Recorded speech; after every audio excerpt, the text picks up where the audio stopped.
Gu Xian was reborn 7 days before the apocalypse. She sold her house, bought a car, hoarded supplies, and modified the vehicle, successfully binding the onboard safety system. From then on, while blizzards raged and zombies howled outside, she enjoyed hot pot on the leather sofa inside the car. While others fought desperately for a piece of bread, she was learning to make bubble tea at the bar. Gu Xian woke up in a suffocating panic. Before her eyes was not the stinking ruins or the nauseating fangs of aberrations, but a familiar yet strange ceiling. It was the ceiling of her small apartment near the university, clean, tidy, even carrying a trace of warmth from the sun. She sat up abruptly and grabbed her phone from the bedside. The clear date on the screen struck her mind like a thunderbolt. She had returned to 7 days before the apocalypse. Then a torrent of information forcibly flooded her consciousness. Apocalypse vehicle safety system activated. A cold mechanical voice echoed in her mind, succinctly explaining the rules. The system can provide everything from protection, weapons, survival to evolution, but the core must be bound to a vehicle carrier.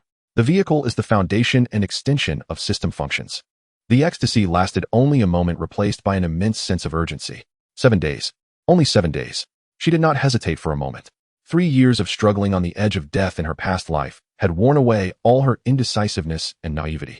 The old house left by her parents after their unexpected death, and those so-called relatives who couldn't wait to claim a share after her parents were gone. All of it was nonsense. Survive. Survive at all costs. That afternoon, the real estate agent received a call from Gu Xian.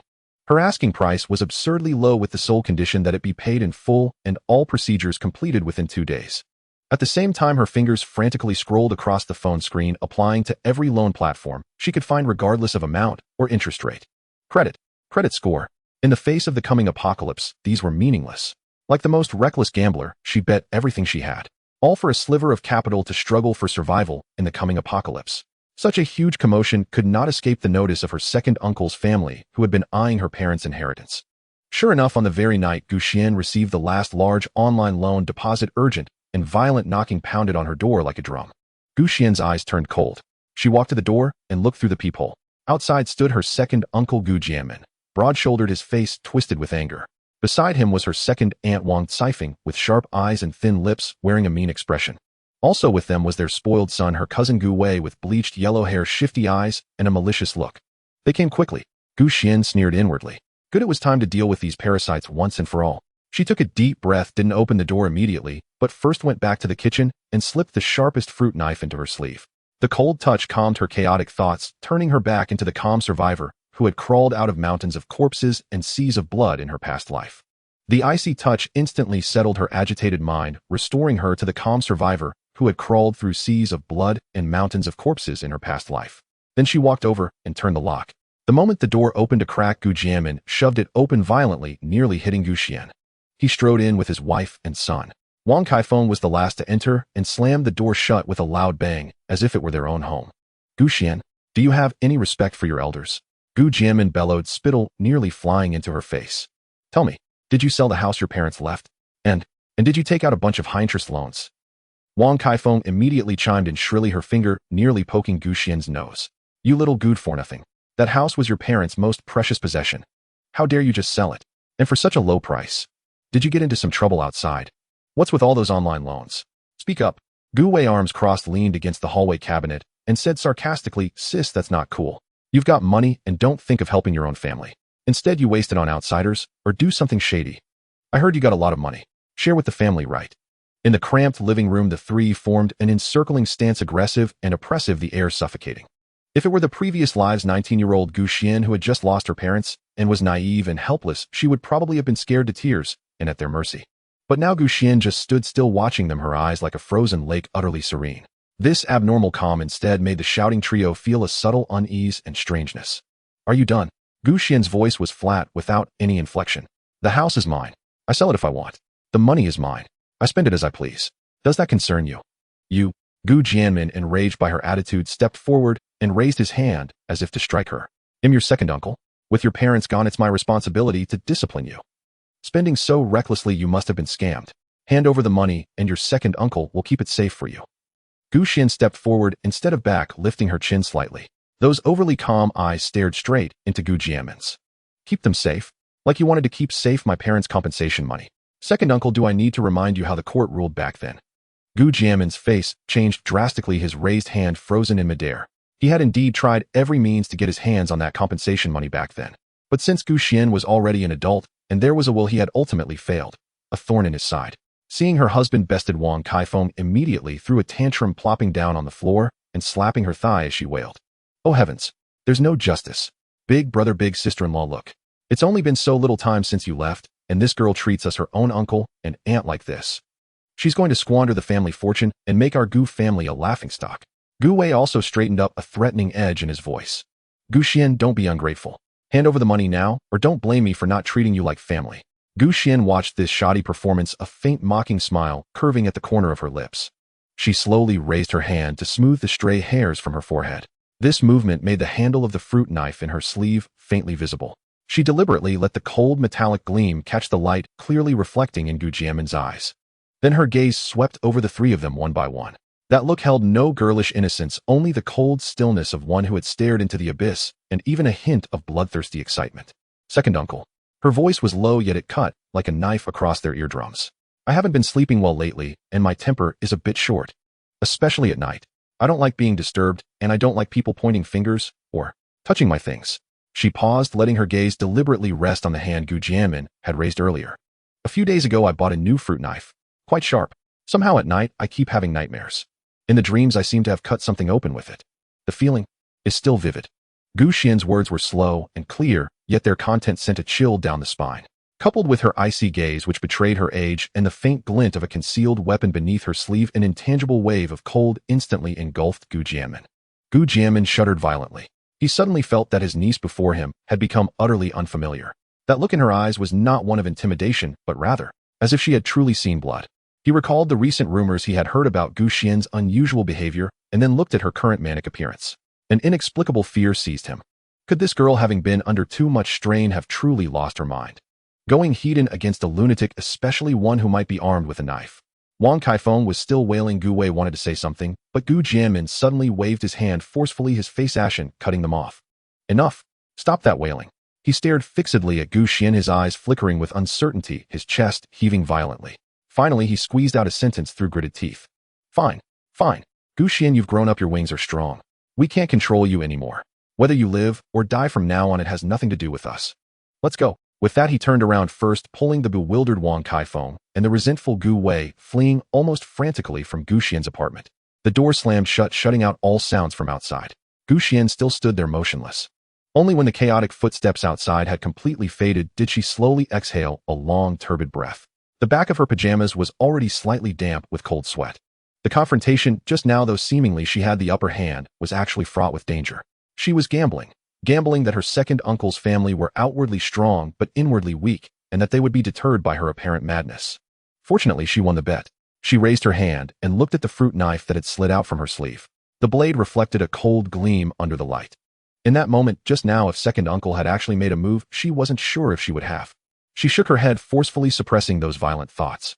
Now was not the time to dwell.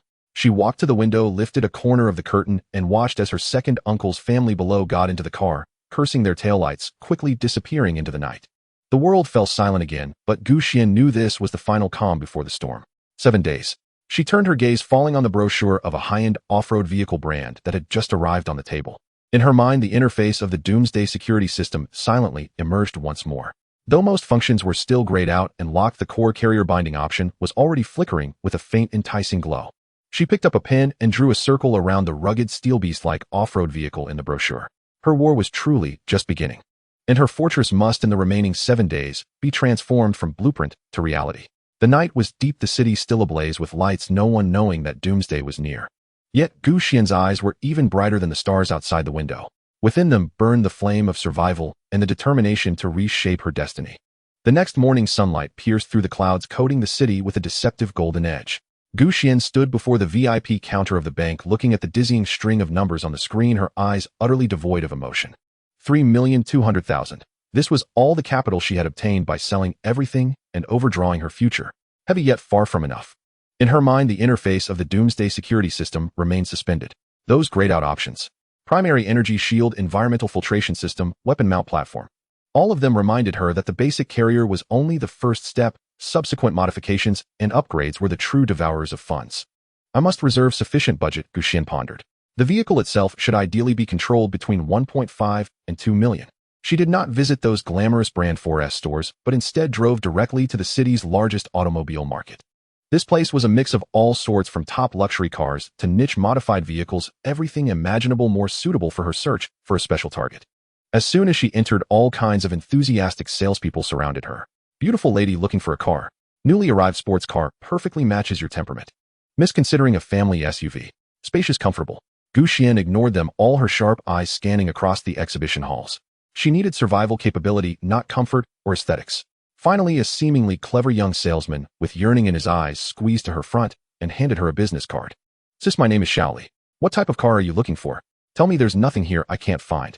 Xuan stopped, looked at him, and directly stated her requirements. I want a vehicle. A minibus chassis or a large van converted into an RV. Requires sturdy body structure, high ground clearance, preferably four-wheel drive, or with modification potential. The space must be large enough to accommodate at least 2 weeks of survival supplies and necessary equipment. The price expected to be around 2 million. Her words were not fast, but every word was crystal clear, carrying an indisputable certainty. Shaoli was stunned, his professional smile stiffened for a moment. A minibus-style RV. These days the rich buy luxury RVs, and those seeking comfort buy business vans. Who would look at such a bulky, fuel-guzzling monster that can barely move in the city? Moreover, starting with a 2 million budget. This requirement was truly bizarre. But he reacted quickly, immediately putting on an even warmer smile. Sis, you have such unique taste. This kind of car is indeed niche, but it's not impossible. Come with me, we have a few nice RVs in our store. Although not exactly minibus chassis, the space and performance are absolutely. He tried to steer Xuan toward the sleek, luxuriously appointed type RVs nearby. Xuan did not move her feet, only interrupted him flatly. I don't want those flashy showpieces. I want a chassis and frame that can withstand bumps, travel long distances on unpaved roads, and even endure some impact. Do you understand? Her eyes carried a chilling insight that made all of Shaoli's subsequent slick talk stick in his throat. He realized that the young woman before him was definitely not someone he could fool casually. She had a clear goal and seemed very knowledgeable. Shaoli's brain raced. Suddenly a flash of inspiration hit him, and he slapped his thigh. Aya, sis, now that you mention it, I do recall. There really is a car like that in our warehouse. Absolutely meets your requirements. He lowered his voice with a hint of mystery. It's an RV converted from a heavy off-road truck chassis. About the same size as a minibus, but much sturdier. It's just an older model, been sitting in the garage for 3 years. Our boss originally bought it for 2.5 million, but no one ever showed interest. It's practically become a pain point in the inventory. Xuan's heart stirred. Heavy off-road truck chassis. That was far superior to an ordinary minibus chassis. Take me to see it, she said succinctly. She said only 2 words, concise and powerful. Upon hearing this, Shaoli nodded excitedly, leading Xuan through the bustling exhibition hall towards a more secluded storage room in the back. The door to the storage room opened and dust floated in the light. A massive vehicle quietly parked in the corner, covered with a thick dust cover. When Shaoli forcefully pulled off the dust cover, even with Xuan's reborn temperament, a hint of amazement flashed in her eyes. The vehicle had an exceedingly robust appearance, its square shape resembling a mobile steel fortress. The body was painted in a heavily worn military green, exuding a sense of rugged bravery. The tires were enormous, with deep treads and high ground clearance. The windows were small, and the glass appeared exceptionally thick. Despite being covered in dust, a steady and solid aura emanated from it.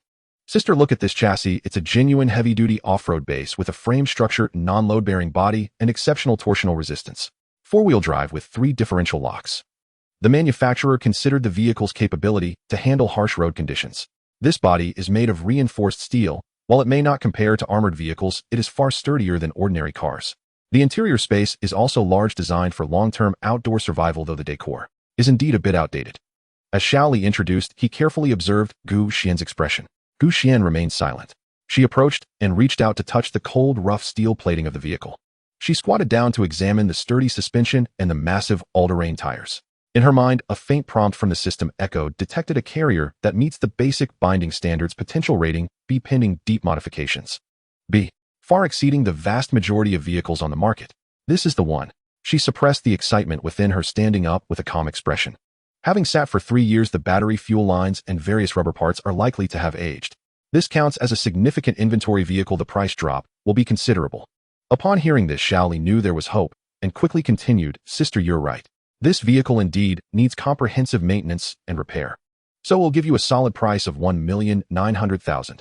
Includes the transfer of ownership and 1 complete deep maintenance and replacement of wear parts. What do you think? At this price, you definitely won't find a second one. 1,900,000. It was 10,000 less than her psychological expectation. Gu Xian quickly calculated in her mind. The remaining 1,300,000 was enough for her to conduct the crucial first round of enhancements on this fortress. She did not agree immediately, but circled around the vehicle twice. She knocked here and looked there, fully demonstrating the scrutiny and caution a buyer should have. After a few minutes, she seemed to have made up her mind and looked at Xiaoli.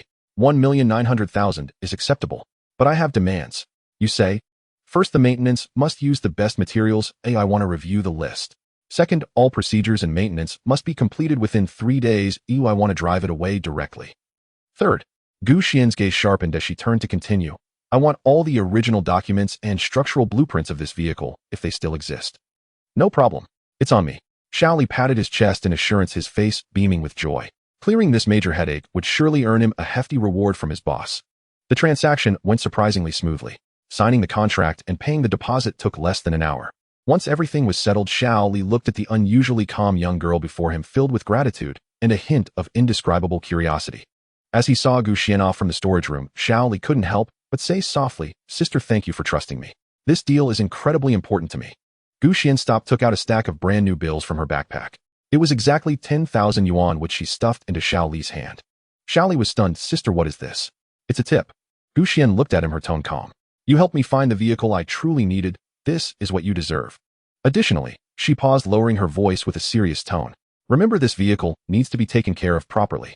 Can you do that?" Xiaoli held the thick stack of bills, feeling the weight of it, and met Gu Xian's deep, haunting gaze. He nodded vigorously, responding earnestly, "Sister, rest assured. I understand the rules. You can leave this to me. I guarantee all parts will be the best imported ones." Gu Xian nodded, saying no more, and turned to leave. The sunlight elongated her shadow, contrasting starkly with the bustling crowd in the car city. Xiaoli watched her figure disappear at the door, then looked down at the 10,000 yuan in his hand, feeling a mix of emotions. This girl was decisive in her actions, sharp in her judgment, yet unexpectedly generous. What could she possibly want with such a vehicle? He shook his head, deciding not to think further, instinctively feeling that this matter was best kept under wraps. After Gu Xian left, she used an app to call a taxi. As she sat in the car, her gaze through the window seemed to envision the steel behemoth racing across the apocalyptic wasteland. Leaving the car city, Gu Xian did not pause for a moment. Time hung over her like the sword of Damocles, each minute and second immensely precious. She sat in the back seat of the taxi, immediately sinking her consciousness deep into her mind. End of the world safety system carrier confirmed, heavy-duty off-road RV, pinning binding basic function, unlock preview. Vehicle space storage box activated upon binding. When her attention focused on the vehicle space storage box, more detailed information flooded her consciousness. Initial space, 20 tons capacity, not weight limited, equivalent volume value. Time within the space flows almost at a standstill with perfect preservation effects. Access requires the bound vehicle operated by thought within a range of 10 meters. 20 tons. Time stands still. Even with Gu Xian's mental preparations, her heart couldn't help but race violently. What does this mean? It means she can store massive amounts of fresh food, medicine, and even luxuries that are exceedingly rare in the apocalypse. This is no longer just simple stockpiling. It lays a solid foundation for the quality of survival over the next few years, or even longer. The first step, the carrier, has been found. Next, it is time to race against the clock to start stockpiling. 6 days remain. With the thrill of joy came an even more intense desire to purchase. She immediately took out her phone and began an unprecedented online shopping spree. First, the most basic and essential items, food and drinking water. She bypassed the scattered shopping platforms and found several large food wholesale companies and drinking water suppliers. "Hello, I need to order 500 boxes of 550 milliliters purified water, 200 boxes of mineral water, 100 boxes of soda. Self-heating hot pot. Yes, spicy beef, spicy tender beef, tomato beef brisket. All flavors, give me 300 boxes first. Instant noodles. Various brands and flavors totaling 500 boxes. Compressed biscuits, military grade, best, 100 boxes. Hot and sour noodles, Luosifin Nanchang mixed noodles. These instant powder products, at least 50 boxes each.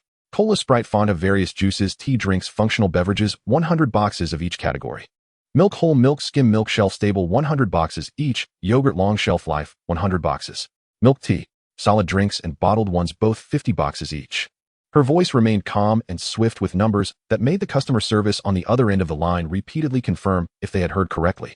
Gu Xian refused to elaborate, merely stressing that the order was for a large-scale procurement destined for a construction site in a remote mountainous area, and demanded expedited delivery, immediately increasing the payment while specifying both the logistics provider and temporary warehousing services. The address belonged to a large, secluded warehouse she had leased shortly before purchasing her vehicle. a short-term rental deliberately chosen for its obscurity. Fresh produce posed a greater logistical challenge, yet she secured reliable supply from several major local frozen food wholesale markets and high-end fresh food supermarkets. Pre-fried chicken products.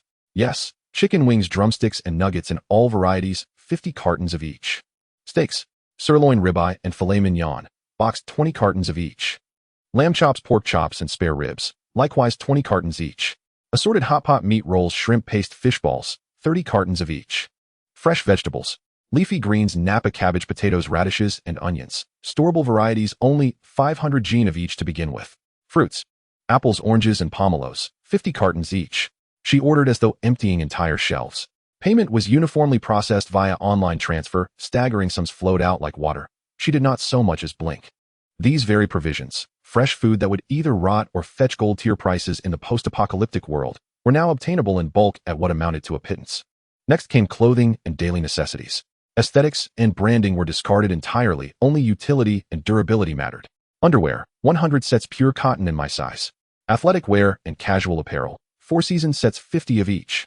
Heavy-duty padded coats and down jackets rated for extreme cold, 50 pieces each.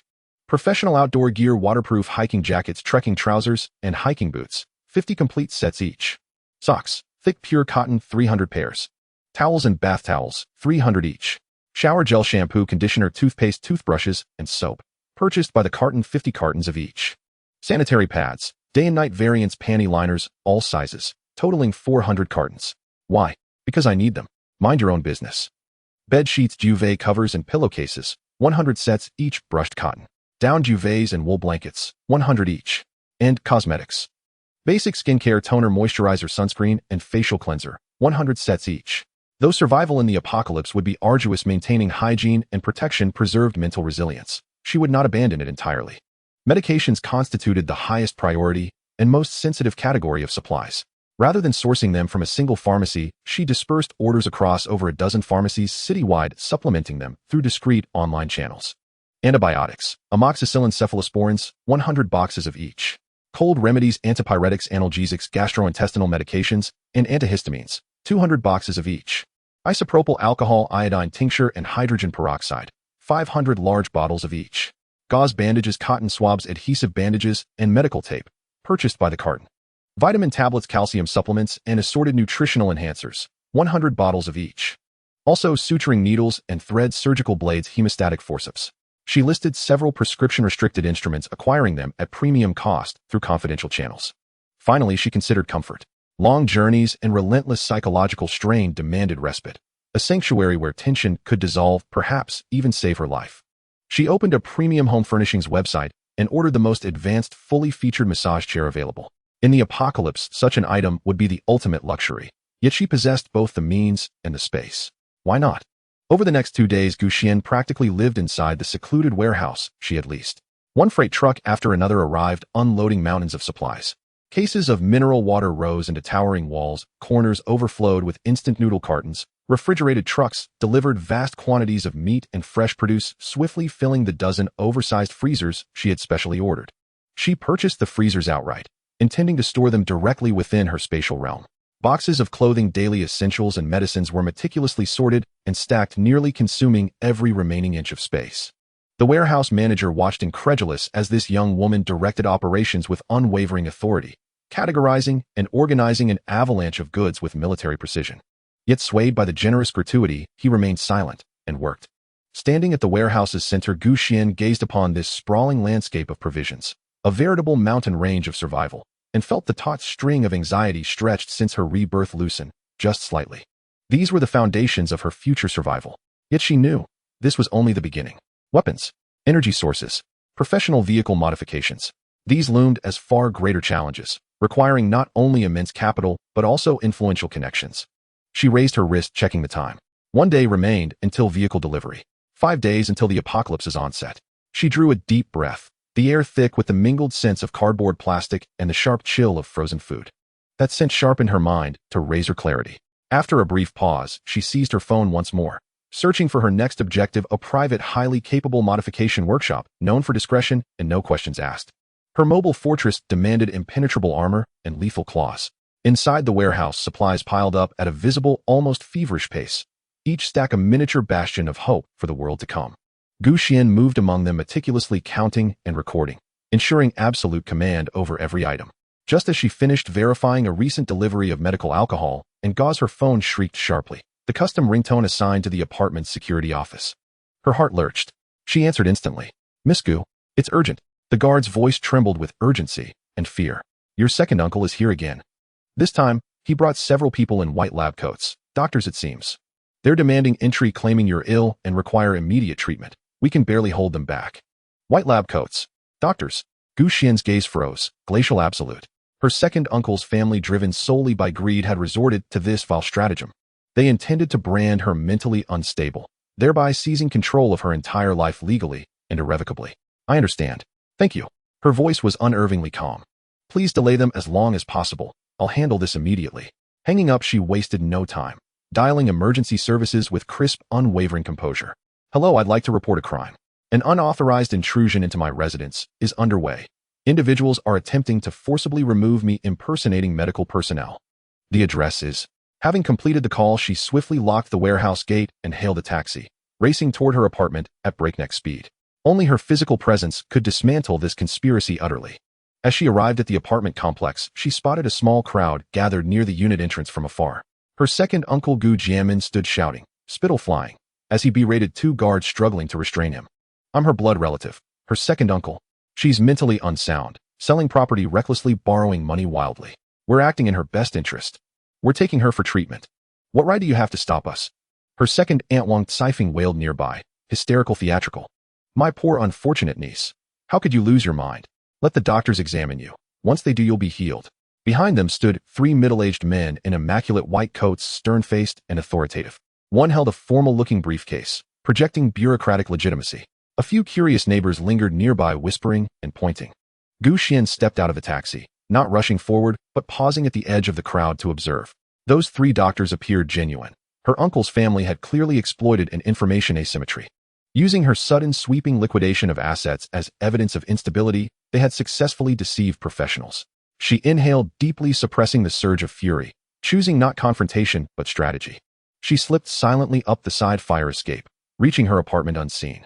The moment she locked the door behind her, heavy footsteps and violent knocking erupted outside. Xuan, open up. We know you're in there. The doctors are here.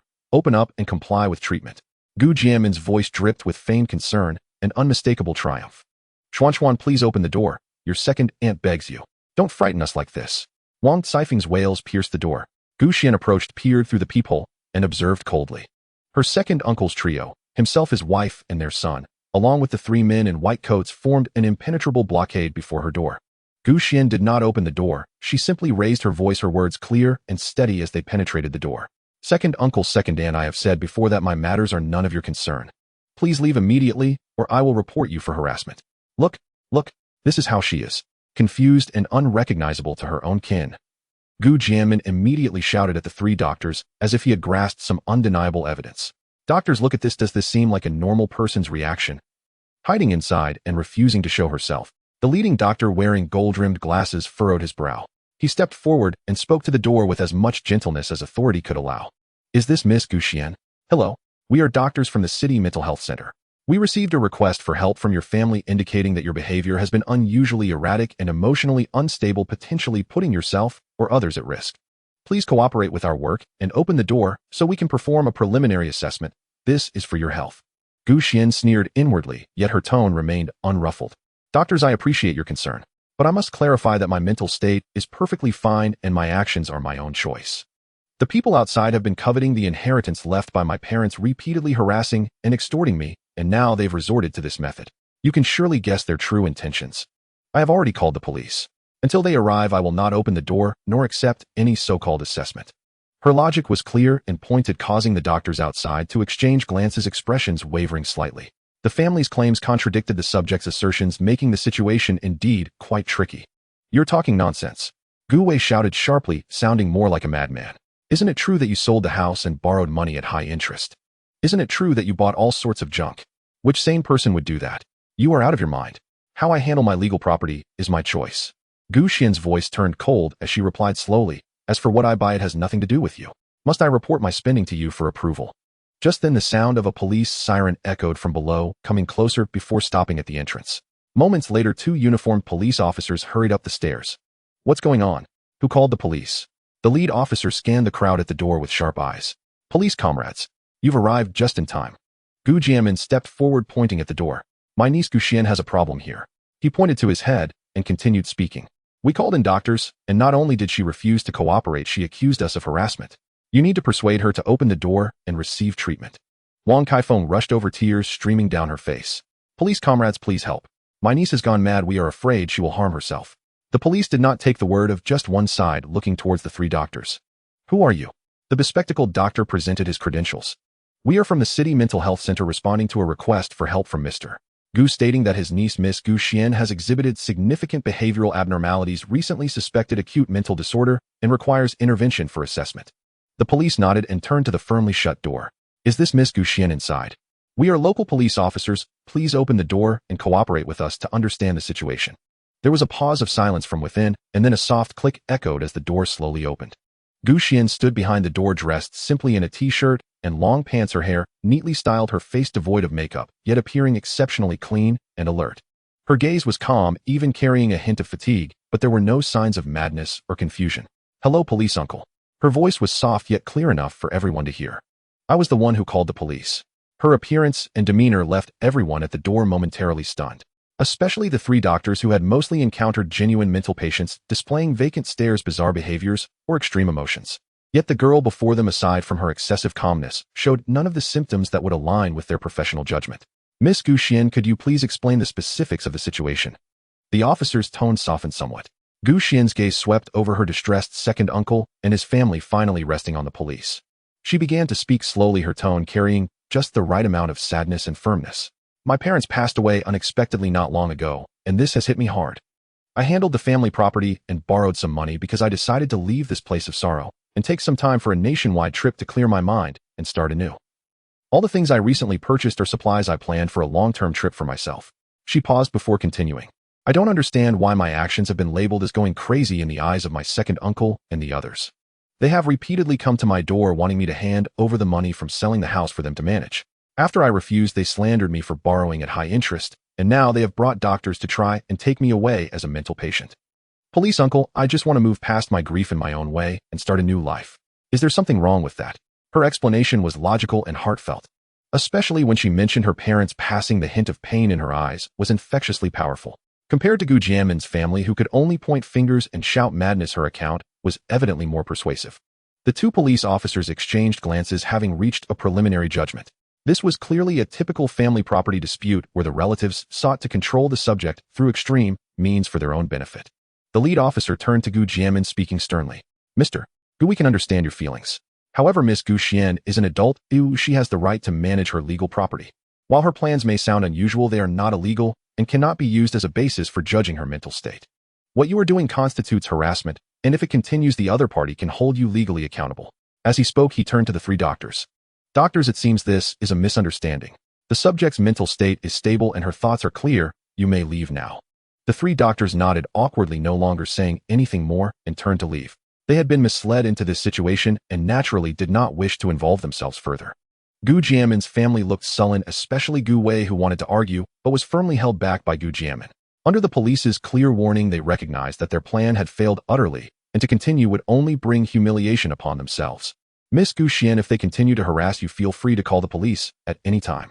The police gave Gu Xian a final reminder before leaving. The corridor finally returned to silence. Gu Xian stood at the door, watching her second uncle's family retreat dejectedly at the stairwell, her gaze devoid of warmth. She knew this was only a temporary retreat. In the face of great profit, this family would never give up easily. But it was fine, her time was running out. When the apocalypse arrives, all plots and schemes will lose their meaning in the face of survival. She gently closed the door, completely isolating herself from the chaos outside. There were still more than 10 hours until the car was due. There were just over 4 days until the end of the world arrived. She gazed out the window, the city's neon lights still flickering. The final calm before the storm is about to end. She needed to move faster and with more ruthlessness. The police intervention was like a bucket of cold water, temporarily dousing second uncle's family swagger. Yet Gu Xian knew this was not the end, only a brief lull before the coming storm. They were like hyenas, scenting blood, unwilling to relinquish the meat within reach. Xuan, however, had neither the energy nor the time to waste on them. Her world was accelerating toward collapse by the hour. The next afternoon, the property transaction center called to inform her that the remaining payment had been credited. Almost at the same time, Shaoli from Chicha City messaged her. In an excited tone, he said that the steel behemoth had finished its basic servicing and paperwork and was ready for delivery. 2 million from the house sale settled firmly into her account, combined with the leftover funds from the online loan cash at Xuan's disposal swelled once more. She did not hesitate and immediately contacted the private modification shop she had scouted earlier.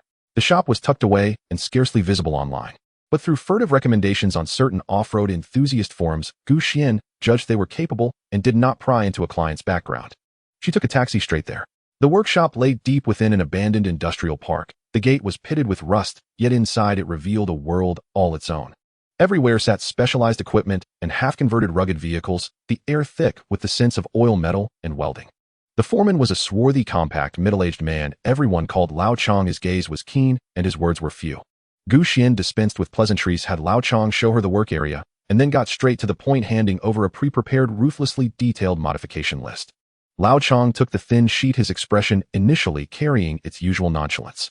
As his eyes moved down, his brow tightened more and more, his gaze shifting from casual to stunned and grave.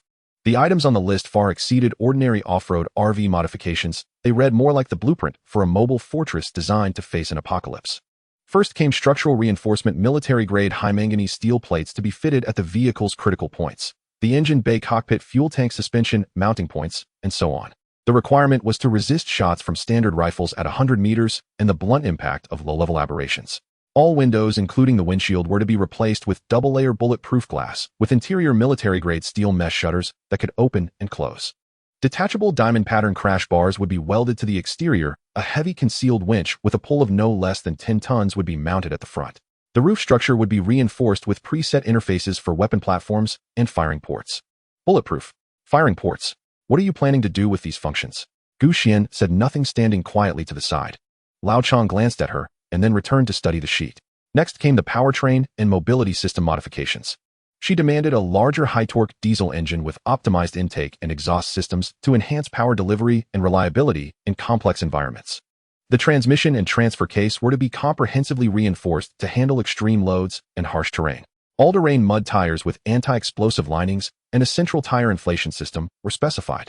A large-capacity auxiliary fuel tank would be installed to ensure a range exceeding 1500 kilometers. Are you planning an extreme escape? Have you done something wrong? To go on the run. Lao Chong blurted again, though Xuan ignored him. Next were the survival and protection systems. The entire electrical system needed to be rewired, fitted with multiple redundancies and a rudimentary electromagnetic pulse shielding layer. This was something Xuan asked for based on hazy memories of a past life, and she insisted it be implemented as far as possible. Additionally, the vehicle would be disguised as if fitted with a high-power soundproof diesel generator, while large foldable solar charging panels would be laid across the roof. Sound and heat insulation would be upgraded throughout. An independent air filtration and circulation system would be installed to effectively filter dust, harmful gases, and potential biological aerosols. The water tank would be expanded and equipped with multi-stage purification systems, and a small bio-waste processing unit would be installed inside. Finally, the interior layout and storage would be redesigned. She required that basic living areas be preserved, a bed, a compact kitchen, storage cabinets. But all furniture must be reinforced, made of lightweight, high-strength materials with unnecessary adornment removed. Separate locked cabinets for weapons and tools secured with combination locks were to be added. Ample space was to be reserved for a vehicle storage chest of roughly 2 square meters in area. Xuan had considered that she would need quick access to supplies later, fuel, spare tires, some weapons, hence the large reserve compartment. After reading, Lao Chong raised his head and looked at Xuan with a mixture of disbelief and curiosity. Miss these demands. Are you planning to drive into war or storm the gates of hell? 3 days. Do you know the scale of this project? Many parts will require urgent procurement, even custom fabrication. Xuan met his gaze without the slightest tremor. She finally spoke, her voice carrying a cold, almost ruthless calm. Money is not the issue. She produced 10 bundles of crisp 100 yuan bills from the large backpack at her side. 1 full million was placed on the oil-stained workbench. The heavy stack of notes struck the cold metal with a dull, enticing sound. The workers in the shop stopped their tasks and turned eyes aflame. Lao Chong watched the pile of cash, and his breath quickened slightly. He had been in the trade for years and had seen extravagant spenders, but he had never seen someone so young, so composed, making such extreme demands and paying so readily. This 1 million is the deposit. Xuan broke the silence. Use the best materials. If manpower is insufficient, add more teams. I run round-the-clock shifts. I only want the result. 3 days from now, a vehicle modified exactly to my specifications. The balance will be paid in full upon delivery. She paused, then added with unshakable resolve. If you cannot do it or the quality fails to meet my standards, I will take my vehicle and the remaining money and leave at once. But if you succeed, in addition to the balance, I will pay an extra 200,000 as a hardship bonus for the brothers. A rich reward draws brave hands. Moreover, Lao Chong and his crew were zealots of extremity, men who chased the impossible. Gu Xian's requirements and the lavish reward were a stimulant that instantly ignited their fervor. Lao Chong slammed his palm on the table so hard the stack of bills jumped. Do it. 3 days. Just 3 days. It'll burn every contact I have and work people ragged to get it done. He seized his walkie-talkie and bellowed in his coarse voice, dispatching crews and contacting suppliers. The entire workshop became a wound-tight machine roaring into action at peak efficiency. Watching the bustling scene, Gu Xian felt some calm return. She entrusted the day-to-day supervision and communication to Lao Chong, reserving only the inspection of key milestones and the final acceptance for herself. It was not laziness. She had far more important matters to attend. She needed to collect the original vehicle that had completed its basic preparations and perform the system binding. She left the workshop and went straight to Chicha City. Under Xiao Li's solicitous guidance, she once more stood before the off-road RV, now washed clean and showing its rugged character. It sat there silently like a dormant giant waiting to be awakened. Gu Xian climbed alone into the driver's cabin, closed the door, and shut out the world's noise. She placed her hands on the cold steering wheel and let her consciousness sink inward. A system prompt asked detected a compatible vessel. Proceed with system binding. Bind, she mouthed silently within her mind. In an instant, a faint yet distinct current seemed to flow from the steering wheel into Gu Xian's body, coursing through her limbs and finally converging in the system interface in her mind. The originally gray interface suddenly brightened significantly with a core area where a previously illusory cube icon solidified. The vehicle space storage box has been activated. At the same time, she felt a mysterious connection established between herself and the vehicle, as if it had become an extension of her own body. She could vaguely perceive the vehicle's basic status, such as fuel level and battery voltage. It worked. Gu Xian suppressed her inner excitement and immediately began to test the space function. With a mere thought, a backpack on the passenger seat vanished in an instant. Then it appeared in a seemingly infinite still space that her consciousness sensed. With another thought, the backpack instantly returned to the seat. It could be accessed freely without any delay. From this perspective, the reserved 2-meter space could be eliminated. With this in mind, she took a deep breath, suppressing the impulse to rush to the warehouse and transfer all the supplies. The priority was to send the vehicle to the modification factory. Only after completing the final armament could this vehicle and space truly realize their value. She started the vehicle, and the deep, powerful roar of the engine brought her immense reassurance. Driving this behemoth, she headed towards the modification factory located on the city's outskirts.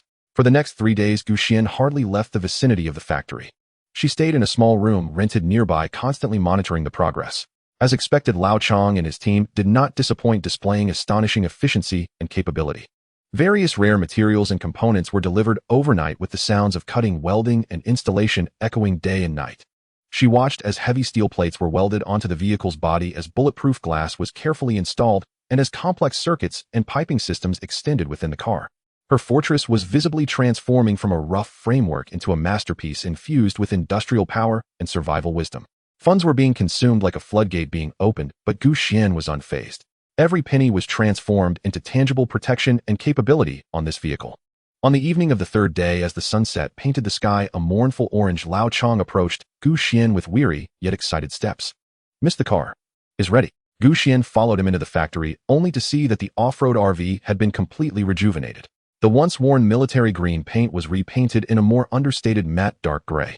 The vehicle was adorned with sharp-edged additional armor and sturdy bumpers, while the tall roof boasted unfolded solar panels and a newly established platform, exuding a sense of intimidating pure aesthetic of violence. It was no longer just a vehicle, but an armed island of survival ready to embark on a journey.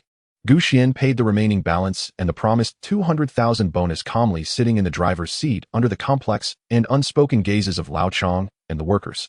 The engine roared to life, its deep and resonant sound echoing within the factory.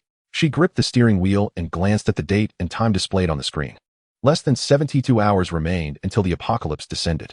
Her solitary ship was ready to face the impending destructive tide. The night was as dark as ink, profoundly impenetrable. The newly modified dark gray off-road RV glided like a ghost along the quiet road leading to the suburban warehouse. The heavy vehicle rolled over the surface, producing only a low muffled hum that showcased its restrained power. Inside the car, Xuan felt a close connection with her vehicle, as well as the seemingly accessible still space in her mind. The last trace of her lingering unease gradually settled. The fortress was complete, just waiting to be filled with ammunition and supplies. The warehouse's rolling door slowly rose at the command of the remote control, revealing a mountain of piled supplies within. In the past few hours, Xuan had already moved several freezers along with their frozen goods and miscellaneous items from elsewhere to here. Now this was the gathering point for all her belongings. She parked the car without needing to turn off the engine, simply focusing her thoughts. In the next moment, the mountains formed by cardboard boxes, wooden crates, and plastic barrels in the warehouse began to miraculously dissolve. Piles of bottled water, walls of instant noodles, boxes of self-heating hot pots, compressed biscuits. These supplies vanished from the ground one after another, as if devoured by an invisible giant mouth. They simultaneously appeared in the vast still space in her mind, categorized and neatly arranged by an unseen force. The freezers along with their contents were also included. Xuan merely concentrated her thoughts, bringing everything in, including the plugs. Time stood still within the space, so even the worry of power outages no longer existed. Heavy down jackets, professional outdoor gear, boxes of medicine, and even that luxurious massage chair. All the supplies she had meticulously selected concerning survival and dignity were swiftly and orderly transferred in a manner that transcended physical rules. This near-miraculous process of storage immersed Xuan in a sense of control over everything. With these, she at least possessed the capital to stand firm, or even live relatively comfortably in the early days of the apocalypse. Just as the last few boxes of medical supplies were about to be stored in the space, her phone rang once again at an inopportune moment, with the number flashing on the screen still being that of the apartment security office. Xuan frowned slightly and pressed the answer button.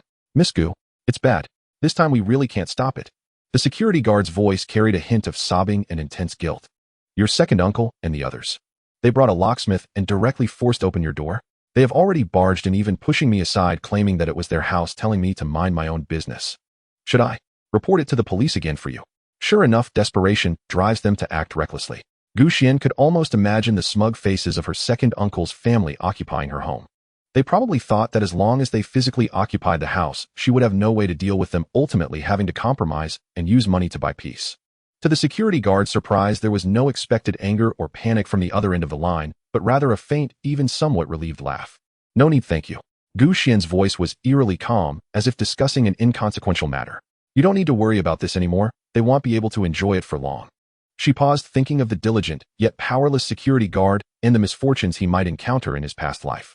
A rare ripple of empathy arose in her heart, and she quickly added, "Brother, heed my advice. Find an excuse to return home for a few days, or go to a safer place with fewer people and better security facilities to hide out for a while. Something very dangerous will happen in the city soon. Try to stock up on food and drink, lock your doors, and don't easily trust anyone." The security guard was clearly bewildered by this seemingly nonsensical warning, stammering, as if wanting to ask more, but Xuan had already gently, yet firmly said, "Take care," and hung up the phone. The last concern was severed. In that apartment, besides some inconsequential daily items, there was nothing left that she truly needed. Originally intending to return one last time to take the few photo albums left by her parents and an old coat her mother often wore, it now seemed unnecessary. Memories held in the heart are more solid than any physical possession. Xuan gazed at the warehouse before her, soon to be emptied. A complex blend of irony, pity, and a final icy thread of bloodbound compassion compelled her to pick up her phone and dial Gu Jiamin's number. The call was answered instantly, as if he had been waiting for her furious confrontation. "Xuan, how dare you even have the gall to call?" Gu Jiamin's voice blared with arrogant triumph, thick with the smugness of a petty victor. "Let me make this clear. We're staying in this house. With your parents gone and uncle stands in loco parentis. This property has always belonged to us by right. You think you can kick us out? Not a chance. Unless you hand over half. No 1.5 million yuan. Right now we walk out the door immediately. Otherwise don't ever expect to set foot inside again." Listening to that greedy, foolish rant, Xuan felt only profound exhaustion and absurdity. She didn't even bother to grow angry, nor did she waste breath arguing the indisputable legal truth: the house belonged to her, and hers alone. A silent, temperatureless smile flickered across her lips, detached, knowing, utterly indifferent. "Uncle." She cut through his tirade, her voice calm as still water. "I'm warning you, vacate my home, immediately." There was a stunned pause on the other end. Perhaps he'd expected precisely this response. "Oh, so you say we should leave, and we just obey? Let me tell you, we moved in, and we're not leaving. You're warning us. Who do you think you are, daring to issue warnings to us? We won't budge. What will you do about it?" Xuan continued, her tone utterly level. "Fine. Then bear the consequences yourselves." She paused, uttering the words as though stating an ordinary self-evident fact, yet laced with a faint chilling resonance that sent a shiver down the spine. I hope when we meet again, you're still alive. Her words startled him into urgency. So now you're threatening your own uncle. Fine. Go ahead and show us what you've got. Before he could finish, Xuan ended the call and blocked the number without hesitation. Silence descended absolute and complete. She lifted her gaze, sweeping across the warehouse, now hollow and barren, littered only with discarded packaging materials. Good. Let them die there. In her past life, the apocalypse struck within 72 hours, and her front door was violently torn open. Had she not escaped through the window, she would almost certainly have perished at the hands of those savage neighbors. This time, let Uncle Jiamin's family taste that same terror, raw, unrelenting, and inescapable. With that thought, she pulled open the vehicle door and slid into the driver's seat. The modified, ergonomically sculpted chair enveloped her, firm, supportive, perfectly calibrated. In her mind's eye, 20 tons of supplies hung suspended in absolute stillness, ready, precise, awaiting command. She ignited the engine, its deep, resonant roar echoed through the cavernous warehouse like the awakening growl of a slumbering leviathan. The matte gray, armored fortress rolled slowly from the warehouse, dissolving into the deeper, more impenetrable blackness of the night beyond. Far-off city neons still pulsed, faint, fragile, outlining the last illusory silhouette of civilization. Xuan glanced at the dashboard screen date, and time glowed clearly. Less than 6 hours remained until the cataclysm she remembered. Her gaze hardened, unyielding as bedrock. She pressed the accelerator. The colossal machine surged forward, hurtling toward the city's outer rim, toward the unknown, and inevitably bloody future without hesitation or regret. Apocalypse. Come then. I'm no longer afraid. The massive matte gray RV rested like a dormant titan in the forgotten corner of an abandoned logistics park on the city's distant outskirts. Elevated ground granted panoramic visibility around it, sprawled desolate wild grass and rusting derelict shipping containers, far from main roads untouched by human passage. The dying sun bled crimson across the sky, casting a cold metallic sheen upon the vehicle's non-reflective armor. Inside, however, reigned another world entirely. Climate control held the air at perfect comfort. Soft LED strips bathed the compact, yet fully functional living area in gentle light. Xuan sat at the sturdy, compact dining table, a steaming, self-heating hot pot bubbling before her, rich red broth swirling with tender beef, wide rice noodles, and vibrant green vegetables. Beside her sat a frost-chilled cola, its glass sweating beads of condensation. On the opposite wall, an embedded screen played a frivolous, light-hearted urban romance comedy. On screen, the leads bickered over a trivial misunderstanding. That glossy, carefree world clashed starkly with the encroaching dusk outside, the deepening hush, the gathering stillness, the quiet death of day. Xuan ate, deliberately savoring each bite. The icy cola traced a sharp, refreshing path down her throat. Watching those characters fret over love's petty dramas, her expression remained serene, detached, as if observing theater from another dimension altogether. For 3 years in her past life, she had witnessed humanity stripped bare at the edge of annihilation. Love, friendship, kinship, all proved brittle, crumbling under the weight of mere survival. Scenes once capable of moving her to tears or laughter now seemed remote, absurd. She wasn't indulging. She was executing a plan. She would use these final moments before the storm to restore body and mind, to arrive at the precipice of doom in peak condition. Seconds ticked away. At 11:55 p.m., her phone screen flared to life. A preset silent vibration alarm pulsed urgently. Countdown to the end, 5 minutes. The last trace of languor vanished from Xuan's face. She set down her chopsticks and switched off the screen mid-silliness. Instantly, the cabin plunged into absolute silence, broken only by the low hum of the climate system and the steady rhythm of her own breath. She rose, calm, unhurried, as though rehearsing this ritual 1,000 times. Final checks began. The bulletproof windshield's inner side was already sealed behind heavy military-grade steel mesh, locked tight. She verified both side window shutters in the living area, fully closed and secured. The bulkhead door leading to the rear storage compartment was likewise confirmed sealed. Even with her mind's eye, she swept once more across the interface of her internal system, and the 20 tons of supplies suspended in their motionless void. All was in order. All was ready. Finally, she approached the reinforced single bed at the rear of the living space. Its mattress was plush, draped in fresh linens, and beside it stood her luxury massage chair, bolted securely in place. Yet now it stood silent in the corner. Xuan shed her coat and shoes, clad only in close-fitting undergarments, and laid down upon the bed with quiet composure. Then she drew the lightweight but insulating down duvet over herself. Closing her eyes, she regulated her breathing, slowing her pulse, settling her nerves. In her mind's depths, the searing agony of her past death and the rancid stench of mutated flesh surged back like a phantom tide. But she crushed it down instantly, ruthlessly. Fear served no purpose. Regret served none either. All she possessed was this second chance, and with it she would survive. Not merely endure, but thrive. The digits on her phone screen advanced merciless. 0003, 0002, 0001, 0000. The countdown reached 0. In that instant, an incomprehensible invisible wave, transcending physics faster than light, swept across Earth and far beyond into the silent reaches of the cosmos. Xuan felt an overwhelming, irresistible tide of drowsiness crash over her consciousness, like a tsunami engulfing land. In less than a heartbeat, she slipped into total unconsciousness, sinking into the deepest, most absolute void. The sharp metal shard she'd gripped, meant to pierce her palm if awareness faltered, clattered softly onto the padded floor. She was not alone. Outside the logistics park on a derelict highway, a car veered wildly, smashing into the guardrail. Its driver and passengers had already fallen unconscious before impact. In the city, the bustling night market fell silent, in an instant the revelers collapsing to the ground like puppets with their strings cut. The lights in the skyscrapers remained lit, yet the people inside were oblivious. At home on the bed on the sofa by the dining table, all humans without exception. In the forest, birds fell from the sky and beasts tumbled as they ran.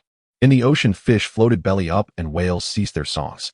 The entire world seemed to be paused by an invisible giant hand.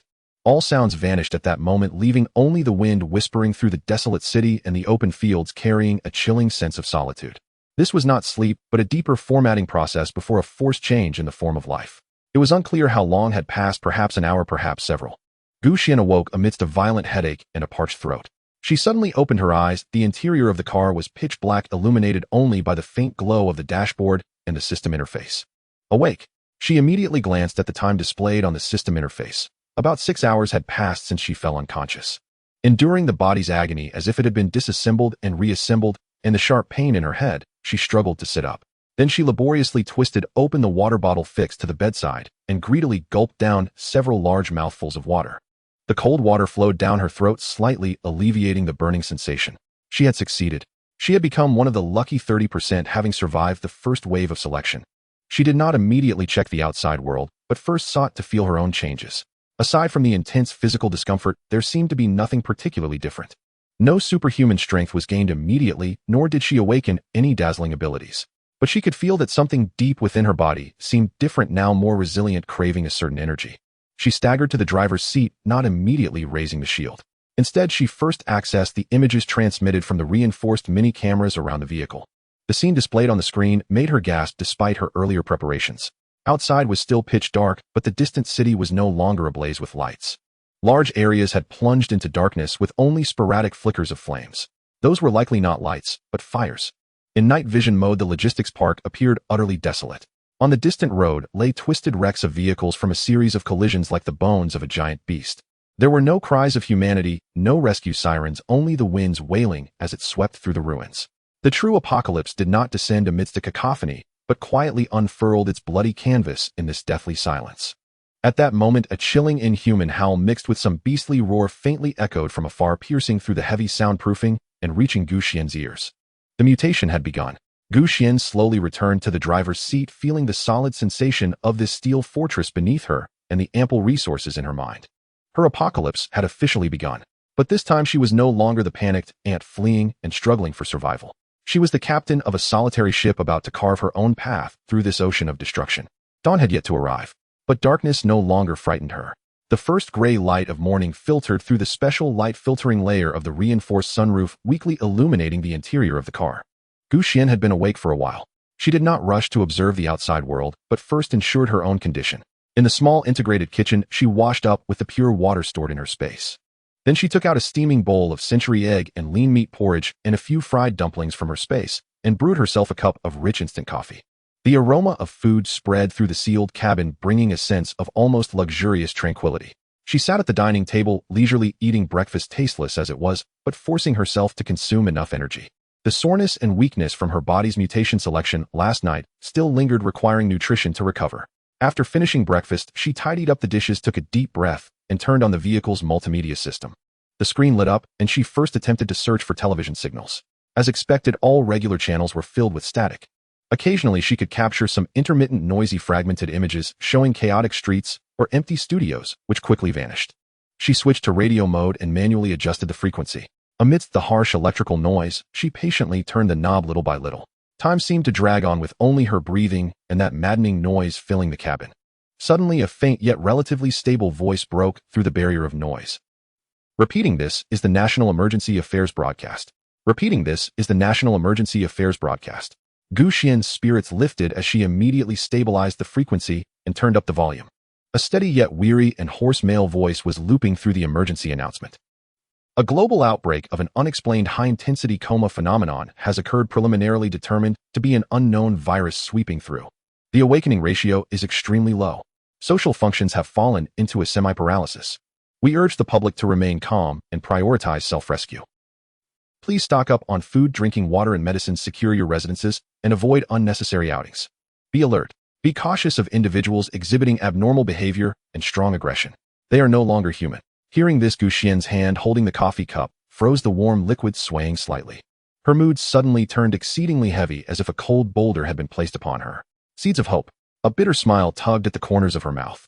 What remains of hope? In her past life, amidst the initial chaos and despair, some people did indeed gather books, protect technical talents, and attempt to establish New Order strongholds. The authorities initially made efforts to establish various safety zones, large and small. Humanity seemed to glimpse a glimmer of light amidst the ruins. But only she knew that all of it was just a temporary respite. 3 years. Just 3 years later, a catastrophe far more terrifying and incomprehensible than the virus would descend again. That would no longer be a biological mutation, but a distortion on the level of rules, environmental upheaval, spatial chaos. All safety zones on Earth, regardless of size or preparedness, would be ruthlessly erased like sandcastles in that calamity. In her last life, she had died in the midst of that greater calamity. The so-called seeds of civilization were as fragile as a candle in the wind in the face of such power. She had witnessed a large safety zone armed to the teeth, with thousands of people swallowed overnight by bizarre vines that surged from the ground, leaving not even a single intact brick. She had also seen the ARC project, which attempted to preserve the essence of human technology, torn apart along with its entire base by suddenly ruptured spatial fissures, vanishing without a trace. That was true despair. Not a slow demise, but a complete senseless annihilation. At the thought of that terrifying future, Gu Xian's face betrayed an unmistakable trace of anxiety. Despite having been reborn and now wielding both a system and this meticulously engineered fortress on wheels. Yet against the unknown assault looming 3 years hence, seemingly descending from a higher dimension, what odds did she truly stand? The air inside the carriage thickened into suffocating stillness. The broadcast's repetitive, hopeful exhortations now rang with grim irony and quiet tragedy. Just then, a sharp staccato alarm blared from the detection screen on the dashboard, shattering the silence in an instant. Gu Xian snapped back to awareness, her heart clenching violently. Almost reflexively, she lunged toward the driver's seat. On the screen, a green triangle, representing the vehicle itself, glowed steadily at the center. At its periphery, a glaring red dot pulsed urgently, accompanied by a distance readout 20 meters. Biological activity detected. A distortion entity, or a survivor. Either way, in the earliest days of the apocalypse, it spelled immense peril. Gu Xian immediately silenced the radio. The cabin plunged into deathly silence. She swiftly navigated the control panel, switching the external camera feed to the main display, then adjusted the angle to focus precisely on the source of the alert. It was deep within the logistics park, a shadowed cluster of abandoned shipping containers. The image was hazy, dimly lit, yet discernible enough. Between the narrow gaps of the containers, something writhed and tumbled violently, kicking up clouds of dust, engaged in a desperate life-or-death struggle. 2 mutated creatures. Gu Xian's brow furrowed tightly, her fingertips turned icy. Without hesitation, she summoned her system and launched the rooftop reconnaissance drone. The slate-gray drone ascended soundlessly, transmitting a crisp overhead view back to the screen, its contents striking Gu Xian like a physical blow. There, coiled and thrashing, was a monstrous serpent, thick as a water barrel, its hide mottled gray-green, locked in furious combat with a massive golden retriever. The retriever's coat was drenched in blood, deep bone-exposing wounds marred its flanks. Yet it roared defiantly, standing firm before the shadowed corner of a container piled high with tattered rags. Gu Xian zoomed in, and there, nestled beneath the rags, trembled a litter of whining, shivering puppies. Her heart clenched fiercely. In her past life, she had raised a dog, one who died shielding her. That same searing grief surged back, raw and immediate. This golden retriever's unyielding sacrificial defense pierced the cold armor she'd forged around her heart. No, it won't last. The words burst from her lips, unbidden. Her hand already reached for the composite crossbow stowed beneath the passenger seat. She had no desire to play saint, but to watch such fearless devotion be obliterated before her eyes. Unthinkable. Yet when she attempted to lock onto the serpent via drone feed, searching for the perfect moment to intervene or fire, she found none. The battle was too ferocious. The retriever and the serpent were locked in a blur of motion, rolling, biting, constricting, within the cramped confines of the container gap. One moment, the serpent wound its coils tight around the dog. The next, the retriever wrenched free jaws, clamping savagely onto the serpent's scaled body. They were utterly entangled, positions shifting in a heartbeat. Beads of sweat gathered along Xuan's temples as she maneuvered the drone repeatedly, seeking the ideal vantage point. But no safe angle presented itself. No shot that would strike the serpent without risking the retriever. The serpent's vital points, the eyes, the vulnerable nape, were perpetually interlocked with the dog's head and torso. A reckless shot would almost certainly pierce the retriever first. Separate, hurry. Xuan bit down hard on her lower lip, eyes riveted to the screen, her palms slick with cold sweat.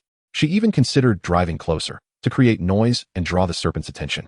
But the risk was catastrophic if the beast redirected its fury toward the vehicle, or if the retriever were crushed amid the chaos. The outcome would be ruinous. All she could do was wait, tense, agonized, hoping for that fleeting decisive opening. Time dragged, measured only in blood and violence. The retriever's stamina was clearly failing. Its movements slowed, its growls hoarse and weakening, yet its resolve to protect remained unshaken. The mutated serpent too bore grievous wounds, scales torn and flayed, but its ferocity burned brighter than ever. Then in one violent tumble, it seized a stumble, a fatal lapse in the retriever's footing. Its colossal body coiled like a sprung steel spring, crushing the retriever from head to tail in an inescapable vice. Whoa! A short, despairing howl tore from the dog's throat, audible, sickening cracks of compressed bone echoing through the air. It struggled wildly, only tightening the serpent's grip. The creature reared its grotesque head, scarlet tongue flicking across the retriever's muzzle, jaws unhinging wide, aimed directly at its skull, corrosive saliva dripping, hissing where it struck the fur. Now, in that razor-thin instant, when the serpent's head and the retriever's head parted momentarily during the lunge to bite, both fully exposed, Xuan's gaze flashed with glacial intensity. This was the absolute singular window she had waited for, the sliver between life and annihilation. Her finger, already poised on the crossbow's trigger, had silently aligned the weapon through the vehicle's firing port. Fwhip! A near-silent whisper of displaced air. A custom-forged tri-blade, armor-piercing bolt propelled by the auxiliary launcher became a black streak, too swift for the eye to follow. It crossed 20 meters in a heartbeat, entering the serpent's gaping maw and erupting through the base of its skull with surgical precision. The serpent's constricting body locked rigid, then convulsed wildly, spasmodically, as strength bled away. Seconds later, the suffocating grip released entirely. The wounded serpent collapsed, twitching feebly upon the ground. The retriever, nearly strangled, battered beyond measure, dragged itself free from the slackening coils. It staggered, but held its ground. Its first instinct was to turn, breath ragged, and glance back toward the corner where the puppies lay. Only after confirming their safety did it slowly lift its blood-streaked head, gazing unmistakably toward Xuan's vehicle. In those exhausted eyes flickered something deeply human, gratitude. Then at last it crumpled, collapsing heavily onto the ground, chest heaving with labored breaths. Xuan exhaled, a long, slow, trembling breath, as the tension drained from her spine. She sank back into the driver's seat, palms damp, heart hammering from the sheer suspended intensity of that single perfect shot. Did I make it in time? Her gaze lingered on the screen, on the retriever lying broken but breathing and the whimpering pups huddled behind it. Complex emotions stirred in her eyes. The dog still stood stubbornly before its young, but its gaze was already beginning to cloud. The mutated serpent too bore the marks of brutal combat, deep gouges, torn scales revealing raw, pulpy flesh, its movements sluggish, now stripped of earlier agility. A mutual devastation. Yet as Xuan had foreseen, the serpent possessed superior endurance and vitality. Seizing the retriever's momentary immobility, the serpent launched its massive form forward, striking with lightning speed, wrapping its dying strength once more around the spent, helpless dog. Whoa! A final agonized cry tore from the retriever's throat, bones grinding audibly under unbearable pressure. It thrashed futilely, unable to break the tightening spiral of death. The serpent raised its warped head, its crimson tongue licked slowly across the retriever's cheek. Then, jaws widening impossibly wide, enough to swallow the dog's entire skull, it unleashed a torrent of viscous, corrosive saliva that sizzled against the fur. Stop, now!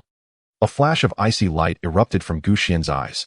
She knew that serpents temporarily lost mobility when swallowing large prey, but at this moment the python had only opened its jaws, not yet begun to swallow. This was far worse than anticipated. Jean Mao was tightly constricted, the crunching of shattered bones rang with chilling clarity. Xuan could no longer wait for the perfect moment. No more waiting. She instantly recalled the drone, sprang back into the driver's seat, and slammed her right hand onto the glove compartment beside her. Inside lay her compound bow. The engine remained silent, the headlights stayed unlit. She chose a far more direct, and far more perilous approach. Click. The armored panel of the rooftop firing hatch slid open without a sound. Xuan thrust half her body out into the night, and a rush of frigid wind flooded in. Her compound bow was already in hand, a three-edged, armor-piercing arrow nocked and drawn. Distance 20 meters. Night wind approximately force 3. The target was coiling forward with agonizing slowness. Xuan held her breath, fingers locked firmly on the release. Jean Mao's cries grew fainter by the second. The python's gaping maw slowly closed, preparing to swallow its prey headfirst. Now, this was the moment. FWSH. The first arrow shot through the air, but the instant it left the string, the python seemed to sense danger, jerking its head sharply aside. Thud. The arrow sank deep into the python's neck, but missed its vital spot. HSSSS. Pain lanced through the beast, tightening its coils with brutal force. Jean Mao emitted a final dying whimper. Damn it. Xuan gritted her teeth and swiftly reloaded. Enraged, the python abandoned its attempt to swallow and instead wound Jean Mao tighter still. Simultaneously, its grotesquely distorted head turned toward the arrow's origin, its crimson vertical pupils gleaming in the darkness as it searched for its attacker. Xuan did not flinch. Instead, she straightened her posture and aimed her second arrow directly at the python's eye. FWSH. The second shot flew true. The python whipped its head violently. The arrow grazed its eye socket, spraying a streak of blood. Not enough. Xuan's hand remained as steady as bedrock as she loosed her third, fourth, and fifth arrows in rapid succession. Thud, thud, thud. One pierced the python's upper jaw, another struck its opposite neck flank. The last barely breached its scales, lodging itself deep in its back. The python descended into utter frenzy. It released the limp, lifeless form of Jean Mao and launched its massive body forward, charging straight toward the SUV. Though grievously wounded, the monster's death throes remained terrifyingly potent. Xuan's pupils contracted, but she did not retreat into the vehicle. She still had one arrow left. It was a custom-made explosive-tipped arrow, originally reserved for far graver threats. Come on, she growled low, drawing the bowstring taut to full draw. The python surged across the wasteland of weeds and rubble, its speed astonishing, its distance closing with terrifying swiftness. 20 meters, 1715. Xuan could even see the corrosive saliva dripping from its jaws, smell the thick, rancid stench. 10 meters. FWSH, boom. The explosive arrow struck dead center inside the python's gaping mouth. A muffled detonation tore its skull apart from within. Blood and viscera exploded outward. Its colossal body, propelled by momentum, lurched forward several more meters before collapsing with a thunderous crash, less than 3 meters from the SUV, twitching once, twice, then falling utterly still. On the roof, Xuan slowly lowered her compound bow. Her arms trembled faintly from exertion. She had won. But when her gaze fell upon where Jean Mao had fallen, her heart sank. It was too late. Jean Mao's mother and her pups had all perished at the python's fangs. Grief rose steadily within Xuan, tightening her throat until her nose stung. She swiftly suppressed her sorrow, scrambled back into the vehicle, started the engine, and drove the SUV to the edge of the battlefield. Under the headlights, the scene unfolded with heartbreaking clarity. The valiant golden dog lay motionless in a pool of blood, her body already stiff, her eyes half open, still gazing, it seemed, toward where her pups had been. And nestled behind her in a crude den woven from rags and wild grass, 4 tiny golden puppies huddled together, lifeless, their fragile breaths long extinguished. They were too young, perhaps killed by the shockwaves of their mother's desperate struggle or by the aftershocks of Xuan's fierce battle with the serpent. A family of 5, wiped out entirely. In the end, Xuan still could not bring herself to simply drive away. She slowly pushed open the door and stepped out again, her boots sinking into the blood-soaked earth. Kneeling beside the golden dog, she gently closed the mother's eyes. "I'm sorry," she whispered softly. "I came too late." A cold wind swept across the ruins, carrying the iron tang of blood and the hollow silence of desolation. Xuan rose and prepared to return to the vehicle. Then, beep, beep. A faint biometric alert chimed once more. Xuan whirled around, instantly raising her compound bow. The red signal was faint, but nearby. She switched on her high-intensity flashlight, sweeping the beam across the rubble. Not the python, it was undeniably dead. Not the golden mother, her vitals had ceased long ago. Nor any of the 4 pups. The beam finally settled on a rusted drainage pipe half buried beside the golden dog's body. The pipe's diameter measured only about 20 centimeters, its interior dark, narrow, and impenetrably deep. Xuan approached cautiously, aiming her crossbow inward while directing the flashlight beam down its length. At the very end of the pipe, pressed against the cold concrete wall, a small, filthy ball of golden fur trembled violently. It was a pup, smaller than its siblings, its eyes still veiled by a bluish membrane, barely a month old. When the flashlight hit it, the creature recoiled in terror, but the pipe ended there. There was nowhere left to flee. Xuan lowered her crossbow and carefully reached inside. The little thing shuddered uncontrollably. When her fingers brushed its fur, a warm, involuntary stream leaked out. It had urinated in sheer fright. Xuan paid it no mind. Gently she lifted it from the pipe. It weighed almost nothing, curling tightly in her palm, eyes clenched shut, emitting faint broken whimpers. Half sobs, half desperate pleas. It was still alive. During its mother's mortal struggle with the beast, this weakest pup had crawled into the cramped pipe and survived by sheer chance. Cradling this fragile spark of life amid a field of death, Xuan felt emotions too complex to name. She had saved one, yet failed to protect everything it had lived to guard. Only you remain, she murmured, brushing a fingertip lightly over the pup's damp, twitching nose. Trembling, the tiny creature extended its pink tongue and licked her finger. In that instant, Xuan made her decision. She knelt again and carefully assessed the pup's breath. Faint, yes, but free of the chaotic, violent aura that marked mutated creatures. She reached in and carefully lifted the trembling morsel from the frigid pipe. It felt weightless, icy cold, and quivered even more fiercely, its throat issuing soft, sob-like whimpers. Xuan murmured softly, a subtle flicker passing through her eyes. A swift examination revealed no visible injuries, only profound shock, and crucially no signs of mutation whatsoever. What did that mean? Xuan's heartbeat skipped.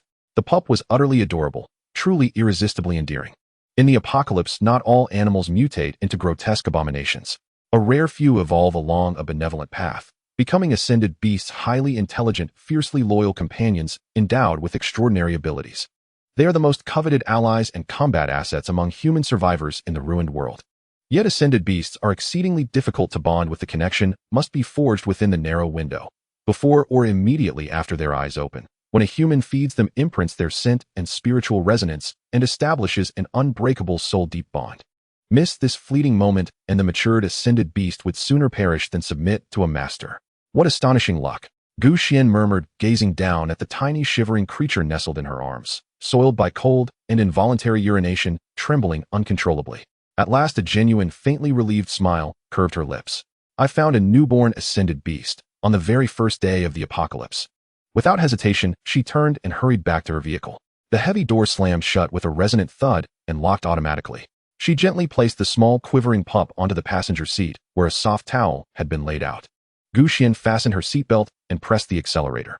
The deep gray armored fortress roared back to life, swiftly pulling away from the logistics park, a place saturated with blood and death. Outside the window, desolate landscapes blurred past in rapid retreat. Glancing sideways, Xuan watched as the tiny life beside her gradually stilled its tremors in the warmth, slipping into peaceful slumber.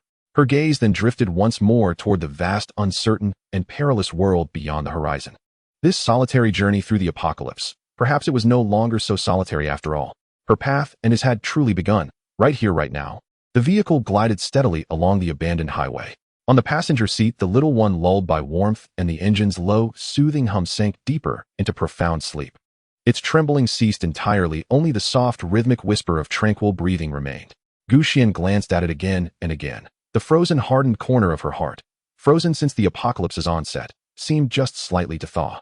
I'll need to give you a name, she murmured softly, her eyes tracing the golden down that shimmered even beneath grime, then lingering on its plump, gently rising belly, full from its recent meal. From head to toe you're pure gold, regal, almost opulent, yet round and soft like a plump little bean. She paused in quiet contemplation, then snapped her fingers. Jean Doe it is.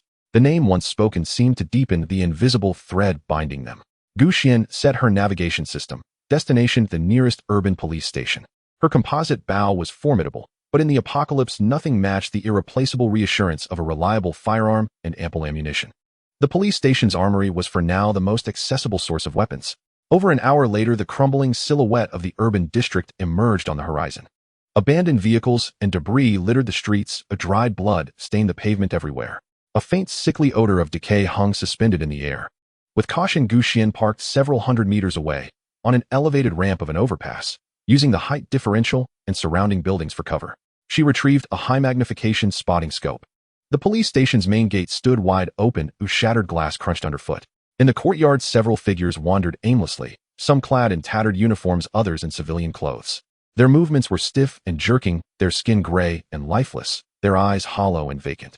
Dark drool clung to their chins and guttural, mindless rasps, escaped their throats. Zombies. And not a few. 7 or 8 were visible in the courtyard alone. Countless more might lurk inside the office building. Xuan's heart sank. If they were living humans, negotiation, or even intimidation, might still be possible. But these creatures possessed no reason, felt no pain, and hungered only to consume. Once roused, they would swarm like relentless clinging parasites. Her armored vehicle was sturdy, but surrounded by hordes of zombies, the risk remained grave. Worse still, her objective was to infiltrate the building and locate the armory, not wage a static siege at its entrance. This won't work, it's too dangerous. Xuan lowered the scope, her brow furrowed tightly. A frontal assault would exact too steep a price, yielding little in return. She glanced down at Jean Doe, sprawled blissfully asleep on the passenger seat, his tiny belly rising and falling with each breath, and sighed helplessly. If only you could grow up quickly. Maybe you'd even fetch me the guns. Ascended beasts once matured possessed intellect and capability far surpassing ordinary animals. Such a task was not beyond possibility. But Jean Doe was still a helpless infant, unable even to stand steadily on his own. Wait. A lightning bolt of realization flashed across Xuan's mind. A real dog wouldn't do, but what about a mechanical one? She slapped her thigh hard, her eyes blazing with sudden fierce excitement. How could she have forgotten that place? In her previous life, during the early days of the apocalypse, she had taken refuge near this very district, and remembered clearly on its outskirts adjacent to the Science and Technology Museum, a major exhibition of intelligent robots had been underway. It featured robots of every function, including biomimetic mechanical hounds designed for rescue and exploration. Powered by diverse energy sources and pre-programmed, they could readily substitute for living beings in hazardous operations. Even if the grid had collapsed, many exhibits carried backup power cells or alternative energy systems. Even if most lay dormant, finding just 1 or 2 operational units would suffice. Or at worst, she could salvage critical components and, using her system storage and modification expertise, assemble a functional mechanical hound from the wreckage. Compared to storming a zombie-infested police station, heading to the Science and Technology Museum posed markedly lower risk and promised far greater reward, a tireless, infection-proof, utterly obedient mechanical ally. No time to hesitate. Xuan immediately reprogrammed her navigation, destination Urban Science and Technology Museum. She cast one last tender glance at the sleeping Jean Doe, then gently stroked the warm velvety crown of his head. Let's go, Jean Doe. We're off to find you a metallic brother-in-arms. The deep gray RV growled low, pivoted sharply, and surged forward, leaving the perilous police station behind as it sped toward the museum. Leaving the police station behind, Xuan guided her fortress-like vehicle toward the museum. To avoid potentially gridlocked main roads, she chose a quieter, less traveled side street. Low, weathered residential buildings and scattered storefronts lined both sides, silent, barren, profoundly desolate. As the vehicle approached an intersection, a figure suddenly darted into the road ahead, frantically waving arms. Xuan's gaze sharpened instantly. She slammed the brakes and gripped the weapon resting beside her. It was an elderly woman, her hair stark white, her clothes ragged and torn. Clutched tightly in her arms was a child swaddled in a tattered blanket, face obscured. Grime and tears streaked the woman's cheeks, her eyes held despair and a deliberate, practiced plea. Stop. Please stop. Save my grandson, he's fading fast.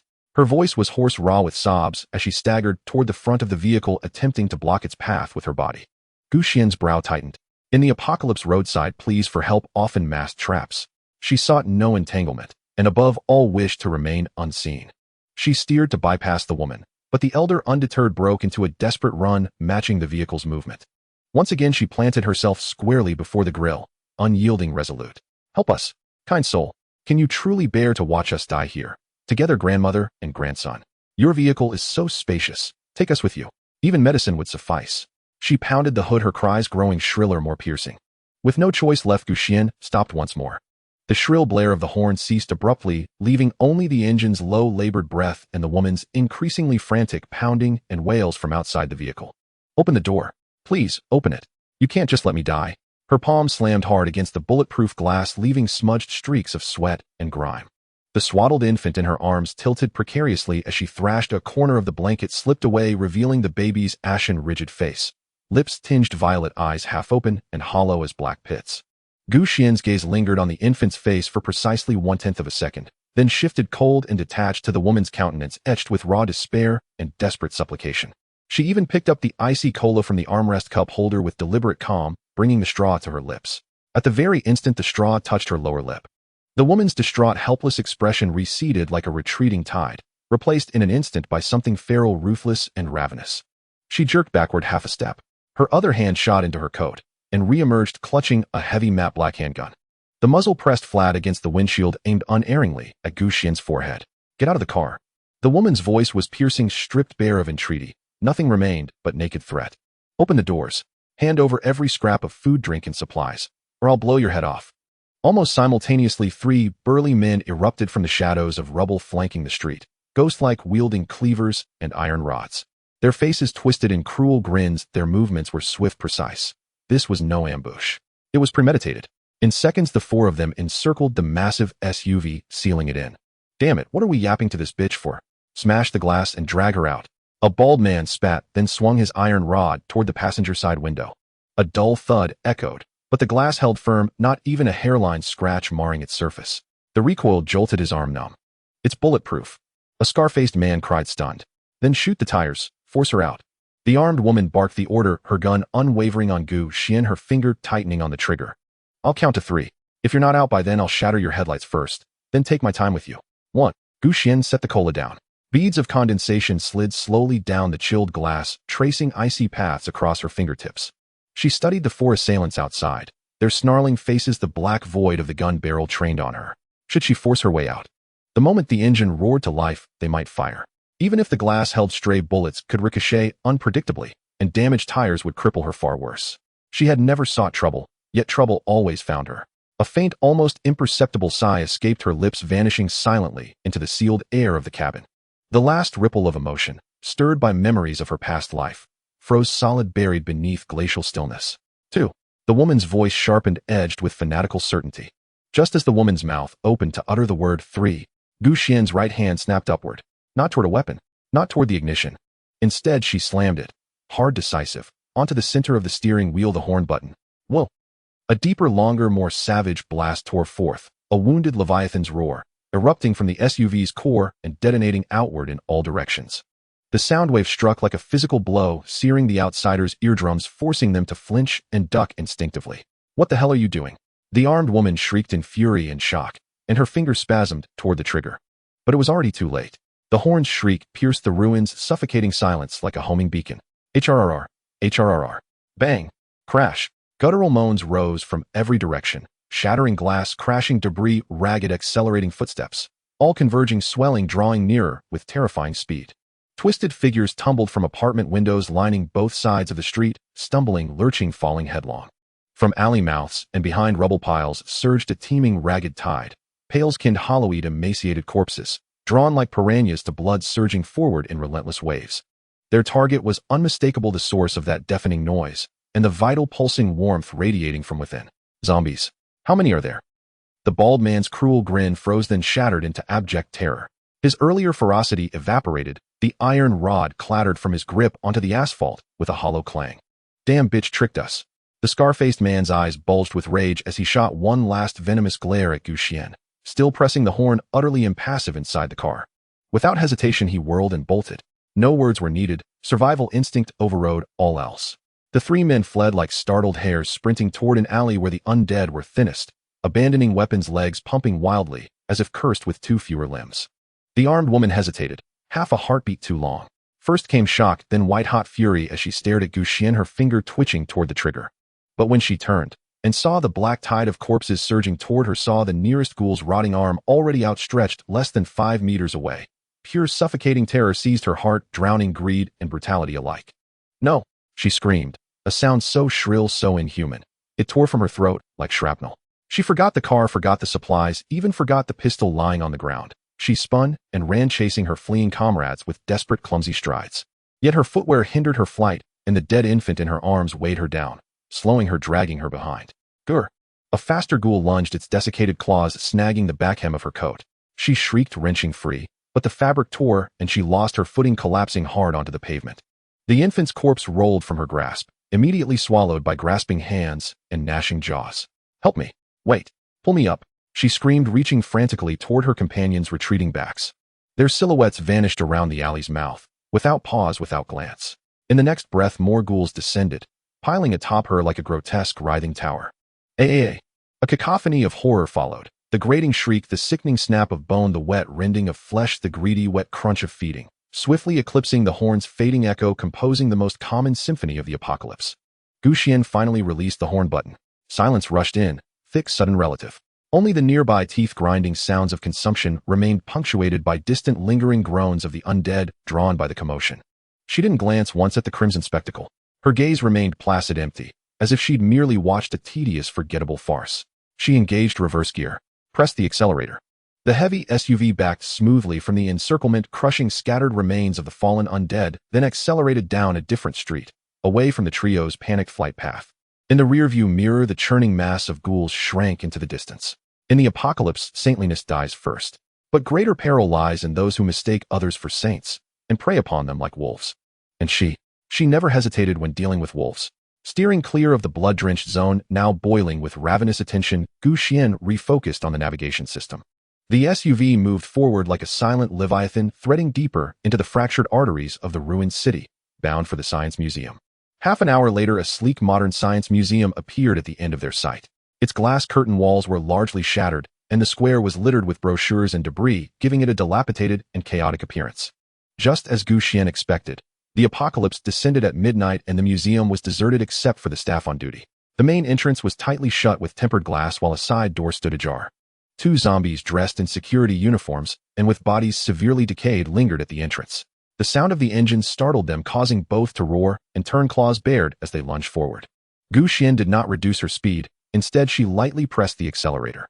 Bang! Bang! With two dull thuds, the zombies were sent flying like ragged cloth, crashing hard against the wall, their bones shattering, and they no longer moved.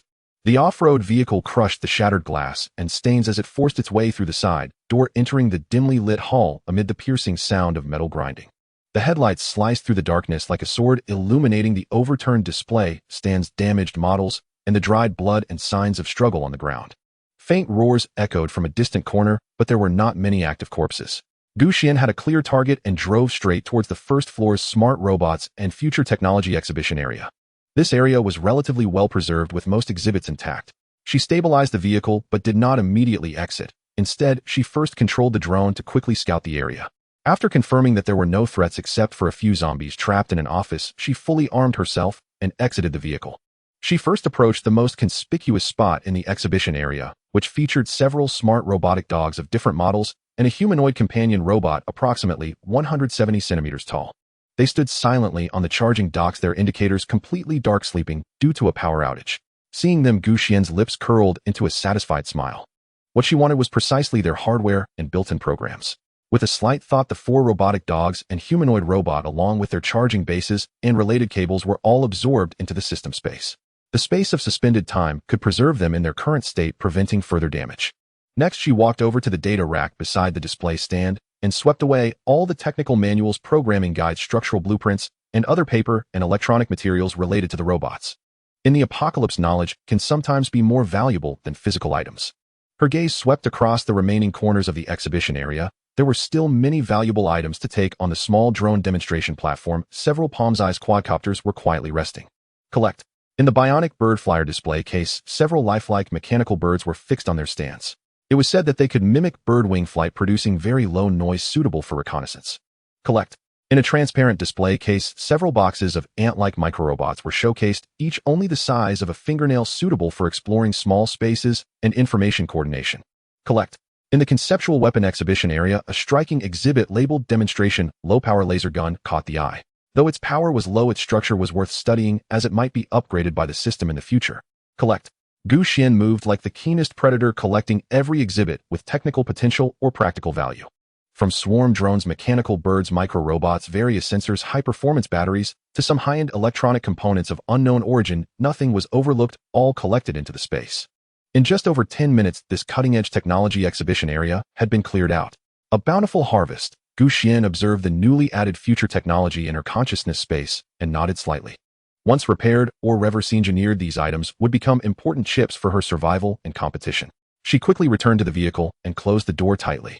The engine roared to life again as the dark gray steel fortress rolled over the debris, leaving behind the silent tomb of knowledge.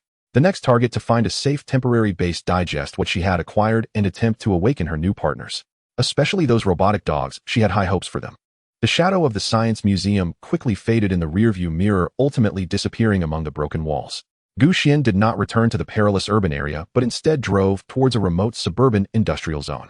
She needed a place that was absolutely quiet and undisturbed to organize everything and activate the cold machines. The sky grew darker, and the second night of the apocalypse quietly approached. The stench of decay thickened in the air, and distant roars and gunshots occasionally echoed as if the abyss whispered. She found an abandoned machine processing factory. The outer walls were mostly intact with only a rusty side door slightly ajar. Drone reconnaissance confirmed that the factory area was eerily quiet except for a few zombies trapped in the workshop. Xuan drove the vehicle into the semi-open large warehouse. Although the roof had holes exposing the gray sky, it was sufficient to obscure visibility. She blocked the entrance with the rear of the vehicle, creating an enclosed space. The lights inside the vehicle turned on, and Xuan slowly exhaled. Continuous high-intensity actions and mental tension made even the Reborn her feel a hint of fatigue. She first took out some hot food for a simple meal, then fed the still-sleeping Xiao Jindo some warm sheep's milk. The little guy only drowsily smacked its lips and curled up to continue sleeping. It seemed to need sleep to adapt to this brutal new world and its potential evolution. After eating her fill, Xuan eagerly immersed her consciousness into the system space. In the still void aside from the piled-up supplies, a batch of high-tech treasures had appeared. She first focused on the 4 robotic dogs and the humanoid robot, carefully taking them out one by one and placing them on the empty space in the vehicle. They remained silent as before, their metallic and composite material shells gleaming coldly under the light. Xuan quickly flipped through the technical manuals and electronic materials obtained from the Science Museum. Fortunately, these exhibits were designed for easy demonstration and maintenance, often employing modular designs and open interfaces.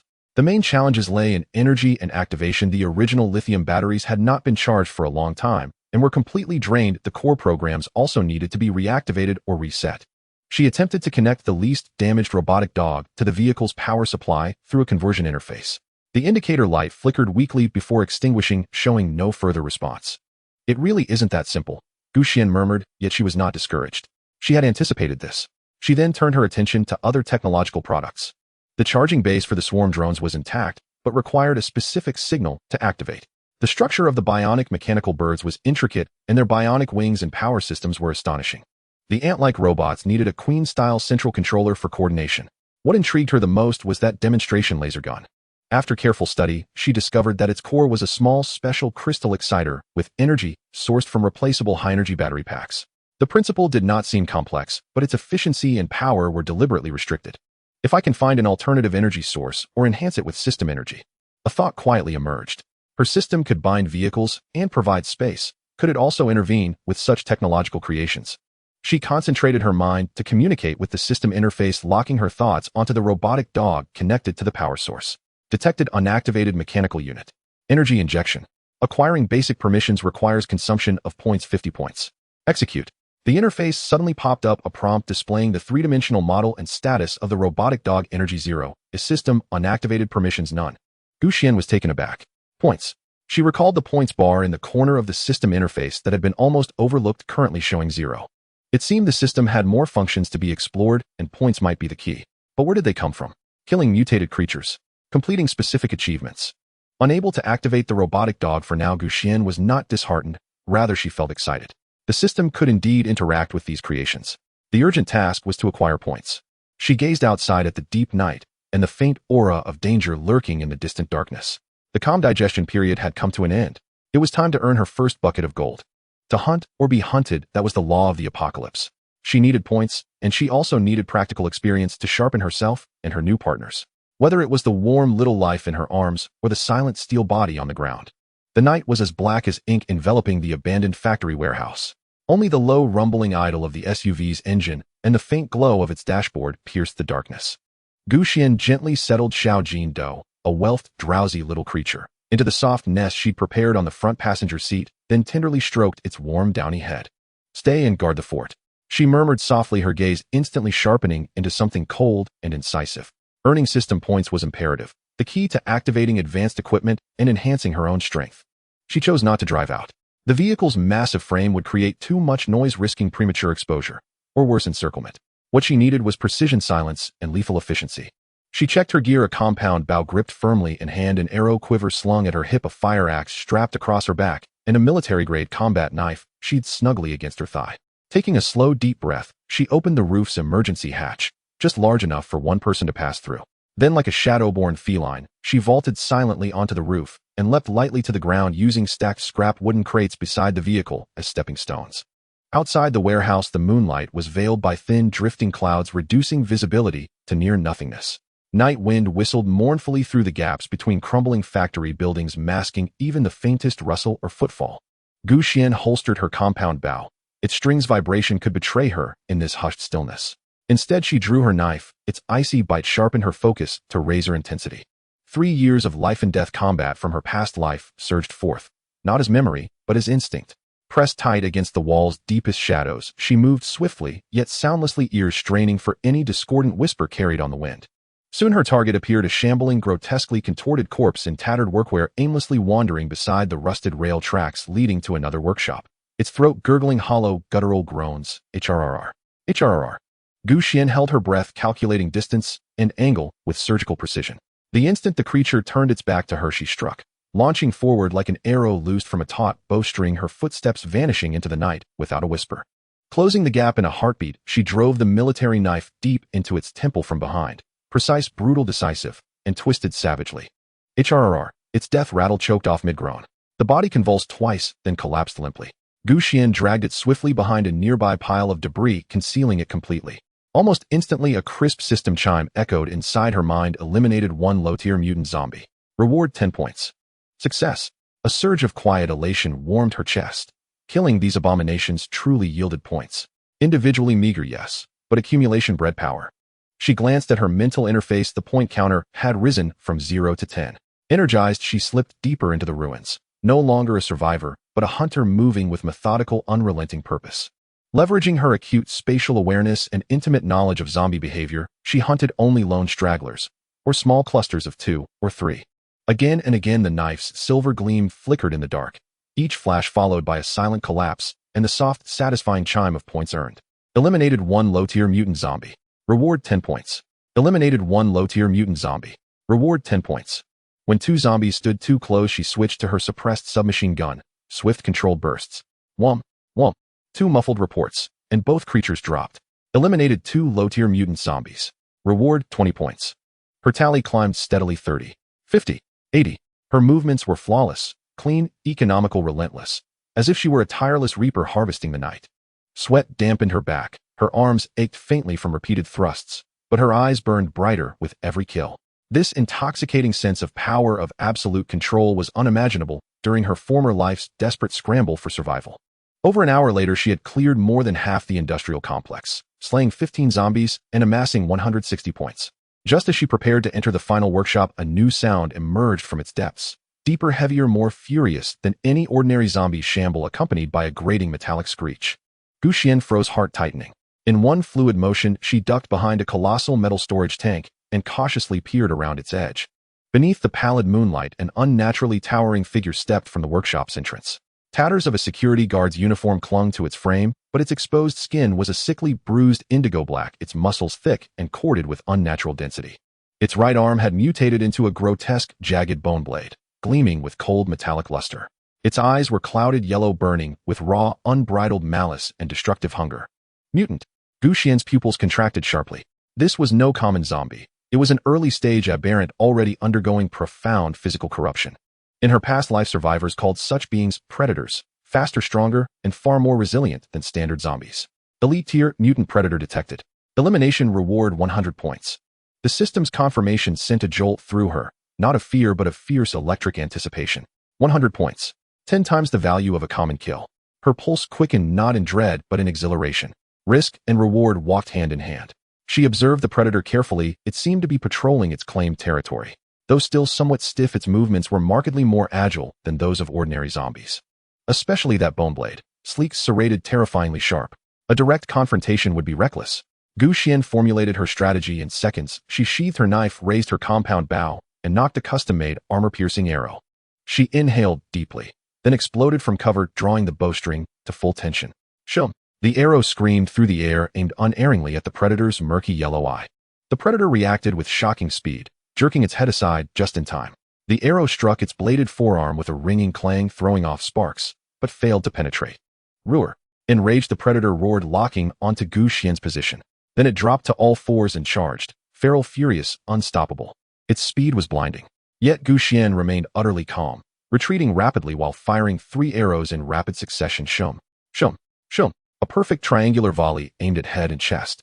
The predator swung its bone blade, deflecting 2 shafts, but the third buried itself deep into its shoulder, its barbed tip sinking halfway in. Dark crimson blood welled, only stoking its fury further. The distance between them collapsed in heartbeats. Just as the predator lunged, roaring, raising its blade for the killing strike, Xuan flung the bow aside and threw herself backward, arching her spine. Simultaneously, the fire axe, long strapped across her back, was already in her grip. Thwack, thwack, thwack. A rapid, brutal cascade of blows, each landing with surgical precision on the predator's exposed armpit and throat, vulnerabilities revealed by its upraised arm. At such proximity, even the predator's dense, hardened musculature could not withstand the axe's savage force. HRRR. GGGG. Its forward momentum halted abruptly, its body shuddering violently. Yellow eyes bulged with rage and disbelief, then dimmed. With a thunderous crash, it fell, twitched once, and lay still. Eliminated one elite-tier mutant predator. Reward 100 points. Xuan sprang upright, chest rising and falling in measured breaths. She gazed down at the fallen mutant, this fearsome, corrupted relic, and exhaled slowly, a long, steady stream of spent breath. Total points 260.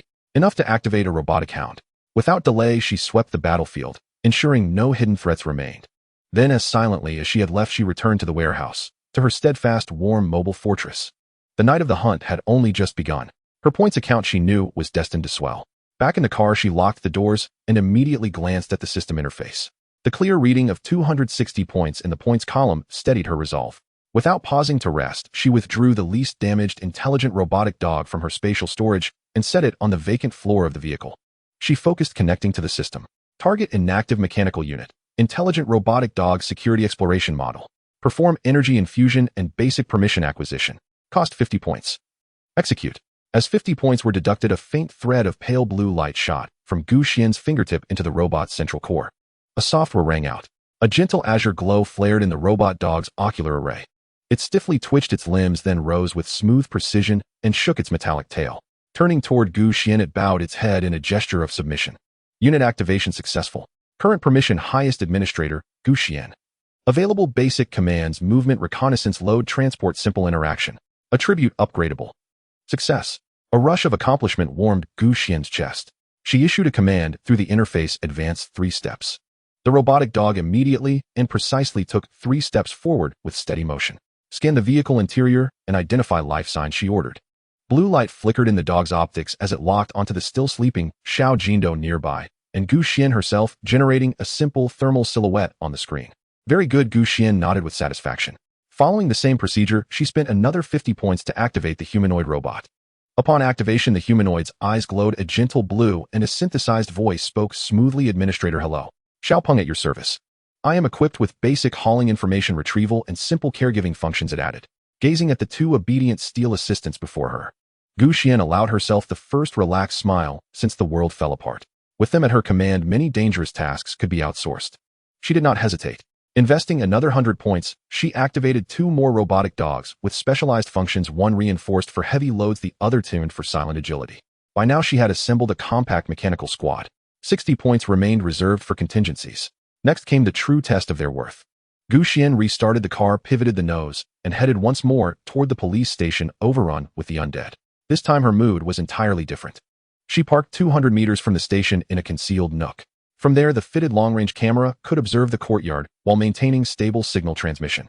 There appeared to be more zombies in the station yard than during the day, roughly a dozen wandering aimlessly. Calmly, Xuan produced a chocolate-coated ice cream from her space and took a contented bite. The cool, cloying sweetness made her eyes narrow with pleasure. She then switched the main display to the control interface for her mechanical units. Command: A1 heavy load robotic dog, A2 silential robotic dog, A3 initial security exploration robotic dog. Infiltrate target building, locate the armory, and identify gun cabinets. B1 Xiaopeng. Remain near the vehicle on watch. The order given, the 3 robotic dogs slipped from the car, like true hunting hounds, silent and deliberate. They crept through grass, around abandoned cars, and along shadowed walls, advancing toward the station with astonishing efficiency and stealth. Their cameras fed live images back to Xuan's screen. Xiaopeng stood by the vehicle, wielding a non-lethal stun baton borrowed from the Science Museum, dutifully guarding the perimeter. The screen split into several views, showing each dog's first-person feed. They slipped through a shattered window into the station's office building. Inside, the light was dim, and a few zombies roamed the corridors. Relying on infrared sensing and acoustic detection, the dogs consistently avoided threats. A2, exploiting its low-noise design, slid past at the foot of a zombie that had its back turned. Quickly, they found a room on the 2nd floor marked Armory. The door was a heavy security door, but not fully sealed, likely hurriedly left ajar when the world collapsed. A1 approached, wedging its mechanical claws into the door seam and powering its motors. With the metallic stress and a grating sound, the door was forced open enough for the dogs to pass. Inside the armory, several heavy metal gun cabinets dominated the space. One door was slightly ajar, the others remained firmly shut. A 3 scanned the cabinets with blue light and reported detected mechanical combination locks and physical padlocks. Suggested approaches brute force entry or locate keys. Keys were unrealistic. Xuan made a swift decision, a 1 attempt brute force on the ajar cabinet door. A 2 and a 3 maintain perimeter. A 1 stepped forward, its reinforced foreclaws gripping the edge of the ajar door as its powerful actuators engaged. With a harsh metallic tearing, the door was ripped free. Inside lay several black Type 79 submachine guns and magazines crammed full of rounds. Beautiful, Xuan murmured, licking ice cream from her lip. A 1-0 prioritize transporting submachine guns and magazines. A 2 and a 3 attempt to pry open the other cabinets. Under her remote command, the mechanical squad operated with precision and efficiency. A 1 tireless as a beast of burden ferried submachine guns, pistols, and box after box of ammunition to the backyard, depositing them in a corner near Xuan's vehicle. A 2 and a 3 handled security and lock breaching. With mechanical accuracy, they even located a spare battering ram and pried open 2 more cabinets, uncovering more weapons and several bulletproof vests. The entire operation lasted less than half an hour. Only once did movement betray them and draw a zombie's attention. The intruding zombie lunged into the armory but was crushed down by a 3's mechanical claw and finished cleanly by a 2. When the final vest was dragged to the backyard corner, Xuan issued the retreat order. The 3 robotic dogs returned the way they had come, silent as ghosts that had completed their work. Only then did Xuan drive up to the backyard wall, open the car door, and with a mental command draw the stacked spoils into her storage space. 5 submachine guns, 10 pistols, 8 bulletproof vests, and more than 5,000 rounds of assorted ammunition, all uploaded into the system space. Perfect. She glanced at the mechanical squad's still ample battery levels on the screen, took another bite of the nearly melted ice cream, and felt a rare, uncomplicated contentment. With technological assistance, the difficulty of surviving this apocalypse seemed to drop by several grades. She started the vehicle, loaded her mechanical core and the plentiful spoils, and vanished again into the ruined city's shadows. The path ahead suddenly looked far clearer. With a load of arms and a loyal mechanical squad, Xuan drove her mobile fortress, not lingering too long in the perilous urban area. She chose an abandoned third-line military factory nestled by the mountains and rivers on the outskirts of the city. Driving the vehicle into the workshop embedded in the mountains, the heavy iron door slowly closed. Xuan turned on the lights, and after confirming safety, finally relaxed. In the following week, she entered an intense mobile home enhancement period. She categorized and organized the seized weapons and ammunition, conducting live-fire training every day to readjust to her body. The gunfire echoed in the workshop, proclaiming that this place had a master. The 4 mechanical dogs and the Xiaopeng robot were her most capable assistants. She spent points to fine-tune and upgrade all the robots, watching them tirelessly carry out patrolling, guarding, and transporting tasks, a sense of unprecedented control washing over her. On the afternoon of the 3rd day, Xuan decided to conduct a systematic practical experiment with the mechanical dogs. She chose a patch of overgrown grass outside the workshop as the testing ground. The B1 Xiaopeng robot was set as the recorder, standing on the sidelines with a tablet in hand. The 4 mechanical dogs lined up in front of her. First is the basic command response test. Xuan sent commands to the 4 mechanical dogs simultaneously through the neural connection. A 1 to A4 advanced 10 meters spread out. The 4 mechanical dogs activated at the same time, their movements synchronized. The heavy A1 moved steadily, the silent A2 was almost soundless, the reconnaissance A3's sensors flickered with a faint light, and the multi-terrain A4 easily leaped over a small dirt mound. Response time 0.8 seconds, a synchronization rate 97, excellent. Xuan nodded in satisfaction. Next is the tactical coordination test. She pointed to a makeshift obstacle area made of discarded tires and concrete pipes on the west side of the open space. Simulate search and eliminate task. A 3 will scout ahead, A2 will cover, A1 and A4 will follow. The mechanical dogs immediately sprang into action. A 3 was the first to infiltrate the obstacle area, its upgraded sensors quickly scanning the environment and relaying a 3-dimensional terrain map back to Xuan's view. 2 infrared markers simulating threats were identified. 2 heat sources detected positions B4 and C7. A 3 reported via radio. A 2 silently eliminate target B4. A 1 A4 suppress area C7. A 2 glided into the shadows like a ghost, its retractable claw springing out silently. 3 seconds later, the B4 heat source marker disappeared from the screen. Meanwhile, A1 and A4 flanked the C7 area, with heavy A1 using its body as cover while A4 surged in from the side. Target eliminated. A 2's report was concise and calm. The entire operation took less than 2 minutes. Gu Xian checked the data. A2's noise level during stealth was below 30 decibels. A3's reconnaissance range reached a radius of 150 meters, and identification accuracy improved by 40. Lastly, the maximum load and emergency test. Gu Xian walked towards A1 maximum load transport. She directed A1 to move to an abandoned small machine tool, estimating its weight at around 300 kilograms. A1 adjusted its posture, its mechanical claw gripping the base of the machine tool, the hydraulic system emitting a faint hum. The machine tool was steadily lifted, and A1 slowly but steadily moved towards the designated location. Joint pressure 78, within safe range. But movement speed decreased by 65. The B1 robot reported the data. At that moment, Gu Xian suddenly issued a simulated emergency command. Encountered an unexpected threat, all units retreat to the designated assembly point. The 4 mechanical dogs immediately abandoned their current task. A1 decisively set down the machine tool and retreated towards the workshop entrance along with the other 3. During the retreat, they automatically formed a diamond formation with A3 scouting ahead, A1 bringing up the rear, and A2 and A4 guarding the sides. Retreat time was 22 faster than the standard plan. After reviewing all the data, Gu Xian finally smiled. Very good, the upgrade effects are significant. She specifically checked A2's claw mechanism. This was a close combat module she designed based on memories from her past life. The claw was made of high-strength alloy hidden within the leg armor when retracted and could extend up to 20 centimeters when deployed, sufficient to pierce the skull of a zombie or light armor. The ability for silent elimination is crucial. Gu Xian stroked A2's cold armor. In some situations, gunfire can bring about more trouble. After the experiment, Gu Xian continued her enhancement plan. She thoroughly accounted for the supplies in the system space and restructured the living area inside the vehicle. The massage chair was fixed in the best position, and lying on it to relax after training became the greatest pleasure. She also used fabric to redecorate the interior, adding a touch of warmth to the cold steel space. The nest of the little golden bean was placed next to the driver's seat. The little creature grew day by day, its fur becoming increasingly golden and dense, and it began to try to walk unsteadily, full of curiosity, towards Gu Xian and its robotic partners. Drones and bionic mechanical birds on the roof took turns conducting continuous reconnaissance of the 10-kilometer radius surrounding the factory. The information relayed back was not optimistic. Black smoke still billowed from the city direction. Faint sounds of explosions and gunfire indicated that conflicts had never ceased. Abandoned vehicles were increasingly prevalent on the roads, and some survivor teams cautiously moved among the ruins. Gu Xian had no intention of making contact. The only good news was that the area around the factory was indeed clean, with no large-scale threats discovered apart from a few zombies and a mutated wild boar eliminated in the initial days.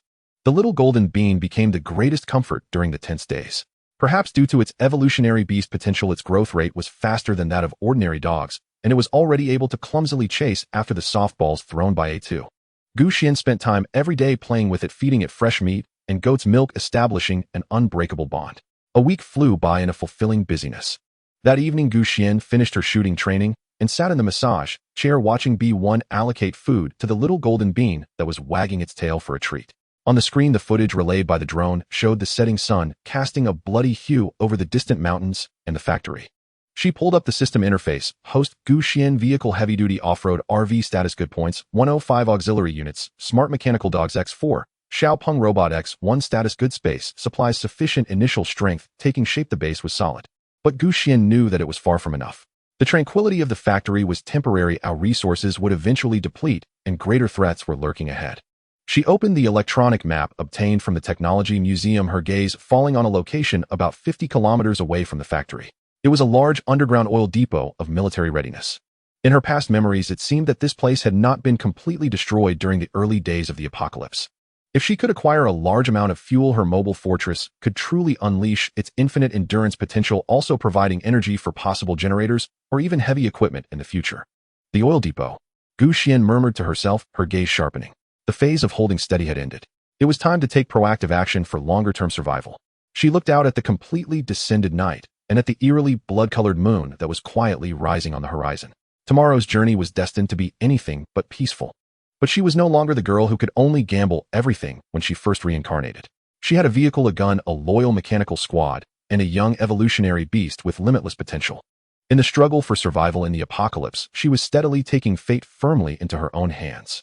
Gu Xian closed the system interface and began preparing equipment for tomorrow's mission. Gu Xian had originally planned to head to the oil depot, but the torrential rain disrupted everything. On the evening of the 4th day, the leaden sky could no longer hold back, and the downpour fell like a broken dam.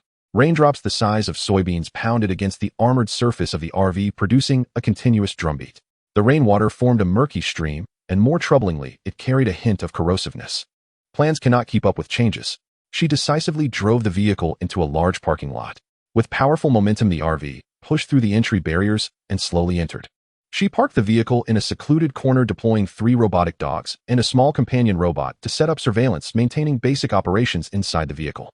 Outside the vehicle was hell. The roaring of the storm intertwined with the howls of the undead, occasionally mixed with the short, desperate cries of survivors. Yet inside the vehicle was paradise. The soundproof layer filtered out the noise, and the temperature control system kept it comfortable under the warm yellow light. Xuan enjoyed steak and red wine, leafing through a physical novel with the snoring Jean Doe in her arms. She adjusted the robotic dog's collaborative commands and tested various systems of the vehicle. This sense of peace in the apocalypse almost intoxicated her. On the morning of the 3rd day, the familiar ache in her lower abdomen awakened her. Her period had arrived as expected. Even with the system granted by her rebirth, some natural laws could not be defied. She wrapped herself tightly in the blanket, using Jean Doe as a warm buddy, but the satisfaction she felt was inevitably reduced. Sigh. It would be perfect if this wasn't happening. The rain stopped on the morning of the 4th day. Sunlight seeped through the cracks of the exit. During the past 3 days, Xuan had not been idle. She had further developed the functions of the robotic dogs, enabling them to carry out more complex reconnaissance and tactical cooperation. Once the rain stopped, she dispatched 2 robotic dogs to conduct silent step-by-step reconnaissance of the building they were in to clarify the path for their next action. After the reconnaissance mission, the images transmitted back from the robotic dogs gave Xuan a clear understanding of the surrounding terrain. Behind the parking lot was an abandoned shopping center, structurally intact and temporarily safe, making it an ideal training ground. With limited resources, her own strength was fundamental. Xuan prioritized systematic self-improvement. She set the training ground in a spacious atrium of the shopping center. She used only basic firearms, with each bullet being extremely precious. There was no blind rapid firing, only prolonged aiming, breathing adjustments, and feeling the trigger. Abandoned shelves, billboards, and marked columns were her targets. Bang! Bang! The gunfire echoed in the emptiness. Xuan didn't care if she attracted a few wandering zombies. Sometimes they served as additional moving targets. What mattered to her was the concentration of bullet impacts, the feel at different distances, and the smoothness of changing magazines. After firing a few rounds, she carefully observed the bullet holes through a scope, silently reviewing her performance. Sweat dripped down her arms, felt sore, yet her gaze became ever more focused, her movements increasingly stable. This process of combining her shallow knowledge from her past life with current practice, while clearly perceiving her progress, grounded her. Between shooting sessions, it was time for close-quarters combat. The smooth tiles became an improvised training ground. Using a clothing model as an imagined enemy, she practiced side kicks, elbow strikes, and grappling. More often, she fought against her own shadow, repeatedly rehearsing evasion, rolling, and counterattacking using shelf corners. She instructed the small companion robot to simulate slow, non-aggressive lunges, practicing precise evasion and critical strikes in crucial moments. Facing a physical entity felt far more effective than empty practice. While Xuan was fully focused on training, her most loyal companion joined in. At first, Jean Doe quietly squatted beside the RV, its shiny black eyes intently tracking Xuan's every movement. Its ears stood alert, as if standing guard for her. When Xuan practiced quick side rolls to evade, Jean Doe seemed to sense the atmosphere of crisis training, emitting a low, alert whine from its throat. Woof! It let out a soft bark, trotting closer, and began to participate in training in its own way. Xuan practiced low crawling observation, and Jean Doe immediately lowered its body, pressing its belly to the ground, mimicking Xuan's posture as it crawled forward on all fours. But that furry tail, due to excitement and exertion, uncontrollably wagged lightly against the ground, its eyes filled with focus, as if to say, "I am also seriously executing my task." Xuan practiced short-distance sprints and sudden stops, triggering Jean Doe's canine instincts. It darted out with a whoosh, moving faster, and skidded to a halt behind a column. Then it immediately turned around, panting, looking at Xuan with bright eyes, as if waiting for the next command, or showing off, "Look, I can run fast." As Xuan practiced combinations of punches and kicks against the column, Jean Doe would assume a guard stance beside her, facing outward, ears perked up, body slightly leaning forward. Occasionally, it would glance back at Xuan's movements, then turn back to remain vigilant of the periphery, as if saying, "Master, focus on your training, I'll keep an eye on the surroundings." Sometimes it would also mimic a pounce and bite, lunging at the air with a sudden snap, emitting a threatening woo-woo sound. Then it would run back to Xuan's side, rubbing against her. Xuan was deeply warmed by this little one's earnest guarding and efforts at imitation. The monotony of training was dispelled. Sometimes, she would intentionally add some gesture commands allowing Jean Do to participate in simple follow guard and return to position exercises combining survival training with basic obedience training for Jean Do. Jean Do was smart and eager learning quickly, which added much interaction and fun to the training. Its presence not only provided Xuan with unconditional companionship and loyalty, but its own alertness and obedience also improved in the practical environment. The days of training were monotonous, yet fulfilling. Sweat soaked her training clothes and bruises adorned her body. But muscle memory was reviving, reactions were accelerating, and her sense of control over her abilities was continuously strengthening. She knew she was still far from being a master, but this conscious honing was solidifying the foundation of survival. And beside her, that little figure, sometimes alertly patrolling, sometimes earnestly imitating, always centered around her, was the most steadfast and warm companion on this arduous journey. Xuan wiped away her sweat looking at Jean Do, who was happily wagging its tail after completing the command once again, and reached out to rub its furry head. "Well done, Jean Do," she said softly. The outside world remained fraught with danger, but within the small space formed by the two of them, strength was growing and understanding was deepening. On this path of survival and becoming stronger in the apocalypse, having each other made the journey seem less lonely and cold. Feeling prepared, Xuan began her next course of action. She did not immediately drive out, but first dispatched the A2 and A3 robotic dogs to conduct segmental reconnaissance of the massive building where the parking lot was located. The robotic dogs moved like silent ghosts, quietly ascending through safe passages and ventilation ducts, transmitting back the images they saw in real time. The images on the monitor shifted: empty corridors, toppled counters, luxury goods strewn across the floor, fractured display windows. As the reconnaissance widened, Xuan's eyes brightened with interest. This was no ordinary office or residential block. It was clearly a large integrated shopping mall. From the internal layout and remaining decor, it was undeniably upscale. More importantly, as she had suspected, the catastrophe had struck at midnight, and the mall had long since closed its doors. Apart from a few on-duty guards and possibly some stranded staff, there were no crowds here, and therefore no sweeping horde of the undead. The footage from the robotic dogs showed only a handful of zombies in security or cleaning uniforms wandering about. They moved sluggishly and posed little threat. Lucky, she thought with a small thrill. In the early days of the end times, a mall was an undeveloped treasure trove, especially a high-end mall stocked with a wide variety of durable premium goods. During reconnaissance, A2 and A3 had used their mechanical claws and precision strikes to silently clear those lone zombies, removing obstacles for the next phase. After confirming the building was temporarily secure, Xuan wasted no time. She started the car and, following the route scouted by the robotic dogs, carefully drove up the parking garage ramp. They finally found an access to the mall's loading area. Such passages usually had sturdy rolling shutters, though this one appeared to have been left ajar for night deliveries. One shutter had not fully descended, leaving a sufficient gap. Xuan drove straight into the loading bay. The space was ample and relatively enclosed, an ideal temporary stronghold. After parking, she began to arm herself, a fully loaded Type 79 submachine gun slung across her chest, a Type 92 pistol holstered at her thigh, a military knife strapped to her calf, and spare magazines stuffed into pouches. She also fitted the 3 robotic dogs with simple transport modules and had the Xiaoping robot carry several empty collapsible storage boxes. With preparations complete, she glanced at Jean Do in the passenger seat, head tilted and eyes wet and wide, and ruffled the little dog's head. "Jean Do, you're too small, and there may still be danger outside. Stay in the car and guard the place. Be good," she said in an unusually soft tone. "When I come back, I'll bring you the best canned food, plenty of it." Jean Do seemed to understand the word canned. His little tail wagged happily. He whimpered once and obediently curled into his nook, though his eyes never left Xuan. Having arranged the guard, Xuan drew a deep breath and opened the heavy door. "Let's go," she murmured, then was the first to leap from the car. The 3 robotic dogs and Xiaoping followed closely. Their metal paws met the concrete with faint rhythmic clicks. Stepping into the mall, a mingled scent of dust, mildew, and faint decay hit her. Compared to the car's warm, clean interior, the place felt cold and lifeless. The atrium, once brilliant with lights and thronged with people, now held only shattered chandeliers and toppled decorations. Sunlight pierced holes in the glass dome, forming columns of light that illuminated drifting dust. Xuan did not indulge in sentiment. She made a gesture, and the mechanical squad dispersed into a wary formation, advancing forward. A2 and A3 performed cross-reconnaissance ahead, while A1 and Xiaoping flanked Xuan. Their first objective was the boutique supermarket on the basement level. They rode the escalator down to find the supermarket entrance in chaos, checkout counters overturned and goods scattered, though most of the shelving remained intact. A1 Xiaoping priority collection, canned foods, vacuum-sealed staples such as rice flour grains, and cooking oil, condiments, bottled water, energy drinks, coffee, and tea. "Check expiration dates," Xuan ordered. Acknowledged, Administrator Xiaoping replied in its electronic voice and immediately began scanning the shelves. Its mechanical arm nimbly lifted can after can of luncheon meat and placed them precisely into the collapsible boxes behind it. A one went straight to the bottled water stacks, carrying 2 cases at a time. Xuan herself moved to the household goods section. Sanitary pads, tissues, wet wipes, toothpaste, and toothbrushes, shampoo, and body wash. Anything useful she spotted she transferred into the system space with a thought, rows and stacks vanishing in an instant far faster than the robots could move them. Time halted within that space, so there was no worry about expiration dates.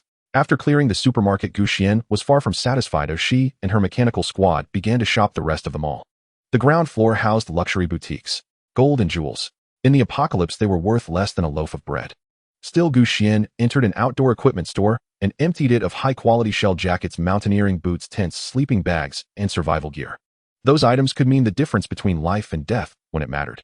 The second floor was clothing. She no longer cared about style, only material and practicality. Cotton underwear, thick socks, thermal layers, down jackets, windproof coats. She collected many sizes of each to prepare for any eventuality. She even found several pet stores and packed up all the high-quality dog food, canned dog meals, treats, toys, and supplements. Jinda's provisions were now completely secured. The third floor housed appliances and home goods. She located several high-capacity power banks, quiet generators, premium walkie-talkies, batteries in various types, and even some unopened tablets and laptops. Seeing the soft, comfortable bedding, she couldn't resist taking a few sets made of top-tier materials. The entire operation felt like a silent, efficient military raid. The robotic dogs maintained security and transported bulky items, while Xiaoping handled fine sorting and collection. Xuan was like a walking black hole. Wherever she passed, the shelves emptied. On the rare occasions a lone zombie was trapped in a shop, Xuan need not intervene. A2 or A3 would swiftly move in and neutralize it with a claw or impact module. In that near-zero-risk shopping experience, Xuan even felt a tinge of the pre-apocalypse thrill of consumerism. Except now there were no payments and no limits, a superlative VIP treatment. When she and her mechanical squad returned to the loading bay, the collapsible boxes were packed to overflowing. Her system space teemed with an immense variety of supplies from survival essentials to comforts. The whole endeavor had taken just over 2 hours. Looking at the laden haul, and then at her loyal steel assistants, Xuan patted A1's cold metal casing with satisfaction. Well done. Back home ill. Or charge you all up, she said as she opened the car door. Jindo, who had been waiting with eager eyes, immediately leapt out and wagged his tail. Xuan smiled and waved a box of premium canned beef before Jinda's nose. See, I didn't lie. Your canned food just like I promised. Inside the car and out remained 2 different worlds. Yet at that moment, Xuan felt she had made this little paradise richer and more comfortable. The road ahead through the apocalypse suddenly felt steadier and a little more enjoyable. The elation of a bountiful return had yet to fade. Xuan, accompanied by her mechanical squad and a haul of rich spoils, arrived before the half-raised roller shutter at the loading dock. Just as she directed the robotic dogs to load the final batch of supplies onto the vehicle and prepared to step aboard herself, a primal battle-honed instinct, sensing unseen eyes upon her, prickled the fine hairs along her spine. She did not turn around immediately. Her movements remained seamless and unhurried. As if merely glancing idly about, she swept her peripheral vision across the depths of the loading zone, over stacked cargo crates, and into shadowed corners. She saw nothing, yet the clammy serpentine sensation of being watched clung, stubbornly refusing to dissipate. Without betraying a flicker of alarm, she quickened her pace, boarding last, just as the heavy airtight door slammed shut with a resonant thud, sealing and locking itself tight. Almost the instant the door sealed, she lunged into the driver's cabin and pulled up feeds from every external camera, especially those trained on the direction where her instincts had flared, zooming and adjusting contrast and exposure. Behind 2 towering stacked wooden crates deep within the loading zone, a flash of fabric vanished, gone in less than a heartbeat. Someone was there. Xuan's gaze turned instantly glacial. She had grown careless, distracted by the intoxicating thrill of a zero-cost raid, forgetting that other survivors might still lurk within the mall. The way those 2 men concealed themselves spoke volumes. They were no innocents. Had she delayed boarding even a moment longer, she might well have been trapped outside, vulnerable and exposed. Behind the crates, 2 gaunt men in grimy work uniforms pressed themselves flat against the wood, breath held, eyes sharp and feral. "Chang'e, did you see? That woman's gone inside. And those walking iron beasts," whispered the lanky one, voice hushed, face twisted with greed and trepidation. Chang'e was a broad-shouldered, thick-set brute. He ran his tongue over cracked lips, his stare locked unblinkingly on the deep gray off-road RV parked nearby, a compact armored fortress. "Saw it. Damn right. That's prime meat. That rig, and everything she's looted, could keep us living like kings for months. But those robot dogs, what's there to fear?" Chang'e cut him off, a flash of ruthless calculation in his eyes. "Machines are machines. There's always a way to break them. The real prize is that vehicle. Get our hands on it, and all its food, water, gear, even its weapons, becomes ours. That thing looks too solid to crack Heaton. He studied the motionless RV mind racing. Brute force won't work. We'll need to lure her out, or wait until she steps out on her own. Howl. We'll improvise when the time comes. Play weak. Cry for help. Make noise to draw her out. Once she leaves that armored shell, she'll be utterly at our mercy. A cruel, jagged smile split Changji's face. Arm yourselves. We strike the moment she emerges. Huddled in the gloom, the two conspirators already claimed the RV and all it held as theirs. Inside the vehicle, Xuan watched the two figures flicker in and out of view behind the crates. Hostile, unmistakable. On her screen, and a cold, razor-thin curve lifted the corner of her mouth. Thinking of targeting her, she didn't even bother listening to their scheming. Against absolute superiority, every trick seemed laughably futile. With serene composure, she poured herself a steaming glass of milk and opened a tuna can to reward Jean Doe, who sat gazing up at her with eager, hopeful eyes. Then she settled back into the driver's seat and pulled up the vehicle's onboard biodetection log. Sure enough, the system had logged 2 distinct life signatures minutes earlier, infiltrating the loading zone via an internal corridor, then holding position approximately 20 meters behind and to the side of the vehicle. So the detection range and sensitivity towards stationary concealed targets is even better than anticipated, Xuan murmured, nodding in quiet satisfaction. Those 100 credits were well spent. She felt no anxiety, not over forced entry, not over deception, not over ambush. Before this fully armed mobile fortress and her ever-vigilant mechanical squad, any such attempt was nothing but suicide. She almost welcomed their move. It would serve as a live test of the vehicle's passive defense systems and a chance to break in her newly acquired firearms, perhaps even earn a few extra credits in the process. Still, she had no intention of indulging them in a game of cat and mouse. She picked up the external P-linked intercom and cleared her throat. Then her voice, devoid of inflection, amplified through the speaker into something chillingly sterile, cut across the cavernous loading zone, aimed precisely at their hiding place. You two behind the crates, can you hear me? Her voice erupted like thunder in the hollow silence, jolting Changgu and the lanky man so violently they nearly leapt from their skins. Exposed it. Before they could react, Xuan's icy tone resumed. I'm giving you 10 seconds. Leave. Now. Or vanish from my sight entirely. Otherwise, I won't object to letting my pets entertain you. At her words, 3 robotic dogs, previously motionless beside the vehicle, flared menacing crimson light from their optical sensors. In unison, the 3 units pivoted toward the crates, their mechanical joints clicking softly into combat-ready stance. Xiaopeng, the service bot, raised its non-lethal electroshock baton. A palpable wave of lethal intent surged across the 100-meter distance. Staring at those 3 pairs of glowing red eyes, and at the unmistakably dangerous bot, Changgu and the lanky man's avarice and ferocity dissolved instantly into raw, gut-wrenching terror.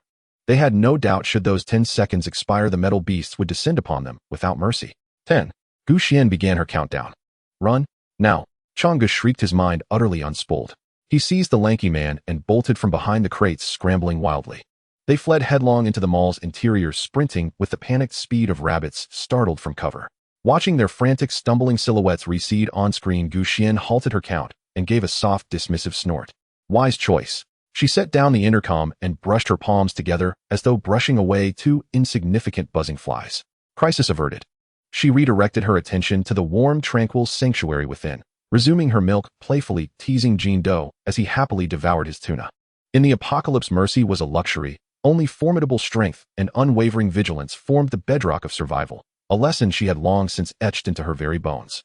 Watching the 2 figures tumble and flee into the black maw of the mall's inner corridors, Xuan's faint frost-laced smile gradually softened into neutrality. A threat of this magnitude was negligible against her current arsenal, barely stirring a ripple of tension within her. Indeed, the detector proves highly effective. She glanced once more at the biolog with quiet approval. The 2 red blips representing danger were receding swiftly, exiting the 200-meter effective radius, and the alert disengaged automatically. Those 50 credits had delivered exceptional value, equipping her mobile fortress with a round-the-clock omnidirectional early warning radar. Xuan's attention shifted away from the radar. She looked down at the little golden bean who was burying its head in a can of tuna, munching away happily. The little creature was completely oblivious to the undercurrents outside, moments ago, its tail wagging like a small windmill, fully immersed in the exquisite taste of high-quality canned food. You are so easy to take care of, Xuan said with a smile as she gently rubbed its fluffy little head. Warm, loyal, and simple, this little life brought her more relaxation than the scheming humans outside. However, the earlier incident served as a reminder. A shopping mall, a rich resource hub, was like a lighthouse in the dark, inevitably attracting other survivors. This place was no longer safe, at least not suitable for a long-term base. She needed to leave quickly. But before she left, there was one last thing to do. Xuan submerged her consciousness into the system space. The piled-up supplies nearly filled over half of the 20-ton capacity. However, there was still some space left, especially since she had deliberately saved some capacity while raiding them all. Her gaze settled on the few boxes of military grenades and smoke bombs harvested from the police station's armory. These items could prove incredibly effective in clearing closed spaces or creating chaos. Additionally, there were those swarm drones, bionic birds, and ant-like microrobots scavenged from the Science Museum. Although she had yet to find a suitable energy source and activation method, the hardware itself was immensely valuable. Especially that set of swarm drones. If activated, they would provide unparalleled reconnaissance and disruption capabilities. It's time to go. Xuan made up her mind. She started the vehicle's engine, the deep and powerful rumble echoing in the empty unloading area, ignoring the two mice that might still be lurking in the depths of the mall. She maneuvered the steering wheel, and the massive off-road RV deftly turned its head, rolling over the debris on the ground, heading toward another exit of the unloading area. That exit connected to a relatively secluded side road, allowing her to bypass the potential horde of corpses gathering at the mall's main entrance. The vehicle drove out of the dim unloading area, once again exposed to the pale sky. The city, washed by heavy rain, had fresher air, but decay and silence remained the dominant themes. The streets were littered with debris and bones washed out by rainwater, with some low-lying areas still collecting murky water. Xuan set the navigation, aiming for a direction away from the city center. She vaguely remembered hearing in her past life that this direction was relatively peaceful in the early days of the apocalypse, where a small survivor gathering had formed spontaneously. Although it might not last long, it could at least serve as a stepping stone for gathering information and taking a short break in the early stages. She had no intention of joining any fixed groups.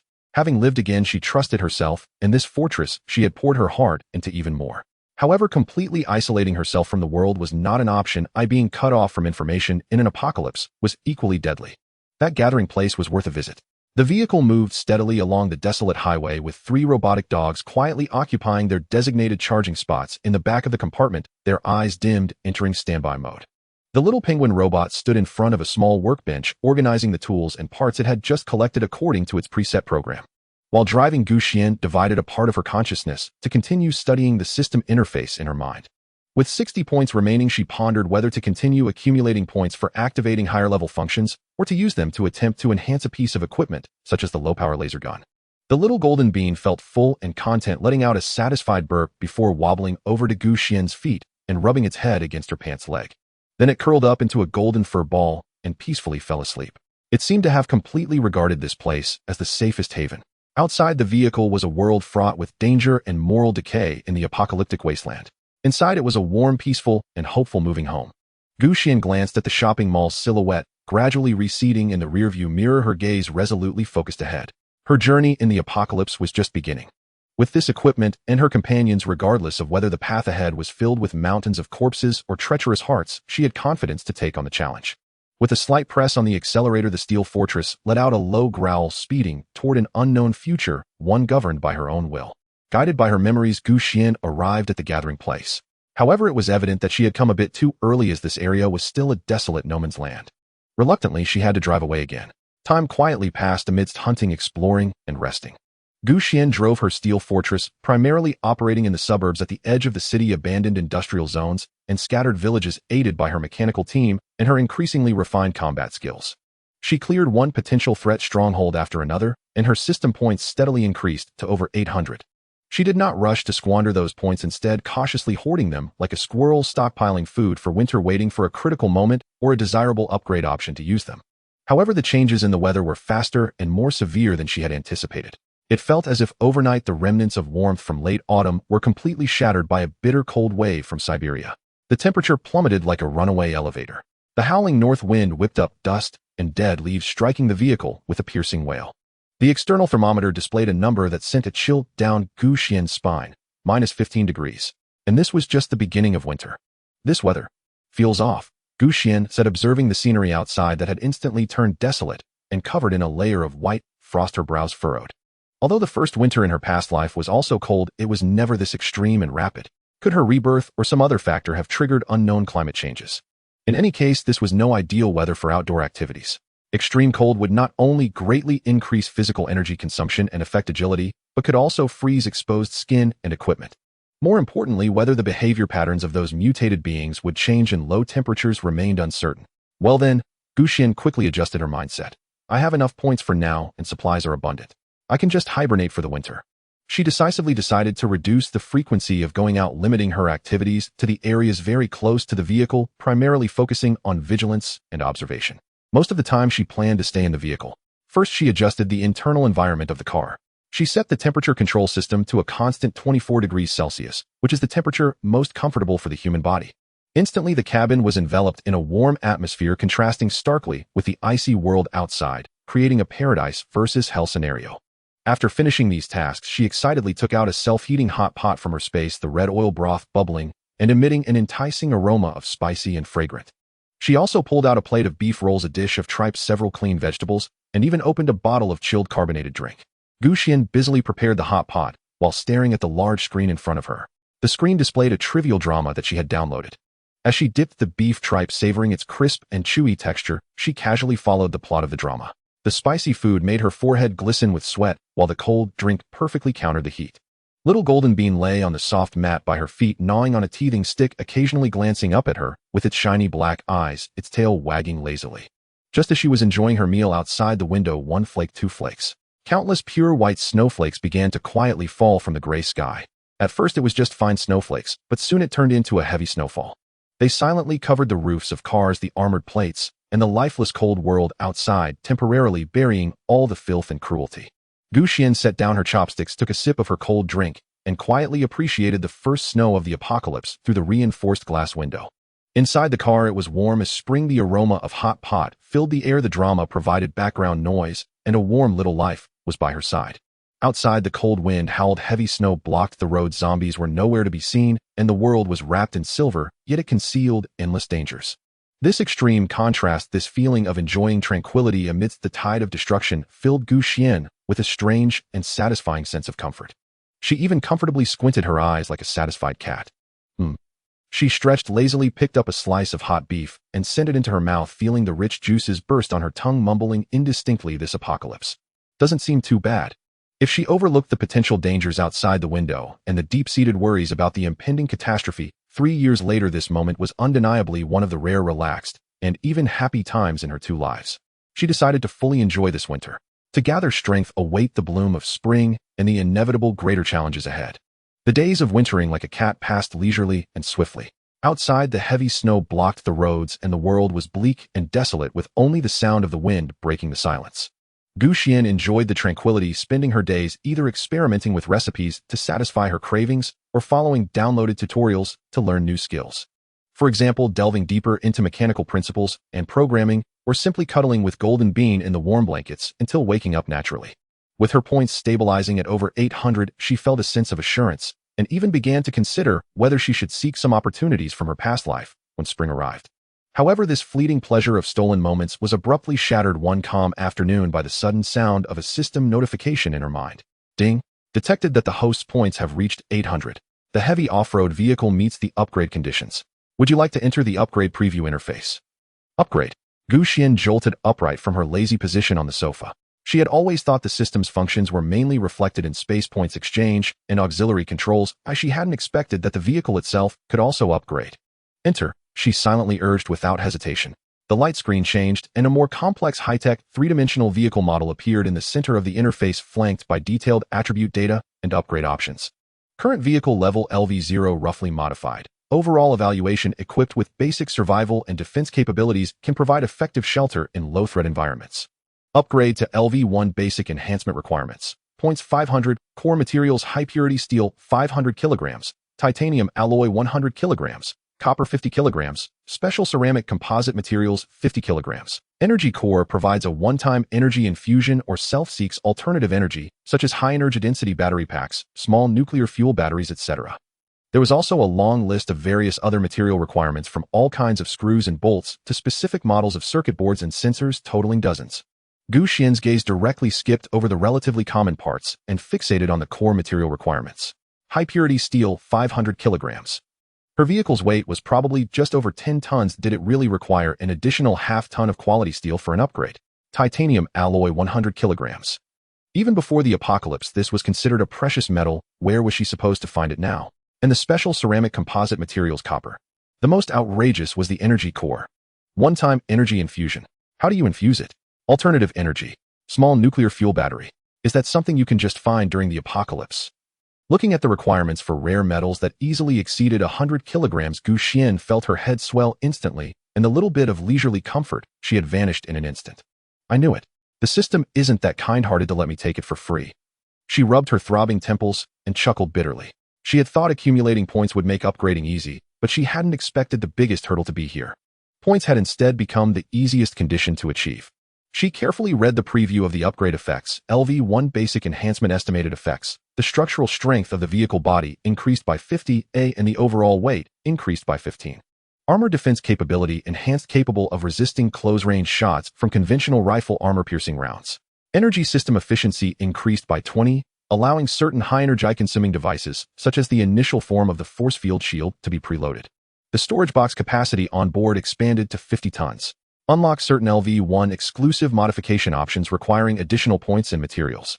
The effects were extremely tempting. Stronger defense meant a higher probability of survival. Increased energy efficiency and preloading functions provided a foundation for potentially obtaining high-tech equipment in the future. The space doubled, and the amount of supplies that could be stored would be astronomical, especially that initial form of the force field shield. Though it was only preloaded and the actual activation was still far away, just the name alone was enough to make Xuan's heart race. That was definitely something that surpassed the existing physical defense systems.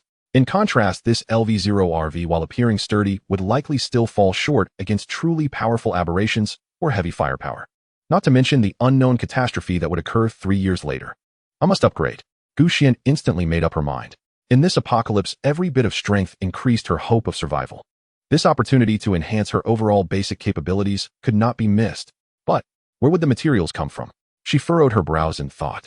Ordinary steel, copper wire, and the like might be found in abandoned factories or repair shops if she were lucky. But titanium alloy and special ceramics. Her gaze involuntarily shifted to the snow-covered city outline outside the window. It seems that this winter will not be entirely comfortable. She sighed, but her eyes gradually sharpened. Ordinary residential areas and shopping malls were definitely out of the question.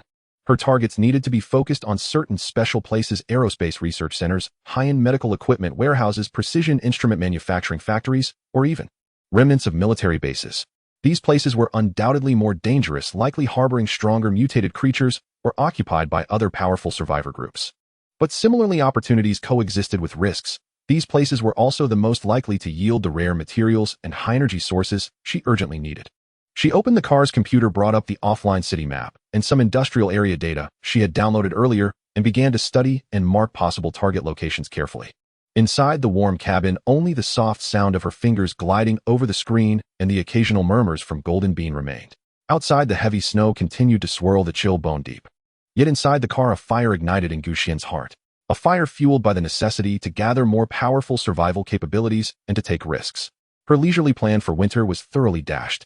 In the days to come, she would brave the bitter winter winds, stepping into those more dangerous and unknown areas in search of materials for the upgrade. The apocalypse never allowed one to truly relax. To survive and to live better, one must constantly struggle and climb higher. She glanced at the enticing upgrade preview on the screen, then at the white world outside, taking a deep breath.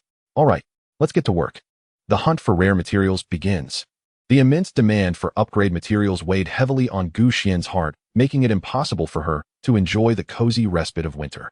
After careful consideration, she set her first target on a large industrial park in the city. Their factories stood in abundance, involving mechanical processing, electronic assembly, and possibly some new material research enterprises, increasing the likelihood of finding the required materials. Of course, risks coexisted with opportunities.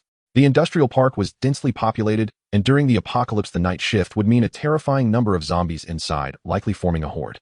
But Xuan had no choice. She needed to upgrade the fortress as soon as possible.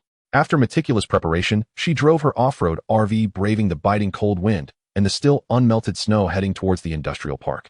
She did not recklessly venture in, but stopped at a breach in an elevated bridge about a kilometer from the park's entrance. This place offered a broad view, allowing her to observe the general situation of the park while also facilitating a quick retreat. Once the vehicle was stable, she first deployed a reconnaissance drone equipped with protective and silent modules. The drone ascended silently like a ghost, flying towards the industrial park and transmitting real-time images back to the main screen. The sight on the screen was heart-stopping. On the internal streets of the park, countless zombies crowded together like an ant swarm. They wandered aimlessly, their numbers far exceeding Xuan's previous estimates.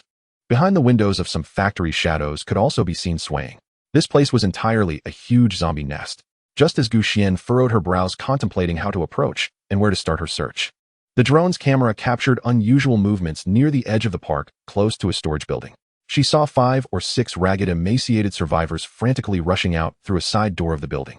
Behind them, a dark mass of zombies surged forth like a flood breaking its dam, their roars faintly audible even through the drone. These individuals had clearly made noise while scavenging for supplies, attracting the horde. They ran desperately, but their stamina seemed to be nearing its limit, and they were about to be overtaken by the faster zombies, falling into a trap. Xuan's gaze shifted slightly. She was not a saint, nor did she have the habit of saving people for no reason. However, these few might be able to help her. Thus, she swiftly operated the drone, lowering its altitude, and flew it to the side front of the survivors. Then she controlled the small speaker on the drone to emit a series of soft but clear beep sounds. At the same time, the drone's indicator lights began to flash in a regular pattern. The sudden sound and light startled the fleeing survivors, causing them to instinctively look towards the drone. Follow the light. Turn left. Go into that alley. A calm female voice came through the drone's communication device, carrying an authoritative tone. In dire straits, people are most likely to grasp at straws. The survivors hesitated for almost no time, immediately turning sharply into a relatively narrow alley filled with abandoned containers as directed by the drone. Most of the horde continued chasing down the main road, with only a small portion following into the alley. However, the narrow terrain greatly limited their speed, granting the survivors a precious moment to catch their breath. The drone led the way ahead, using its agility and vision to guide the survivors through a maze. Ultimately, it brought them to a relatively concealed dead end formed by several large containers. They had temporarily shaken off the horde thanks to the complex terrain. The survivors collapsed on the ground, gasping for breath, their faces marked with the shock of having survived. They looked up at the drone hovering above them, silently observing them, their eyes filled with gratitude, confusion, and a hint of barely perceptible vigilance. At that moment, the calm female voice broke the silence again. No need to thank me. I am not helping you for free. I need some materials. Xuan's voice transmitted through the speaker was flat and calm, yet carried a tone of transaction from a position of power. Listen, I will only say this once. High-purity titanium alloy 1 box of bread in exchange for 100 pounds. Special ceramic composite material 1 box of instant noodles in exchange for 80 pounds. High-energy density battery pack 1 box of pure water in exchange for 1 set. High-purity steel 1 box of vacuum-packed chicken legs in exchange for 150 pounds. Copper materials 1 box of compressed biscuits in exchange for 100 pounds. The conditions she offered were exceedingly harsh, almost using symbolic food and water to exchange for industrial materials that were worth a lot even before the apocalypse. 1 box of bread for 100 pounds of titanium alloy. This was blatant robbery. This woman was truly a heartless merchant. Just a month ago, 100 pounds of titanium alloy would sell for 6,000 yuan. You think you can just trade 1 box of bread on site? The gratitude that had just appeared on the faces of the survivors instantly froze, replaced by anger and disbelief. This is robbery. At least 10 boxes, if not 100. A middle-aged man who looked like the leader shouted angrily at the drone. Those materials are deep inside the park where there are monsters. We almost lost our lives just to find some food. You think you can just exchange this little bit? Hearing the response, Xuan was nearly infuriated. The items she sought might have been valuable before the apocalypse. But now in the apocalypse, those metallic lumps could barely be traded for food. Moreover, she believed her offered price was absolutely not low. These people were truly greedy. The price is the price, the choice to accept it lies with you. Xuan's voice held no tremor, cold as the ice and snow outside. Whether to trade or not, both parties must agree voluntarily. Or you can choose to cling to those titanium alloys and continue living. As soon as she finished speaking, the distant roars of zombies grew louder, clearly indicating that the horde was repositioning themselves. The faces of the survivors turned pale instantly. They glanced at each other's empty hands, felt the unbearable hunger in their stomachs and the dryness in their throats, and heard the deathly howls. In despair, any condition seemed less difficult to accept. The leading middle-aged man gritted his teeth, struggling and humiliated, ultimately bowing his head to the drone. We will trade. But we need food and water right now. Otherwise, we won't have the strength to find what you want. Okay. Xuan replied briskly, tell me the features of your current location, and I will have the drone airdrop a portion of the deposit. Minutes later, a small box of compressed biscuits and several bottles of water were accurately delivered by the drone to the corner where the survivors were hiding. Seeing the life-saving food and water, the survivors' eyes lit up with greed, and they could no longer care about the humiliation, diving in to wolf down the provisions. Remember your promise. Xuan coldly reminded, I will contact you regularly. Don't think about playing tricks. If I can find you once, I can find you a second time. After saying this, the drone made a nimble turn, quickly ascended, and disappeared from their sight. Inside the vehicle, Xuan cut off the communication, a trace of calculating satisfaction appearing at the corner of her mouth. Using negligible food and water to drive these desperate survivors into the dangerous depths of the park for urgently needed materials was undoubtedly a profitable deal. Though the efficiency might not be high and there existed the risk of the other party running off with the goods, she had at least gained another avenue for obtaining materials without having to face the terrifying horde herself. She watched the figures of the survivors moving cautiously like worker ants begin their actions on the screen, her gaze once again turning towards the perilous industrial park. The plan to hunt for materials commenced in a manner she had not anticipated. The drone glided silently into the rooftop recovery hatch like a homing pigeon returning to its nest. Xuan watched on her screen as several survivors, having received their advance payment, cautiously scanned their surroundings while carefully tucking food and water into their clothing. Then they began whispering among themselves. She knew the seed of transaction had been sown. What fruit it would bear depended entirely on their will to survive and on fate. She did not linger to observe further. Instead, she maneuvered the vehicle backward, withdrawing from the broken section of the elevated highway, then located an abandoned office building nearby, and drove the vehicle into its underground parking garage, concealing it in a secluded corner. This location offered dual advantages. It shielded her from potential large-scale zombie movements emanating from the industrial park, yet remained close enough to maintain reliable drone communication and facilitate subsequent deliveries. Over the next few days, Xuan's daily rhythm shifted. No longer content merely to hibernate and conserve resources, she devoted part of her focus to this remote material exchange operation. Each day, she launched her drone at scheduled intervals to visit several prearranged concealed drop points, checking for materials left behind by survivors. Simultaneously, the drone performed reconnaissance, mapping zombie distribution within the industrial park and tracking the approximate movement patterns of those survivors. The exchanges proceeded haltingly, far less efficiently than Xuan had hoped. The first delivery arrived 2 days later.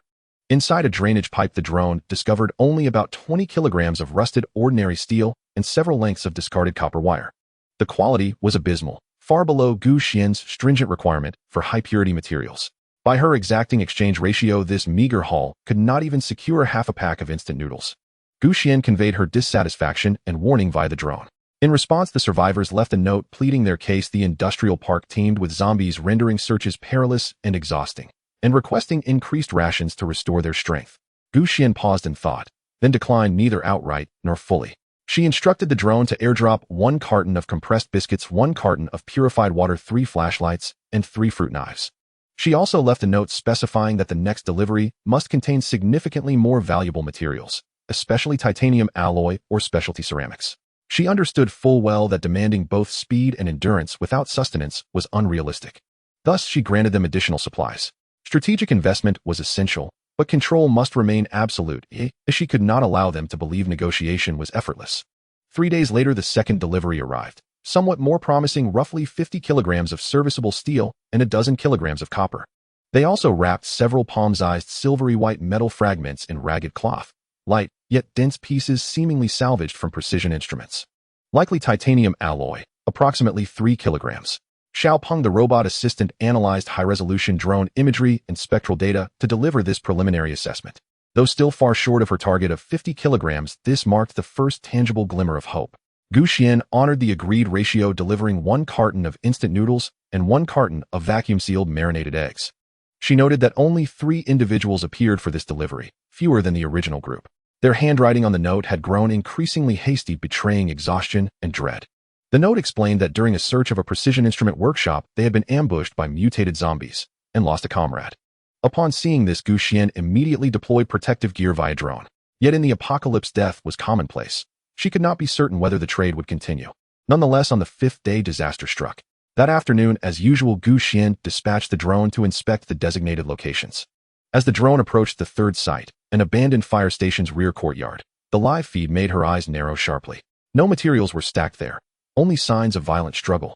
Shattered bricks littered the ground along with several darkened pools of dried blood. The air itself seemed faintly redolent of iron-rich decay. The drone ascended for a wider view, and soon revealed a far more harrowing scene in a narrow alley beside the fire station. 2 predators, zombies distinctly larger than average, their arms grotesquely mutated into bony scythe-like blades, were feeding upon a mangled human corpse. A tattered backpack lay scattered beside the body, the unmistakable belonging of one of the survivors. And farther away, human shriek sobs and guttural zombie roars echoed through the desolate streets. Xuan instantly redirected the drone toward the source of the sound. Its camera swept across several intersections before locking onto the facade of an office building bearing the sign New Materials RD Center. There the remaining 4 survivors were besieged at the entrance, a cramped glass vestibule, by no fewer than 30 zombies including 2 more predators.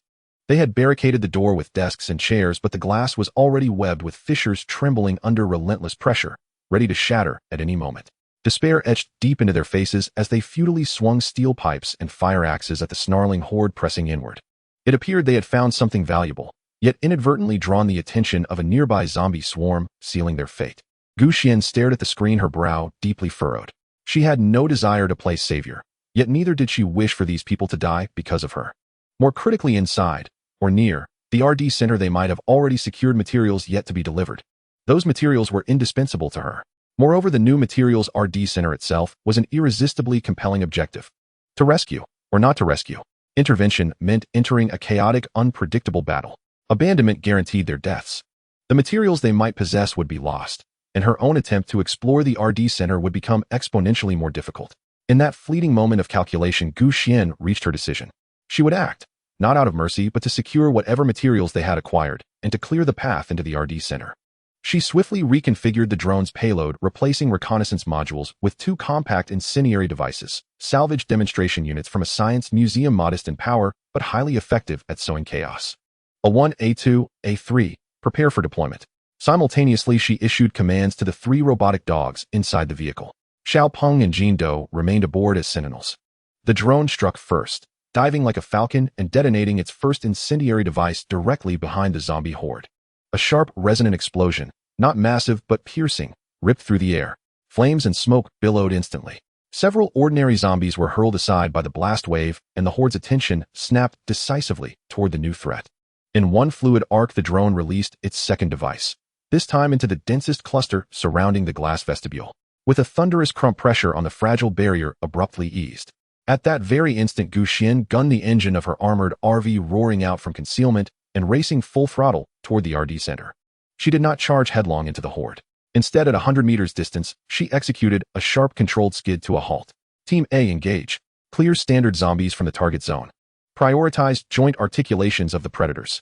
As the side door hissed open, 3 robotic dogs, eyes glowing crimson, blasted forth like streaks of lightning. A1 barreled forward like a tank, slamming directly into the lower limbs of a predator. A2 and A3 exploited speed and surgical precision, using reinforced mechanical claws and impact modules to strike vulnerable points, eye sockets, temples, or the fuse joints where mutated limbs met torso. The sudden aerial bombardment and the arrival of the ground's steel monsters instantly turned the tide of the battlefield. The survivors trapped in the foyer stared in disbelief at this scene, as if divine soldiers had descended from the heavens. Xuan sat in the cockpit, calmly observing the battlefield through the screen, her fingers dancing rapidly across the control panel as she remotely adjusted the attack strategies of the robotic dogs. Her purpose was clear: to create chaos, weaken the hordes of the undead, especially to eliminate the few most threatening predators. As for saving those few individuals, mutual assistance among humans in the apocalypse was the hope for survival. Minutes later, the battlefield gradually calmed down. 2 predators were torn to pieces by the robotic dogs, and the ordinary zombies were largely cleared away. The remaining few scattered in fear, driven off by explosions and the robotic dogs. 3 robotic dogs stood guard at the entrance of the research center, their bodies splattered with dark red viscous blood. Only then did Xuan open the car door holding a submachine gun and step out, walking toward the shattered glass foyer. Inside the foyer, 4 terrified survivors helped each other to their feet, looking at Xuan with eyes filled with gratitude and disbelief. Xuan's gaze swept over them and finally landed on the leading middle-aged man, her voice steady and clear. Is everyone all right? I am Xuan. It's not safe here, we need to move. The leading middle-aged man, named Lao Zhang, stepped forward and solemnly clasped his fists towards Xuan, his eyes slightly red. Thank you, Miss Gu, for saving our lives. If it weren't for you, we would have perished here today. He introduced this as Xiao Wang, Xiao Li, and Xiao Zhao.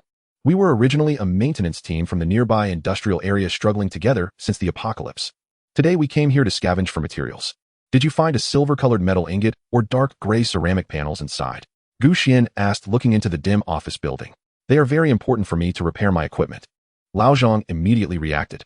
Yes, we saw some in the laboratory on the east side of the 2nd floor. But the door is locked, and there was some noise deeper in the corridor, so we didn't dare to force our way in. He paused, glancing at the young and strong Xiao Wang beside him. Xiao Wang is nimble and caught a glimpse earlier. Miss Gu, if you need, we can take you there, just as a way to repay your kindness. Wang nodded vigorously, his eyes sincere. I remember that path, it'll lead the way. Xuan felt a stir in her heart at their earnest expressions. In the apocalypse, such trust and cooperation are precious. All right, then I'll trouble you. But safety comes first. Let's plan our route together first. She signaled the 3 robotic dogs to scout ahead, while she and Lao Zhang gathered around using small stones to sketch a simple map of the interior based on the dim light filtering in from the window. According to the initial scans from the robotic dogs, there is indeed a high-intensity material response in this area on the east side of the second floor. Xuan pointed to a spot on the map, but the heat source shows 3 moving signals nearby, likely trapped zombies. We can go around from here. Lao Zhang listened attentively and added, we've entered this building before for maintenance. There's an emergency exit at the west stairwell that should lead to the middle section of the second floor corridor, which might help us avoid a heating confrontation. The group quickly devised a relatively safe route. Xuan took a backpack of compressed rations and a few bottles of water from the vehicle, distributing them to Lao Zhang and the others. Let's replenish some energy first. Next, we need to cooperate with each other. Lao Zhang's hands trembled slightly as he accepted the food. They hadn't eaten anything substantial in 2 days. He gave Xuan a deep look, said nothing more, and carefully divided the food among his companions. 10 minutes later, the team began to move. The robotic dogs led the way. Xuan followed with her gun drawn, and Lao Zhang's 4 companions wielded the found fire axes and steel pipes to protect the flanks. They supported each other silently and swiftly advancing along the planned route. Along the way, they encountered 2 solitary zombies, but before Xuan could act, Xiao Li and Xiao Zhao on the flank coordinated their moves and quickly neutralized the threat.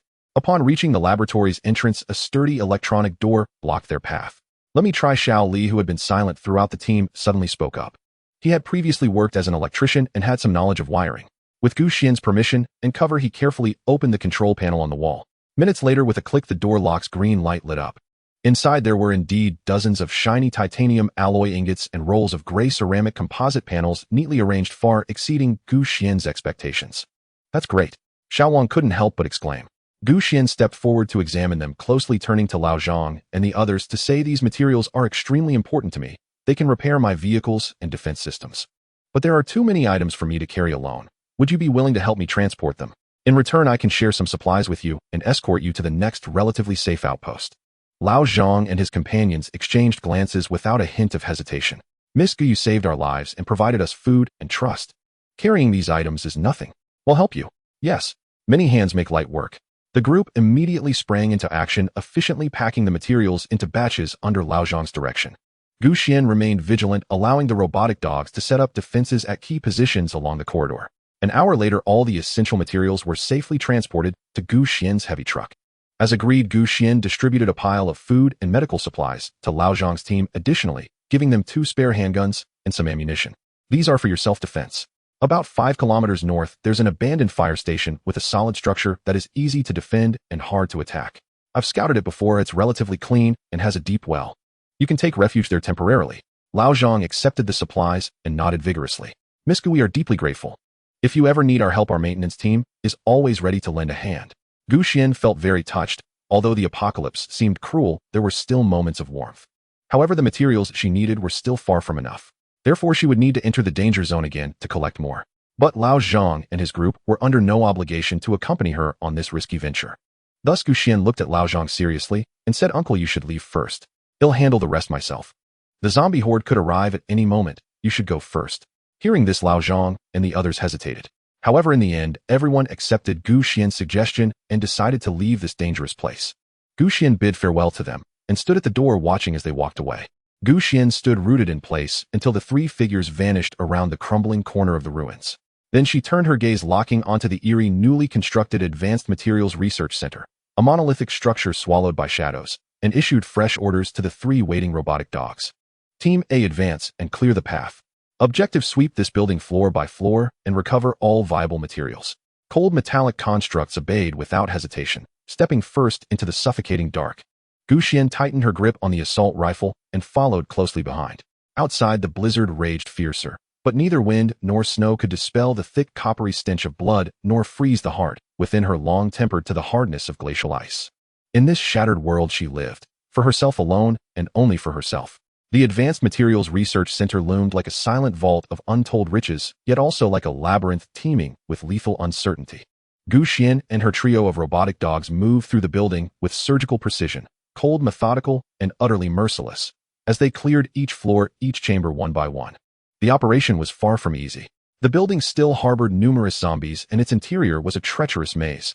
Pitch-black corridors, cramped laboratories, and uncharted spaces layered with peril. Worse still, while clearing a central materials warehouse, they inadvertently triggered an alarm system. Its origins unclear, a relic from the pre-apocalypse era, or a grotesque mutation born of the collapse itself. The shrill siren shrieked for only seconds before A3 forcibly disabled it. But those fleeting tones struck the deathly hush of the compound like a stone dropped into still water, sending ripples of chaos outward. Through her vehicle's detection array, Xuan sensed it instantly. The once sameless zombies across the compound had begun converging on the research center, drawn like sharks to blood surging inward from every alley, every gate, every shadowed crevice. Accelerate. Now. Her voice cut through the comms, icy commanding. She had to secure enough upgrade materials before the horde sealed her in. The robotic dogs pushed their operational efficiency to the absolute limit. A1 used raw force to smash open the reinforced warehouse door, while A2 and A3 deployed precise scanning and micro-cutting systems to detach slabs of high-purity titanium alloy, advanced ceramic composites, and high-capacity energy storage units, each clearly labeled from their mounting frames. Xuan moved like a flawless scavenger. Every item on her requisition list, whether finished goods on shelves or discarded scraps in forgotten corners, vanished seamlessly into her system storage. Sweat soaked her temples, her arms burned with fatigue from constant firing and hauling, but her mind remained razor-sharp, utterly calm. Her score climbed steadily, checklist items lit up one after another, fulfilled, confirmed. Ding. Upgrade materials for level 1 have been fully acquired. The system's chime rang out like celestial music, the moment the final superconducting coil slipped into storage. No, she rejected it almost telepathically. Upgrade now. Trapped inside a building moments away from total siege. That would be suicide. Retreat, immediately. She barked the order to her robotic squad, then spun on her heel and sprinted back along the route they'd come. 1 human, 3 machines raced back down the corridor, just bursting through the research center's main entrance when Xuan froze, breath catching in her throat. A seething tide of black, zombies flooding in from every street, every side passage, swallowing the open plaza before the building whole stretching beyond the horizon. Their guttural roars fused into a cacophony of death that scraped raw against the nerves. The stench of decay hung so thick it choked the air. Spotting Xuan and her mechanical allies, the horde erupted, boiling forward like molten fury. Back to the vehicle. Without pause, Xuan raised her rifle and unleashed a sustained burst into the thickest part of the swarm, buying precious seconds, then bolted toward her lone armored RV parked 100 meters away. The 3 robotic dogs kept pace. A1 even fell back deliberately, using its heavy chassis to slam aside several lunging zombies. Bullets screamed. Metal claws shredded rotting flesh. Roars clashed with impacts. Every meter forward demanded brutal, unrelenting effort. Their numbers were overwhelming. They felt no pain, feared no death, surged ever onward. Xuan caught sight, on the periphery of the tide, of 3 familiar figures scrambling desperately, dodging, fleeing. Old Zhang and his 2 companions, the very ones she'd spared earlier. They had failed to escape the compound. Now, like leaves tossed upon a storm-racked sea, they vanished instantly beneath the churning mass. No final cry, no struggle. Only dismemberment, swift and absolute. Xuan's eyes remained impassive. Not a ripple stirred within her. Their fate had been sealed the moment she chose to leave them behind. Her sole thought now reached the vehicle. At last, after emptying 2 magazines and sustaining damage across her robotic squad with a one's leg bent grotesquely out of alignment, she made it. She wrenched open the door, dove inside, and the 3 machines tumbled in after her. Thud. The door slammed shut and locked with a resonant final click, just as dozens of filthy hands and bodies crashed against the hull in thunderous, sickening thuds. The vehicle shuddered violently. Twisted, snarling faces pressed against every window, distorting the world outside into a nightmare mosaic. Xuan didn't glance back. She lunged into the driver's seat, snapped on her harness, eyes sharp as honed steel. You think you can keep me here? With you? She stomped the accelerator to the floor. The upgraded high-torque diesel engine roared. A primordial beast awakened, transferring raw power instantly to its 4 massive all-terrain tires. Roar. The armored RV surged forward like a furious leviathan from deep time. Its reinforced front bumper, Death's own scythe, sent zombies flying like bowling pins, crushing skulls and pulverizing torsos. Cracks of splintering bone and wet thuds of ruptured flesh filled the air. Xuan gripped the wheel, eyes locked ahead, accelerating without mercy. 30 kilometers per hour, 50 kilometers per hour, 80 kilometers per hour. The colossal vehicle carved a crimson furrow straight through the horde. Thick, dark blood and viscera smeared the windshield. Even at maximum speed, the wipers could only scrape away a trembling, blurred patch of visibility. The chassis groaned and shuddered under relentless impact, but she knew this fortress would hold. Crush. Ram. Press forward, unstoppable. Minutes later, after one final muffled impact, the vehicle lurched forward, suddenly light, breaking free from the densest knot of the horde, leaving that desolate black ocean of despair reeling far behind. Glancing into the rearview mirror, Xuan watched the aimless throng wander and howl for a moment, confused, directionless, before slowly dispersing once more into listless wandering, leaving behind only scattered limbs and a gory, visceral trail. Fortunately, the RV had held true. Had it faltered today, would have been her end. She was still too weak. Too many threats lay beyond her control. Strength, becoming stronger, burned again in her chest, fierce and unyielding. Xuan gently exhaled a breath of suppressed anxiety, finally realizing her back was drenched in cold sweat. Just a moment ago, she had truly brushed against the gates of death. Without hesitation, she drove away from the industrial park. After traveling several kilometers, she found a secluded pile of rocks on a riverbank, high ground with a broad view, where she finally stopped. It was quiet enough here, temporarily safe. It was time. She cleared a space and carefully parked the vehicle. Then she picked up the little golden bean still gnawing on a teething stick and moved out 3 robotic dogs that needed repairs and the small companion robot. The vehicle heavy-duty off-road RV meets the upgrade conditions. Would you like to start the upgrade immediately? The upgrade process is expected to last 6 hours. During this time, the vehicle will enter a closed state and the interior cannot be opened. The external defenses will be reduced to a minimum and no living beings can exist inside. Do you confirm? The system prompt appeared again, this time with detailed upgrade instructions. No living beings can exist inside. Xuan felt a chill at this reminder. This meant that for the next 6 hours, she would lose her most solid sanctuary and must rely entirely on herself to protect herself and these companions in this perilous post-apocalyptic wilderness until the upgrade was complete. She glanced at the curious little golden bean at her feet and then at the silent mechanical creations standing nearby. Finally, her gaze fell on the battered, yet still reliable fortress before her. The risks were enormous, but the temptation of the upgrade was equally great. She did not hesitate long. Confirm upgrade. Countdown 55959. With the system prompt, a faint blue light membrane instantly enveloped the entire RV. Then the doors and windows seemed to be sealed by an invisible force, completely shutting off. The vehicle's lights went out, and even the engine's residual heat quickly dissipated, turning into a huge, silent metal lump. At the same time, Xuan sensed that the heavy sense of defense of the vehicle seemed to weaken considerably, becoming somewhat fragile.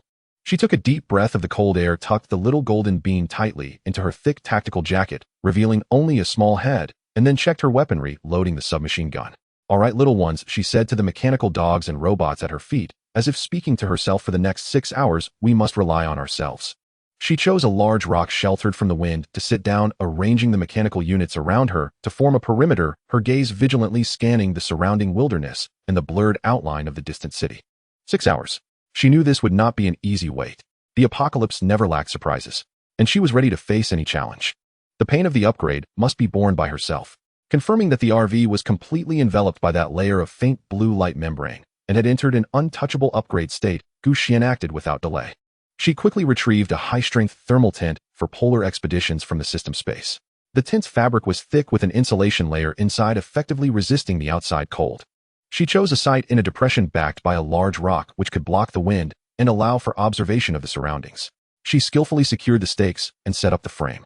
Soon a temporary shelter that was not large but sturdy and warm was completed. But this was far from enough. Without the protection of the steel fortress, she had to expand her alert range to the utmost. She took out all the various microrobots she had scavenged from the technology museum, which she had not had the chance to use. Dozens of swarm microdrones buzzed like a disturbed hive, quickly ascending into the air, dispersing to various airspace nodes with a radius of 1 kilometer centered around the tent according to their preset program. They would form a 3-dimensional monitoring network with no blind spots. 10 bird-like drones glided out silently. They had superior endurance and stealth, tasked with low-altitude patrols in the outer regions, focusing on scouting visual blind spots and high grounds. Finally, 100 ant-like mechanical insects poured out from the release box like a real army of ants, quickly dispersing and crawling away.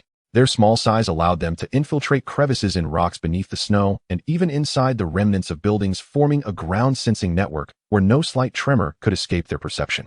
In an instant, a 3-dimensional alert circle with a radius of 1 kilometer centered around the tent was established. Any living being or unusual disturbance exceeding a certain size that intruded into this range would be communicated via an independent encrypted signal to Xuan's multifunctional tactical terminal on her wrist. After completing all this, Xuan finally crawled into the tent with the little golden bean. The interior space of the tent was not large, but was neatly organized by her. She laid down a thick moisture-proof mat, and a warm sleeping bag, and a small camping lamp emitted a warm glow. She took out a portable gas stove from her space, boiled some water to make herself a cup of hot cocoa, and opened a warm meat sauce can for the golden bean. A simple dinner was completed inside the tent. Outside, the temperature was below -10 degrees with howling northern winds, but the tent was filled with the aroma of food and hot drinks warm as spring. After the little golden bean was full, it curled up contentedly on the sleeping bag and fell asleep, snoring softly. Xuan sat at the tent entrance, lifting a corner of the door curtain to look outside. Night had already fallen, and snow had quietly started to fall again without her noticing. The pure white snowflakes silently drifted down in the darkness, covering the rocks, and withered grass adorning this wilderness with tranquility and sanctity, as if temporarily hiding all the cruelty. In the distance, the outline of the abandoned city flickered in and out in the snowy night like a slumbering giant beast. The terminal screen on her wrist remained calm, with only the light points representing her units flashing in a regular rhythm. There were no screams of the dead, no gunfire, only the sound of the wind whispering past the tent and the soft falling of snow. This experience was starkly different from the absolute safety and control she felt inside the RV. Inside the RV, she was the master of the fortress, looking down from a height, coldly observing the hell outside. It was a sense of isolated and superior security. Yet at this moment she was exposed in the wilderness, and although she had set up a tight perimeter, she was vulnerable. The cold wind could seep through the gaps, the darkness and the unknown were close at hand, and any unexpected danger could descend in an instant. This feeling was quite wonderful. She felt a long-lost thrill, her nerves slightly tensed like a drawn bowstring, vigilant to any rustle.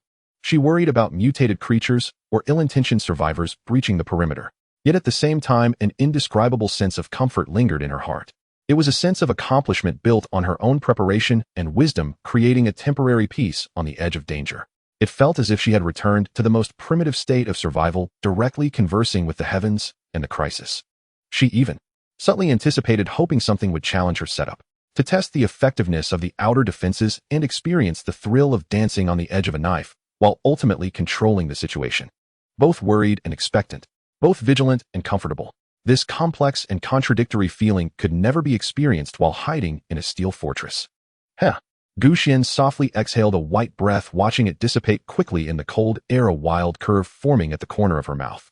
This apocalypse indeed held surprises everywhere. She tightened her collar, dimmed the brightness of the terminal screen, and relaxed her body against the tent wall, her ears alert, like the most sensitive radar, catching every subtle sound outside. The 6-hour vigil had only just begun, and she surprisingly found herself somewhat enjoying this unique experience of teetering on the edge of danger and peace. Deep night, and the snow still fell without cease, draping the silent wilderness in a thick mantle of silver. This was a habit forged in the apocalypse, remaining ever vigilant even in relatively secure surroundings. Suddenly, a sharp staccato alarm blared from the tactical terminal strapped to her wrist. Its screen flared instantly, awake edges pulsing with piercing red light. Xuan snapped her eyes open, every trace of drowsiness obliterated. She seized the terminal on the map, for slow-moving red dots glowed ominously at the northwestern periphery, roughly 800 meters away. They were advancing stealthily toward the tent, and the RV undergoing upgrades, following a deliberate encircling trajectory. Intruders, and they meant harm. Any survivor acting in good faith, or merely passing through, would never approach under cover of darkness with such furtive intent. So, they had been spotted after all. Xuan's gaze turned glacial. Without hesitation, she issued commands via the terminal to her scattered mechanical units. All units, attention. A1, A2, A3, abandon outer perimeter posts immediately and converge on my position. Enter Level 1 combat readiness. Swarm drones, descend altitude lock onto targets, prepare harassment strikes. Avian drones, ascend to high-altitude surveillance, provide real-time visual feed. Ant-class microrobots, deploy ahead of target movement paths and establish seismic sensing traps. The orders flashed across the network in an instant. Far beneath the starless sky, those tiny lights surged forward, like celestial bodies guided by unseen hands, converging upon the core. 800 meters away, amid snow-draped boulders, foreshadows crept forward with painstaking caution. Brother Chong, sure this woman's vehicle is just ahead. A wiry man whispered, voice trembling with both excitement and barely concealed dread. Had Xuan been present, she would have recognized them instantly. These were two of the survivors who had narrowly escaped her at the shopping mall. The other two were strangers, one with cold predatory eyes, the other thick-necked and brutal-faced. The man called Brother Chong was the same middle-aged leader from before, his face twisted with unrestrained greed and venom. Absolutely. I've tailed them for days. The RV's parked on the riverbank up ahead. Damn it. The woman's left it idle there for hours while she sleeps in a tent outside. A godsend. But those iron dogs of hers, muttered a lanky man shuddering faintly. What's there to fear? Snarled the young man beside Brother Chong, his gaze dark, his bearing haughty. He wore comparatively clean, well-insulated clothing, exuding an air of arrogant superiority. With me here, those clanking machines are nothing. He raised his palm. Above it, tendrils of frigid white vapor coiled and spiraled. Suddenly, the ambient air chilled perceptibly. Even the snow beneath his boots began crystallizing into delicate, glittering ice shards. Brother Wong's cryokinetic ability is no mere parlor trick, chuckled the burly man, bowing obsequiously. Add this weather to the mix, and we'll freeze them into scrap. This, Brother Wong, was an awakened being they'd chanced upon, and then meticulously courted. His power was only the most rudimentary form of cryokinesis, but to ordinary survivors, he was already a deity incarnate. It was precisely this advantage that emboldened them to stalk relentlessly, seeking vengeance, seizing opportunity. Once we seize that vehicle, the food, the water, and that woman. Brother Chong's eyes burned with lecherous malice and seething hatred. I'll make her beg for death, and find it denied. Let her learn the price of crossing me. When we take her, let me go first. The others snarled low laughter, already tasting victory, urging their pace faster. They had no inkling that every motion, every breath was already exposed within an invisible web of surveillance. Just as they crossed a relatively open snowy expanse, less than 400 meters from the tent and RV, chaos erupted. Bzzzt. A dense, maddening hum tore through the night air from above. Dozens of palm-sized drones, their red LEDs blazing like angry wasps, plummeted from the gloom. They struck the four intruders not with lethal force, but with relentless, disorienting fury, violent impacts against heads and arms, blinding strobes of LED light, shredding their vision and coordination. Though their offensive power was limited, their capacity for disruption was absolute. What the hell is this? Damn it, those damn flying bugs. Shoot them down. Panic flared. They flailed wildly, swatting at the air. The tall, thin man even fired a panic shot, its bullet vanishing into the void. So, they'd acquired firearms too. Enough, roared Brother Wong, the cryokinetic, thrusting both palms forward. A wave of biting cold exploded outward, freezing the lead drone's solid midair. They shattered on impact, scattering icy fragments across the snow. Yet in that very instant, while their attention remained locked on the swarm, a trio of black shapes erupted from the snow to their flank. The three robotic hounds had returned at full velocity. A one charged first, like a runaway freight train, slamming headlong into the burly man. He didn't even react. Crushed by the metal mass, his ribs collapsed inward, blood erupted from his mouth as he flew backward, lifeless before he hit the ground. A two moved like a phantom assassin, gliding silently behind the lanky man, its reinforced alloy claws slicing his throat with surgical precision. The wiry man clutched his spurting neck, eyes wide with disbelief and terror, gurgling hoarsely as he crumpled. A three lunged for Brother Chong, but was forced back by a jagged ice spear hurled by Brother Wong. Two down, instantly. Brother Chong recoiled in abject terror, scrambling behind Brother Wong, voice cracking. Brother Wong, save me. Brother Wong's face darkened. He hadn't anticipated such swift, devastating retaliation. His hands slashed the air, sending razor-edged ice shards and spears screaming toward the hounds. The sub-zero temperatures did impede the machines, joints stiffening, circuits slowing, slightly dulling their speed and precision. Trifling tricks, he scoffed, regaining composure, pride rekindling in his eyes. Then a woman's voice cut through the wind, cold as frost. Trifling tricks. Then try this. Xuan stood now beyond the tent, calm in the storm, compact submachine gun steady in her grip, its barrel aimed unwaveringly at Brother Wong. No warning, no hesitation. She fired. PFFT, PFFT, PFFT, PFFT. Muffled muzzle flashes flickered. Bullets, death's formal invitation, streaked unerringly toward his skull and chest. Brother Wong recoiled in horror, just in time to conjure a thin ice shield before him. Crack, thud. It held only 2 rounds before shattering. Then the rest punched deep into his flesh. His mundane clothing offered no resistance at such close range. His body convulsed violently, shock and outrage blazing in his eyes. His lips parted, as if to speak, but only crimson foam spilled forth. He stared down at the dark blossoms blooming across his chest, then lifted his gaze, dazed, disbelieving, to the woman standing far away, rifle raised, her expression colder than the deepest winter. That Wong brother died, without ever understanding why his once proud ability crumbled so pathetically before a true instrument of slaughter. The last survivor, Chong brother, watched in utter horror as everything unfolded in a blur of lightning and flame, his 3 companions and the so-called powerful Esper all slaughtered before his eyes. He broke completely, kneeling abruptly with a thud, tears and snot streaming down his face, bowing his head frantically before Xuan. Beautiful lady, spare me, spare my life. And it was madness. I was possessed. I'm no human. And please, grant me one more chance. I'll serve you like ox or horse. And Xuan gazed at him expressionless, as if observing an insignificant ant. And she raised her firearm. And I already gave you your chance. Puffed. Na soft muffled gunshots sealed the night's ambush. And snow and wind raged on, swiftly burying the four corpses and all traces of the struggle beneath a silent, drifting shroud. Xuan holstered her weapon, then glanced at her wrist terminal to confirm no further threats within a 1-kilometer radius. And she approached the corpse of the ice-manipulating Esper, thoughtful. Espers. So the world's transformation is accelerating faster than I anticipated.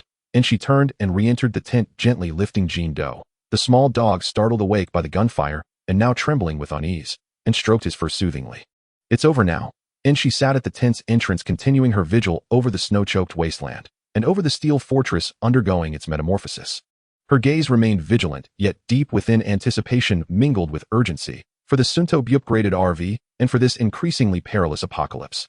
For the remainder of the night, Xuan did not close her eyes. In cradling Jean Do, she sat at the tent's threshold, letting the icy wind caress her face, her mind razor-sharp, unwavering. Her wrist terminal glowed steadily, its display showing silent, loyal mechanical units patrolling the surrounding kilometer like disciplined sentinels. Though 4 reckless assailants had been eliminated, no one could guarantee that greater threats weren't lurking in the darkness, waiting. The RV mid-upgrade remained vulnerable, and she herself stood exposed. For these 6 hours, even a moment's lapse was unthinkable.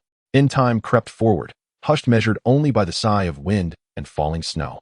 As dawn's first pallid light bled across the horizon, staining the snowfields with a faint grayish-blue hue, her wrist terminal emitted a gentle vibration, soft, distinct from any alarm's shrill cry. She glanced down instantly. The screen read, "In-vehicle upgrade complete. LV0, LV1 basic reinforcement and all upgrade effects loaded. Please review host."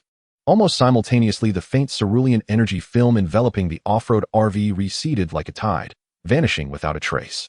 The previously dormant vehicle seemed newly awakened, its contours sharper, sleeker, its matte charcoal gray finish gleaming with a subdued, unyielding luster beneath the morning light. It succeeded, and Xuan's tightly coiled nerves finally relaxed, and a surge of profound joy and quiet triumph rose within her. She rose immediately, dismantling the tent with practiced speed and recalling every deployed mechanical unit. And when she approached the transformed steel fortress again, Jean Do cradled in her arms, she felt it instantly. The change was palpable. A denser, more grounded presence emanated from it. And she pulled open the door, the motion smoother, weightier, more deliberate than before. Without hesitation, she slid into the driver's seat and submerged her consciousness into the system interface. A new 3-dimensional vehicle model rotated slowly beside a cascade of precise data. In-vehicle heavy-duty, off-road RV basic reinforcement in level LV1, in core status structural integrity 100. Energy reserve 98, in defense rating resistant to standard rifle armor-piercing rounds within 100 meters, in energy efficiency 20, in special function preloaded proto-force field shield, inactive and onboard storage capacity 50 tons, volumetric equivalent, new enhanced modules, basic environmental camouflage system. Standardized external weapon mounts, primary automated damage control. In each line, deepened her smile, wider, brighter, more assured. The dramatic leap in defensive capability formed the bedrock of survival. And the improved energy efficiency promised extended range and far greater confidence in power usage. 50 tons of storage space would allow her to stockpile strategic supplies in abundance. And those newly integrated modules, they opened infinite pathways for future evolution. Perfect. And she slammed her palm joyfully onto the steering wheel, laughing aloud. And Jean Do, stirred by her elation, yipped twice, his tail whirling like a miniature propeller. "Come on, Jean Do, let's board. We've got cause to celebrate." And she ignited the engine. Its roar dropped lower, deeper, more resonant. Its response sharper, more immediate than ever before. Rather than diving straight into exploring new features, she steered the vehicle toward a relatively flat expanse. And then from that vast internal space, she retrieved an array of carefully hoarded delicacies. Prime Japanese Wagyu steak, succulent cod, vibrant green vegetables, and even a bottle of celebratory sparkling wine. And naturally, she also opened several premium dog cans and nutrient paste for Jean Do. In the compact yet fully equipped kitchen, she set to work. The sizzle of searing beef, the gentle bubbling of simmering broth soon filled the cabin, rich, intoxicating aromas washing away fatigue and tension alike.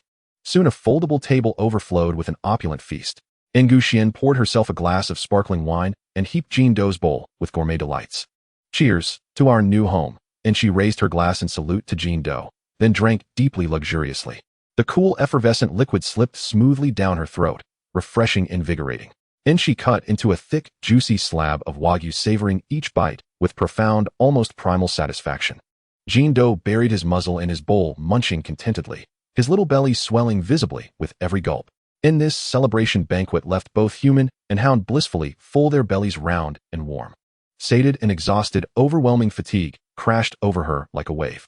In hours of hypervigilance, combat, and sleepless strain had pushed Gu Xian's body to its absolute limit. She forced herself to clear the dishes, then set navigation coordinates, guiding the vehicle to an abandoned factory workshop over 10 kilometers away. Once parked securely, she scanned the perimeter for safety and re-established her mechanical sentinel's patrol patterns.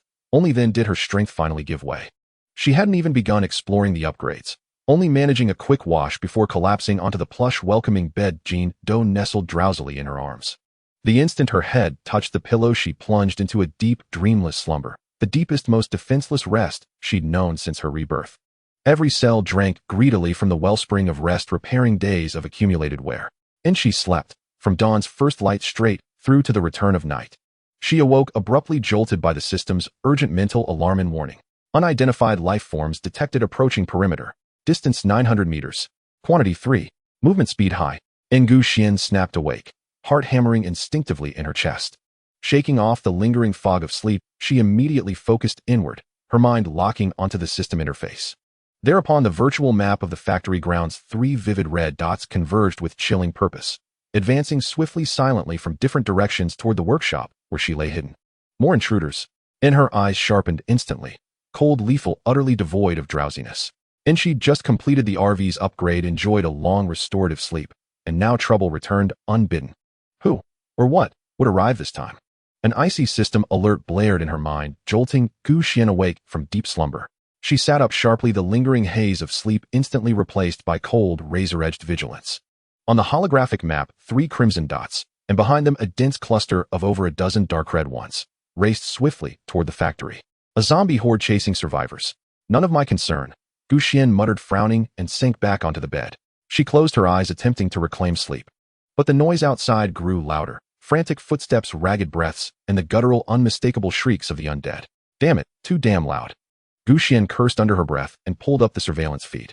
3 teenagers in tattered school uniforms stumbled into the factory compound, pursued by at least 15 fast-moving zombies.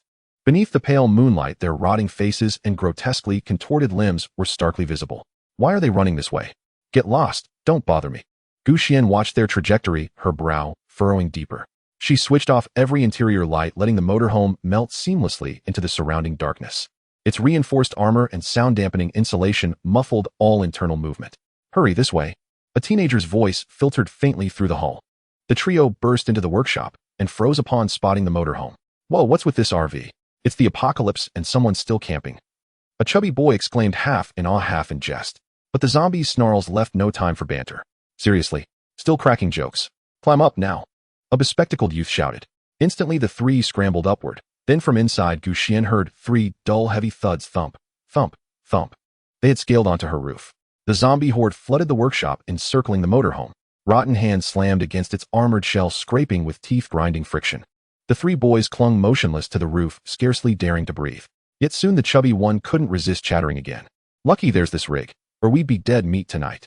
All that racket and not a single light inside. This thing's probably empty. Once we catch our breath, we'll smash the sunroof and hole up inside. There's got to be a bed in there. The others nodded vigorously, fully endorsing the chubby strategist's plan.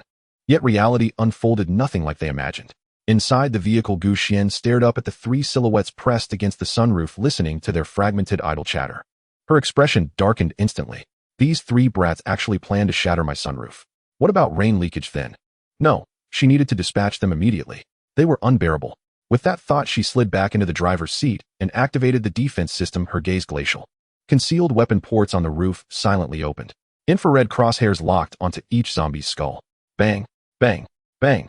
Precise staccato shots erupted into the silent workshop, each report followed by a collapsing corpse. 15 bullets. 15 bodies.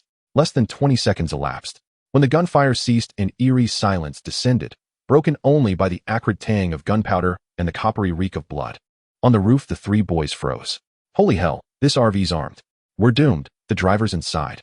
Get down now. They tumbled off the roof and collapsed onto the floor with muffled thuds. We're sorry. We didn't know anyone was inside. Spare us. Please, spare our lives. We'll leave, right now. Gu Xian switched on the external speaker. Her voice was frost itself. Leave. The trio scrambled upright, only for the lanky bespectacled boy to hesitate, then turn and kneel once more. Sister, please. We truly have nowhere else to go. The school's overrun, our families.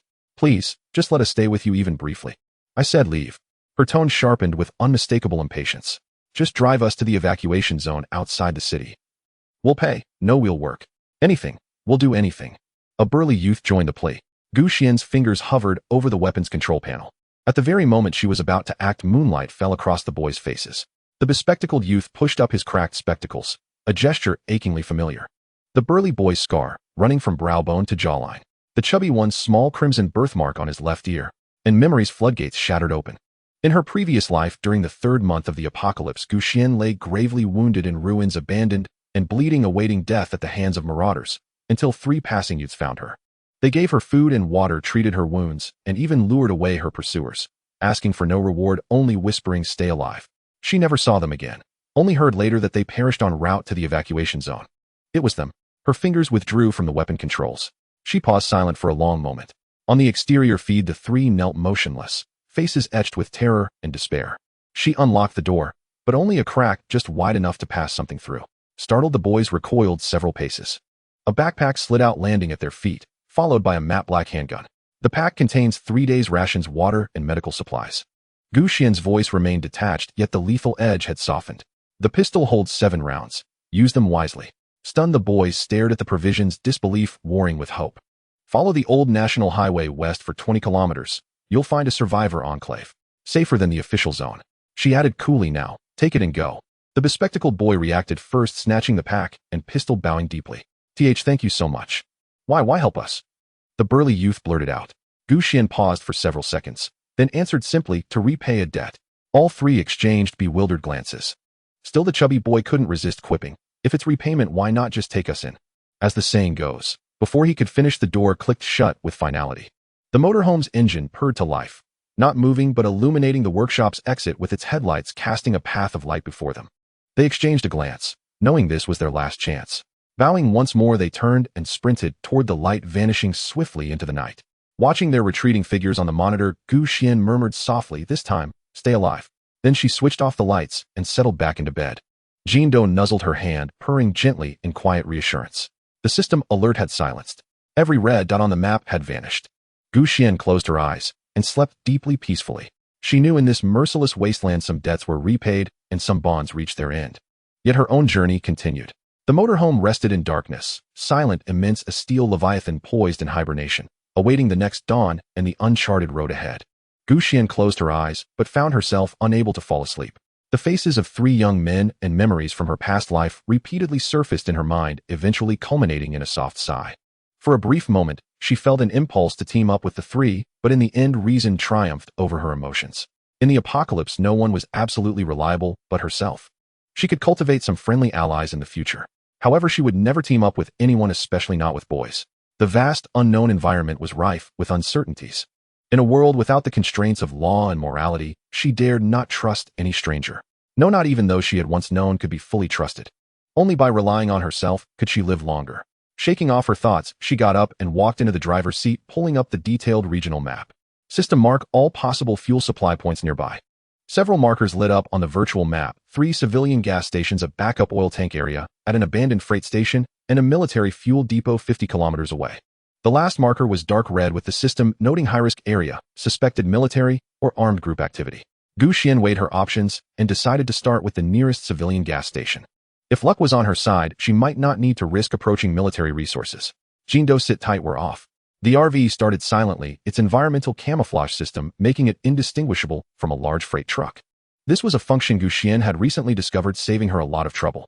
The first gas station was located at the edge of a small town 5 kilometers away. Xuan parked the vehicle at a distance and conducted reconnaissance using a drone. The gas station's convenience store had been completely looted. Gas pumps lay scattered on the ground, and the oil tank's inspection hatch was wide open, revealing emptiness inside. There were tire tracks and bloodstains on the ground, but no living people or zombies in sight. I came too late. Everything's been swept clean. Xuan was not surprised. The apocalypse had lasted over a month, and the resource points around the city had been raided countless times. She turned her direction towards the second gas station marked on the map. It was a large service station located beside the national highway. This time she was more cautious and released the drone 2 kilometers away. The footage returned a dozen zombies were wandering in the service station square, but the gas area appeared to be intact. Xuan observed carefully and noticed that all the gas pump displays were dark. It was likely that the power system had long since collapsed. More importantly, she noticed that the locks in the oil tank area had been tampered with, showing signs of extraction. This place has been drained too. She shook her head and hopelessly headed towards the third marked point. The situation at the third gas station was even bleaker. The entire station had been burned down, leaving only a charred skeleton. From the wreckage, it was clear that there had been fierce gunfire or an explosion here. Xuan sat in the driver's seat, lightly tapping her fingers on the steering wheel. All three civilian gas stations had yielded nothing, leaving her with few options. The oil tanks at the abandoned freight station might have some remnants, but the reserves wouldn't be large as for the military depot. She pulled up the satellite historical images and system assessment report for the military depot. The depot was located in a concealed position on a hillside surrounded by walls and barbed wire, originally managed by a small military outpost. After the apocalypse, the system detected persistent heat energy signals in the area and brief transmissions during radio silence. This indicated that there were likely still people stationed there, or that it had been occupied by other armed groups. High risk, but high reward, Xuan murmured to herself. Though her RV was equipped with an efficient energy system, long-distance travel and defense systems required a substantial amount of fuel. If she could obtain supplies at the depot, she wouldn't have to worry about fuel for at least a few months. More importantly, she needed to prepare for potential long-distance migrations in the future. According to her vague memories from her past life, the first large-scale zombie tide would sweep through this area in 2 months. Staying around the city was not a long-term solution. Let's go there. Xuan made her decision. She started the engine, turning the RV northeast, driving along a dilapidated auxiliary road. The road to the depot was worse than expected. Earthquakes and overgrowth made many sections nearly unrecognizable, forcing Xuan to frequently get out of the car to clear obstacles or find detours. Along the way, she encountered 2 small groups of wandering zombies, which she quietly dealt with using ranged weapons to avoid attracting more trouble. After 3 hours of bumpy driving, the RV finally reached the foot of the mountain where the depot was located.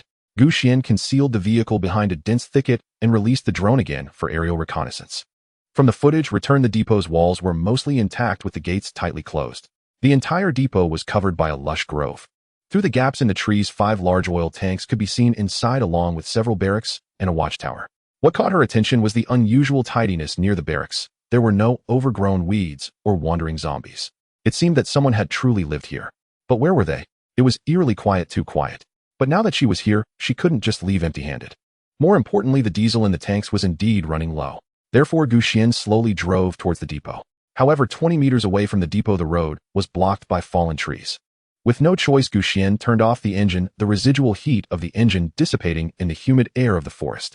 20 meters ahead, the rusted top of the depot was faintly visible between the trees. She stared at the red dot on the navigation that was so close-side and quickly swiped her finger across the control screen. The trunk silently slid open and 4 robotic dogs jumped down one after another, landing with a soft thud. They were all a muted gray with joints glowing with a faint blue standby light, resembling a pack of silent mechanical hunting dogs. Recon mode spread out. She whispered the command while tightening the zipper of her tactical jacket, slinging on her gear bag, and fastening a multipurpose survival knife at her waist. The foremost, A1, raised its sensor head, laser scanning for weak points in the vines, guiding the other companions to clear the path with precise hydraulic pincers. The crisp sounds of snapping twigs were especially clear in the overly quiet forest, with broken vines oozing a milky sap, releasing the unique smell of plants. Xuan followed behind, her feet sinking into the soft, slippery layer of decaying leaves. The closer she got to the depot, the more evident the traces of human construction became: shattered concrete blocks half buried in the ground and abandoned pipes entwined with vines resembling giant black intestines. The robotic dog squad suddenly stopped simultaneously, their heads turning to the left, sensor lights flashing rapidly. Xuan immediately crouched down and looked in the direction they indicated. Behind what appeared to be an ordinary bush, a glimmer of metallic reflection was faintly visible. She quietly gave the command, and 2 robotic dogs silently flanked around. She herself tightened her grip on the knife handle, her heartbeat echoing steadily in her ears. The depot was right in front of her, but the last 20 meters swallowed by the dense forest clearly did not intend to let her pass easily. Clearing the path was just the first step. The real obstacles may just be revealing their outlines. An unusual aura pervaded the air. It was not the smell of fuel, but rather a bizarre odor that mixed plant musk, decay, and a certain sticky sweetness. From a distance, the sky above the depot seemed shrouded in an abnormal mist speckled with dark green hues. She rose the drone for aerial reconnaissance from behind a higher earthen slope. When the footage transmitted back from the drone clearly appeared on the main screen, Xuan's pupils suddenly constricted and the flicker of hope in her heart instantly dimmed. The image on the screen revealed not an ordinary industrial complex of vast silver storage tanks and piping, but a twisted living jungle. Where there should have been a concrete yard and a control room, a dense, unnaturally dark green forest now held sway. The trees assumed grotesque forms, trunks spiraled and knotted like constricting serpents, their bark taking on a slick scale-like texture. More chilling than anything were their branches. These could not rightly be called branches, but were thick and thin dark green vines studded with tiny suckers or barbed spines. From a distance, they looked like countless waking serpents sinuously undulating in the air, sometimes lowering to sweep the ground, sometimes coiling around nearby ruined structures. Those few solitary rust-streaked storage tanks stood at the fringe of the snake forest's domain. More than half of the depot had been swallowed by this terrifying stand of snake trees. The writhing vines guarded their territory like living sentinels, and a strange thin mist seemed to seep from the trees themselves. Snake forest, Xuan murmured, her expression grave. She had seen them in a past life and had nearly died at the hands of such mutated plants. These mutated plants, dubbed snake trees, by survivors were fiendishly tenacious. Their vines possessed immense strength, able to crush bone. Their suckers secreted corrosive mucilage, while the barbs carried neurotoxins. They were abnormally sensitive to vibration and heat and would actively assault any living creature within their sensing range.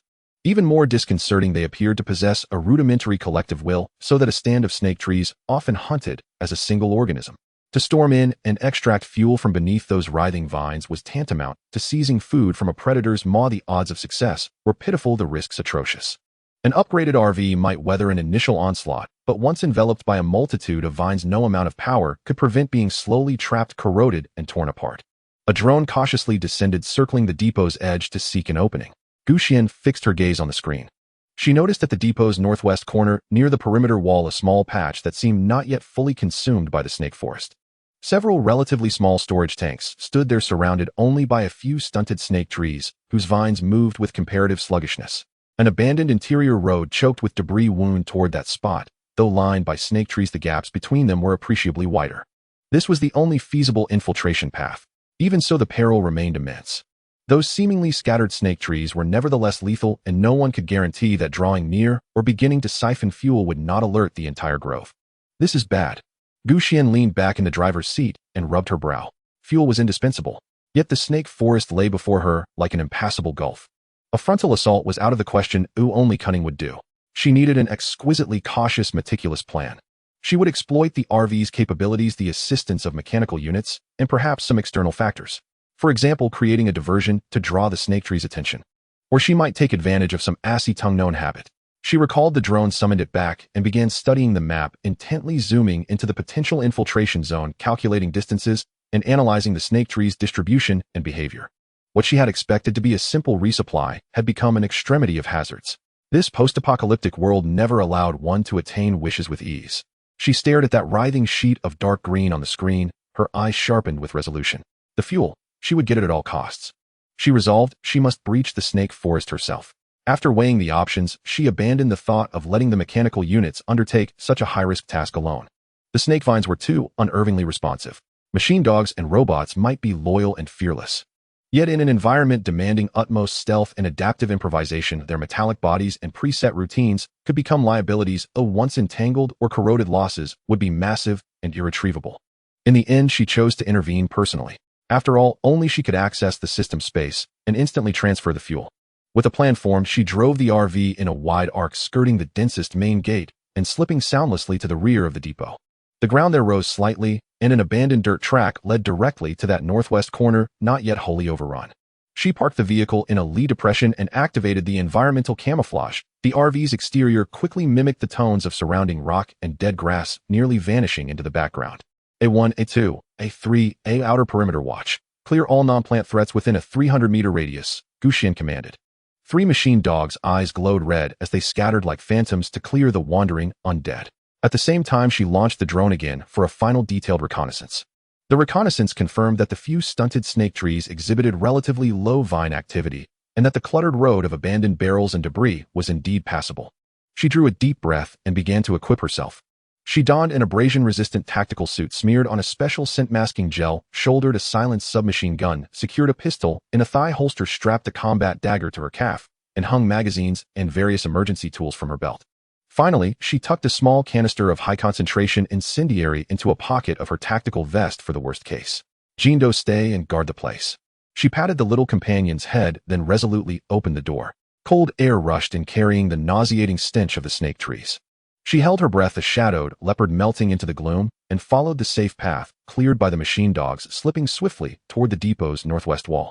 Her footsteps were light and soundless. She made full use of every cover. Abandoned tankers, collapsed walls, mounds of industrial detritus. Her gaze swept keenly ahead, especially toward the few snake trees whose vines twitched in the cold wind. The distance closed little by little. She could plainly see the slick reflections on the vines and the minute opening and closing of the suckers. Her heart beat steady and strong. Adrenaline honed her senses to their peak. At last she clambered over a broken low wall and officially entered the depot. The heavy smell of fuel mingled with the snake tree's miasma, producing a peculiar, dangerous atmosphere. She pressed into the wall's shadow and crawled toward the nearest small storage tank. Its surface was streaked with rust and dust, but mercifully the vines did not directly entwine it. This was the one. She inched to the outlet valve at the tank's base, confirming that the connecting piping, though aged, still appeared serviceable. From the system space, she produced a dedicated suction pump and hose, and with the utmost delicacy began to make the connections. Her nerves were taut to snapping, her ears captured the faintest irregularity, and her peripheral vision remained on constant alert for those nearby snake trees. The pump emitted a low, steady hum as diesel flowed through the hose into the system space's 20-ton fuel chamber. Everything seemed to proceed smoothly.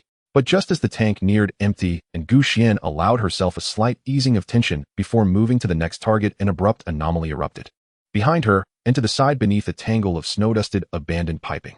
A vine once motionless in the thickness of an arm appeared to awaken, roused perhaps by the pump's subtle vibration or by the faint heat emanating from Xuan. It lifted its head in absolute silence like a living venomous snake. At its tip, the dense mouth-like suckers slowly unfolded, revealing deep mucus-lined apertures that fixed with deadly precision on Xuan's back, which was turned toward it. A cold, murderous intent like maggots gnawing at the marrow crept silently against Xuan's spine. Because she had relaxed slightly upon nearing completion of the first objective and parceled most vigilance toward the frontal snake trees, she had not perceived this lethal threat creeping from the flank. The awakened snake vine arched its body. In the next instant, it would lunge like lightning and coil about her throat. An icy, palpable aura of killing intent pierced Xuan's back, causing every hair on her body to bristle upright. A primal, hard-earned instinct forged in countless brushes with death. Without hesitation, she hurled herself forward and simultaneously drew her sidearm from the thigh holster with her right hand, but she was a fraction too slow. A serpentine vine, thick as an arm and coiled like a venomous snake awaiting its strike, lashed out with lightning speed. It did not aim for her throat, but wrapped with chilling precision around her gun-wielding wrist. An immense, irresistible crushing force surged through her limb, her wrist bones ground together with a sickening crunch, flooding her with searing pain. Even more terrifying were the countless tiny suckers dotting the vine's surface, clinging tightly to her skin and tactical suit, while secreting a viscous fluid that corroded flesh and induced rapid paralysis. Her suit hissed faintly as the corrosive substance ate into it, her skin burned with sharp, stinging agony before going numb. Ugh! Xuan grunted low in her throat, and instantly abandoned the fuel pump, reaching instead for the combat knife at her belt. Yet the commotion had clearly alerted nearby serpent trees. A rustling, dry, grating scalp crawling erupted from all directions. Several previously dormant serpent trees suddenly awoke as if electrified. Countless vines, thick and slender, sinuous and savage, surged forth like maddened demons from the cracked earth, from the air above, from fissures in rusted pipelines, all converging upon Xuan's position. The entire northwest quadrant seemed to writhe to life, a vast, pulsating, malevolent hunting trap. Xuan's heart plummeted into abyssal despair. Despair, cold and suffocating, drowned her. Her right hand remained locked in the vine's vice-like grip, rapidly losing sensation. Her pistol clattered uselessly to the ground. Her left hand had barely closed around the knife hilt when another thinner vine snaked up and coiled tightly around her forearm. More tendrils lashed toward her legs, waist, and throat. Where the caustic fluid touched her skin, agony flared, deep, gnawing, numbing.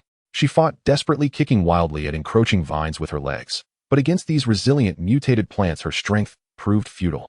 The vines tightened further, constricting her breath. Darkness crept into the periphery of her vision. Was this truly how she would die? Reborn, once clawing her way this far, only to perish ignominiously at the hands of cursed Flora. A surge of raw, defiant fury ignited within her, fierce, unyielding. In that razor-thin instant, her peripheral vision caught movement, a shallow depression beneath the shadow of a storage tank where something writhed. It was a figure clad in tattered camouflage fatigues, half buried, half entombed by thick vines erupting from ground fissures, frantically hacking with a combat knife. Yet more vines converged upon him from every angle, threatening to swallow him whole. His movements were sluggish, slowed by injury or exhaustion, his predicament even more dire than hers. In a flash of lightning cognition, Xuan made her choice. "Buy me 3 seconds." She barked, not as a plea but as a command, toward the trapped soldier. At that same moment she ceased struggling against the vine binding her right hand and channeled every shred of will and remaining strength into her left. Her left hand released the knife and shot with astonishing speed toward the side pouch of her tactical rig, where 2 high-explosive grenades lay hidden, her final lifeline. She pulled the pins, 2-second delay, and hurled both grenades with surgical precision, one toward the thickest knot of vines ahead of her, the other toward the swarm surging behind the soldier. The act was audacious yet flawlessly calculated, not merely to clear a path, but to fracture the vine's encirclement of the soldier. Boom, boom. 2 deafening detonations erupted almost simultaneously. Shrapnel and concussive force tore through the confined space, shredding the vines, entangling her and the soldier alike. Thick ink-green sap and splintered debris sprayed across the ruins. The blast wave hurled Xuan backward, momentarily loosening the vine's stranglehold. More crucially, the thunderous shock and devastation briefly stunned the serpent tree's predatory instincts, freezing every tendril in a split-second vital hesitation. Now, her left hand flashed again. Cold steel gleamed anew in her grip. The knife, seemingly discarded, had reappeared as if conjured, its edge glinting with lethal clarity. She had not relinquished it, she had executed a lightning-fast tactical reload. With a sharp, clean thrust, the blade pierced the vine's joint at her wrist, then twisted, carved, and wrenched upward. The vine, already weakened by the blast, snapped cleanly. Though agony and numbness still racked her right arm, the restraint shattered. She seized her falling pistol in a reflexive iron grip. At that very instant, the trapped soldier, Lei, seized his chance. With a guttural roar, muscles coiling like steel springs, he unleashed the last of his strength. His combat knife cleaved through the vines binding his waist and legs, and he staggered free from the pit, charging toward Xuan. Their eyes met midair, no words needed. Intent and understanding passed between them in that silent exchange. "Left pipe, gap." Lei's voice rasped hoarsely as his blade deflected a vine whipping toward Xuan's head.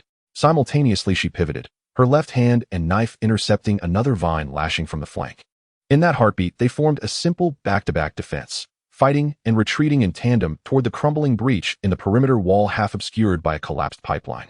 Lei knew this terrain intimately, even subtle patterns in the serpent tree's behavior.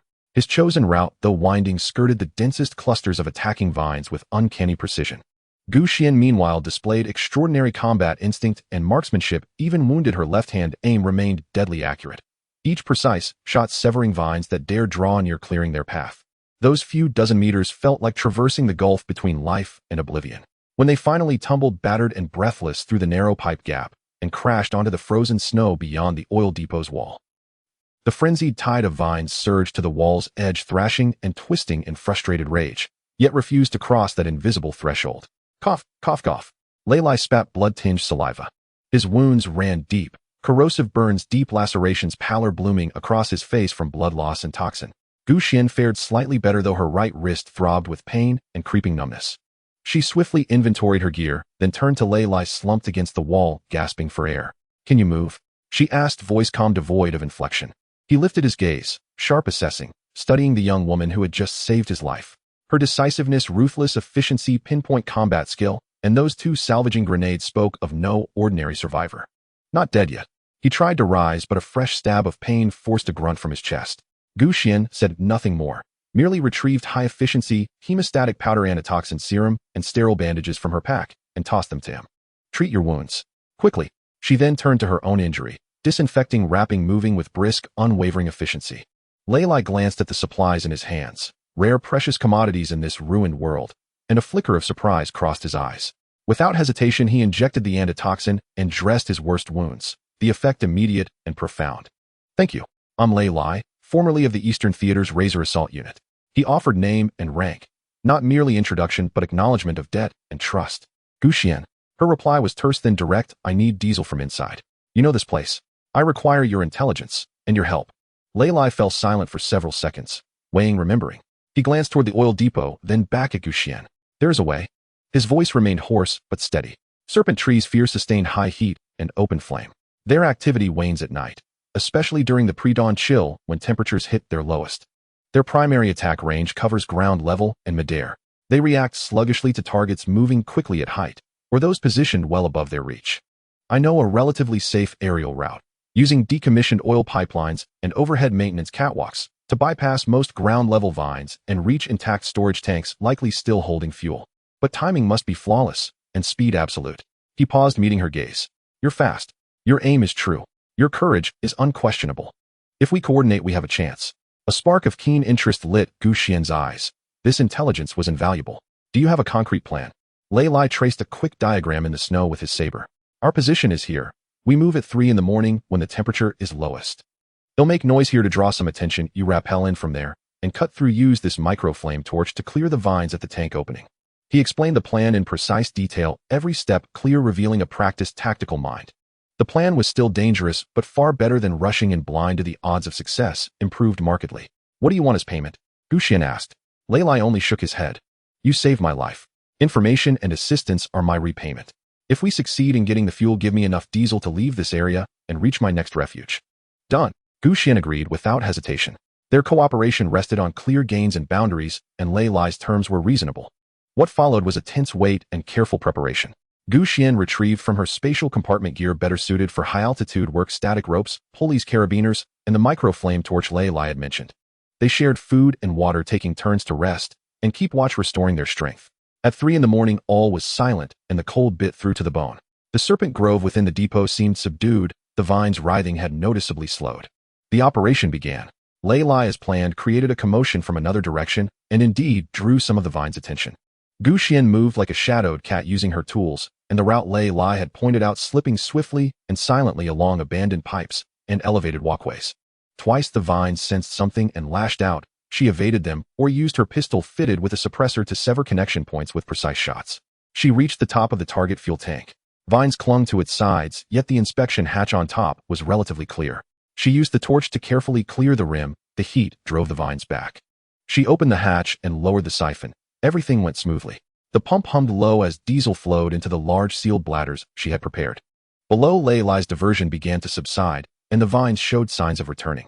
Hurry, his voice hissed over the calm. Xuan accelerated the siphoning, packing every visible container into her spatial compartment. Then, before the vines' attention fully reverted, she slid off the tank along a preset exit route and rejoined Lei Lai at the perimeter. They did not linger. Under the cover of night and terrain, they moved quickly away from the depot. Only after confirming they were safe did they stop. As agreed, Xuan parceled out a sufficient share of diesel to Lei Lai. She also handed him many high-quality compressed rations, water purification tablets, medicine, and ammunition. This is what you deserve, Xuan said. Without your information and cooperation, I couldn't have taken the fuel. Lei Lai accepted without protest, received the supplies, and solemnly saluted her. Xuan, I owe you one. Are you sure you won't come with me? Yes, I have my own matters to settle, so. It's all right. Perhaps we'll meet again. Take care. Xuan nodded. She declined Lei Lai's offer to travel together. Before dawn, their paths diverged in the pale pre-light, each heading toward an uncertain road. While driving, she suddenly thought of the apartment her second uncle's family had occupied. I wonder, how are they enjoying themselves? A cold, complicated curve touched Xuan's lips. It was time to go back and see, to find out whether the outcome she had already predicted had come to pass. After parting with the soldier Lei Lai, Xuan did not immediately hunt for new fuel caches. The wound on her right wrist, though treated, still throbbed and went numb. It needed time to recover. More importantly, the serpent grove at the depot and Lei Lai's presence had made her realize that the outside world was changing faster and more perilously than she had expected. She needed time to process the information and revise her plan. And once the thought of returning home rose, it wound around her like a vine, impossible to shake. She drove the RV and avoided cutting through the hazard-choked city center. Instead, she skirted the outer ring of ruins, looping toward the neighborhood that was familiar, yet now estranged in her memory. Along the way, the scenes were even more desolate. Snow masked much of the filth, but only emphasized the bone-deep stillness. Occasionally, she saw scattered survivors darting like groundhogs through the wreckage or fighting to the death over some paltry resource. Xuan coldly avoided them with no desire to intervene. After hours, she finally saw the residential district where she had lived for years appear at the edge of her view. Like the rest of the city, it had lost its vitality. Tower facades were stained and windows shattered, each like a hollow eye socket. Abandoned vehicles piled the streets, who under the snow were dark, frozen smears of blood. Xuan parked across from the complex in the lot of a large supermarket. The spot offered a clear view of the entrance and an easy escape route. She did not rush out. First, she launched her drone. The drone rose silently, crossed the rusted glass-strewn fence, and flew toward the building where her apartment sat. On the screen, the familiar courtyard was unrecognizable. Shrubs had withered, playground equipment rusted and collapsed, and debris and indistinct bones littered the ground. The drone drew near her block. The electronic gate at the base was broken and hanging open, clutter piled at the entrance. It flew up the stairwell. The corridor was dim, walls scored with claw marks and splattered blood, the air heavy with an aura of despair. At last it hovered outside her floor's corridor. The hallway was a wreck. Several doors had been violently forced open, yawning darkness like open maws. Her own familiar security door, however, remained shut, but its surface was roiled with alarming claw marks. Those marks were not merely human. Deep and shallow grooves crisscrossed the panel, in places exposing the wooden inner layers. The area around the lock bore dense, as if something had frantically tried to batter the door down. The doormat was gone, and the floor showed dark, dried, sticky stains. Xuan felt her heart sink. She guided the drone close to the peephole and activated a life detection scan. Though she expected no reply, she wanted to know for certain. The scan read, inside, no signs of life. The result, while unsurprising, stirred a complex, inexpressible emotion in her. She sent the drone seeking other vantage points. Finally, she had it slip out through a shattered window at the end of the corridor and hover outside her living room window. The window was closed and heavy curtains were drawn, though the edges were torn. The drone angled its high-sensitivity microphone toward a small gap. Inside, there was absolute stillness. No sound. No human breath, footsteps, conversation, nor the rasping cries of the undead. Only an oppressive, suffocating silence remained. Xuan watched the screen in silence, reconstructing what must have happened when her second uncle's family forced themselves, and perhaps at first they reveled in possession and the prospect of reclaimed wealth. But as the end dragged on, supplies dwindled and zombies prowled outside. They dared not leave and became trapped within the tiny apartment. The food she had left would not have sustained 3 adults for half a month. Hunger, fear, and despair would have spread. They may have argued and blamed each other. Then one day, perhaps trying to find food or making an accidental noise, they drew the undead from the building or even the complex. Those claw marks on the door are the proof. They were trapped inside. The outcome needs no words. Xuan could imagine the final moments of her uncle, aunt, and the useless cousin Gu Wei. Listening in the dark to tireless scratching and howling outside, feeling hunger gnaw them down. What terror and remorse that must have been. Would they think of her, the niece they treated as an easy mark, tried to commit, and then robbed of her property? Would they feel a flicker of regret? She did not know and had no care. Had they truly treated her as family, perhaps she would have softened and saved them. But there are no ifs in this world. The drone circled outside the window for several minutes, confirming no further movement within before Xuan recalled it. She sat in the driver's cabin, gazing out at the desolate, deathly silent residential complex. No triumph surged in her heart. No vindictive joy, no trace of sorrow for blood ties. Only an icy, absolute stillness. All entanglements of past and present life, the grudges, debts, and affections, dissolved utterly in that instant, vanishing with the scarred, claw-marked door and the silence lying beyond it. They had chosen greed and malice, and were ultimately consumed by their own choice. That was all. She started the engine, and without hesitation swung the vehicle around, driving away from this place heavy with layered, painful memories. What lay behind was irrevocably gone. Her path stretched forward. Her next objective, securing a new, reliable source of fuel, and confronting a world growing ever more perilous, where even soldiers had begun to descend into chaos. The motorhome's engine roared low and powerful, carrying her resolutely toward an unknown future, one she alone must carve from the void. Snow continued to fall, erasing the tire tracks she had left behind, as if intent on burying every memory beneath this vast, monochrome expanse. With the fate of her second uncle's family confirmed, the last fragile thread binding Xuan to her former life snapped clean away. She started the engine, preparing to depart this place, now holding only rotting echoes of the past. Yet just as she turned the steering wheel to exit the supermarket parking lot, her gaze hardened abruptly. Through the rearview mirror and side-mounted cameras, she saw 7 or 8 figures emerge from the shattered doorway of the supermarket from behind abandoned vehicles. They swiftly converged, blocking her retreat, then advanced in a loose semicircle. Men and women alike, gaunt and hollow-cheeked, clad in tattered rags. Yet their eyes burned with the feral glint of starving wolves, greedy, vicious. In their hands, rusted iron pipes, sharpened rebar, even 2 antique hunting rifles, and a handgun. Xuan's gaze swept across their faces, some eerily familiar. These were former neighbors from the same residential compound. The bald, thick-necked man brandishing the pipe was Wang, who once ran the corner convenience store downstairs. The middle-aged woman, darting glances from behind a lanky man, was Aunt Lu from the adjacent building. Even the frail old woman thrust forward, trembling yet gripping a fruit knife with desperate strength, was Granny Zhang, once notorious in the neighborhood for her sharp tongue. In the pre-apocalypse world, they might have exchanged polite nods. Now their faces bore only raw malice and a ravenous hunger for survival resources. Get out of the vehicle, Wang bellowed, slamming his pipe against the armored chassis with a dull metallic clang, bluster masking deep-seated fear. Hand over your food, water, and this vehicle. Yes, surrender it, or we won't hold back. Others joined the clamor, raising their weapons, the 2 hunting rifles, and the handgun now pointed squarely at the vehicle. Gu Xian sat motionless in the driver's seat, watching coldly as those once familiar faces, twisted now by starvation and avarice, filled her screen. No anger stirred within her, only frigid absolute indifference. Human nature indeed could not withstand such trial. She ignored their shrieks entirely, not even lowering a single window. Instead, she engaged drive, gently pressed the accelerator, and the massive off-road motorhome growled deeply as it began rolling forward. She's trying to flee. Stop her. Shoot the tires. Seeing intimidation fail, panic seized them. Wang and several others wildly pounded the windows and hull with their clubs, filling the air with frantic, clattering noise. Yet their blows left only faint white streaks on the reinforced steel plating and bulletproof glass. The 2 armed men hesitated. Firing would draw too much attention. Nor were they certain their bullets could pierce the vehicle's formidable armor. As its speed steadily increased, escape seemed imminent. At that moment, Granny Zhang, who had been shoved forward moments earlier, flashed a look of ruthless resolve. With a shrill cry, she wrenched free from her supporters and lunged straight toward the front of the vehicle. Then, arms flung wide, she collapsed backward onto the snow, her brittle, emaciated body planted directly before the colossal tires blocking their path. You cannot leave, she shrieked, voice piercing and raw, attempting in her final gambit to invoke vestigial neighborly bonds and moral coercion. Gu family girl, I recognize you. Is that you, eh? How heartless you've become. Will you truly watch us starve and freeze to death? You must have supplies inside. Why not share just a little? If you dare drive over me today, you'll be a murderer. You'll meet a wretched end. Such theatrics, combined with moral blackmail, might once have drawn crowds or triggered public censure in peacetime. But now Gu Xian watched the screen, Granny Zhang sprawled in the snow, wildeed and frenzied, and the surrounding neighbors staring with equal parts expectation and menace.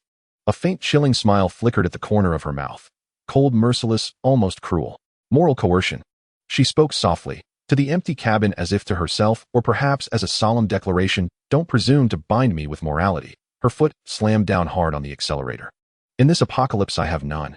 A thunderous roar erupted, the engine unleashed like a beast freed from chains, propelling the heavy motorhome forward with terrifying acceleration. It surged forward without mercy. No, Granny Zhang, move. She's insane. A madwoman. Panic exploded outside, screams of pure terror and furious curses tearing through the air. Lying on the ground, Granny Zhang's ferocity instantly dissolved into abject, paralyzing dread. In one fluid, desperate motion, she scrambled upright and flung herself sideways, barely evading the onrushing tires. For a heartbeat, the world fell utterly silent. The neighbors who had moments ago shouted threats now stood frozen, like ducks strangled mid-quack, faces contorted with disbelief, terror, and sheer horror. They stared at the motorhome, this chariot of the grim reaper, and in that instant every shred of greed and bravado shattered, leaving only bone-deep, soul-numbing cold. Gu Xian didn't glance back, not even once in the rearview mirror. With precise control, she executed a swift, elegant turn, gliding past the petrified crowd, crushing snow beneath her wheels as she vanished into the distance.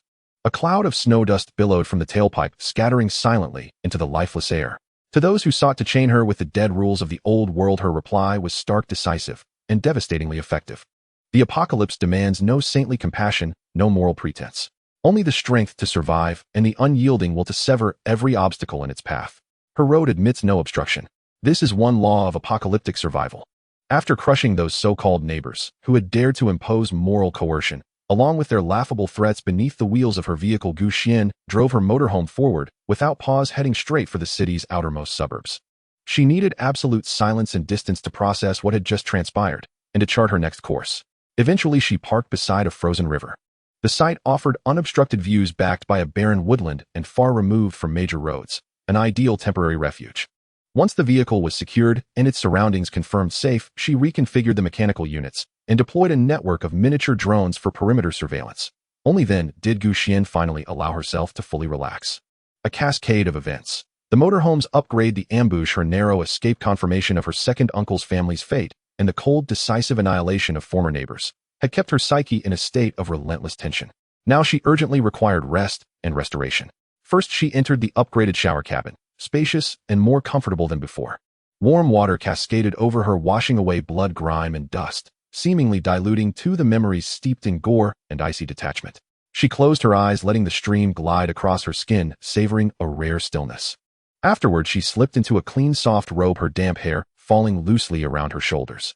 She walked into the living area, retrieved a self-heating hot pot from storage, and watched as the scarlet oil broth bubbled vigorously once more, its rich, pungent aroma dispelling the last vestiges of chill. She also opened a premium beef can and a small portion of nutrient paste for Xiao Jindo, her loyal companion. The little dog wagged his tail excitedly, burying his nose in the bowl and munching contentedly. Gu Xian tightened her robe and sat at the dining table, picking up her chopsticks to leisurely swish slices of tripe and fatty beef through the simmering broth. The fiery heat of the food settled deep within her, delivering a profound, tangible sense of warmth and fulfillment. As she ate, her gaze drifted toward the rear of the cabin, where 3 robotic dogs and the Xiaopeng robot stood motionless on their charging docks, replenishing their energy. Her eyes lingered particularly on the battle scars etched across their frames, and on one's slightly warped mechanical leg. The oil depot expedition had sounded a stark alarm. The Serpent Woods were far more terrifying than anticipated, and direct personal involvement carried perilous risk. This time fortune had intervened. Layla had arrived just in time. But what of the next time? I cannot afford such recklessness again. Gu Xian lifted a searing slice of beef and thought inwardly. Henceforth, exploration of unknown territories and execution of high-risk missions must rely increasingly upon them. Yet even now, though these mechanical units remain steadfast and execute pre-programmed commands with flawless efficiency, they falter when confronting adversaries like those of the Serpent Woods, complex, uncanny, demanding split-second judgment and adaptive improvisation. They lack true intelligence. They cannot navigate unforeseen contingencies. They need an upgrade. The conviction crystallized clearly in her mind. Setting down her chopsticks, she picked up a tablet and pulled up the extensive technical archive she had salvaged from the Science Museum, documents detailing robotics and artificial intelligence.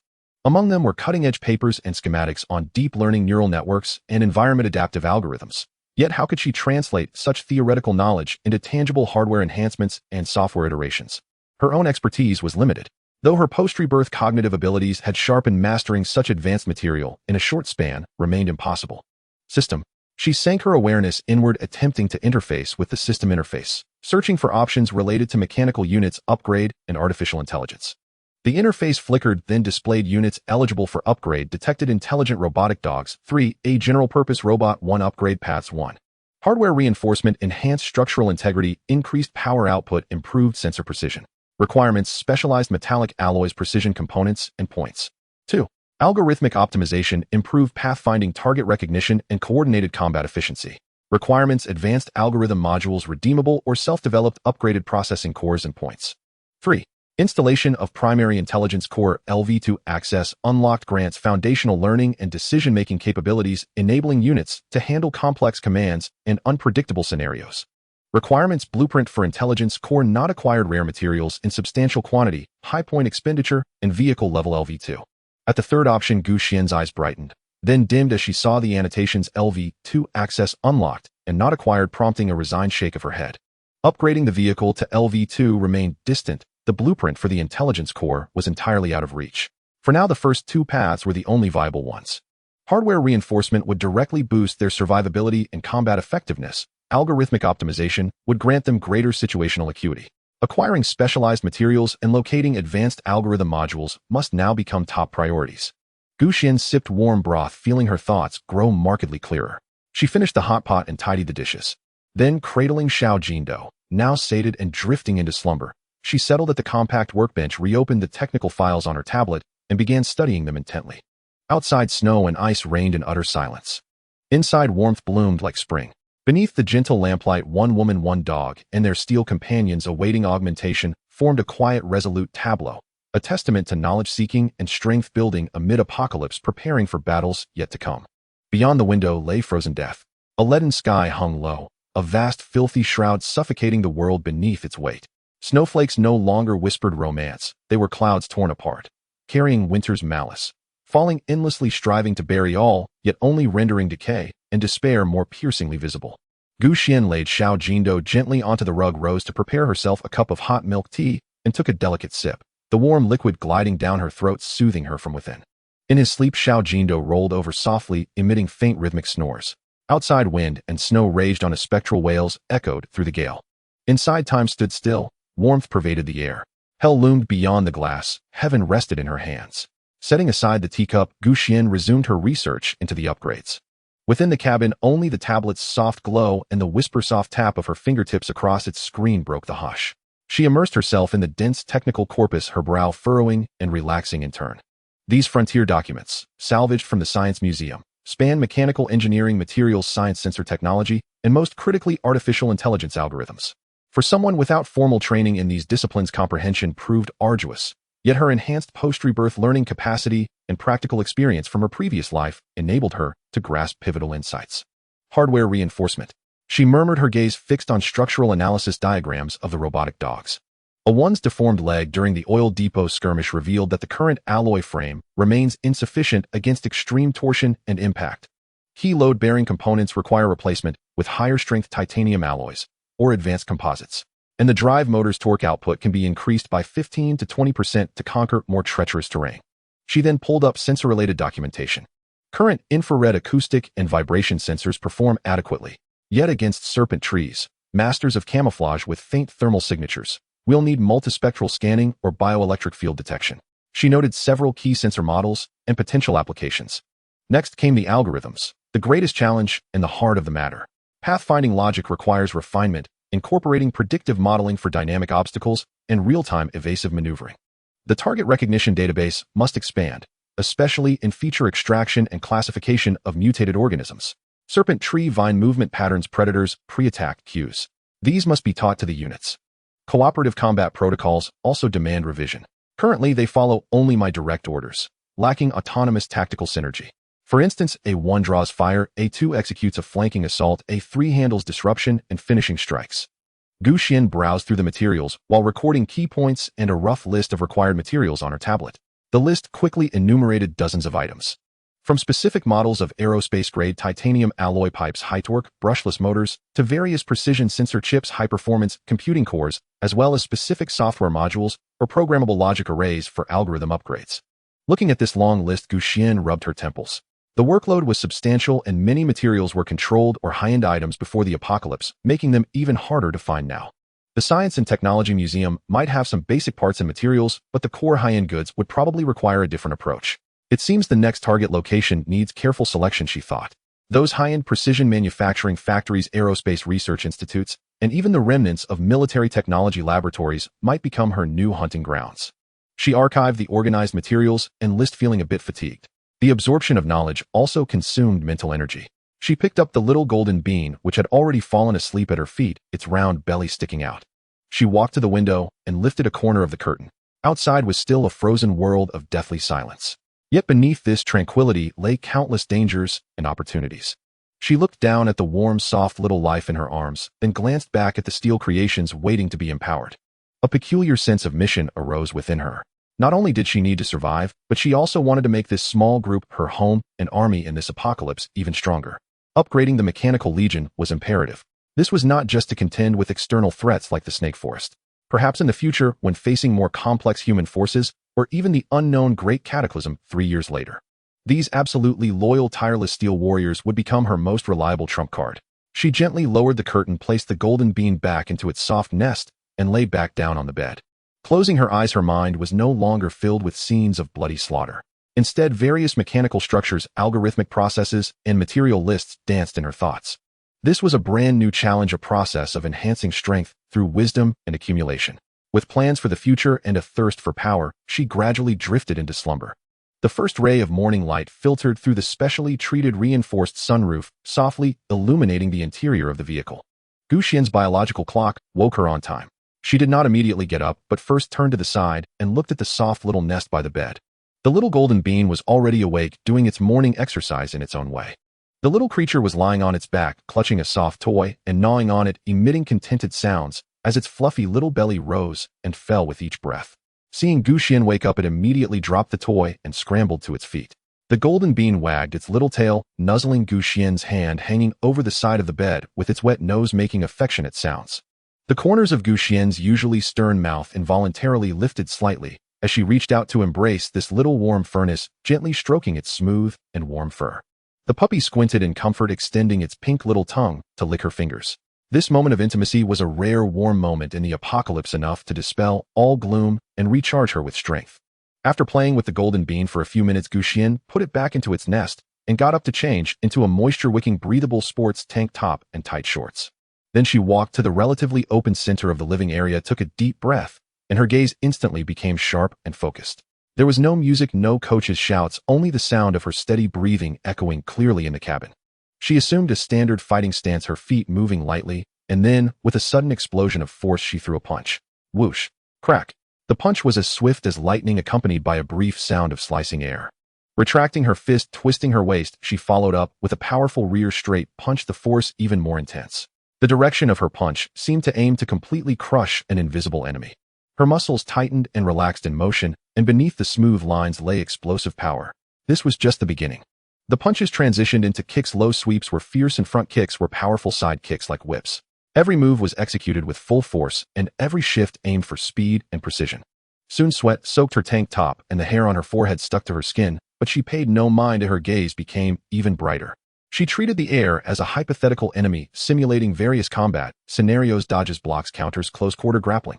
Her movements grew faster, and combinations became increasingly complex. The high-intensity training made her heart and lungs work fiercely. Lactic acid accumulated in her muscles, bringing a burning soreness, yet she relished it. This ultimate control over her body, this feeling of extracting strength from exhaustion, made her acutely aware of her existence and power. Over an hour later, Xuan finally began to slow down. She leaned on her knees, gasping for breath, with sweat dripping from her jawline onto the floor. The extreme fatigue after exercise engulfed her entire body. Yet accompanying it was an exhilarating sense of comfort, as if every cell had been activated. All pressure and distractions were washed clean by this refreshing sweat. After a moment to calm herself, she walked to the kitchen area. At this moment, her body craved energy and nutrition to the peak. She took out exceptionally abundant ingredients from the system space: several quality eggs, 2 thick slices of Wagyu beef steak, a handful of plump cherry tomatoes, a bunch of tender asparagus, a small box of enticing blueberries, and a bottle of chilled fresh milk. After a moment's thought, she also took out a small bag of truffle salt and freshly ground black pepper. Skilled, she started the fire, first searing the steak in butter until it was crispy on the outside and tender on the inside, maintaining a perfect pink color, sprinkling it with truffle salt and black pepper, the enticing aroma instantly permeating the entire cabin. At the same time, she used the residual oil from the steak to sauté the asparagus and cherry tomatoes to a fragrant crisp. In another pan, she fried 2 sunny-side-up eggs. Before long, a breakfast that could be deemed luxurious was laid out on the dining table. The thick Wagyu steak oozed juices, when cut fragrant asparagus and juicy cherry tomatoes adorned the side. The golden sunny-side-up eggs resembled 2 small suns. A glass of chilled milk exuded coolness, and a small dish of blueberries glimmered like gems. Additionally, Xuan placed high-quality dog food nutritional paste and a small piece of torn beefsteak scraps in the golden beans food bowl. It's time to eat. Xuan sat down, her voice still carrying a slight breath from her workout. The little creature immediately wagged its tail and rushed over, eagerly enjoying its delicious meal. Xuan picked up her knife and fork, first slicing off a piece of steak to pop into her mouth. The meat was extraordinarily tender, blending the rich flavor of butter and the unique aroma of truffle salt, instantly conquering her taste buds. After high-intensity training, her body's craving for high-quality protein and fat was magnified infinitely. The satisfaction from this bite of meat was indescribable, as if every bit of strength was being rapidly replenished. She ate slowly and attentively, relishing the comfort and joy each bite of food brought. After extreme physical exertion, the happiness and restorative power from this carefully prepared meal were amplified to the utmost. This was not just eating, it was a reward ceremony for her body's hard work. Outside the vehicle window remained the perilous and resource-scarce apocalypse.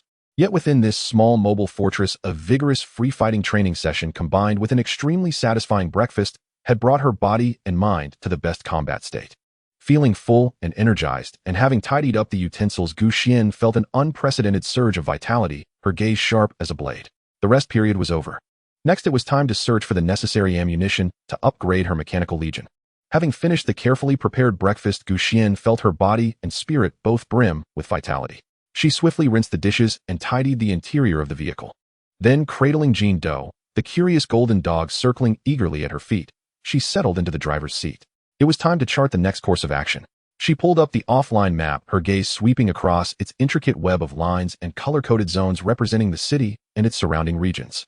Her fingers glided across the screen, zooming in, zooming out, while her mind raced rapidly, sifting through potential locations where she might find the advanced materials needed for her upgrades.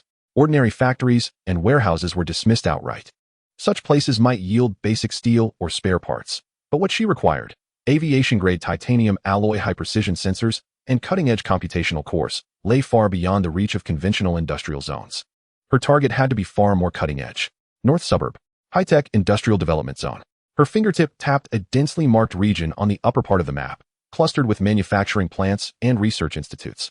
Once the cradle of high-tech industry for both the city and the province, this zone had housed numerous enterprises and research centers renowned for precision, machining novel materials, artificial intelligence, and aerospace engineering.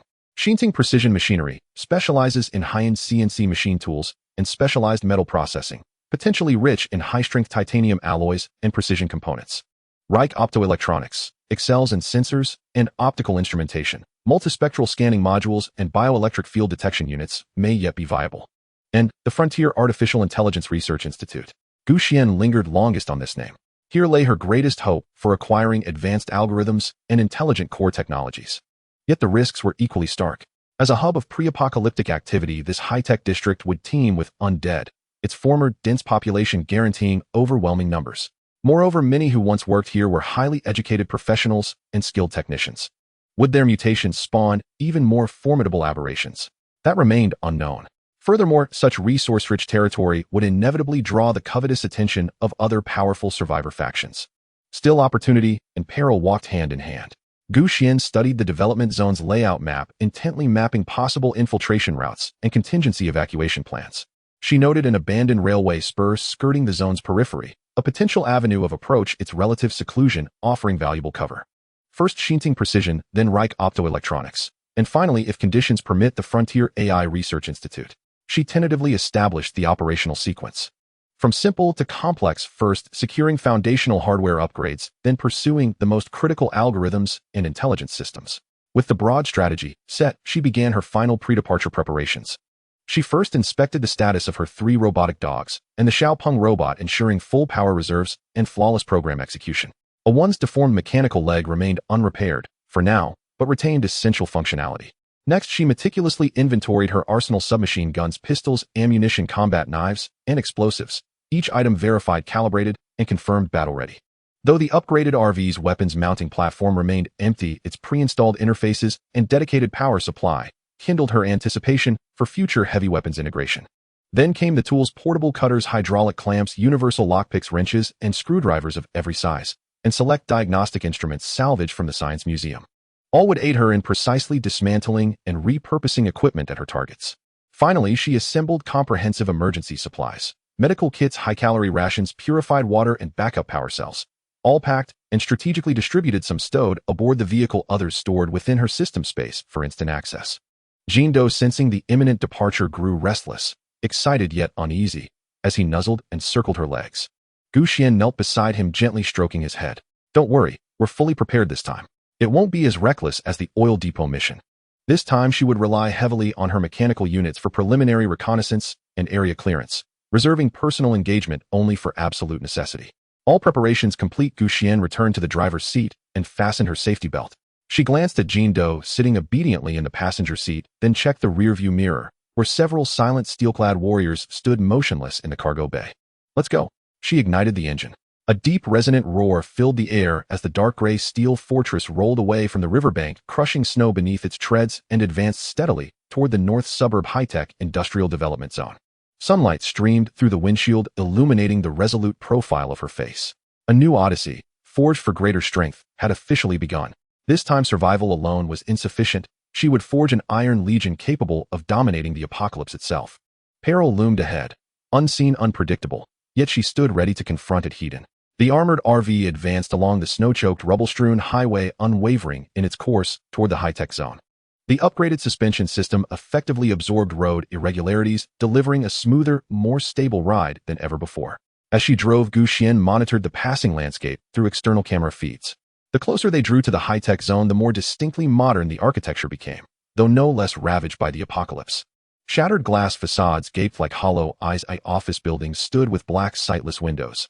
This once proud symbol of technological promise now lay utterly silent, save for the mournful whisper of wind. 2 kilometers from the high-tech zone's main entrance, Xuan steered off the highway into an abandoned logistics park. There she would establish an advanced base and conduct meticulous reconnaissance. After parking and activating environmental camouflage, the RV seamlessly blended into the surrounding ruins of derelict warehouses. Drone swarm, launch. Conduct wide area surveillance marking concentrations of life signs and anomalous energy signatures. Avian drones, deploy forward. Perform low-altitude, high-fidelity reconnaissance along the designated route, focusing on the perimeter of Xinting precision machinery. Ant-class micro-drones, disperse. Deploy seismic sensor networks around the logistics park to establish an early warning perimeter. A rapid series of commands issued from her terminal. The roof hatch slid open soundlessly. Dozens of micro-drones surged upward like startled bees, buzzing into formation before scattering toward the high-tech zone. 10 biomimetic avian drones soared silently skyward, gliding like true birds as they executed precise, stealthy reconnaissance. On the ground, countless palm-sized mechanical insects vanished into snowdrifts and fissures among the ruins. Xuan sat before the main console watching dozens of real-time video feeds split across the display. The drone swarm's macro view revealed dense clusters of slow-moving red life sign indicators throughout the zone, far exceeding urban averages, concentrated primarily within several large factories and office towers. Simultaneously, faint, unstable energy fluctuations registered in scattered sectors, origin unknown, warranting heightened vigilance. Meanwhile, the avian drone's lenses locked onto the mission's first objective, Xinting Precision Machinery Co. Ltd. The facility was sizable, ringed by towering walls and sealed gates. Yet one side entrance bore clear signs of forced breach. Inside, silence reigned. Snow blanketed the plaza and parked vehicles. Several main workshops loomed like slumbering leviathans. Zooming in, the drones revealed shattered windows, and within, faint shifting silhouettes. Advance and infiltrate Xinting's premises for initial internal reconnaissance. Prioritize locating target warehouses or precision machining workshops and assess threat level. Xuan issued the command to A2, the quiet, agile robotic dog. A pulse of blue light flickered in A2's optical sensors. Like a wraith, it slipped from the vehicle and darted forward, vanishing into the snow-laden shadows toward the breached side gate. While awaiting reconnaissance results, Xuan remained anything but idle. She pulled up Xinting Corporation's internal structural diagram, deepening her familiarity with the environment and meticulously plotting her entry route. Yet scarcely had A2 infiltrated the industrial compound when the ant-style surveillance drone network, tasked with perimeter early warning, suddenly blared an urgent alarm. Warning. High-velocity life forms detected approaching. Bearing southeast. Distance 500 meters. Count 3. Not the shambling gait of zombies, but swift, agile predatory surges.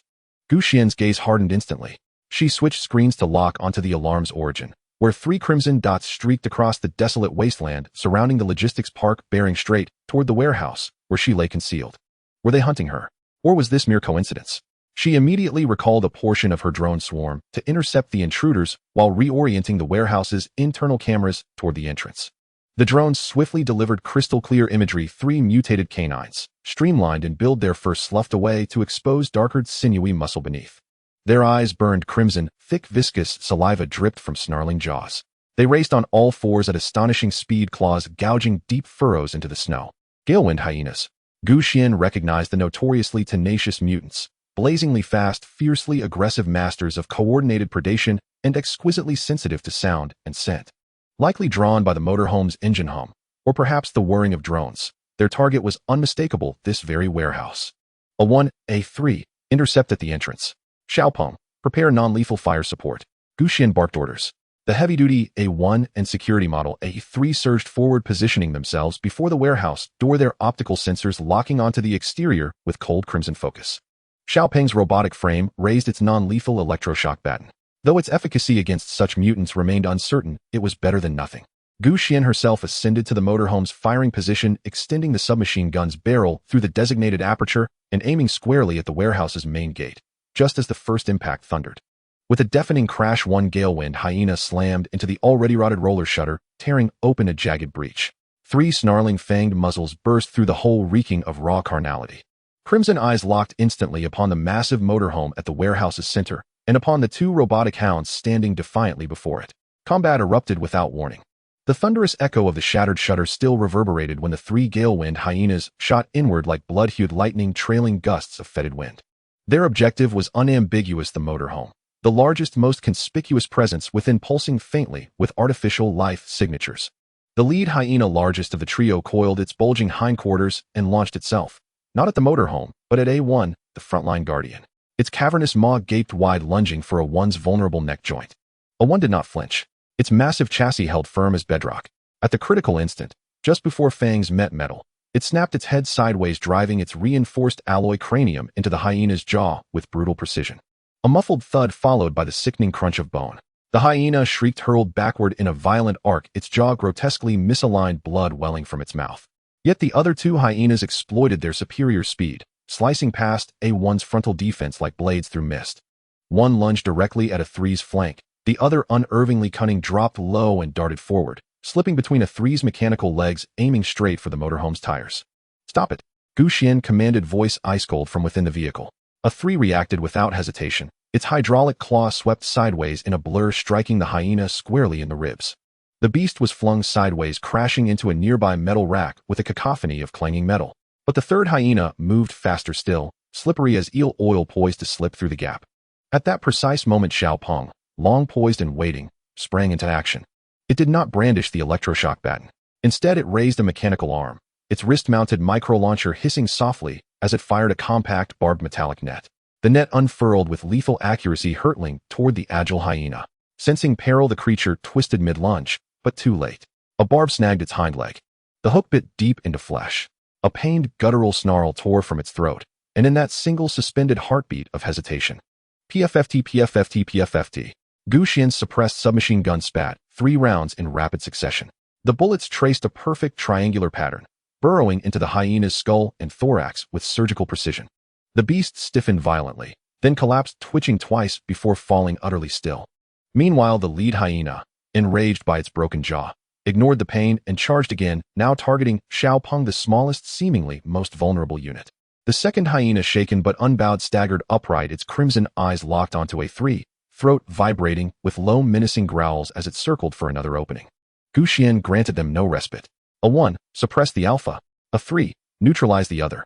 A1 advanced like a mechanized tank, its colossal claw descending with crushing force. The alpha leapt aside, leaving behind a spiderweb of cracks in the concrete floor. It circled A1, fainting and snarling, probing for weakness, but A1's defense was impenetrable, seamless.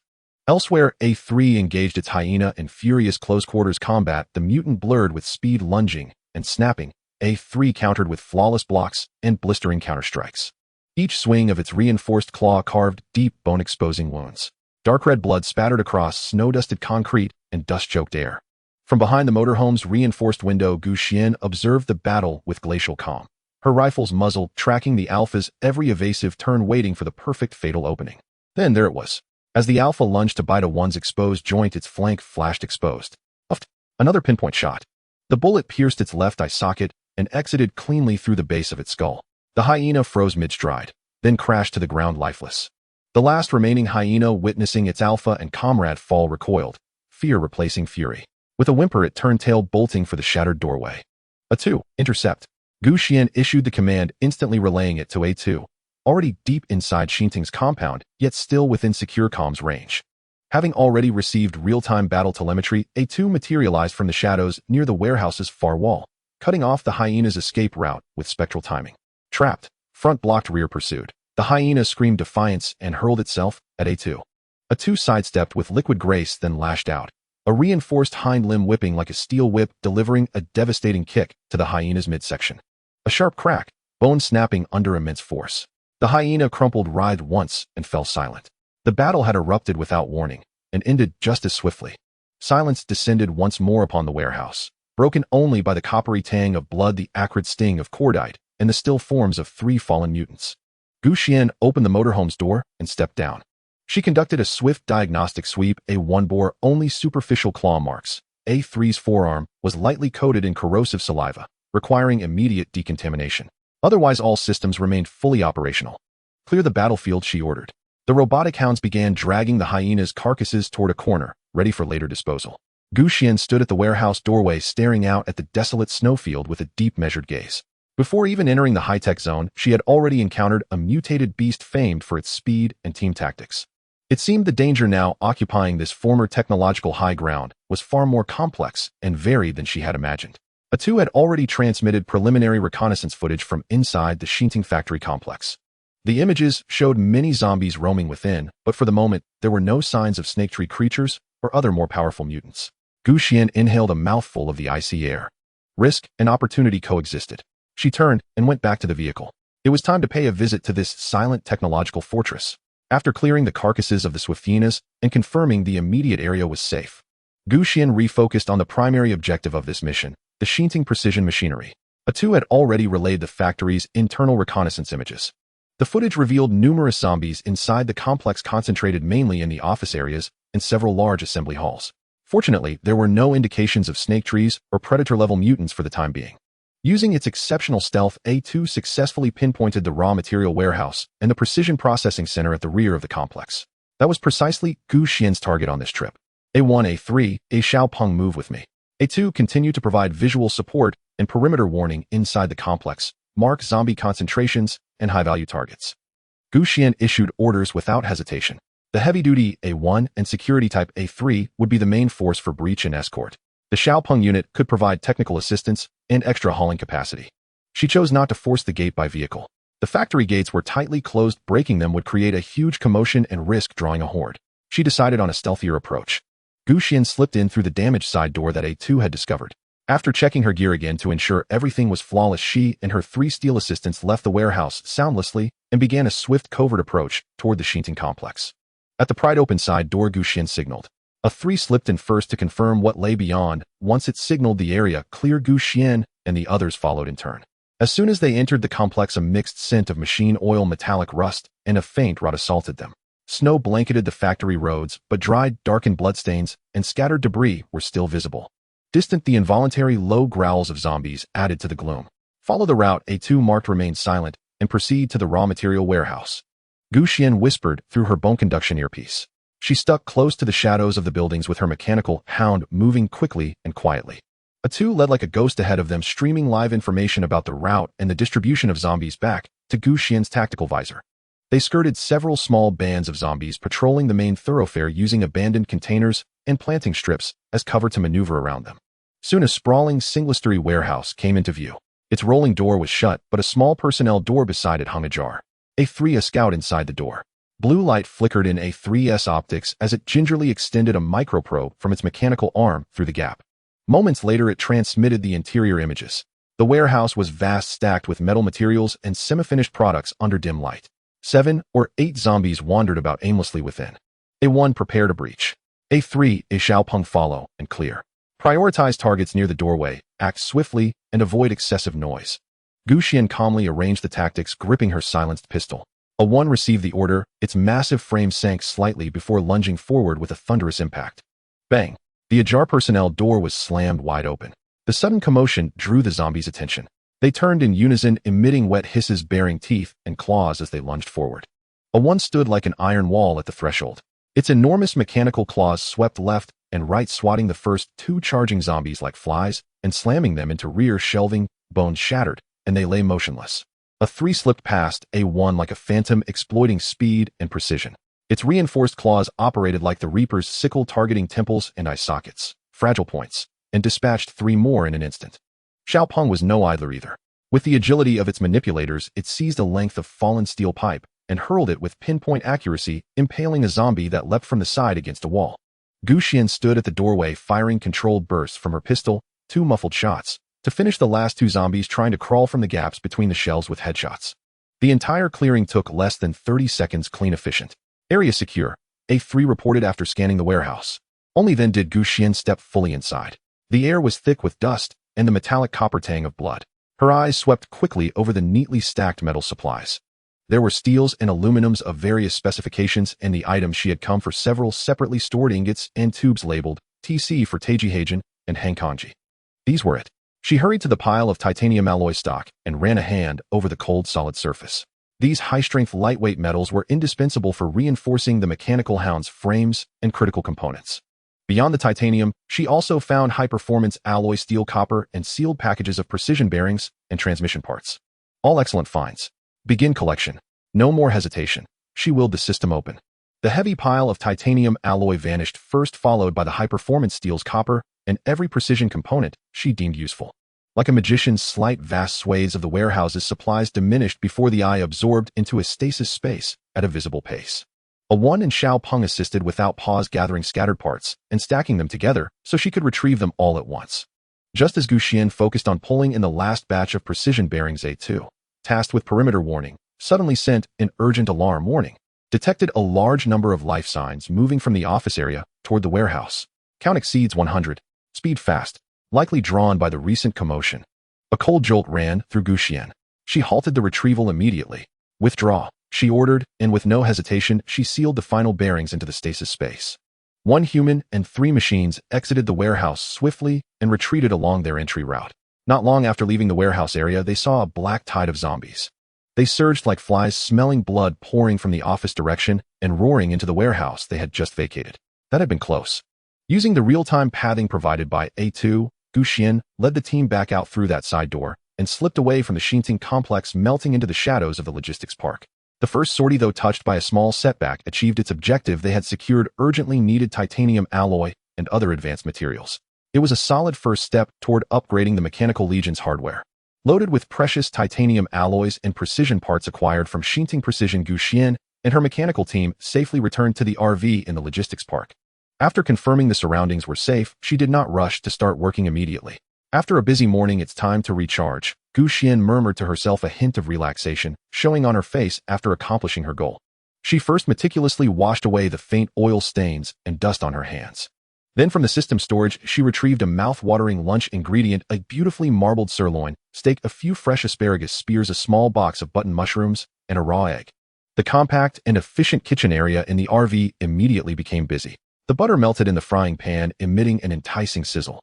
The steak was carefully placed in, and the high temperature instantly locked in the juices, filling the air with a rich, meaty aroma. On the other side, the asparagus and mushrooms sautéed in a little olive oil released a fresh fragrance. In just a few minutes, a visually appealing and aromatic lunch was served on the table, a steak cooked to medium still pink, when cut, paired with vibrant green asparagus and fragrant mushrooms, accompanied by a small dish of homemade mayonnaise made with egg yolk, olive oil, and crushed black pepper. Xuan poured herself a glass of vintage, full-bodied red wine. Then she sat down at the table and leisurely began to enjoy her meal. The steak was crispy on the outside and tender on the inside, bursting with juices. The asparagus was refreshing and cut through the richness. The mushrooms, dipped in mayonnaise, offered a delightful twist. She chewed slowly, savoring the ultimate satisfaction the food brought, as if the harshness and danger of the outside world were temporarily isolated. Little Golden Bean also enjoyed its special lunch. It was a delicious meal made from high-quality dog food, shredded cooked chicken, and nutritional paste, making its tail wag excitedly. After lunch, Xuan did not rush to start working. She tidied up the tableware, brewed a fragrant jasmine tea, and cuddled Little Golden Bean on the comfortable sofa for a half-hour nap, completely relaxing her tense nerves from the morning. Once she was fully recharged, Xuan calmly walked over to the newly loaded basic manufacturing station. She spent some time carefully studying the operation interface and functions of the manufacturing station, inputting the blueprints for the parts of the robotic dog that needed upgrading into the system. Let me see, what should I repair first? Let's start with a 1S mechanical leg. She selected the blueprint, placing a block of TC4 titanium alloy and the necessary auxiliary materials into the processing area of the manufacturing station. The manufacturing station emitted a low hum with lasers and precision instruments working inside. Soon a new mechanical leg component that met the requirements and exceeded the previous strength was processed. Throughout the entire process, Xuan appeared calm and unhurried. She monitored the manufacturing progress, while even finding time to take out some nuts and imported chocolate from the storage. Enjoying a brief afternoon tea alongside the warm jasmine tea, the sweet chocolate melted in her mouth, bringing her joy and making the tedious upgrading work feel less monotonous. She did not pursue speed, but aimed for precision. After repairing a 1S mechanical leg, she began processing more precise transmission gears and joint reinforcement parts for A2 and A3. With each material placed in and each finished product taken out, she carefully inspected them to ensure quality. By the time evening approached, the smart lighting system in the RV automatically adjusted to a warm tone. Xuan temporarily paused her work. Let's have something warm for dinner, she decided in a cheerful mood. For dinner, she chose a self-heating spicy hot pot with the bubbling red oil at the bottom. Beef tripe, yellow throat beef rolls, and various vegetables rolled in the spicy broth, instantly activating her taste buds with their rich flavors. Paired with a steaming bowl of white rice, she found herself sweating slightly from the heat, thoroughly enjoying the meal. After the meal, she cleaned up around the manufacturing station, categorizing the parts processed in the afternoon. The upgrading work was not something that could be completed in one go, especially the more complex sensor installation and algorithm optimization, which required more preparation. She returned to the driver's seat, pulling up the reconnaissance data from Reich Optoelectronics under the soft lighting. Sipping hawthorn tea for digestion, she continued to study how to deal with the still operational electronic security systems. In her mind, she contemplated the special tools she might need to manufacture or other infiltration methods. Before going to sleep, Xuan even took out a small dessert from the storage. It was a box of high-quality matcha ice cream. The cool, slightly bitter matcha intertwined with rich milk flavor in her mouth, marking a sweet and delightful end to this fulfilling day. She reflected on today's achievements, successfully acquiring upgrading materials, loading the crucial manufacturing station, completing the first step of the robotic dog's hardware upgrade, and clarifying the challenges and directions for the next goal. Lying on her soft and comfortable bed, holding little golden bean who had already fallen into a deep sleep with a round belly, Xuan felt an unprecedented sense of fulfillment and tranquility. Surviving in the apocalypse is not solely about fighting and struggling. With absolute strength and ample preparation, she could still pursue a quality of life, calmly plan, enjoy good food, and gradually perfect her mobile fortress and steel army. This state of perfectly combining danger with comfort, struggle with enjoyment, filled Xuan with an inexplicable sense of happiness. The next morning, just before dawn, Xuan was awakened by the continuous and sharp alarm in her mind. She abruptly opened her eyes, her consciousness instantly pulled from sleep, and her heart began to race reflexively. She didn't even have time to soothe little golden bean, who had been startled and whined anxiously. She immediately dashed to the driver's cabin, retrieving footage from all the cameras around the vehicle. When she saw the scene on the screen, she froze. It was not the anticipated horde of zombies, nor were there vicious marauders. About 20 meters away from the RV, she saw a dozen people standing sparsely around. Most of them were ragged, gaunt, their faces bearing the marks of long-term hunger and fear. These people's eyes were tense, yet held a hint of inexplicable hope, all focused intently on her deep gray steel fortress. They had no proper weapons in hand, only sharpened steel bars, kitchen knives, and even someone holding a stool leg, looking like a group of ordinary survivors struggling to survive. What's going on? Xuan frowned tightly. She was certain she had cleared her tail when returning yesterday. How did these people find this place, and what were their intentions? Just as alarms rang in her mind, her fingers quietly grasped the submachine gun. At that moment, a commotion suddenly erupted among the crowd. Then a figure slowly stepped out, different from the others' disheveled state. Although she looked equally haggard, the dirty clothing she wore was vaguely identifiable as a lab coat, indicating her different status. She was a woman of about 30, her hair simply tied back, her face showing signs of exhaustion. Yet her eyes exuded the calmness of an intellectual and a hint of determination. She stood alone, raising both hands to indicate she was unarmed. The woman slowly approached the RV a few steps, stopping at a relatively safe distance. Then she took a deep breath and spoke towards the direction of the RV in as clear and steady a voice as possible. Her voice came through the vehicle's external microphone clearly. "Hello, people inside the vehicle, can you hear me?" Her voice carried a hint of hoarseness, but her tone was neither servile nor overbearing. "Please do not misunderstand, we mean no harm." Xuan did not respond, merely watching the screen coldly. Seeing there was no reply, the woman in the lab coat paused and continued to speak loudly. "My name is Xuan. I was the former chief engineer of the RD department at Reich Optoelectronics. We followed you out from the high-tech zone." "Reich Photonics? Chief engineer?" Xuan's eyes flashed with surprise. "What a coincidence. Isn't that the place I visited yesterday? Did they escape along with me?" While Xuan was pondering this, the other party spoke again. Xuan seemed to be afraid of causing misunderstandings, so she quickened her pace to explain. "Yesterday you and your mechanical companion cleared away those 3 terrifying mutated hyenas in the park. We all saw it. Thank you very much. If it weren't for you resolving them, we wouldn't have dared to leave our hiding place, let alone escape the park." "I see." Xuan understood. Although the commotion from dealing with those swift hyenas yesterday was not loud, it was still noticed by the survivors hiding in some corner of the park. "They must have seized the opportunity to escape and somehow followed me here. We followed you with no other intentions." Xuan's voice carried a hint of sincerity along with a rare honesty in this apocalyptic world. "We just want to seek a glimmer of hope. We can no longer stay in the park. Our food has long run out, and there are monsters everywhere outside. We saw you have such powerful equipment, so we boldly followed you, hoping to ask you to take us away from here." After she finished speaking, the dozen or so people behind her looked at the RV with hopeful and pleading eyes. Some even began to sob quietly, as if this cold steel giant was their only lifeline. Inside the vehicle, Xuan silently watched the desperate and expectant faces on the screen, especially that of the chief engineer, who introduced herself as Xuan. Her first reaction was one of vigilance and rejection.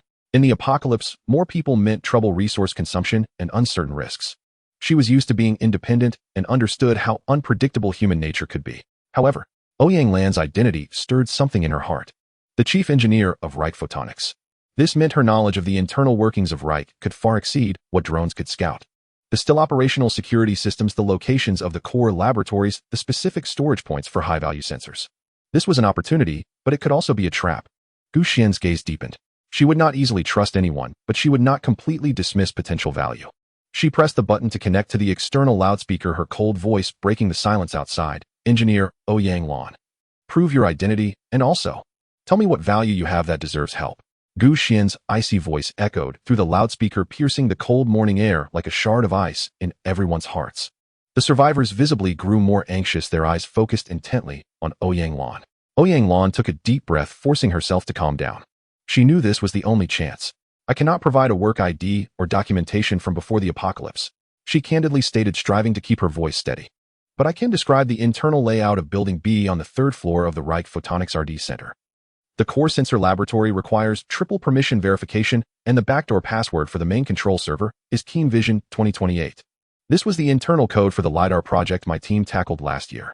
She paused, observing the RV's reaction, but unfortunately the cold vehicle offered no response. Therefore she began to raise the stakes. I know your goal may be the equipment or technology inside. Most areas in the RD building are without power, but the core laboratories and server rooms have independent backup power for basic operations. This is also why some security systems are still operational. I can tell you which surveillance is a decoy, which areas have deliberately lowered sensitivity for the motion sensors, and how to bypass the laser grid in the main ventilation duct, which is the most concealed route to the core sample storage. These details could not be known by outsiders. Especially the internal project code and the existence of the laser grid should belong to the company's highest secrets.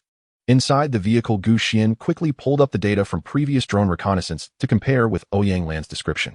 Although it couldn't be fully verified, it logically matched, especially regarding the independent power source and complex security. As for our value, Ouyang Lan glanced at her companions behind her, who were looking at her eagerly, her voice carrying a hint of bitterness, yet growing more resolute. Among us, besides me, there are 2 former senior technicians from Reich who are very skilled in equipment disassembly and maintenance. Additionally, Zhang Gong used to work at the City Architectural Design Institute and is very familiar with building structures and underground pipelines. Sister Li is a nurse from the community hospital and knows some first aid. We may not be strong in combat, but we possess knowledge and skills. As long as we have a relatively safe environment, we can create value rather than just consume resources. Her words, rather than proving their worth, sounded more like a desperate pitch. She was betting that the owner of this mysterious RV was not merely a powerful raider, but rather a visionary leader in need of the scarce resources of technology and knowledge. Gu Xian's fingers gently tapped on the control panel, lost in brief thought. The information Ouyang Lan revealed was highly enticing. If true, she could significantly reduce the risks and difficulties of infiltrating Reich Photonics, precisely acquiring the most core sensor technology. And those few individuals with professional skills could indeed prove useful in future-based construction or equipment maintenance. However, taking in these people meant exposing part of her own strength and secrets, managing the ensuing troubles, and having to allocate some precious resources. More importantly, human hearts are difficult to gauge. Now that they were at a dead end, they appeared submissive and earnest, but once they had a chance to breathe, would conflicts arise within? Would anyone harbor ill intentions? In the apocalypse, trust is a luxury. Time passed slowly, and the hearts of the outside survivors sank further as an atmosphere of despair began to spread. Finally, Gu Xian's voice sounded again, still devoid of any warmth, yet giving an unexpected response to everyone. I will not take you away. One sentence left Ouyang Lan's face instantly pale. The people behind her let out suppressed sobs and despairing sighs. But Gu Xian's tone shifted, like casting a glimmer of light in the darkness. I can make a deal with you. A deal, eh? Ouyang Lan and the others were taken aback. Trade your knowledge and intelligence for survival supplies. Gu Xian's voice was calm, as if stating a business clause. Ouyang Lan draw out in detail the internal structure of Reich Photonics, the security loopholes, and the core material storage points. The more detailed, the better. Others, prove your skills. I will trade a satisfactory internal map of Reich Photonics for enough food and drinking water for 15 of you for 3 days. Proving effective professional skills can earn additional medicines, basic tools, or warm clothing based on their value. This was not charity, it was a blatant transaction. Using their knowledge and skills to exchange for a chance to survive. Ouyang Lan hardly hesitated and immediately replied loudly, we accept. Thank you for giving us this opportunity. She knew this was the maximum goodwill the other party could extend between their own safety and development needs. Compared to the intangible shelter, this clear-cut transaction felt more reassuring. Gu Xian said no more. Through a small drop-down port, she sent some basic drawing tools, paper, and pens, along with a small portion of deposit, a few packs of compressed biscuits, and several bottles of water, before Ouyang Lan. You have 1 day. The cold voice said finally, then fell completely silent. Ouyang Lan tightly gripped the cold bottled water, feeling its tangible weight. She knew this was their new hope for survival. Though it seemed slim, it was firmly in her hands. She turned around, nodded firmly at her companions, who were looking at her eagerly. Quickly, we need to hurry. The terms of the transaction proposed by Xuan were cold and realistic, yet surprisingly aligned with the thought patterns of technical personnel like Lan. Handouts are unsettling, while equal exchanges can stimulate human initiative.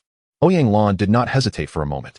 Almost immediately with the early morning light, she began to draw detailed internal diagrams of the Reich Optoelectronics Research Center using the paper and pen provided by Xuan, relying on her astonishing memory and professional expertise. She not only marked every laboratory office and corridor, but also meticulously drew the locations, angles, and blind spots of surveillance cameras, the coverage of motion sensors, and the hidden path she mentioned that circumvented the main ventilation duct's laser grid. She even used different colored pens to distinguish the status of various security systems, such as operational, malfunctioned, and uncertain. This was not just a map, it was a priceless infiltration guide. Several hours later, Lan completed the meticulously detailed map, along with a list of the team members' skills, including the specific abilities and verifiable cases of 2 senior technicians, 1 architect, and 1 nurse. Then she sent it back through the designated delivery port. Xuan carefully reviewed the map and the list. Lan's level of professionalism exceeded her expectations. This map corroborated the information gathered by her drone reconnaissance and filled in many critical gaps, especially the shortcut through the ventilation duct and several key passwords, which were of immense value. She kept her promise and paid the price. Enough compressed biscuits, energy bars, and bottled water for 15 people for 3 days, and even included a small box of basic medical supplies and several fire axes as self-defense weapons. When Lan and her companions received these tangible supplies, many were moved to tears. This was the first time they had truly exchanged their abilities for survival resources since escaping the compound.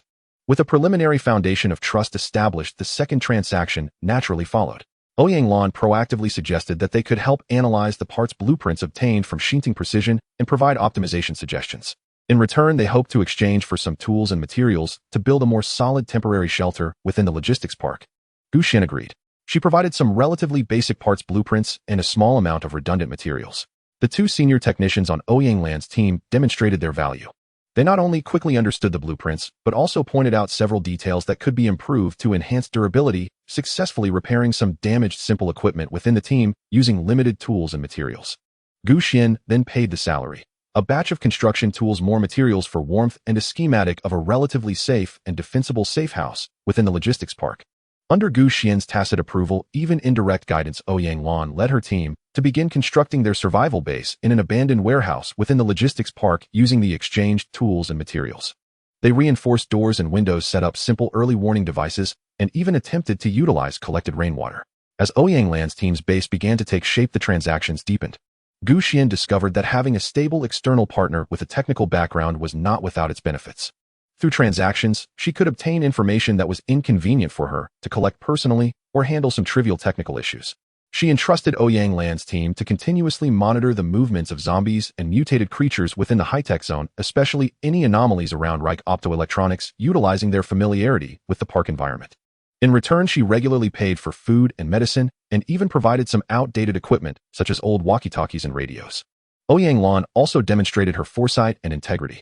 The surveillance information she provided was accurate and timely. Once, she even warned of a small horde of zombies wandering in from the city direction, allowing Xuan to avoid them in advance. She also proactively shared the location of a small, undamaged chemical factory warehouse they discovered while searching for supplies, which contained some chemical materials that might interest Xuan. During this process, although Xuan did not allow Lan's team to approach the core area of her RV, the 2 parties established a peculiar ally relationship based on interests and limited trust. Relying on the resources and military assistance provided by Xuan, Lan's team was able to gain a foothold and restore some order. Meanwhile, Xuan gained a reliable source of technical support information and a forward operating base located near the target area. A month later, a peculiar scene unfolded within the logistics park. On one side stood a deep, gray, silent, and technologically advanced off-road RV reminiscent of a slumbering giant beast representing absolute military power and mysterious technology. On the other side was a small survivor camp transformed from abandoned warehouses. Although rudimentary, it was orderly, and even developed a small experimental plot for growing vegetables in a warm shed. Xuan continued to work independently, spending most of her time in the RV studying upgrades for her mechanical army or venturing out alone to undertake high-difficulty missions. However, she would regularly trade with Lan, exchanging supplies for information technical analysis, and even occasionally commissioning them to process some non-core components. Lan's team gradually regained vitality under her protection, or rather through their transactions. Their numbers even slightly increased as they absorbed a few survivors with certain skills discovered nearby. They referred to Xuan as the master of the fortress, a title filled with both awe and gratitude. They understood that without Xuan, they would either perish in the compound or be obliterated during their escape. This was a delicate balance. Xuan did not accept them, but became their de facto protector and most important trade partner. Ouyang Lan's team did not become Xuan's vassals, but instead survived relying on her strength, using their knowledge and skills to earn respect and a relatively safe foothold.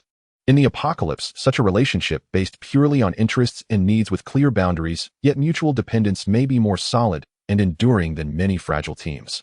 Xuan guarded her island of solitude while Ouyang Lan in her shadow was tenaciously and arduously rebuilding the flicker of civilization. Between the two, a unique symbiotic model formed. A month slipped by quietly amidst the busy upgrades and stable transactions. When the first true snowfall descended, covering the entire logistics park in a blanket of pure white, Xuan's mechanical army upgrade plan finally came to a close. The 3 robotic dogs had been completely revitalized. The skeleton and key components of A1 heavy-duty were all replaced with high-strength TC4 titanium alloy. Its power core was optimized, increasing the output torque by 20%, allowing its massive frame to traverse the snow more steadily, akin to a small tank. A 2 silent agile type not only had its joints and transmission system fully upgraded, but Xuan also equipped it with a more advanced multispectral environmental scanner using preliminary sensor technology obtained from Reich Optoelectronics, significantly enhancing its reconnaissance and stealth capabilities. A 3 security exploration type had its claw strike module and protective armor reinforced, and it was loaded with preliminary cooperative combat algorithms, enabling more efficient tactical coordination with A1 and A2. The Xiaopeng robot also underwent several iterations of hardware and software, with improved data processing capabilities and mechanical arm precision, becoming Xuan's reliable assistant for precision processing and research inside the vehicle. More importantly, through the basic manufacturing platform and technical exchanges with Ouyang Lan's team, Xuan successfully manufactured and loaded several upgraded swarm drones modified, which possessed longer endurance and stronger anti-interference capabilities. With her vastly enhanced capabilities, Xuan felt that this temporary base could no longer meet her next set of needs. She needed more rare materials, more advanced technological blueprints, especially clues about energy cores and intelligent cores. The harsh cold of the north was just the beginning. She had to continue moving forward and could not remain stagnant. She informed Ouyang Lan of her decision to leave. Ouyang Lan was in their somewhat cramped yet warm warehouse base, adjusting a small water purification device assembled from discarded parts when she heard the news that Xuan was leaving. She was momentarily stunned, a hint of unmasked disappointment and worry flashing across her face. She put down the tools in her hands and walked to the front of the RV, her tone unusually sincere.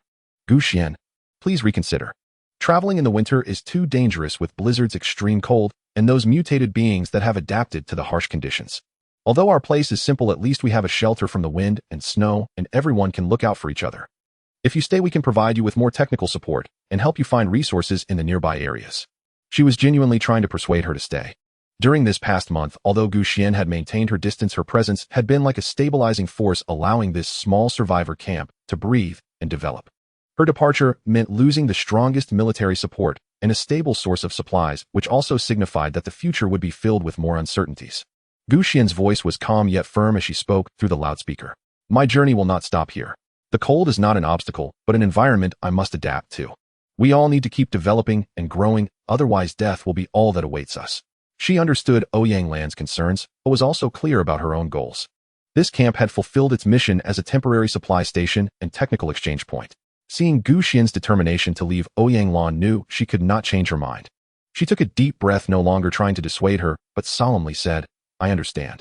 Wherever you go, please take care of yourself. The door of this camp will always be open for you. If you need help in the future or wish to return, we will welcome you anytime. Xuan remained silent for a moment. She had seen Ouyang Lan's sincerity and the order and potential exhibited by her team over the past month. She understood the principle of mutual dependence. Keeping this relatively stable ally with a technical background might be beneficial for the future. I will come back. Xuan made a promise, albeit vague, which reignited a glimmer of hope in Ouyang Lan's eyes. Afterwards, Xuan made one last and the largest transaction. She left enough food, medicine, fuel, and spare weapons for Ouyang Lan's team to endure the bitter winter, a quantity far exceeding any previous instance.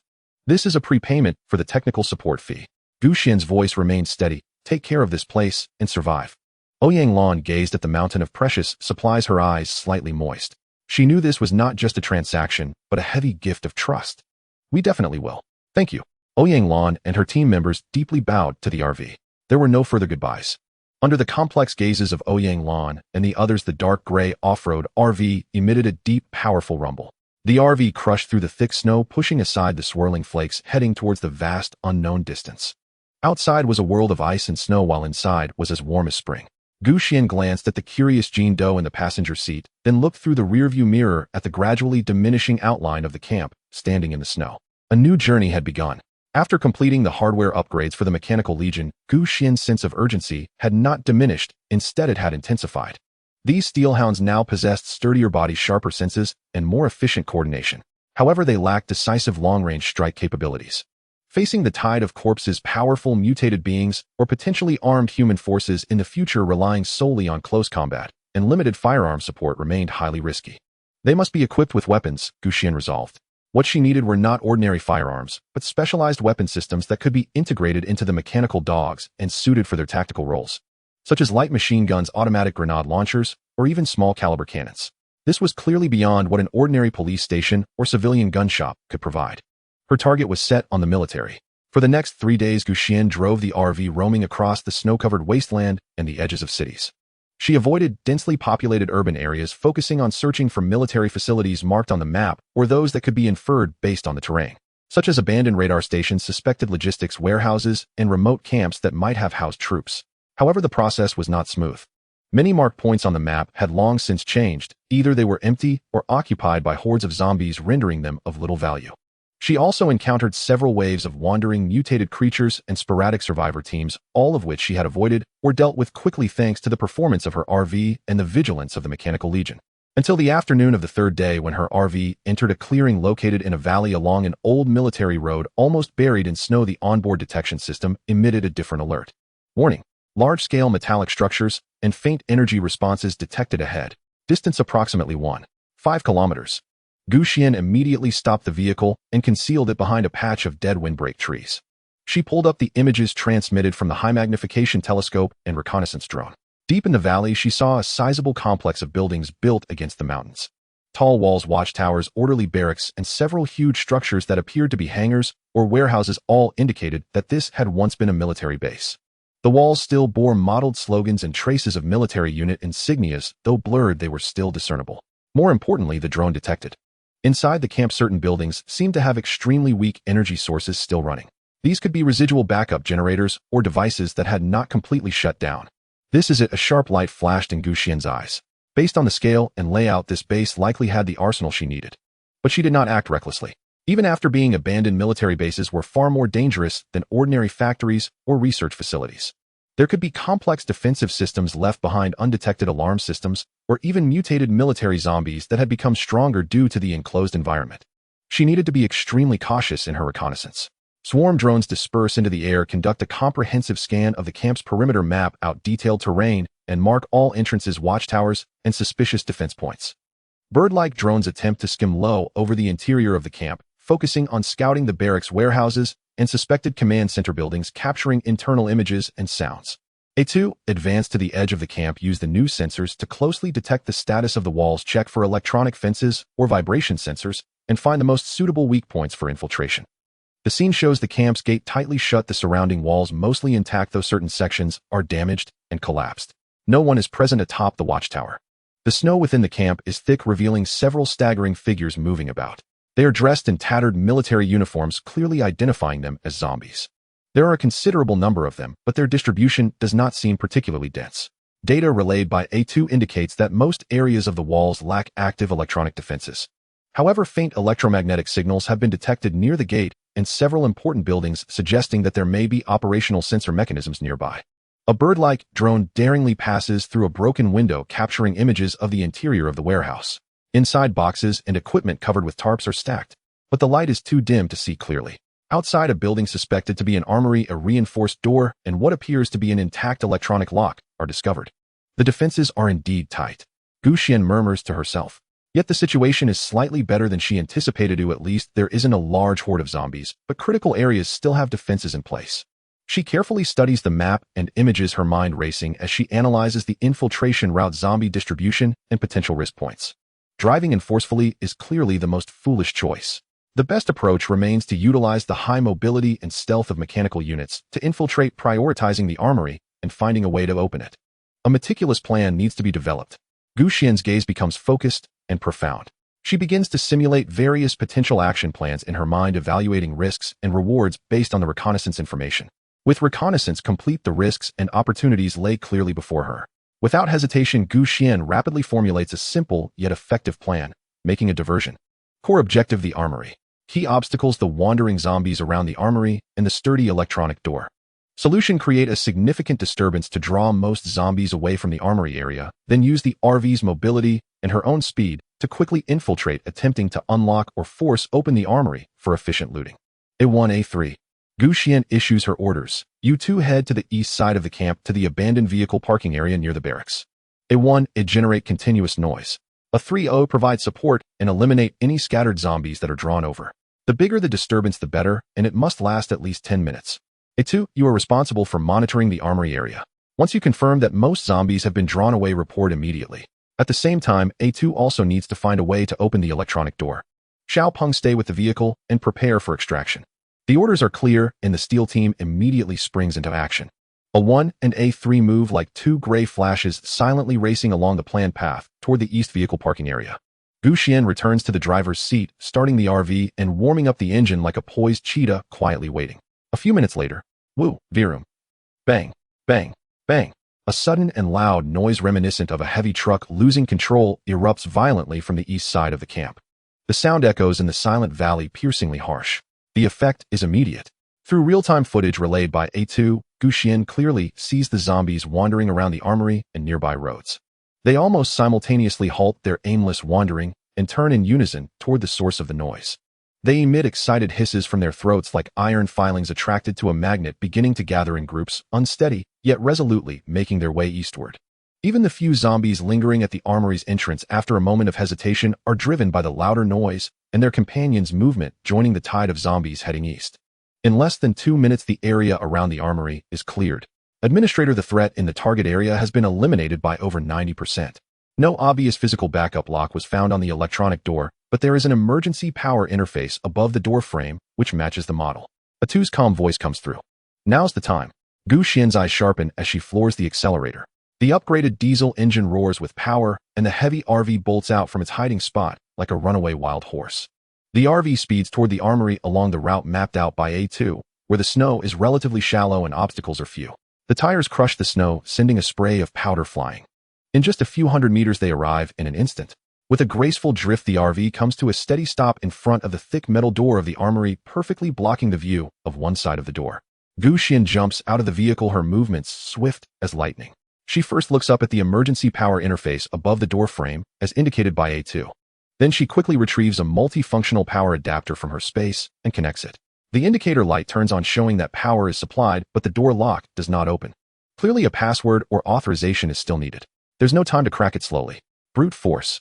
Xuan commands coldly, simultaneously retrieving portable breaching explosives from her space and skillfully installing them at key positions on the lock and hinges.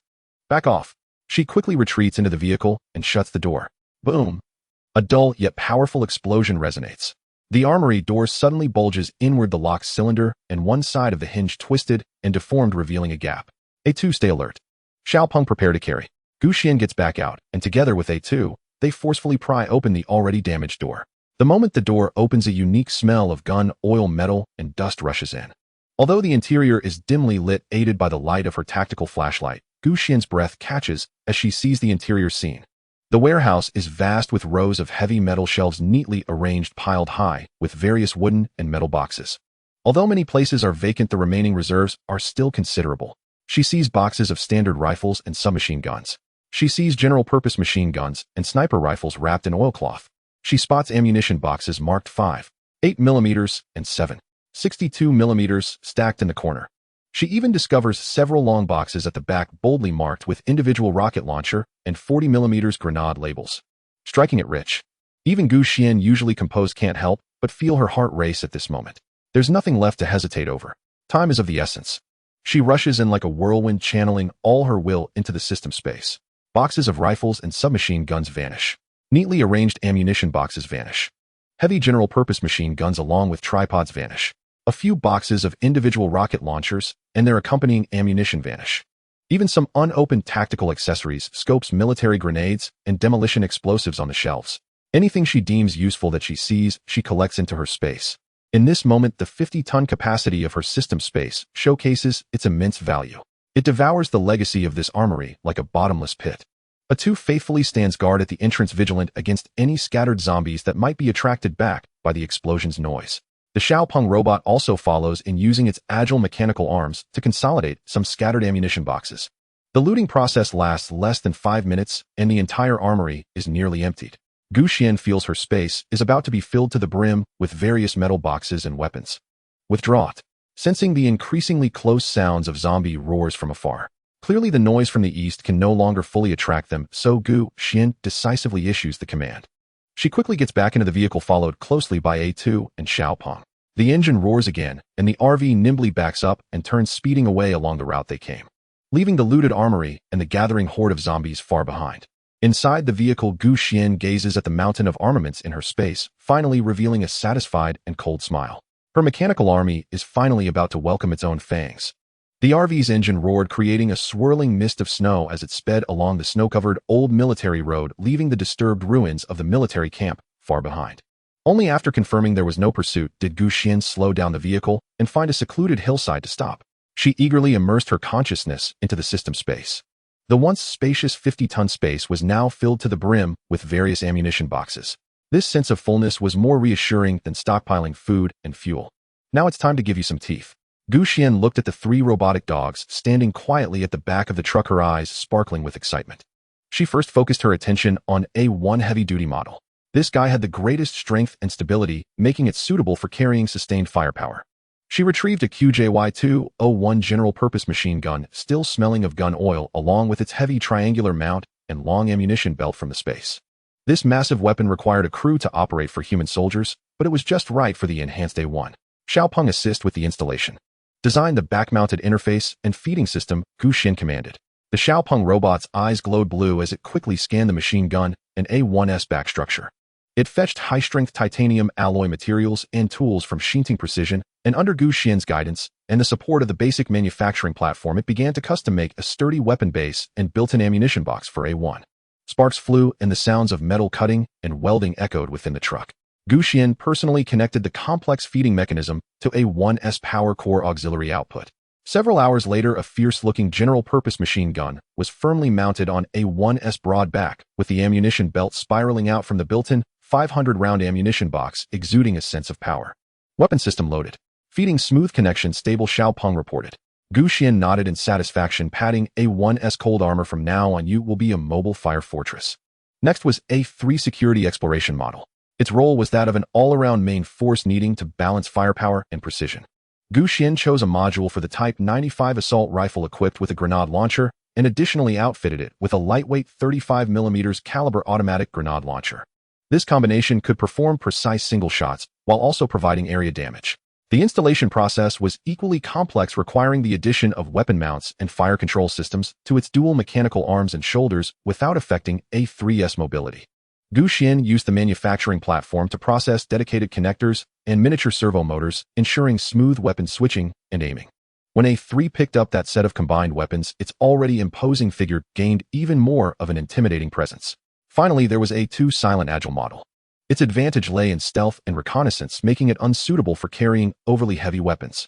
Xuan chose a silenced submachine gun for it, along with a lightweight crossbow system capable of launching various special ammunition. The submachine gun was used for silent clearances at close range, while the crossbow could launch explosive arrows and grappling arrows for special tasks. These weapons were cleverly integrated within or beneath A2's streamlined body, not compromising its stealth. Having completed all this, more than half a day had passed. Looking at the 3 fully armed mechanical hounds, Xuan felt a sense of accomplishment. This was no longer just a simple support unit, but a true killing squad with terrifying firepower.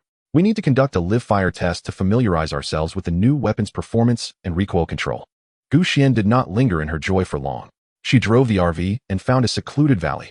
In the valley, the snow was thick and some abandoned vehicles and makeshift targets were set up in the distance. A 1 target, the abandoned truck ahead, fire coverage. A 1S machine gun on its back instantly roared to life. Bang, bang, bang, bang, bang. The dull and continuous gunfire shook the valley and hot casings were ejected like a waterfall. The abandoned truck in the distance was immediately riddled with whole sparks flying as the shockwave kicked up a cloud of white snow. The powerful recoil caused a 1S heavy body to shudder slightly. However, its reinforced structure and hydraulic system effectively mitigated most of the impact. A 3 left target single shot. Right side rock grenade coverage. A 3 raised its assault rifle firing 3 precise shots shattering the head of the humanoid target in the distance. Immediately after the shoulder-mounted grenade launcher adjusted its angle slightly. With a thud, a grenade arced through the air, landing accurately on the preset explosion point behind the distant rock. Boom. Stones flew everywhere. A 2 silent mode eliminate the forward sentry target. A 2 stealthily slipped into the shadows its silenced submachine gun, making a sound like tearing cloth, and the distant sentry targets quietly fell. Then it raised its crossbow, shooting a grappling arrow that firmly lodged into a distant cliff, showcasing its versatility. The test results were satisfactory. The newly loaded weapon systems integrated perfectly with the robotic dog's hardware and algorithms, achieving the expected firepower, precision, and reliability. As the sun set, it painted the valley in shades of gold and crimson. Xuan recalled her mechanical squad, noticing the remnants of gunpowder on them, and a surge of pride filled her heart. With this powerful armed force, she felt a bit more confident facing the dangers of this world. Let's go, it's time to continue our journey. She started the RV and drove away from the testing valley. Outside was the desolate winter wilderness rife with danger. Inside was the upgraded mobile fortress and a budding steel legion. Xuan's gaze was directed towards the distant horizon. She knew it was time to venture into a broader and more dangerous world in search of opportunities for the fortress and legion to advance once more. Energy cores, intelligence cores, those were the keys to the future. And now she possessed the strength to pursue these goals. After leaving the testing valley, Xuan was in no hurry to travel. With ample supplies, an upgraded fortress, and a fully armed mechanical legion, Xuan's mindset relaxed considerably, feeling somewhat like a post-apocalyptic road trip. The RV cruised steadily along the abandoned national highway. Outside the window was a desolate scene, continuously receding, covered in snow and ice. Inside, however, it was warm as spring, filled with the enticing aroma of food.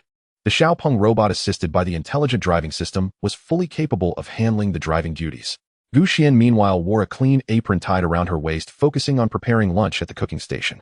In a good mood today, she planned to make a delicate pan-seared cod with lemon butter sauce. The cod fillets taken from the space were snow white and sizzling in the skillet, turning golden brown on both sides. In another small pot, butter melted slowly, mixed with fresh lemon juice and chopped parsley, releasing a refreshing and rich aroma. She even cooked a small portion of pasta to accompany the dish. The small dining table was already set with a clean placemat arranged with cutlery and a steaming cup of black tea. The little golden bean sat obediently on the nearby chair, eagerly gazing at the frying pan, its tail tip gently wagging. Xuan wore wireless headphones, listening to soothing light music that drowned out the outside noise. She was completely immersed in the leisurely cooking experience, as if the outside world was not a crisis-ridden apocalypse, but just an ordinary winter trip. However, this tranquility did not last long. As the RV approached a narrow pass flanked by steep hills on both sides, suddenly the road ahead was blocked by several rusted abandoned cars lying across it. Almost simultaneously, 7 or 8 fierce-looking survivors armed with various weapons sprang out from the withered trees on the hillsides. These grim-faced individuals had clearly lain in ambush here for a long time. Their eyes burned with greed and malice as they swiftly fanned out into a semicircular formation. Some slammed violently against the vehicle's hull, producing thunderous bangs, while their shouts, muffled yet unmistakable, pierced through the soundproofing. "Stop the vehicle. Surrender it, and all its supplies. Damn, this rig is powerful. Ours now. Get out, you bastards, or I'll shatter the windows." The sudden commotion made Xiao Jindo prick up his ears, emitting a low, wary whine. Xuan's brows contracted almost imperceptibly, not from fear, but from irritation at having her culinary reverie disturbed. She did not even lift her head. Her gaze remained fixed on the Atlantic cod fillet sizzling perfectly in the pan as she casually dialed down the stove flame. Then, turning toward the communications interface linked to her mechanical unit, she issued her command in a voice calm and unruffled. "A3, it's too noisy outside. Neutralize the disturbance. Objective: disarm and eliminate all threats. Execute." At the instant the order was given, the side door of the carriage slid open, silent and seamless. A deep gray figure erupted forth like a leopard springing from ambush. The combat-ready A3, armed with an assault rifle grenade launcher hybrid system. The raiders outside had no inkling such a metallic monstrosity would burst from the vehicle. Stunned, they froze for a heartbeat. That single fatal hesitation was all A3 needed to descend upon them like a tiger among sheep. It bypassed the grenade launcher entirely. Against flesh-and-blood adversaries, precise rifle bursts were more than sufficient. Uft, uft, uft. Muffled by its suppressor, the muzzle emitted short, lethal whispers, each round striking with uncanny precision straight into skull or heart. Its speed was astonishing, its efficiency terrifying. A burly man raising a hunting rifle crumpled backward, a crimson hole blooming silently in his forehead. A gaunt assailant charging forward with a cleaver collapsed mid-stride, his chest erupting in a bloom of scarlet before he hit the ground. Another turned to flee, only to be struck from behind, his back exploding into a mist of blood. The entire operation lasted less than 15 seconds. When a three's crimson optical sensors swept across the scene and confirmed no standing threat remained, it withdrew, ghost-like silent, back into the vehicle, the side door gliding shut with quiet finality. Outside, the mountain pass sank once more into stillness, broken only by the warmth lingering in several fresh corpses and the slow coppery spread of blood, mute testament to a brief brutal slaughter. Inside, Xuan lifted the perfectly seared cod fillet onto a plate and drizzled it with fragrant lemon butter sauce. She cut off a small piece, placed it on her tongue, crisp exterior yielding to tender flaky flesh harmonized by the bright creamy zest of the sauce. She nodded satisfied, affirming her own mastery. As for the minor cleanup operation executed earlier by a three outside, she held not the faintest curiosity to glance out the window, no more than one might pause to flick away a few flies alighting on the chassis. Raising her teacup, she took a slow, deliberate sip. Gentle music continued to flow undisturbed through her headphones. Lunchtime was sacrosanct, never to be interrupted. Having savored her meticulously prepared meal, Xuan tidied the dishes with unhurried grace, restoring the kitchen area to pristine order. She brewed a fresh cup of floral fruit infusion, then settled into the plush driver's seat, with Xiao Jindo nestled in her arms, resuming her deceptively tranquil journey across the post-apocalyptic wasteland. The motorhome rolled past the narrow pass where moments earlier brief carnage had unfolded, its tires crushing still wet bloodstains without pause or hesitation. For those reckless raiders, and their inevitable end, Xuan felt not a ripple of emotion. In this ruined world, weakness itself was a capital offense, a challenging strength, a swift path to oblivion. Afternoon sunlight filtered through drifting clouds, casting dappled shadows across the snowfield. Xuan engaged autonomous navigation, letting the vehicle glide steadily along its pre-programmed course.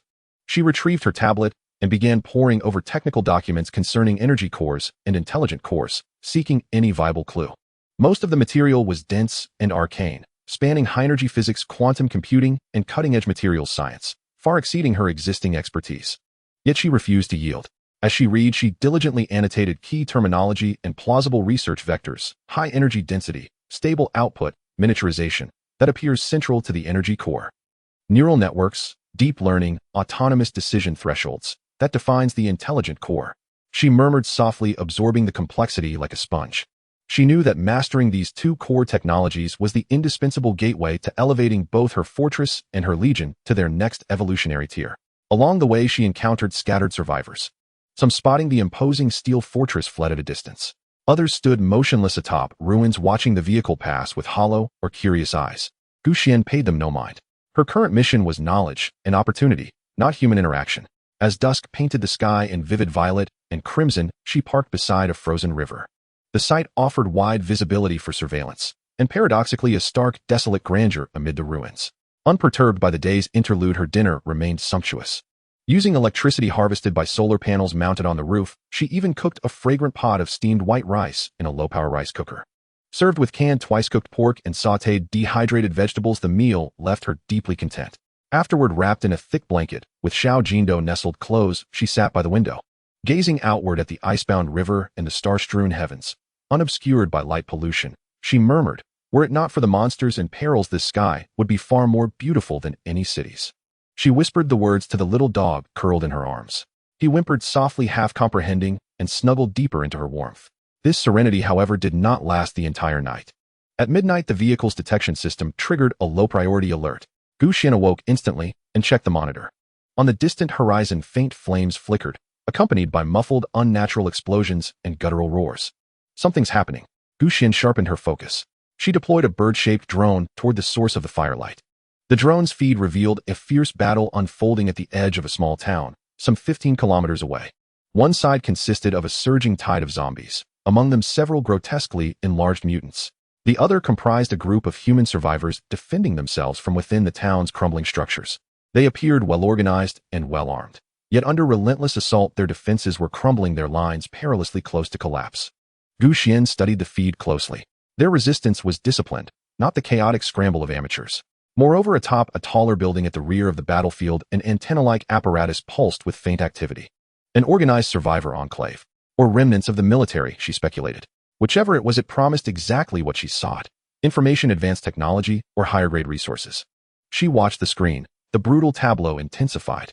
Survivors' positions contracted further, faces lit by fire-reflected raw despair. To intervene, or not. That was the choice.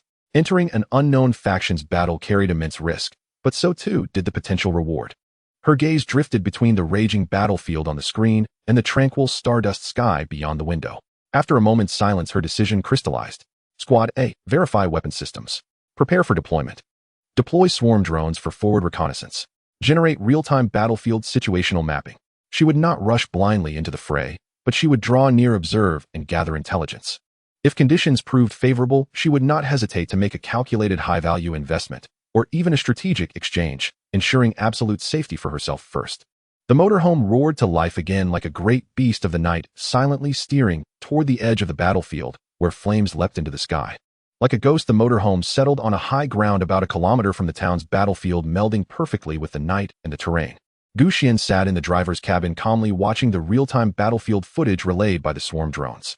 She had intended only to observe, to assess the survivors' stronghold and its value, not to be drawn into this bloody war of attrition.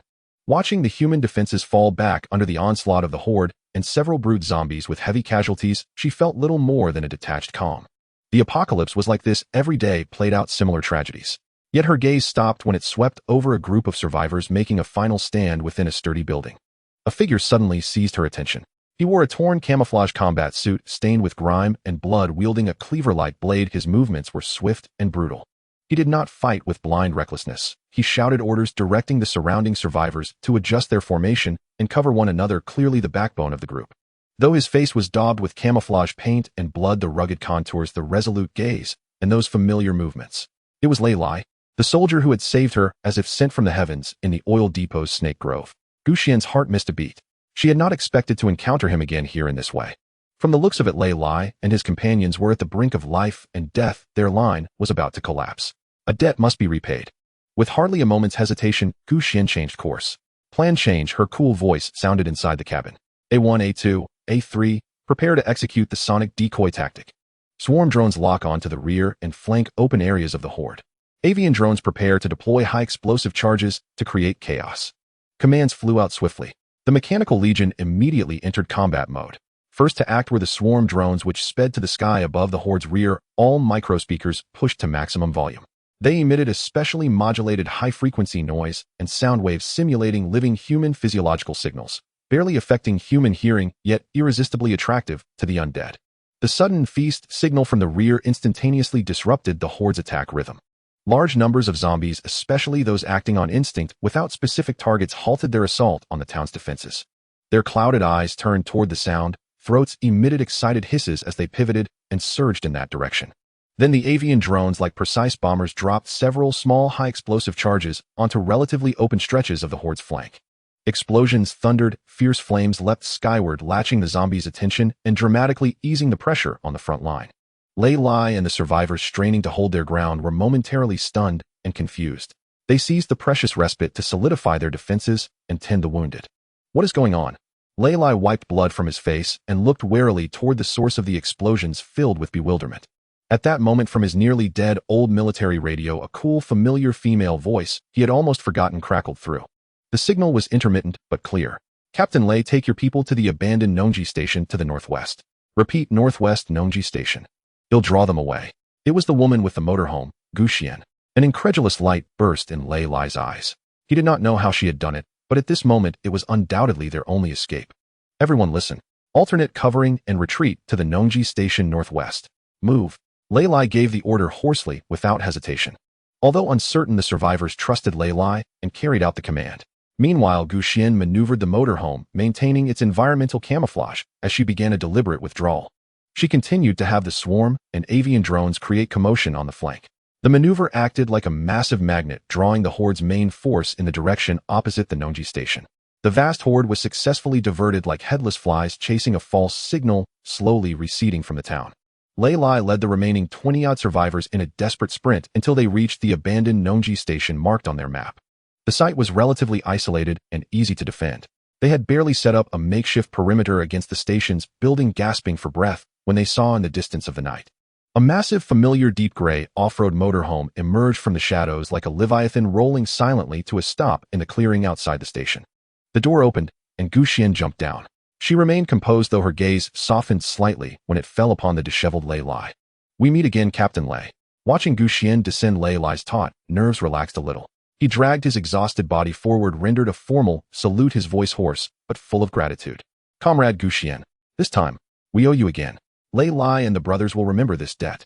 The survivors behind him still shaken cast looks mixing awe, curiosity, and thanks. The iron fortress that had appeared and miraculously diverted the horde and its owner were already veiled in an aura of mystery in their eyes. Xuan offered a slight nod in response to Lei Lai's gratitude. "It was nothing. Consider the favor I owed you repaid," she added flatly, then scanned the injured, hungry survivors as she spoke to Lei Lai. "By the way, do you need supplies?" She turned back to the vehicle, and through a side hatch produced a large cache of materials. There were boxes of military compressed biscuits, vacuum-packed meats, bottled water, and several medical kits filled with first-aid drugs and bandages. So many precious supplies were simply hauled out and dumped on the ground. Some muttered in amazement, wondering if she was some kind of fortunate benefactor. And a generous one at that. A few half-jokingly fantasized about being favored by her. Tears welled in many eyes in an instant. For Lei Lai's squad, who had just endured bitter fighting and were nearly out of everything, these supplies were a godsend. This is invaluable." Lei Lai's throat tightened as he looked at the provisions. He knew what such goods meant in this world. "This isn't free. I want an exchange." Xuan was succinct. "I require some specific intelligence." Lei Lai immediately understood and ordered his men to receive and distribute the supplies. Then he stepped beside Xuan, his expression grave, and began to share the information he knew. "The garrison in the city has abandoned its original base and is executing the Spark withdrawal plan, moving survivors in batches toward the nearest national safety zone."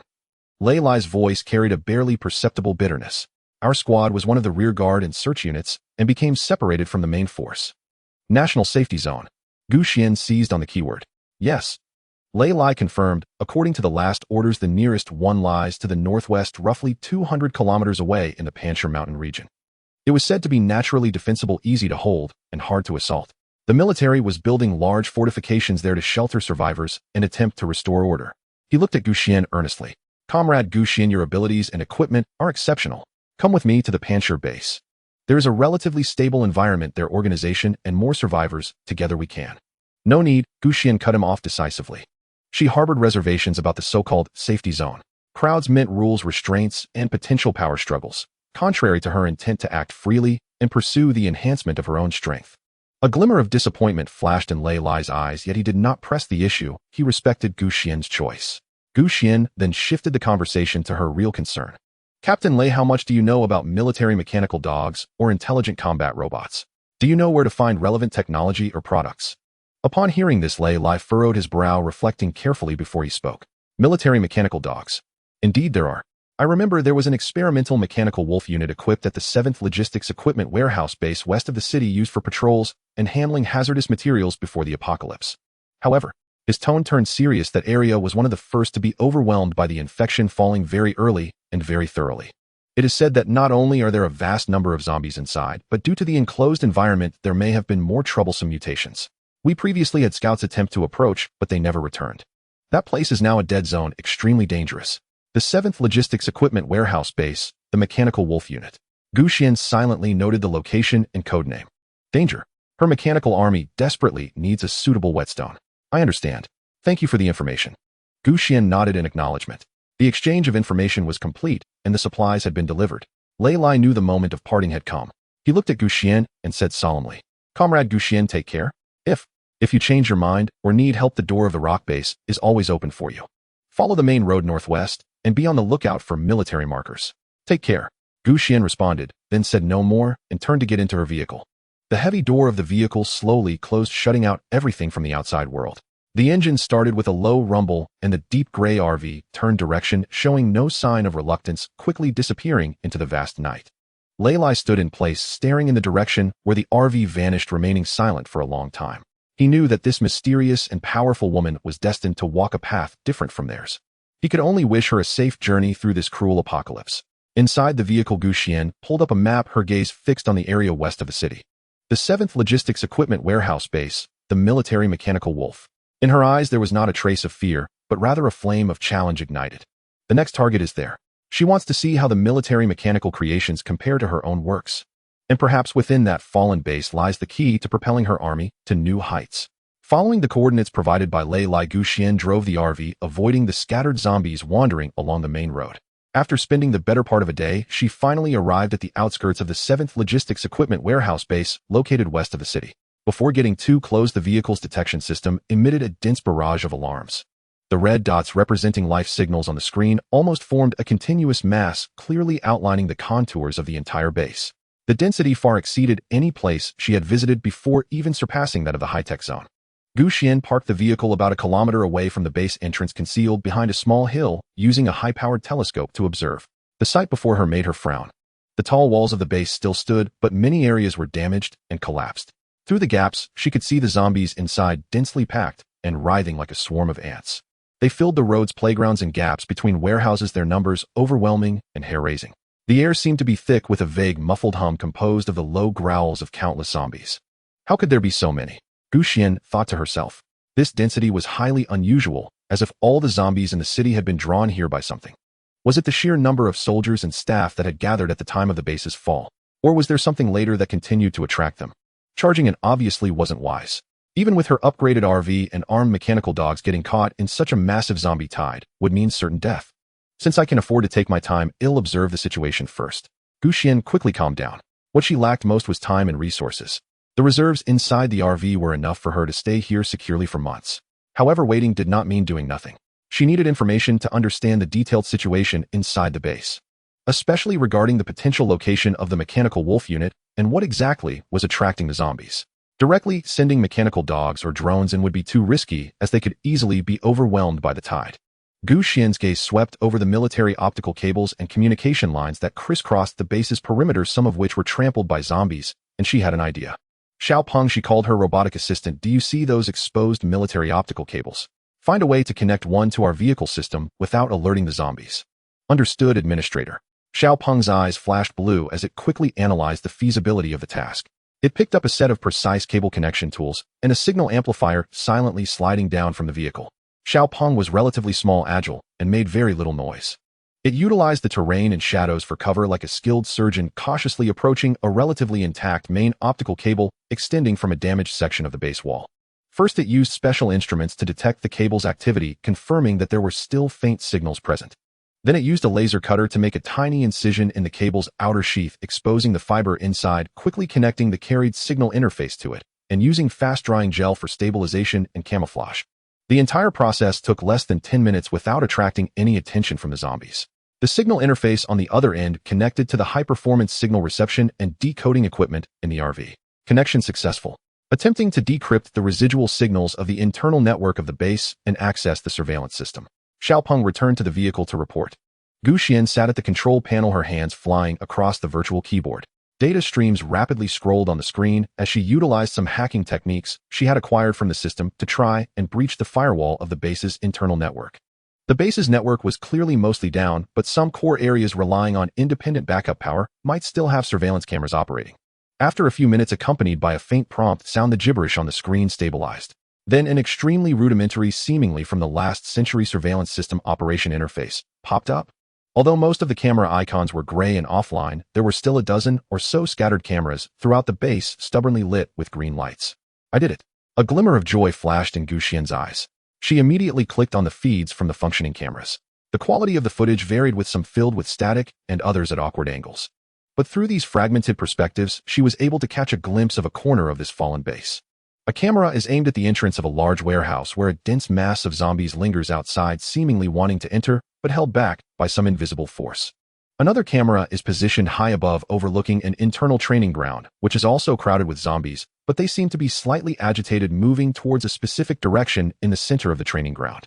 A different camera captures a corridor where several zombies in tattered military uniforms wander aimlessly. On a metal door behind them, a blurry symbol resembling a wolf's head is spray-painted. Mechanical wolf. Xuan's gaze sharpened as she focused on the symbol. Behind that door could likely be the location where military robotic dogs are stored or deployed. She continued to switch between screens, trying to piece together more information. The unusual gathering of these zombies must have a reason. Her eyes scanned the footage of zombies surging towards a specific direction. Eventually, her suspicion was locked onto the central training ground and the large warehouse surrounded by zombies. What exactly is attracting them? Xuan murmured to herself, her curiosity and caution rising simultaneously. This base was more complex than she had anticipated. Before taking action, she needed to unravel the secrets within. By hacking into the remnants of the base's surveillance system, Xuan caught glimpses of fragments inside this death fortress. However, the limited camera angles and intermittent signals were like peering through a tube, failing to piece together the full picture. This made the abnormal gathering of zombies even more enigmatic. I must find out what exactly is inside, Xuan resolved. A direct assault was unwise, but there were many methods for remote reconnaissance. She turned her gaze towards A2, which had been upgraded and equipped with more advanced sensors. Ordinary cameras would be obstructed by walls, but certain special detection methods might penetrate barriers. A2, proceed to the breach in the eastern wall of the base where zombies are relatively sparse. Initiate life sign scanning and energy fluctuation detection, focusing on the large warehouse surrounded by zombies and the central training ground area. Maintain absolute silence. Command confirmed. A2's eyes flashed with a ghostly blue light, blending into the shadows like a stealthy leopard as it silently descended from the vehicle. It used the terrain and abandoned cover to move quickly towards the designated position. Xuan kept her gaze fixed on the main screen, receiving real-time data and processed scanning images sent back by A2. A2 successfully arrived at the designated location, hiding in the shadows of a collapsed wall. Its multispectral scanner and energy sensors quietly activated, sending invisible detection beams penetrating walls and obstacles towards the target area. First was the life sign scanning. On the screen, the red dots representing zombies were densely packed, nearly covering the entire base, consistent with previous observations. However, when the scanning beam focused on the large warehouse surrounded by layers of zombies, several extremely weak signals appeared on the image, distinctly different from the chaotic red signals of the zombies. These were relatively stable light points of pale green. There are living beings. Xuan's spirits lifted. They were not zombies, but living entities. Right inside that warehouse. Is it the presence of living people that attracted so many zombies? This makes sense, but it also seems a bit too simple. Following that, the results of the energy fluctuation detection came back. In the area of the central training ground, a continuous low-frequency energy radiation source was detected. This energy fluctuation was very peculiar, not belonging to any known conventional source of energy, carrying an unsettling sense of agitation. The zombies surrounding the training ground seemed to be attracted by this energy fluctuation, exhibiting unusual excitement and gathering. It's not the living. Is some kind of energy source attracting them? Xuan pondered thoughtfully. This explains why the zombies only surrounded but did not attack, or their desire to attack was somehow suppressed. They were passively drawn in rather than actively hunting. Just then, A2's audio sensors picked up an extremely weak intermittent radio signal. The source of the signal seemed to also come from that large warehouse. After noise reduction and amplification processing, a weary and desperate male voice could be vaguely discerned. Repeating, "This is the emergency shelter of the 7th Logistics Base underground. We still have 7 survivors. Supplies are running out. Oxygen is also dwindling. Requesting any form of support. Can anyone hear? An underground emergency shelter. So that's it." Xuan instantly understood. Below or near that large warehouse, there was a military underground emergency shelter, and there were survivors inside. They might have sustained themselves until now, relying on the shelter's independent systems and a small amount of supplies, but they were already on the brink of despair. The zombies gathering at the warehouse entrance were drawn by the presence of the living inside the shelter. As for the mysterious energy source in the training ground, it was another independent anomaly that was also attracting zombies. One was the trapped survivors, and the other was an unknown energy source. The complexity of this base exceeded her expectations. Xuan leaned back in her chair, her fingers gently tapping on the control panel. To rescue or not to rescue? Those survivors were soldiers and might possess more information about the base, about the mechanical wolf, and even about the outside world. Rescuing them could yield substantial rewards, both informational and in terms of goodwill. However, the rescue operation was fraught with risks. Breaking through the horde of zombies outside the warehouse to find and open the shelter's entrance could trigger a chain reaction, alarming the entire base's zombies. The unknown energy source was equally concerning. What was it? An abandoned experimental device? Or some strange phenomenon arising after the apocalypse? Did it hold value as well? Weighing the pros and cons, Xuan's gaze gradually became resolute. Risks and opportunities coexisted. She needed intelligence and also needed to test the combat capabilities of the upgraded mechanical legion. Formulate a rescue plan, she said to herself. The objective: infiltrate the base, rescue the survivors in the underground shelter, and attempt to investigate the energy source in the training ground. Core challenge how to quickly eliminate the zombies at the warehouse entrance without triggering a large-scale zombie tide and find a way to enter the shelter. She began to retrieve all the reconnaissance data, combining it with the base map to carefully plan the action, route evacuation plan, and contingency plans for various emergencies. This time her opponents were not only the mindless zombies, but also time along with the secrets hidden within the base itself.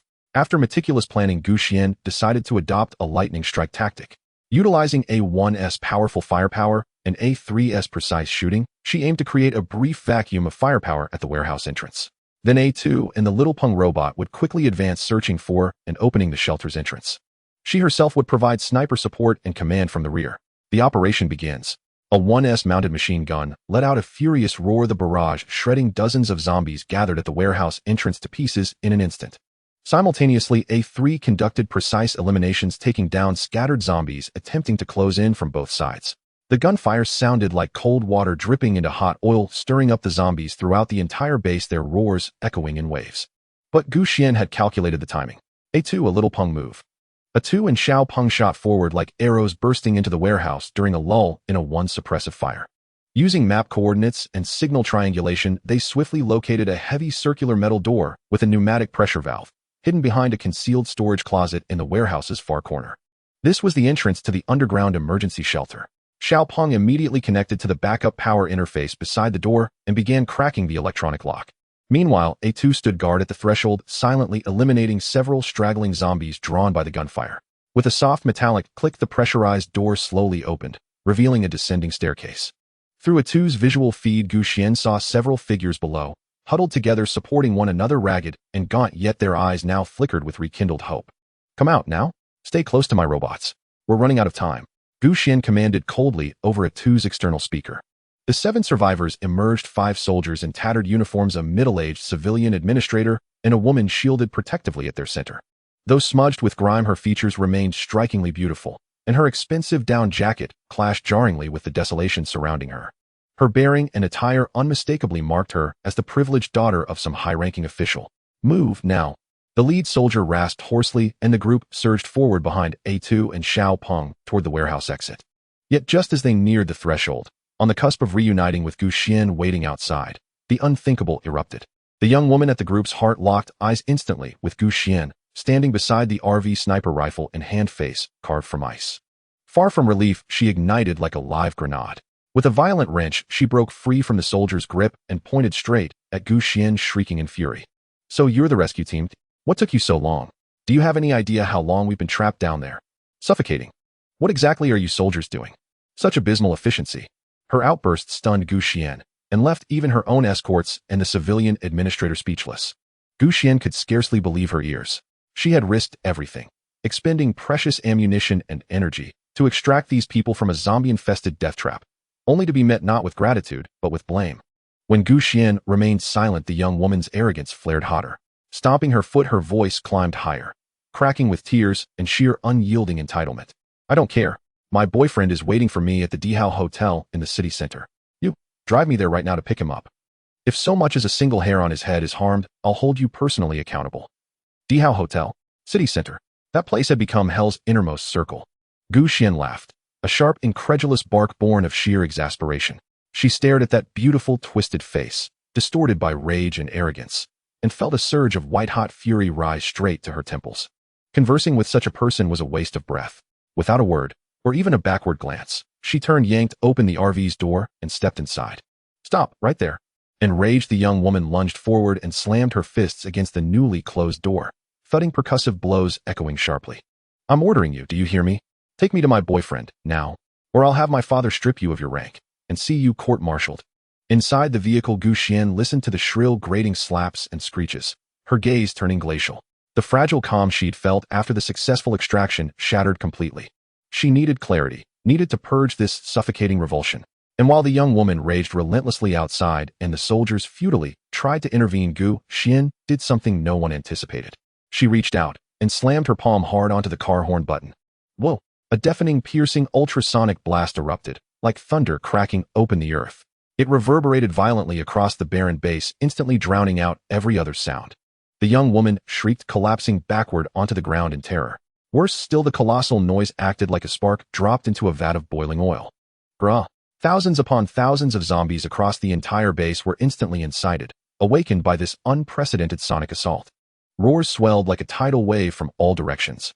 The restless, shuffling hordes transformed, surging forward like a breached dam, converging with terrifying speed upon the source of the sound, Xuan's RV. The ground trembled. The soldiers' faces blanched. They seized the petrified young woman and the dazed civilians, sprinting desperately, but in every direction the encroaching tide of corpses had already sealed all escape routes. Inside the RV, Xuan seemed utterly impervious to the apocalyptic clamor beyond the hull. Expressionless, even faintly disdainful, she began methodically shedding her dust and gunpowder-scented outer layer. Then her tactical vest, her combat uniform, her thermal undershirt, her undergarments. She walked calmly into the shower compartment and turned the faucet, warm water cascading in a steady, soothing rush.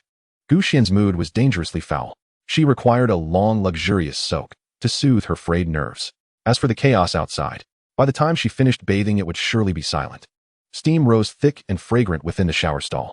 Submerged fully in the warm bath, Xuan let the aromatic oils banish the lingering stench of blood and cordite, and with them the cacophony of hell itself.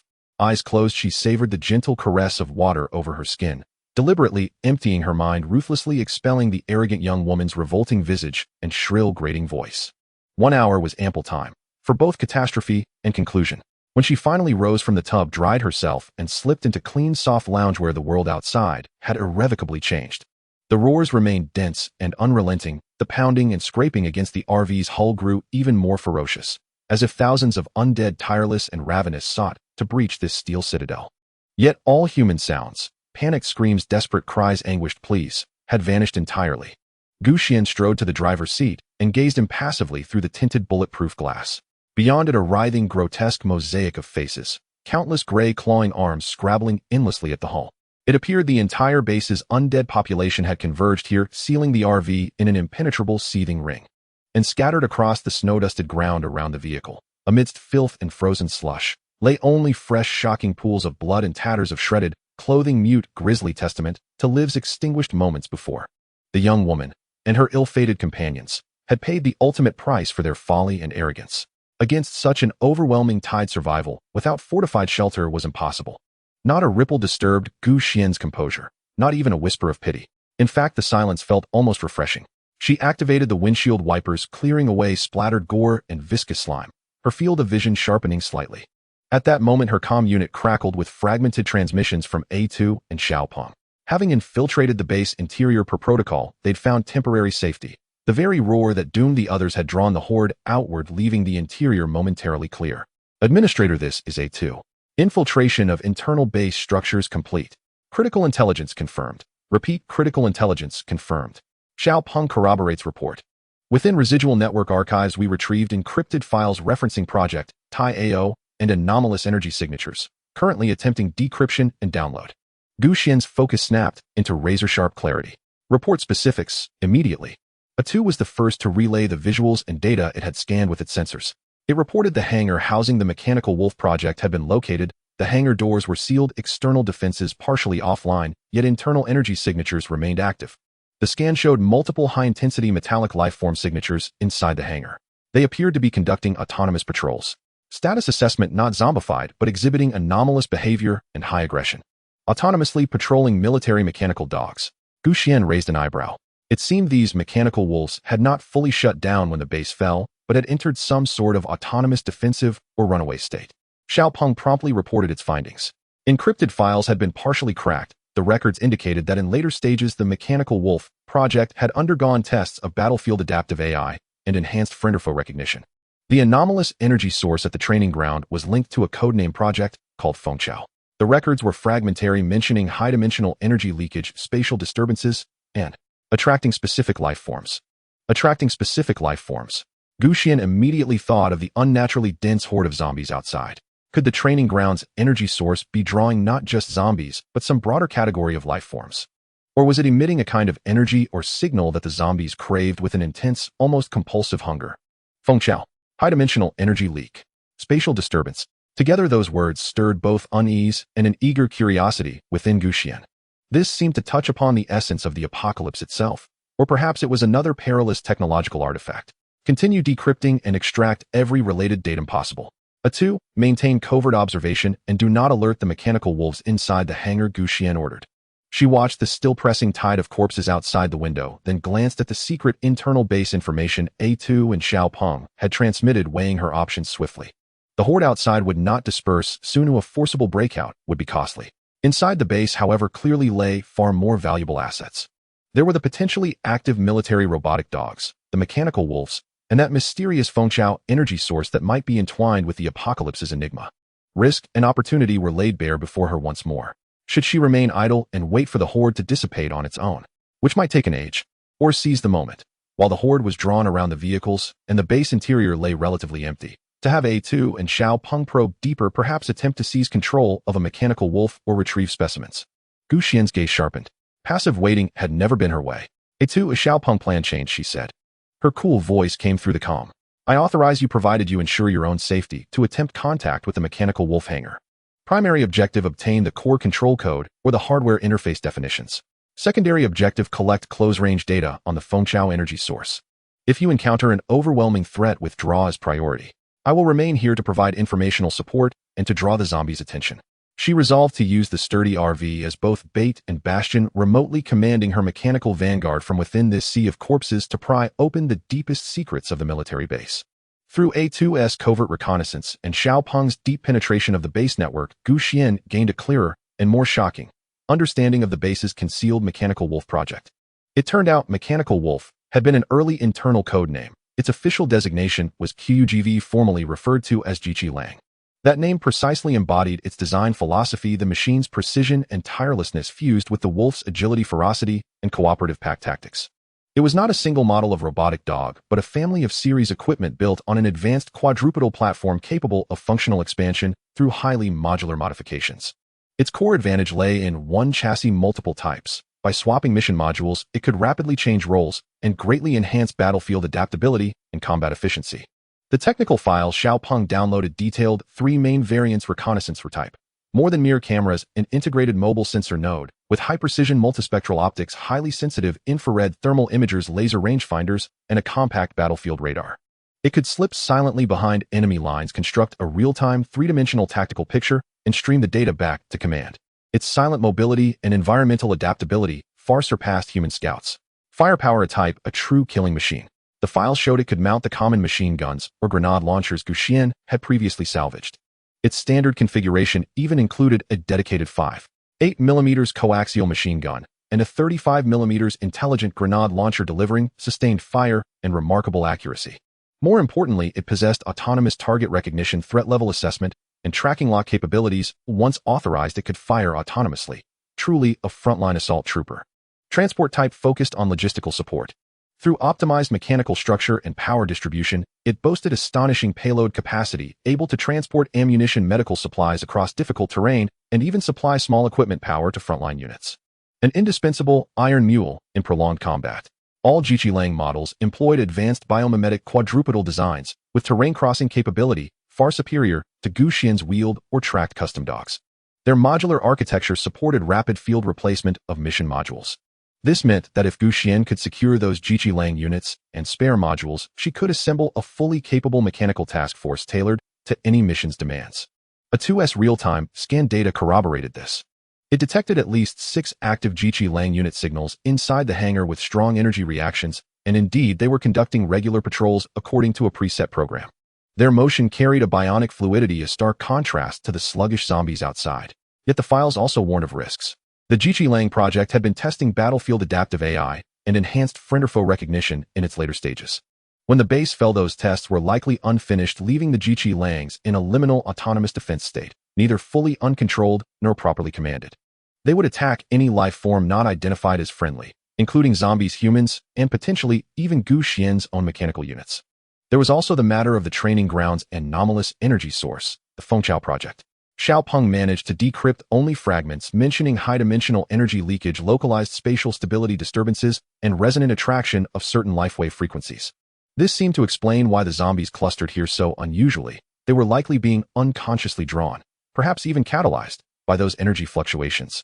The intelligence was ample, a risk and opportunity lay nakedly before them. On the main screen, 2 panels sat side by side. one displaying the tantalizing technical parameters of QUGV Jiqilang and the active unit signals in the hangar, the other revealing the unknown hazards of the Fengchao project and the vast horde that would not relent. Gu Xian's eyes flickered with the cold light of calculation. Gu Xian furrowed her brow, meticulously calculating her next move. A direct assault on the hangar would be perilous, facing 6 or more military-grade mechanical wolves operating in autonomous defense mode armed with overwhelming firepower. Victory would be near impossible, and such an attack would inevitably expose A2 and Xiaopeng to abandon the mission. That was utterly contrary to her nature. The technology and physical specimens of these mechanical wolves were indispensable to her future advancement. She would have to outwit them. Her gaze drifted once more to the description of the Hive Project resonant attraction triggered by specific biological wavelengths. A bold, almost reckless idea began to coalesce in her mind. Perhaps she could weaponize the Hive itself. If she could briefly and precisely disrupt, or even amplify, the Hive's energy emission, might it generate a stronger attraction, luring the sensor and AI-dependent mechanical wolves out of the hangar. Or even provoke them into clashing with the shambling hordes outside. This was playing with fire. The Hive's energy remained profoundly enigmatic, its consequences wholly unpredictable. Yet this was at present the sole viable path to break the deadlock and seize opportunity from the heart of chaos. Xiaopeng suspend downloading all other data. Redirect every available computational resource toward analyzing the Hive's energy source, its frequency signature, and potential methods of controlled interference or amplification. A2. Locate a secure route to the core energy chamber within the training facility and assess the structural integrity and manipulability of its exterior. Gu Xian drew a slow, steady breath and issued her new commands over the comms channel. She resolved to choreograph within this death-haunted, secret-laden military base a dance of chaos, one performed by unknown energies, militarized machines, and legions of the undead. And she would emerge from that maelstrom victorious, bearing the spoils she sought. Gu Xian's plan was audacious and exquisitely precise. Leveraging its exceptional data processing capabilities, the Xiaopeng robot successfully mapped the Hive's energy source frequency and devised a short-duration directional interference protocol by interfacing with a partially intact directed energy experimental array near the training grounds. It would transmit a precisely tuned resonant wave toward the Hive's core. Initiate interference sequence. Duration 30 seconds. Gu Xian commanded, calm and unwavering. Under A2's cover, Xiaopeng swiftly established the connection. Moments later, an invisible yet piercing energy pulse, so intense it triggered shrill alarms across every sensing device, struck the anomalous energy core at the center of the training grounds with surgical precision. The moment interference took hold, chaos erupted. A blinding, indescribable light flared violently from the training ground's center, followed instantly by a surge of raw, primal, life-attracting force radiating outward. The effect was immediate. Every zombie across the entire base roared with unprecedented ferocity, surging en masse toward the training grounds, so violently that even the horde besieging the RV began to fracture and thin. Within the heavily fortified hangar, where the mechanical wolves had long maintained autonomous defense, the massive inner doors emitted rapid mechanical whirring and urgent warning chimes. Then, boom, the doors burst open. 6 mechanical wolves, their frames clad in military digital camouflage and forged with savage predatory lines, charged forth like an enraged wolf pack. Their sensors had clearly been overwhelmed, or perhaps reclassified the Hive's explosive energy surge as the highest-tier existential threat.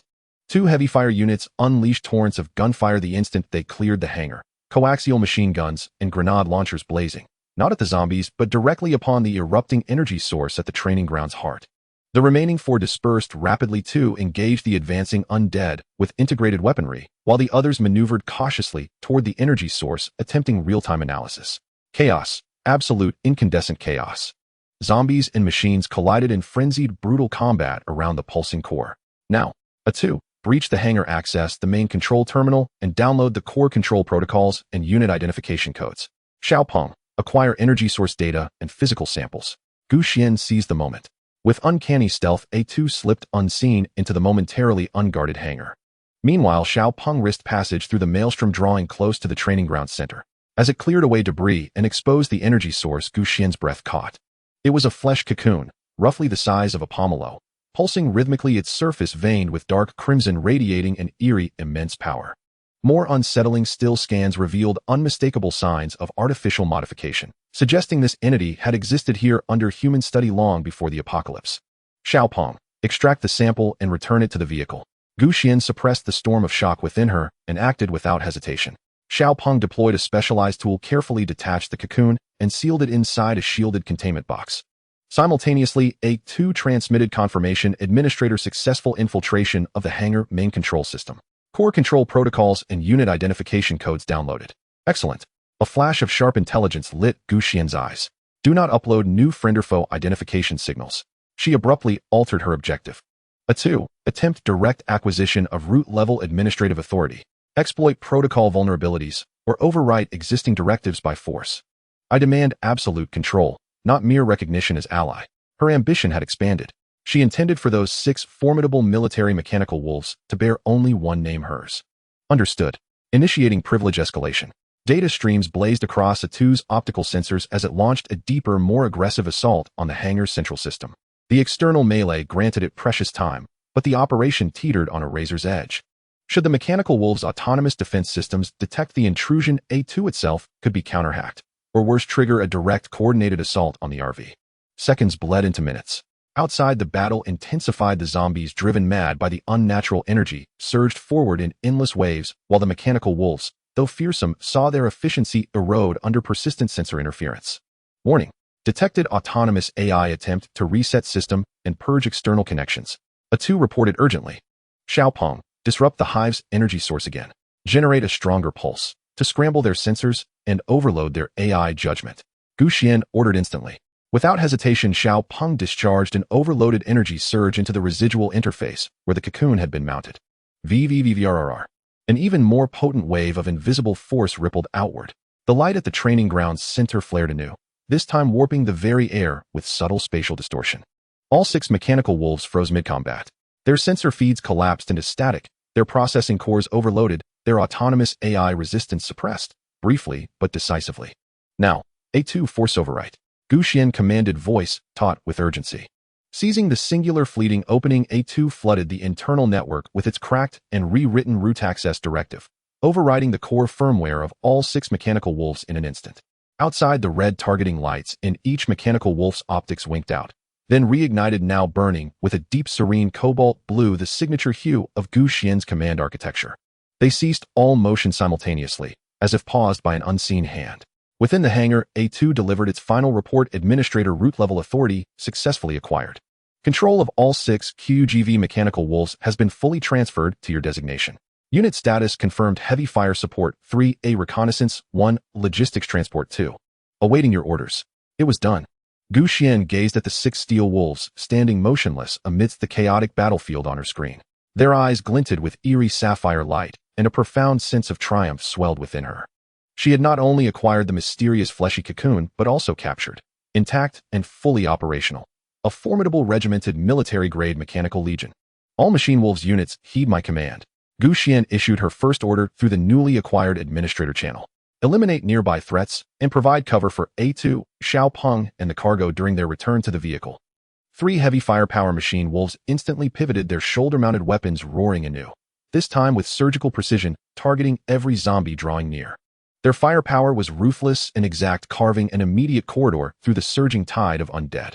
Meanwhile, reconnaissance-type Machine Wolves rapidly scanned the surrounding terrain, feeding real-time battlefield intelligence.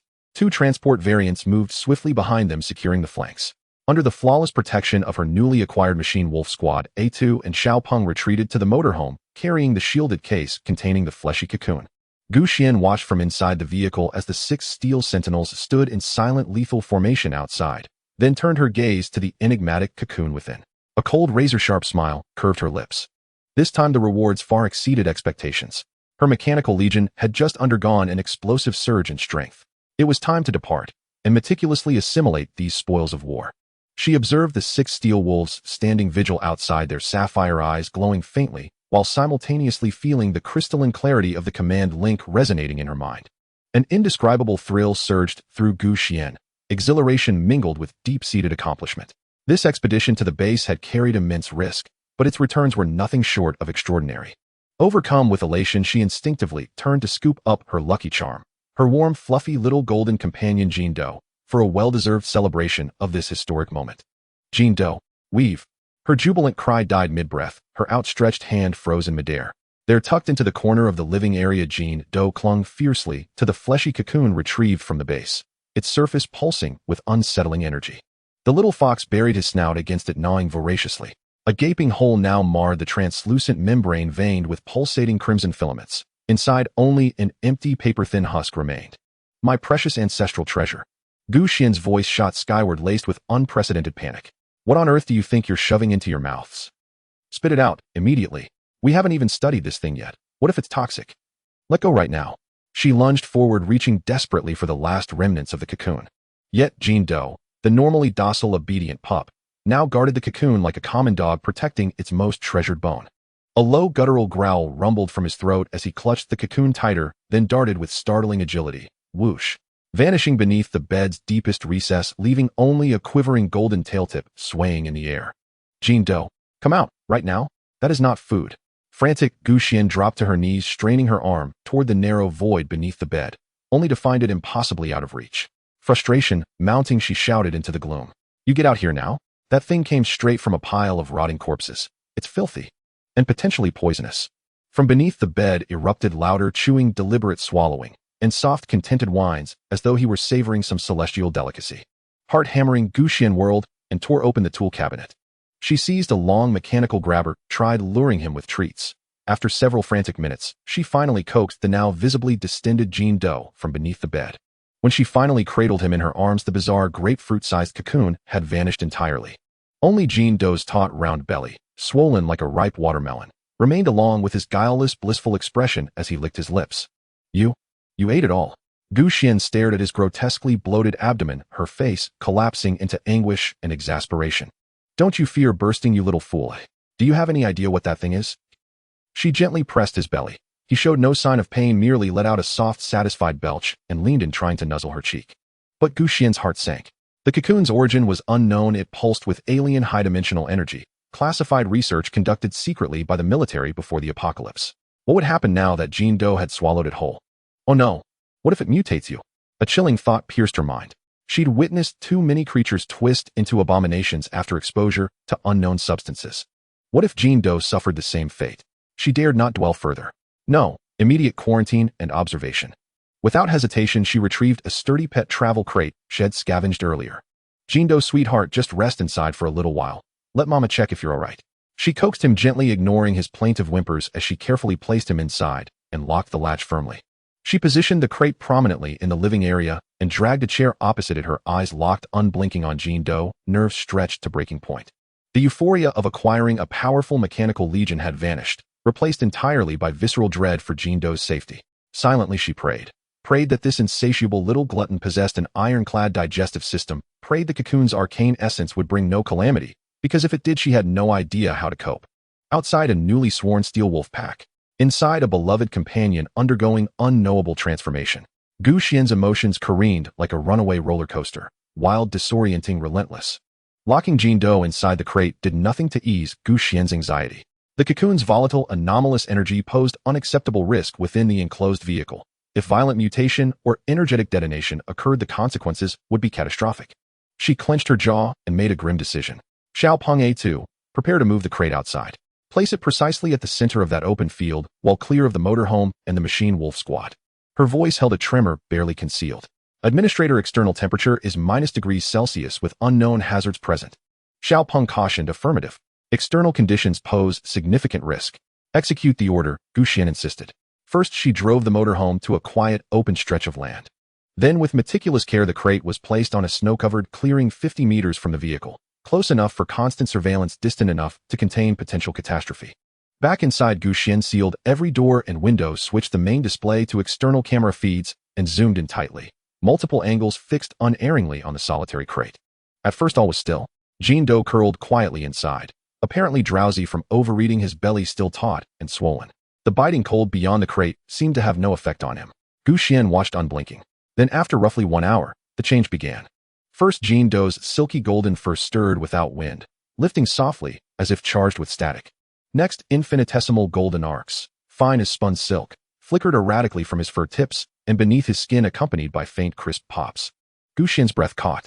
As minutes passed, the golden sparks intensified, growing denser, brighter, more frequent. They were no longer mere flickers, but thick, writhing serpents of gold, thumb-thick lightning bolts coiling and dancing around Jean Doe's small form. The crate's internal temperature spiked violently. Scorch marks bloomed across its inner walls. Zzz. Suddenly, a blinding bolt of golden lightning erupted from Jean Doe's body and slammed into the crate's metal bars with devastating force. Boom! The supposedly indestructible crate buckled. The entire side frame twisted and shattered, sending jagged fragments flying. Xuan shot to her feet, fists clenched so tightly her nails bit into her palms. She wanted to rush outside, but reason held her back like an iron tether. Approaching now would not only do nothing for Jean Doe, it might expose her to that violent energy. All she could do was wait and watch. The hours that followed stretched unbearably long for her. The cargo crate, under the relentless barrage of golden electric light, gradually disintegrated until it lay as a field of twisted scrap iron. Jean Doe lay fully exposed to the cold air. Around it, however, the golden electric light had already formed a dazzling cocoon, encapsulating it so completely that the interior could not be discerned. Only a vague outline was visible. The belly that had been swollen like a watermelon was slowly subsiding at a rate perceptible to the naked eye. But the easing of its belly brought Xuan no relief, for the golden electric light did not diminish. Instead, it grew ever more intense. The brilliance was so fierce that it remained evident even in daylight, casting the surrounding snowfields in molten gold. Within the light cocoon, it was as if a small sun were gestating, struggling, and unleashing unimaginable power. Her heart rose into her throat. What was Jean Doe undergoing? Evolution, or an irreversible malformation? She watched, every nerve taut with dread. After a long silence, the system suddenly emitted a sharp, piercing global alarm, and red warning text instantly flooded the screen. Warning! Warning! Detecting large-scale, abnormal life-form signals rapidly approaching. Bearing 360 degrees, omnidirectional. Distance approximately 3 kilometers, and closing. Number estimate over 5,000, assessed as a large-scale zombie horde. Threat level extreme. Cause analysis attraction due to high concentration life energy radiation. High concentration life energy radiation. Could it be Jean Doe? Terrible. Xuan's face drained of color. It had to be Jean Doe. The ever-intensifying sun-like golden energy it emitted had drawn the horde. Such pure and potent life energy would, for the zombies, be a temptation more lethal than blood itself. She snapped her gaze to the screen. On the distant horizon, a writhing black line had already appeared, rapidly thickening and expanding. Even from so far away, the roars were faintly audible. The golden cocoon around Jean Doe stood like the most conspicuous beacon in the night, mercilessly proclaiming that a feast awaited.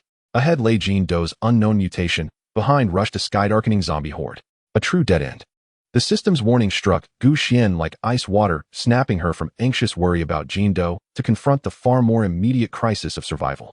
More than 5,000 undead were being drawn by Jean Doe's sun-like golden energy, surging forward from all directions with unstoppable momentum. Jean Doe's mutation had clearly reached a critical stage, and it could not move. Run. Abandon Jean Doe. Impossible. Fight. Against such numbers, even upgraded fortresses and mechanized legions would face near-certain annihilation. There was no time to hesitate. Xuan's eyes chilled to the hardness of polar ice. A ruthless resolve rose within her. For Jean Doe, she would fight to the death. All units maximum combat configuration. At all costs, protect Jean Doe. Her voice cut through the comms, decisive and unyielding. Xiaopeng, man the armored motorhome's weapons control station and take over all vehicle-mounted automated weapon systems. A1, A2, A3. Center on Jean Doe, radius 20 meters, establish a circular defensive perimeter. A1, full firepower, apply frontal suppression. A2 and A3 are to precisely eliminate any individuals that breach the line. Newly formed Wolfpack squad stand by for orders. Her eyes settled on the 6 grim steel silhouettes outside. Through a freshly established high-privilege link, she issued clear tactical directives. You are the spear. Take the initiative. Advance toward the primary axis of the horde's approach. Use mobility and firepower to delay, split, and erode the horde's vanguard. The goal is to hold and stall, not to become encircled. Recon wolves will provide real-time battlefield intel. Understood. Commands confirmed. Cold electronic and synthesized voices answered. In the next instant, the war machines thundered to life. 3 newly subdued, most heavily armed machine wolves, like true wolf kings, emitted low mechanical roars. On 4 powerful legs, they surged toward the densest southeastern flank of the horde with astonishing speed. Their coaxial machine guns and intelligent grenade launchers spat lethal tongues of fire, barrages, and explosions tore bloody rifts through the horde's vanguard. The reconnaissance machine wolves ghosted along the flanks, their high-precision sensors streaming real-time data on density, speed, and weak points to guide the fire units. 2 transport machine wolves did not engage directly. They acted as loyal escorts, shadowing the fire units to offer flank cover with their frames, standing ready to perform emergency repairs or supply ammunition. The Wolfpack's assault struck like 3 searing knives into butter. It could not stop the entire horde, but it disrupted and delayed the fiercest first wave, buying precious time for the inner defenses. Meanwhile, the inner defensive positions opened up their full firepower. The weapon mounts on the motorhome's roof and sides were no longer empty. The general-purpose machine guns and automatic grenade launchers Xuan had scavenged were swiftly mounted by the Xiaopeng robot. Under its precise control, and with the anti-aircraft gun in the cab adjusted to flat-fire mode, they wove a three-dimensional crossfire net. A storm of metal bullets and the occasional falling grenade shredded any zombies attempting to close within 50 meters of Jindo. A one stood like a mobile steel fortress directly before Jindo. Its rear-mounted machine gun's thunder never ceased, turning the forward fan-shaped sector into a true death zone as piled corpses formed a low barricade. A-2 and A-3 operated like lethal assassins in the gaps of A-1's fire, picking off those who slipped through from the flanks or shell crater pockets. Their strikes were precise and efficient, headshot after headshot. The battle ignited into white-hot intensity from the first moment zombie howls, machine gun thunder, grenade detonations, clashing metal, the high-pitched scream of energy weapons, all mixed into a deafening cacophony. Smoke, blood, the acrid tang of burning, and snow whipped up into a white haze by shockwaves cloaked the battlefield, visibility collapsing. Xuan sat in the cockpit, hands gripping the control stick, her gaze sharp as an eagle's. She had to command the whole operation, personally man some of the motorhome's heavy weapons, and keep constant vigil over Jindo's condition. The sheer number of zombies was overwhelming. They seemed endless, surging forward in relentless waves, trampling over the corpses of their own as they pressed on. Bullets and ammunition vanished at an astonishing rate. Xiaopeng, report the ammunition stock.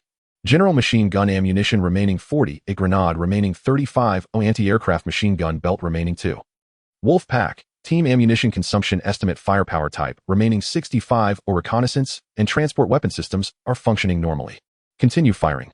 Prioritize the fire density in the inner circle. Xuan gritted her teeth.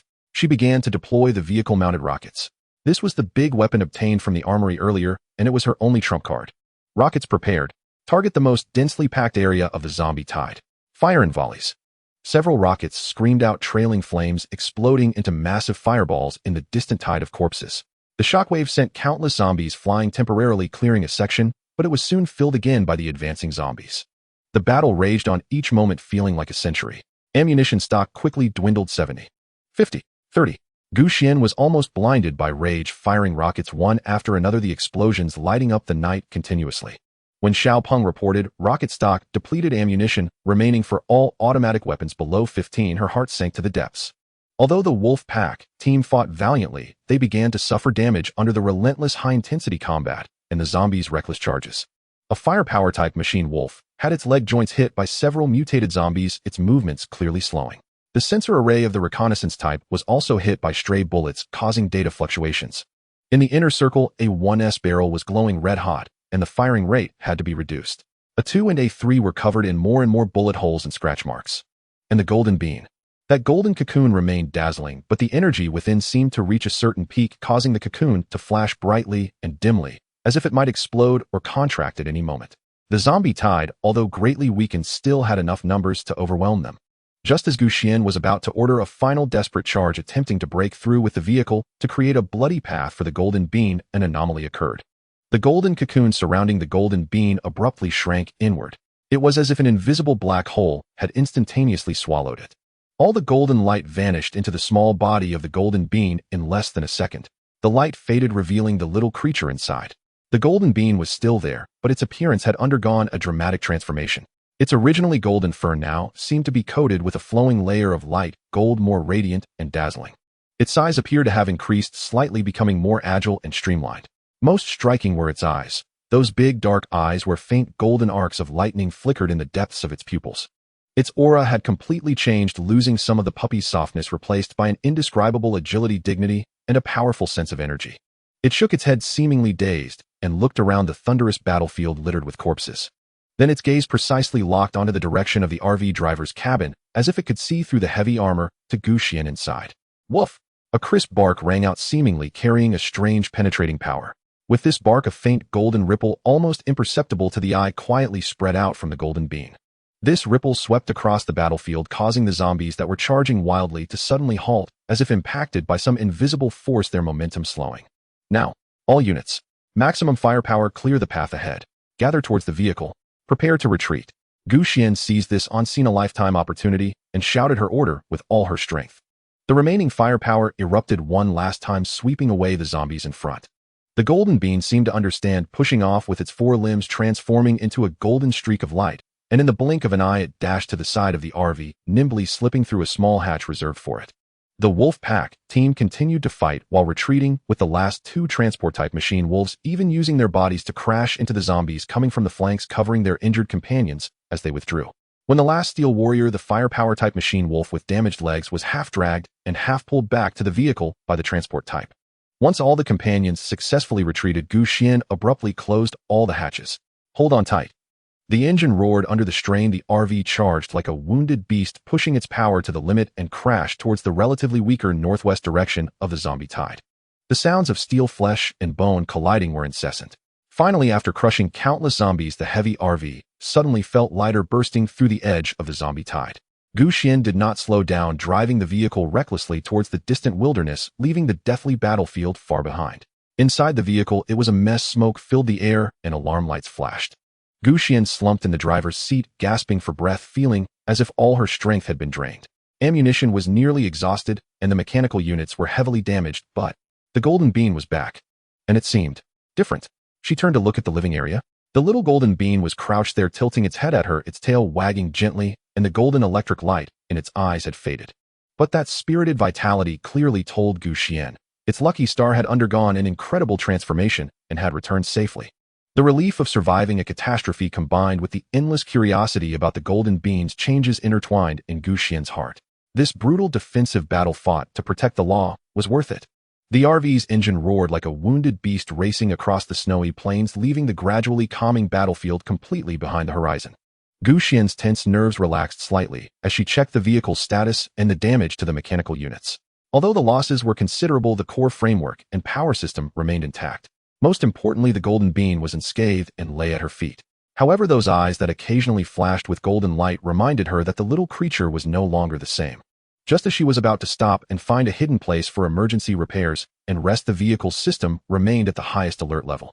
Suddenly, a sharper and more urgent alarm than before erupted. A blinding red light nearly filled her field of vision. Highest level warning. Detected a super high-intensity life energy source rapidly approaching. Location directly behind, relative speed extremely high. Distance 10 kilometers. 8 kilometers. 6 kilometers. Continually shortening. Energy level assessments: class threat. Extremely dangerous. Immediate evasion or preparation for maximum intensity combat is suggested. What? Xuan's heart sank. Class threat. Higher than the rating of the thousands of zombies from before. She didn't have time to think, immediately controlling the few remaining intact swarm drones to take to the skies for extreme distance reconnaissance towards the source of the alarm. When the aerial view captured by the drones was displayed on the screen, Xuan's pupils suddenly contracted, a chill shot straight from her spine to the top of her head. In the distance on the horizon behind the RV, a monstrous creature of terrifying size was moving at an astonishing speed. Its body resembled a giant spider, grotesquely stretched and covered in thick armored growths, yet it possessed 8 legs that ended not in sharp spikes, but in massively thick claws akin to those of a mutated crocodile. Its head was indescribable, a brutal fusion of various fierce beasts adorned with compound eyes and a maw lined with fangs constantly dripping with foul viscous liquid. What made Xuan's scalp tingle was its method of movement. This creature did not run in a straight line, but advanced with an erratic rhythm, darting left and right at speed, leaving only blurred afterimages on the snow. Moreover, it did not strictly follow the path of the RV, plowing through anything that stood in its way. Be it abandoned vehicles, low buildings, or wandering zombies, all were swept into its gaping maw by its barbed tongue and massive jaws, devoured like snacks, without even a chance to let out a complete scream. This greedy, efficient, and overwhelmingly powerful predatory behavior instantly awakened a terrifying term buried deep within Xuan's memories from her past life: Tao Tai. Xuan gasped in disbelief. This was not a mythical beast, but a codename used by future survivors for an extremely rare and highly dangerous class mutated creature. These creatures typically evolved from the fusion or mutual consumption of various powerful mutants in special environments. They possess terrifying strength, insatiable appetites, and an almost instinctive ability to track high-energy targets. It's the golden bean. The life energy that erupted during its mutation just now attracted it. Xuan instantly understood the reason. Ordinary zombies and mutated beasts merely craved and gathered around such energy, but this Tao Tai was a top predator drawn directly to it. It regarded the golden bean as the most enticing feast. Damn it! Xuan cursed, no longer harboring any illusions. Facing a monster of this caliber, stopping meant waiting for death. She slammed the accelerator down the already overheating engine, letting out a pained roar, propelling the heavy RV to accelerate once more. At the same time, she allocated most of the remaining energy to the propulsion system, even at the cost of damaging the engine's lifespan, activating short-term overload mode. All combat units enter highest alert. Prepare to engage. Target the rapidly approaching glass mutated creature Tao Tai. Tactical objective: obstruct and delay, create conditions for disengagement. She shouted over the communication channel, her voice distorted by tension and resolution. On board, the remaining mechanical wolves and members of Team A immediately adjusted their stances, turning their weapon systems toward the rear. Though most were low on ammo, and even injured, they remained loyal to their commands. The small door on the side of the RV slowly opened, and the mechanical wolves and Team A members jumped down one by one, preparing for battle. However, the speed difference between both sides was still evident. The distance displayed on the screen cruelly ticked down: 5 kilometers, 4 kilometers, 3 kilometers. The figure of the 8-legged monster Tao Tai became clearer in the rearview camera, its compound eyes glinting with a cruel and greedy light. Its nauseating mixed roar could be faintly heard through the soundproofing. There was no way to shake it off in such a short time, and it was getting closer. A desperate chase suddenly unfolded across the frozen wasteland of the apocalypse. Xuan knew that the true test of life and death was only just beginning. Watching the terrifying figure rapidly approaching on the screen, listening to the piercing alarms of the mechanical units running out of ammo or overloading, Xuan's heart felt as if it had plunged into an icy abyss, slowly sinking into despair. A 1S machine gun had long since fallen silent, reduced to a heavy body, attempting feeble charges, easily swatted aside by a casually swung leg of the Tao Tai, its metallic frame groaning under the strain as it tumbled away. The precise shots from A2 and A3 struck the thick, twisted shell of the Tao Tai, only creating a few sparks, unable to even slow its speed. The newly recruited mechanical wolf squad performed slightly better, using their mobility to continuously harass its flanks. Explosions from grenades at the joints of the Tao Tai did cause momentary pauses in its movement, but were quickly met with more furious counterattacks. One transport-type mechanical wolf was caught off guard, ensnared by the long tongue that shot out from the Tao Tai's mouth, instantly crushed and dragged into its toothy maw. The sound of metal twisting was painfully grating. The disparity was too great. This was not a confrontation of the same level. The firepower of the mechanical legion could not even penetrate its defenses, merely causing the giant beast trivial annoyances like mosquitoes. Am I really going to die here? A strong sense of unwillingness and helplessness gripped Xuan's heart. She had been reborn, inching forward carefully, having finally gained the means to stand firm, even seeing hope for the future, and now was she to fall at the feet of this suddenly appeared glass monster. This LV-1 Fortress RV she took pride in would probably not hold up long against the terrifying power and unknown attacks of the Tao Tai. What should I do? Her mind raced, but she could find no viable escape plan. Speed was inferior, firepower could not pierce through, and defense was inadequate. It seemed there was only a dead end left. Just as she wore a worried expression, almost consumed by despair, a warm little body gently jumped onto her lap. It was the golden bean. The little one nuzzled its damp nose against her cold cheek. Then it stuck out its tiny pink tongue and gently licked her, as if to comfort her. Its big shiny eyes, now hiding a golden electric glow, gazed at Xuan, calmly devoid of fear, only exhibiting a strange brilliance. Woof! It let out a soft call, the sound no longer youthful, but carrying an indescribable charm. Before Xuan could comprehend the meaning behind its gaze and call, the golden bean had already leapt lightly off her lap. Golden bean, what are you doing? A sense of foreboding rose within Xuan. The next moment, her startled cry caught in her throat. Her eyes widened as they reflected an unforgettable sight. She saw the little golden bean, just having landed, darting out of the RV through the side door like a gust of wind. Before it even touched the ground, its entire body radiated a dazzling, intense golden glow. Buzz! A deep, vast humming sound resonated from its tiny body, as if an ancient seal had been broken or a slumbering power had awakened in an instant. Then, under Xuan's shocked, almost dazed gaze, the golden bean's form began to swell with the wind. It was not a slow growth, but a rapid change akin to spatial expansion. The outline of the small puppy twisted, stretched, and reshaped in the golden light. Its soft golden fur became denser and longer, shimmering with a metallic sheen, and as the fur stood up, faint arcs of electricity flickered. Its petite body inflated as if blown up, muscles, bulging bones expanding, the smooth, explosive lines replaced the original roundness. Its limbs grew strong and powerful, its paws swollen, no longer sporting the soft pads of a puppy, but claws glistening coldly, covered in fine scales shaped like those of a hawk.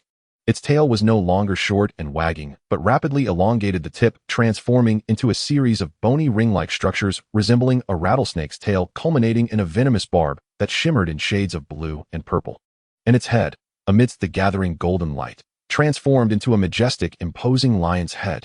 Its mane resembled burning golden flames, its eyes completely turned into brilliant gold sharp as lightning exuding the majesty of the king of beasts.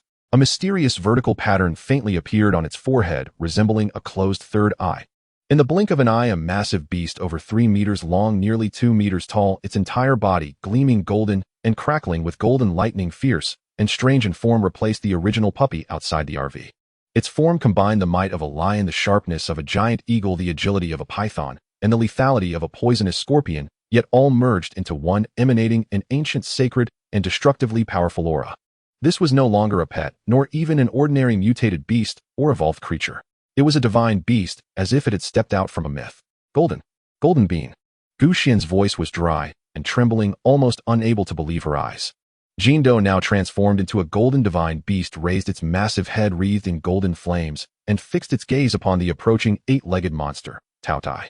A sudden icy surge of murderous intent and supreme, all-commanding authority blazed forth from its golden pupils. Roar. A deafening, earth-shaking roar erupted from its chest. This was no longer the bark of a dog. It was the sovereign roar of a beast king. Its sonic wave detonated like solid force, rattling the car windows and even drowning out Taoya's shrieks and the engine's thunderous roar. Before the echo of that roar had faded, the newborn golden divine beast blurred, leaving behind only a faint shimmering afterimage where it had stood. In a flash of gold, its colossal form reappeared 100 meters away, landing firmly and facing Taotai across the frozen expanse. Fierce winds whipped its golden mane, leaping arcs of golden lightning illuminated the desolate, snow-shrouded plain. It lowered its forequarters slightly, emitting a low, guttural growl thick with menace as it locked eyes with Taotai. Now halted mid-pursuit, its 8 legs scraping uneasily at the frost-laden ground, its compound eyes for the first time clouded with doubt and uncertainty. Desperation, it seemed, had just birthed an unforeseen turning point. Xuan clutched her mouth, staring in awe at the towering figure outside. The golden warrior who now stood unshaken between her and annihilation, her heart churning with shock, bewilderment, disbelief, and finally a profound, ineffable complexity. Her Jindo, what had he truly become? His transformation into the golden divine beast had instantly reversed the one-sided slaughter that had seemed inevitable. The ancient, awe-inspiring, and devastating golden energy radiating from him formed an invisible domain, not only dispelling Xuan's despair, but also stirring primal wariness and dread within the once unassailable Taotai. Roar!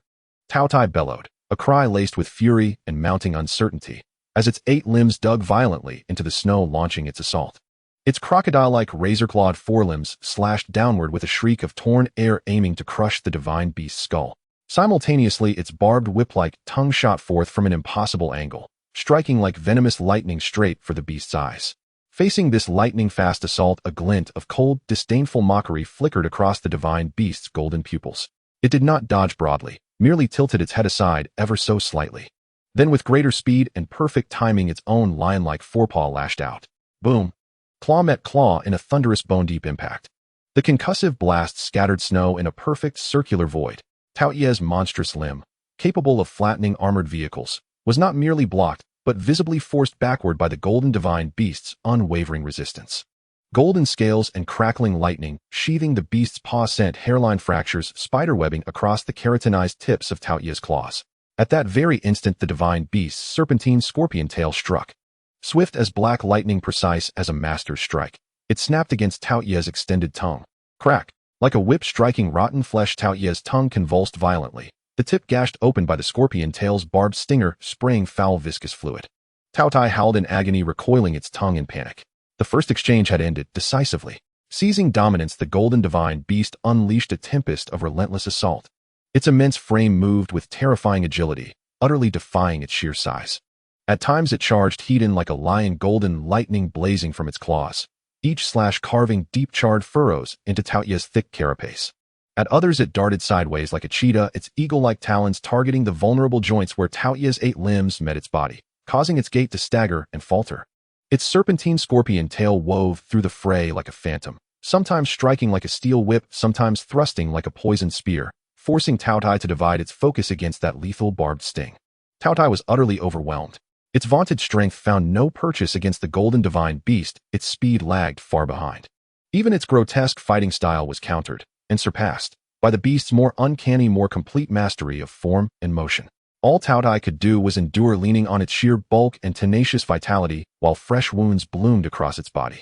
Acrid emerald-green blood splattered onto the snow, hissing as it corroded the white surface. Within a dozen exchanges, Taotai was already grievously wounded. One forelimb torn clean off, one compound eye gouged blind. Fear seized it at last, its panicked whine echoing as all 8 limbs churned frantically, turning abruptly to flee.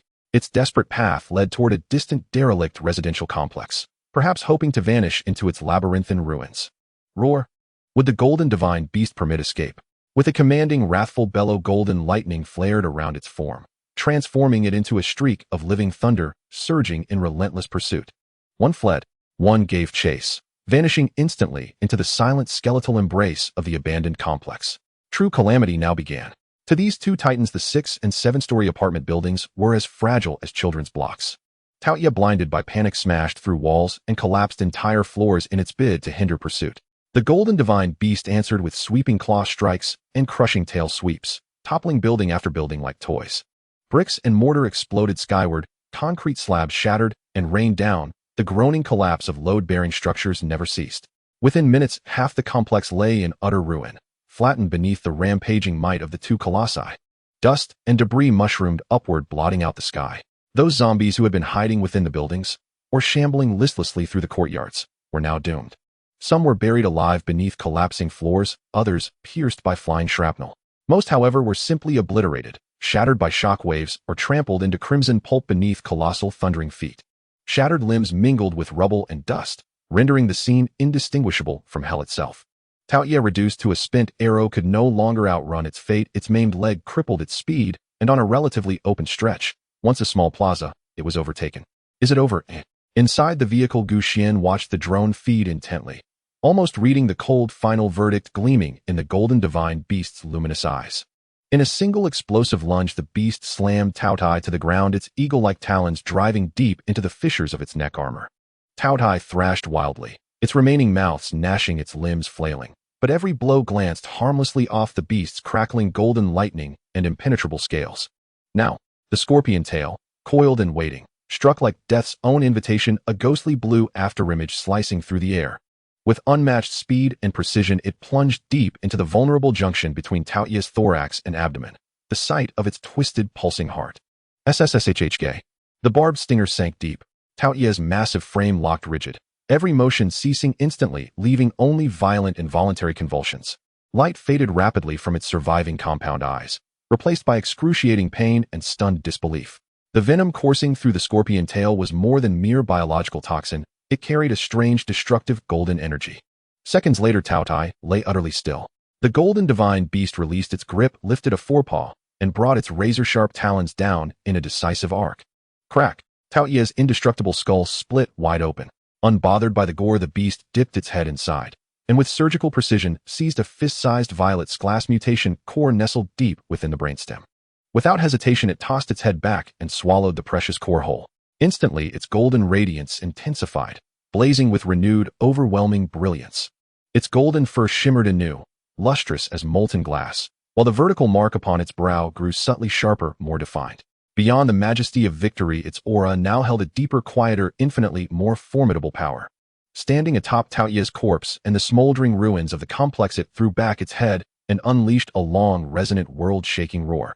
That roar marked the end of an epical battle and heralded the ascension of a new apex predator onto the brutal, unforgiving stage of the apocalypse.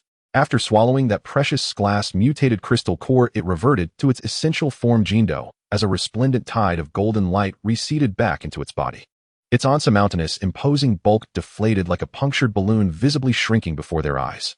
The hardened scales softened away, the long golden fur became supple and fluffy again, and the razor talons retreated into tender pink pads.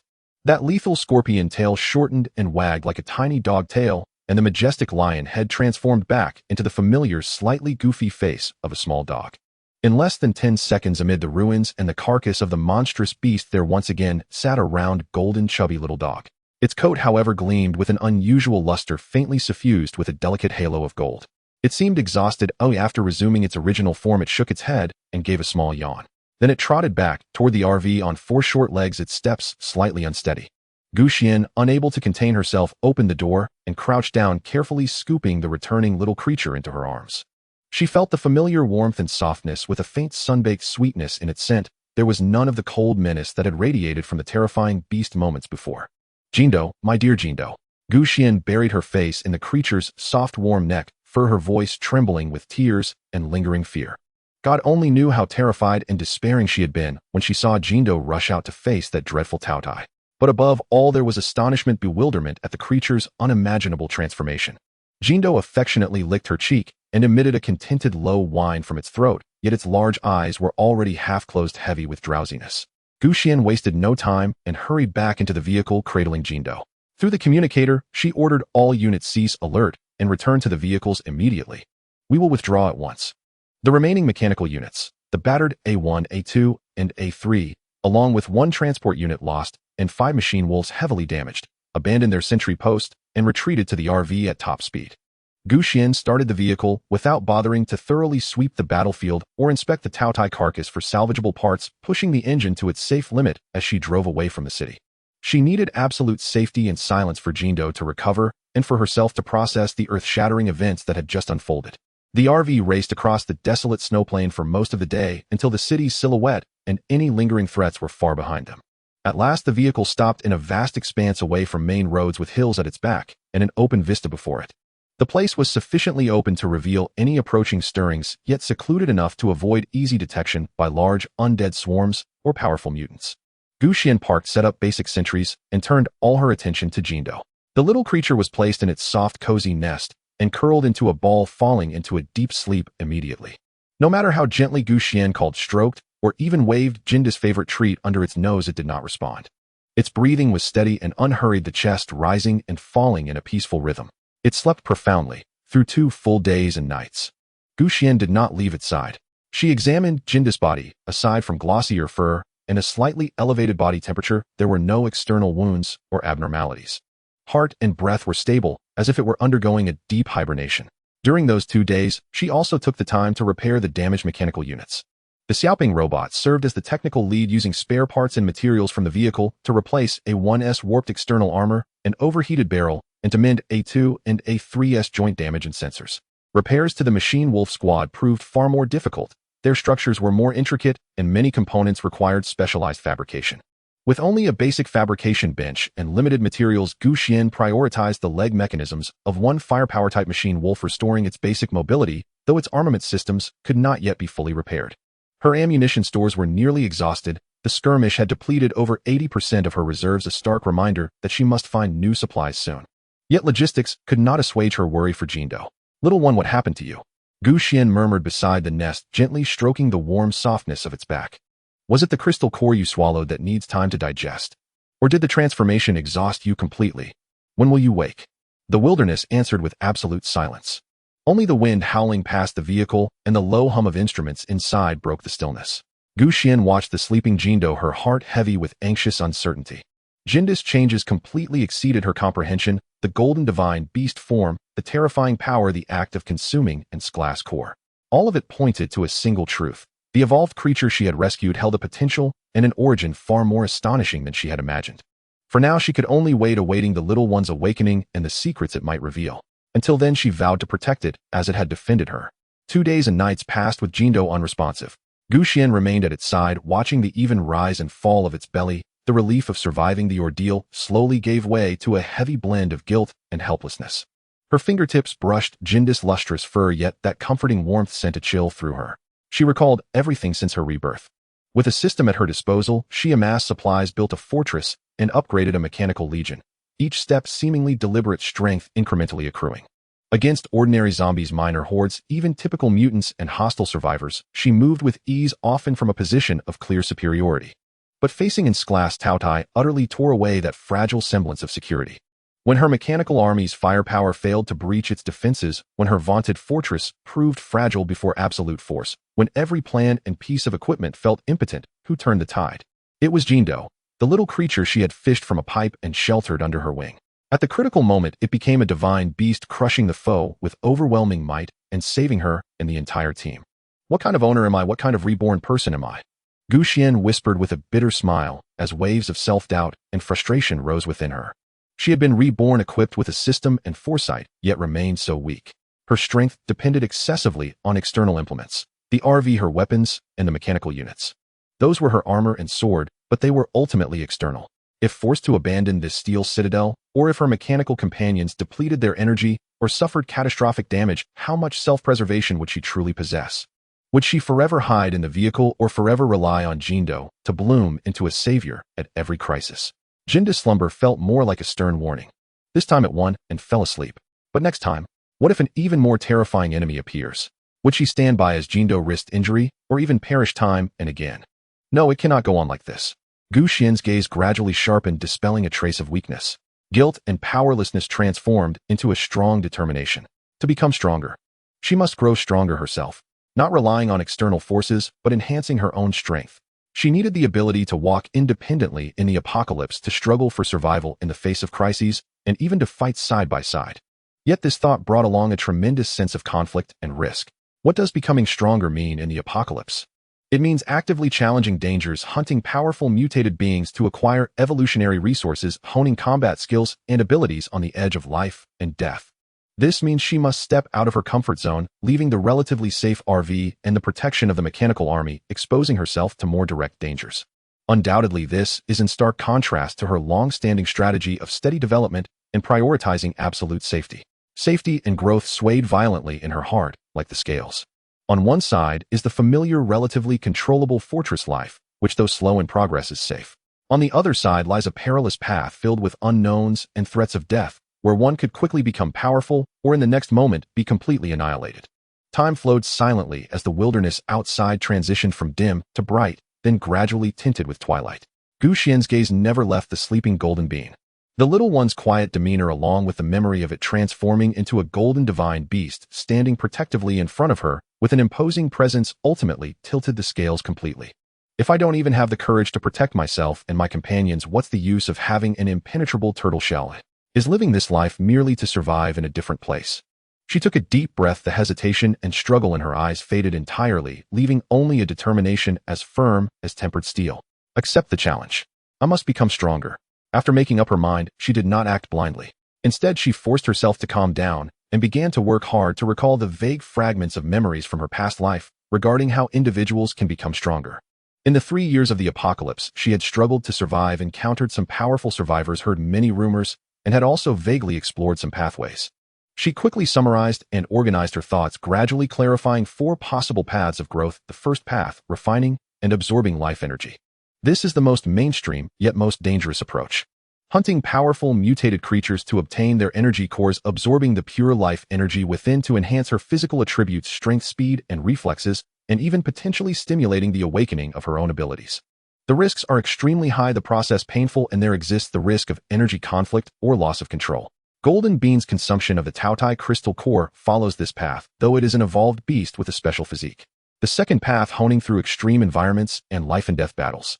In extremely harsh conditions, or in constant life and death struggles against strong enemies, one can squeeze out their potential, breaking through physiological and psychological limits. This method can greatly enhance combat skills, survival instincts, and willpower. However, the mortality rate is equally terrifying, and it demands a high baseline physical condition. The third path, technological modification and genetic enhancement. Utilizing cutting-edge biological technology or genetic engineering techniques from before or after the apocalypse to perform targeted modifications or enhancements on oneself. This might be a relatively safe and quick route, but the technical barriers are extremely high. The risks unknown, and failure could lead to becoming a monster, with suitable sources or technologies for modification being very hard to find. The military or certain large survivor organizations might possess some of this technology. The fourth path, special opportunities and ancient relics. With the apocalypse's arrival, the rules of the world have drastically changed, and some ancient or special objects may harbor strange powers. Finding and acquiring these opportunities might yield unique enhancements. This path is the most elusive, entirely relying on luck, but once successful, the rewards could be the greatest. Each of the 4 paths has its pros and cons, with risks coexisting with opportunities. Gu Xian knew that she would likely need to pursue multiple paths simultaneously, or even combine them. Looking at the still sleeping golden bean, Gu Xian gently clenched her fists. Little one, sleep well and digest properly. When you wake up, we will become stronger together. She was no longer confused. Next, she needed to formulate a detailed personal enhancement plan suitable for her current situation and begin to cautiously implement it. From this moment on, her path in the apocalypse would not only involve building the strongest fortress and army, but also forging her own absolute strength that does not rely on any external factors. After assessing her strengths and weaknesses, Gu Xian developed a gradual personal enhancement plan aimed at improving her basic physique and combat abilities while exploring opportunities for awakening or enhancement. Phase 1: Solidifying the foundation within the safe zone. Strictly adhering to daily physical training to enhance strength, endurance, and reflexes, refining skills in firearms and cold weapons, strengthening survival and medical knowledge, while deeply studying the acquired technological data to prepare for subsequent routes. Phase 2: Actively conducting low-risk explorations under the protection of mechanical units. Hunting low-level mutants to obtain initial energy for body refinement, adapting to outdoor combat, temporarily leaving the fortress for environmental adaptation and mindset adjustment, while collecting various intelligence on enhancement pathways through survivor networks. Phase 3: After enhancing her strength, shift to high-risk, high-reward actions. Actively seeking opportunities for ability awakening, attempting to hunt intermediate mutants to obtain advanced crystal cores, and planning to explore potentially dangerous areas where technological enhancements or ancient relics may exist. This plan emphasizes gradually reducing reliance on external factors while maintaining overall safety, constructing her own survival strength and confidence through systematic training and practical refinement. A month passed swiftly amidst sweat and focus. The results were evident. Gu Xian's previously slightly thin figure became toned and smooth with clear lines in her arms and legs and a significant increase in core strength. Her weight increased slightly, but it was all muscle. Her endurance, explosive power, and reaction speed had all improved significantly compared to a month ago. Although there remains a huge gap to become a true enhancer. At the very least, she had escaped the realm of ordinary people's frailty, possessing the foundational ability to act more agilely and strike more effectively in crises. More importantly, this process of relying on her own efforts and feeling tangible progress greatly enhanced her confidence and that restrained ferocity. She began to get accustomed to and enjoy the fatigue and fulfillment that training brought. Just as she finished her training for the day and wiped away her sweat, a faint, sleepy grunt emanated from a corner of the living area. Gu Xian's body stiffened, then she suddenly turned around. She saw the little golden fluff in its nest, which had been curled up for a whole month, finally stirring. The little one stretched lazily, yawned widely, revealing its pink gums and tiny tongue. It shook its head, seemingly still a bit dazed. But its big, shiny eyes were already wide open, sparkling with clarity, and the hint of golden electric light within seemed to have solidified a little more. Golden bean. Gu Xian almost pounced over, carefully cradling the little one, examining it closely. Golden Bean affectionately licked her chin, emitting a contented purring sound from its throat. It looked very spirited, its fur glossy and smooth, its eyes lively, and its body appeared to be slightly larger than before it fell asleep. Yet it still resembled an adorable puppy, showing none of the former majesty of transforming into a golden divine beast. However, Gu Xian could sense that as she held it, the little one contained a more stable and restrained warmth within. "You're finally awake. I was terrified for you." Gu Xian buried her face in the soft fur of Jindo, her voice brimming with relieved joy. Jindo's awakening surged through Gu Xian like the most potent cardiac stimulant. Her greatest concern was safe and seemingly stronger than before. The time had come. Cradling Jindo, Gu Xian strode to the main control console and pulled up the tactical map.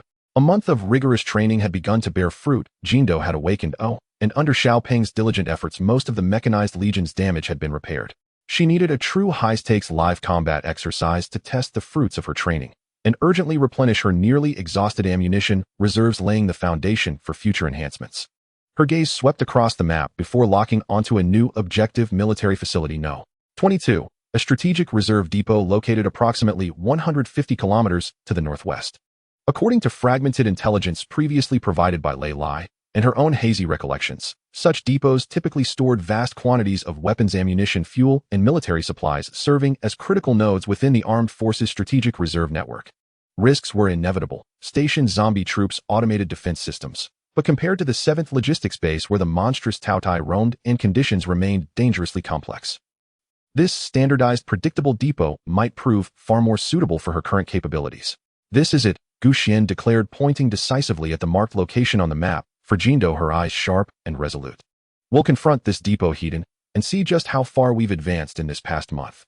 She immediately began drafting a meticulous operational plan: route selection, reconnaissance protocols, infiltration and assault strategies, and above all, a carefully devised extraction protocol. A new campaign was about to begin, not merely as the commander of fortifications and machines, but as a warrior stepping onto the battlefield herself, sharpening her blade in fire and blood. A slate-gray off-road RV crouched like a slumbering leviathan behind a low hill several kilometers from Depot No. 22. Bitter winds howled, whipping snow into swirling eddies. Gu Xian did not advance recklessly. First, she deployed an upgraded flock of bird-like drones. enhanced for extended endurance and superior stealth. These mechanical aviants glided soundlessly across the sky, conducting multi-layered three-dimensional reconnaissance of the depot from varying altitudes and angles. High-definition imagery and real-time data streams flooded the main display. The depot proved larger than anticipated. Its perimeter featured towering walls crowned with electrified fencing. Inside stood rows of massive warehouses, barracks, training grounds, and a prominent open-air equipment parking lot. As expected, the site had once housed a garrison, and its collapse into ruin was total. Through the drone's lens, scores of shambling zombies in tattered military uniforms wandered aimlessly across the compound. They congregated primarily around the barracks' main thoroughfares and entrances to several warehouses, estimated between 300 and 500 in number, interspersed with abnormally large, unnervingly agile soldier zombie variants. Fortuitously, no anomalies on the scale of the Taotai or Serpent Tree appeared, and most defensive installations remained inert and non-functional. So they're all old acquaintances, Xuan murmured, coolly observing the lumbering figures on screen. A frontal assault would be reckless, even with her mechanized legion confronting hundreds of armed zombies simultaneously posed extreme risk and would squander precious ammunition. We'll deploy the fishing tactic, eliminating them in controlled batches.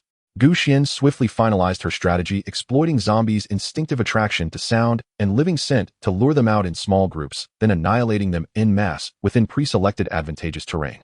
She selected a sheltered windshield depression near the eastern perimeter wall as the designated kill zone, the slaughter field.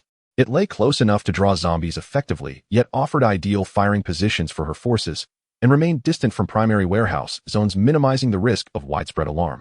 Unit A2 advanced to the breach in the eastern perimeter wall and generate controllable noise to lure the first wave, no more than 30 targets. Fire support group units A1 and 2 firepower-optimized wolfbots will assume pre-established flanking positions in the slaughter field, establishing interlocking fields of fire. Sniper group unit A3, equipped with a precision rifle module, will occupy a high-ground vantage point on the flank, designated for eliminating variants or stragglers.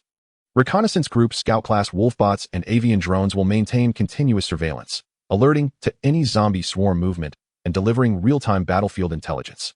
Logistics group and Xiaopeng serve as reserve force and ammunition resupply node, prepared to deploy on immediate notice. Jindo. Xuan glanced down at the eager little creature at her feet, hesitated, then continued. Stay with me, in a secure rear position, to observe the battle, and stand ready, just in case. She'd originally intended to leave him aboard the vehicle, but his palpable excitement convinced her otherwise better to keep this irreplaceable trump card close at hand. Commence operation. At her command, the steel hunters dispersed silently. Unit A2 ghosted into position, but instead of drawing its firearm, it activated a compact sonic emitter. It simulated faint human whispers and the clatter of shifting objects, its volume calibrated precisely to pierce the wind's howl and attract nearby zombies without triggering a full-scale alert. Within moments, over 20 zombies wandering inside the wall responded to the novel stimulus, guttural moans rising as they lurched toward the breach. They staggered through the gap, stepping onto the snow-draped ground, and entered the narrow corridor leading straight into the slaughter field. Open fire.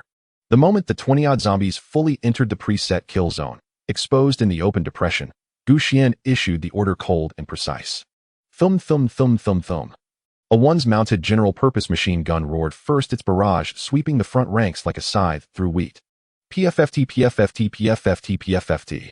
Twin coaxial machine guns on the flanking wolfbots opened fire in unison, precise lethal bursts detonating skulls as the zombies attempted to scatter. Fiish. From its elevated perch, A3 fired a single perfect shot, dropping a soldier zombie whose speed clearly surpassed its kin. An interlocking web of death snapped instantly into place. Bullets became the Grim Reaper's scythe, efficient, merciless, harvesting life with brutal economy. In under 15 seconds, the first wave lay motionless, their blackened blood staining the pristine snow crimson. Cease fire. Clear the field. Unit A2, prepare for second lure. Target approximately 40 zombies clustered near the western barracks entrance. Maintain strict distance control. Xuan commanded with calm authority. Her units obeyed without hesitation. Xiaopeng directed 2 logistics wolfbots forward to swiftly drag the corpses away and pile them at a safe distance. A2 relocated and repeated the provocation. The second wave emerged and fell beneath identical crossfire. Third wave, fourth wave. Xuan worked like a patient angler, baiting with sound, luring the depot's undead denizens one school at a time into her meticulously woven net and crushing them without mercy. The entire operation unfolded with surgical efficiency, minimizing both unnecessary ammunition expenditure and exposure risk. Yet she remained no passive observer, for she needed to hone herself through real combat. After confirming the zombie threat was relatively low, Xuan descended into the field herself.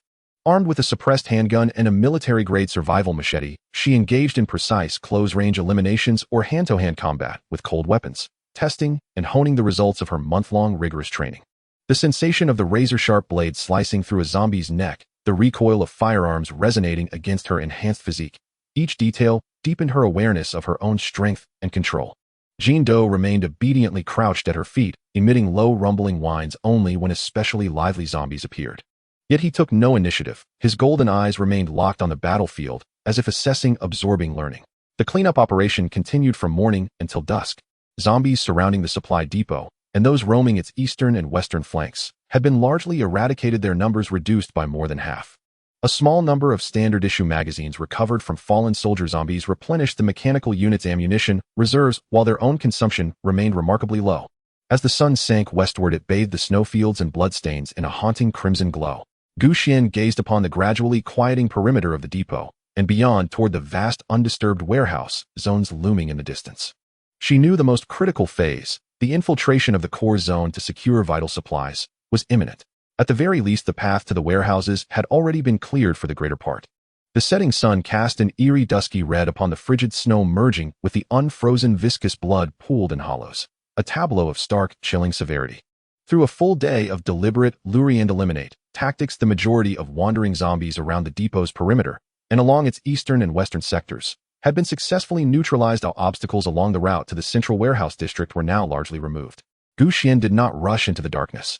Instead, she recalled all units and re-established a temporary camp in a sheltered, wind-protected location 1 kilometer from the depot.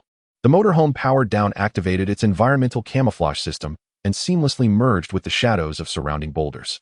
Mechanical units entered low-power sentry mode. Some began routine maintenance, using portable tools and spare parts carried on board, while others, under Xiao Peng Robot's guidance, reloaded ammunition. Dinner consisted of simple heated field rations, but Xuan ate with focused attention, replenishing her body's energy reserves. Jean Doe enjoyed his specially formulated meal, then sprang about energetically within the cabin, apparently releasing the pent-up vitality accumulated during his month-long dormancy, until Xuan gently scooped him up, preventing any disruptive noise. Tomorrow is the real battle.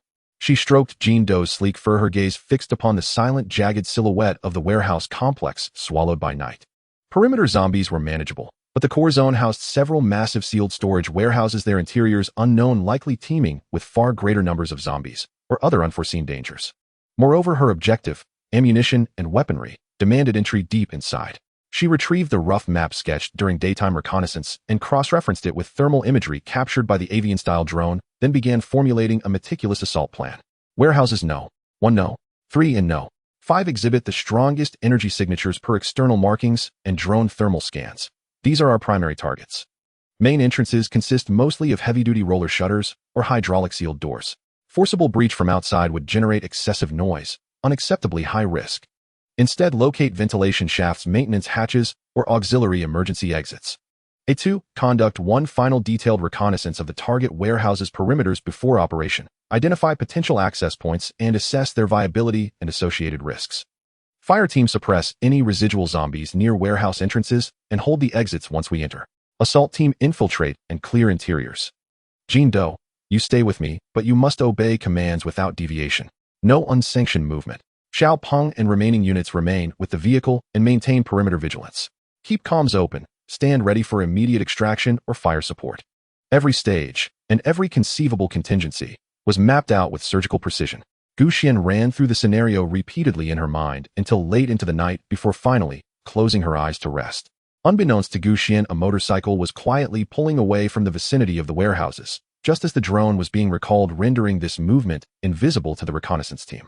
10 minutes later, the motorcycle's roar shattered the silence of the abandoned factory. Its taillight traced a bloody arc across dust-coated glass panes.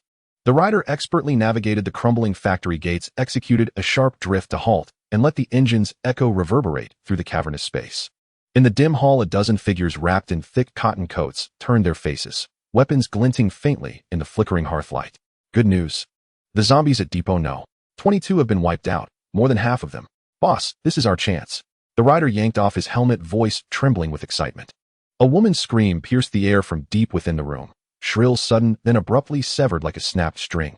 leaving only stifled sobs and ragged breathing.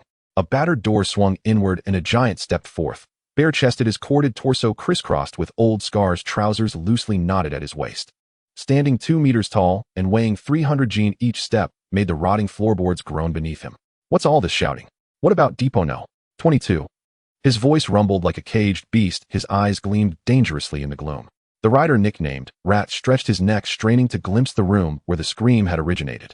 The door stood half ajar. Only darkness lay beyond, yet 2 long pale legs were just visible in the shadow. Depot No. 22, Rat repeated, voice laced with both sycophancy and fervor. It was packed with zombies yesterday, but today I scouted it myself. Over half are gone. Bodies piled at the entrance, all shot through the head. Someone, or some organized group, is clearing it out. The man was the leader of this band, known as the Butcher. A slow yellow-toothed grin spread across the Butcher's face. Letting others do our work is a blessing, he chuckled, the sound tightening every nerve in the room. The supplies and arms inside Depot No. 22 could sustain us comfortably for months. He swept his gaze across the assembly, faces hardened by the apocalypse, numb and unblinking. Go, keep watching. He pointed at Rat. Everyone else, eat, drink, and prepare for a serious fight. We'll wait until those kind souls finish cleaning, then move in and reap the rewards. Scattered murmurs of agreement rose. Most simply checked their weapons or chewed dry compressed biscuits in silence. Rat remained rooted, shuffling his feet, eyes locked on the half-open door. He licked his cracked lips, his Adam's apple bobbed. Boss. The Butcher followed his gaze and gave a cold, knowing smile. Go ahead, make it quick. He clapped Rat hard on the shoulder, so hard the wiry rider staggered. And once you're done, get back to that depot. Watch it closely. Rat nodded eagerly, his face twisting into a grotesque blend of lust and gratitude. He hastily shed his oil-stained jacket, fumbling with buttons as he rushed toward the room. The door swung open, then closed behind him. Muffled resistance followed, then a sharper, more piercing scream. The Butcher listened, utterly unmoved. He pulled a crumpled half-pack of cigarettes from his pocket, lit one, and inhaled deeply. Boss, a scarred woman approached. What if the ones clearing the depot are regular military, or a large, well-equipped faction? Then we wait until they bleed each other dry. He exhaled a smoke ring. In this apocalypse there are no friends, only food and prey. The scream rose again, higher, more desperate, then cut off entirely. 3 minutes later, Rat emerged, trousers hastily fastened, face slack with hollow satisfaction. He hurriedly threw on his jacket, didn't glance at anyone, and strode swiftly toward his motorcycle. Its engine roared once more, its red taillight fading into the twilight. The Butcher crushed the cigarette, but beneath his boot grinned and declared, arm yourselves. Check your ammo. Ready the gear. We move when Rat signals. He paused, then added, if that woman's still alive, bring her. She'll serve as bait. The scarred woman nodded. Something flickered in her eyes, then vanished beneath practiced indifference.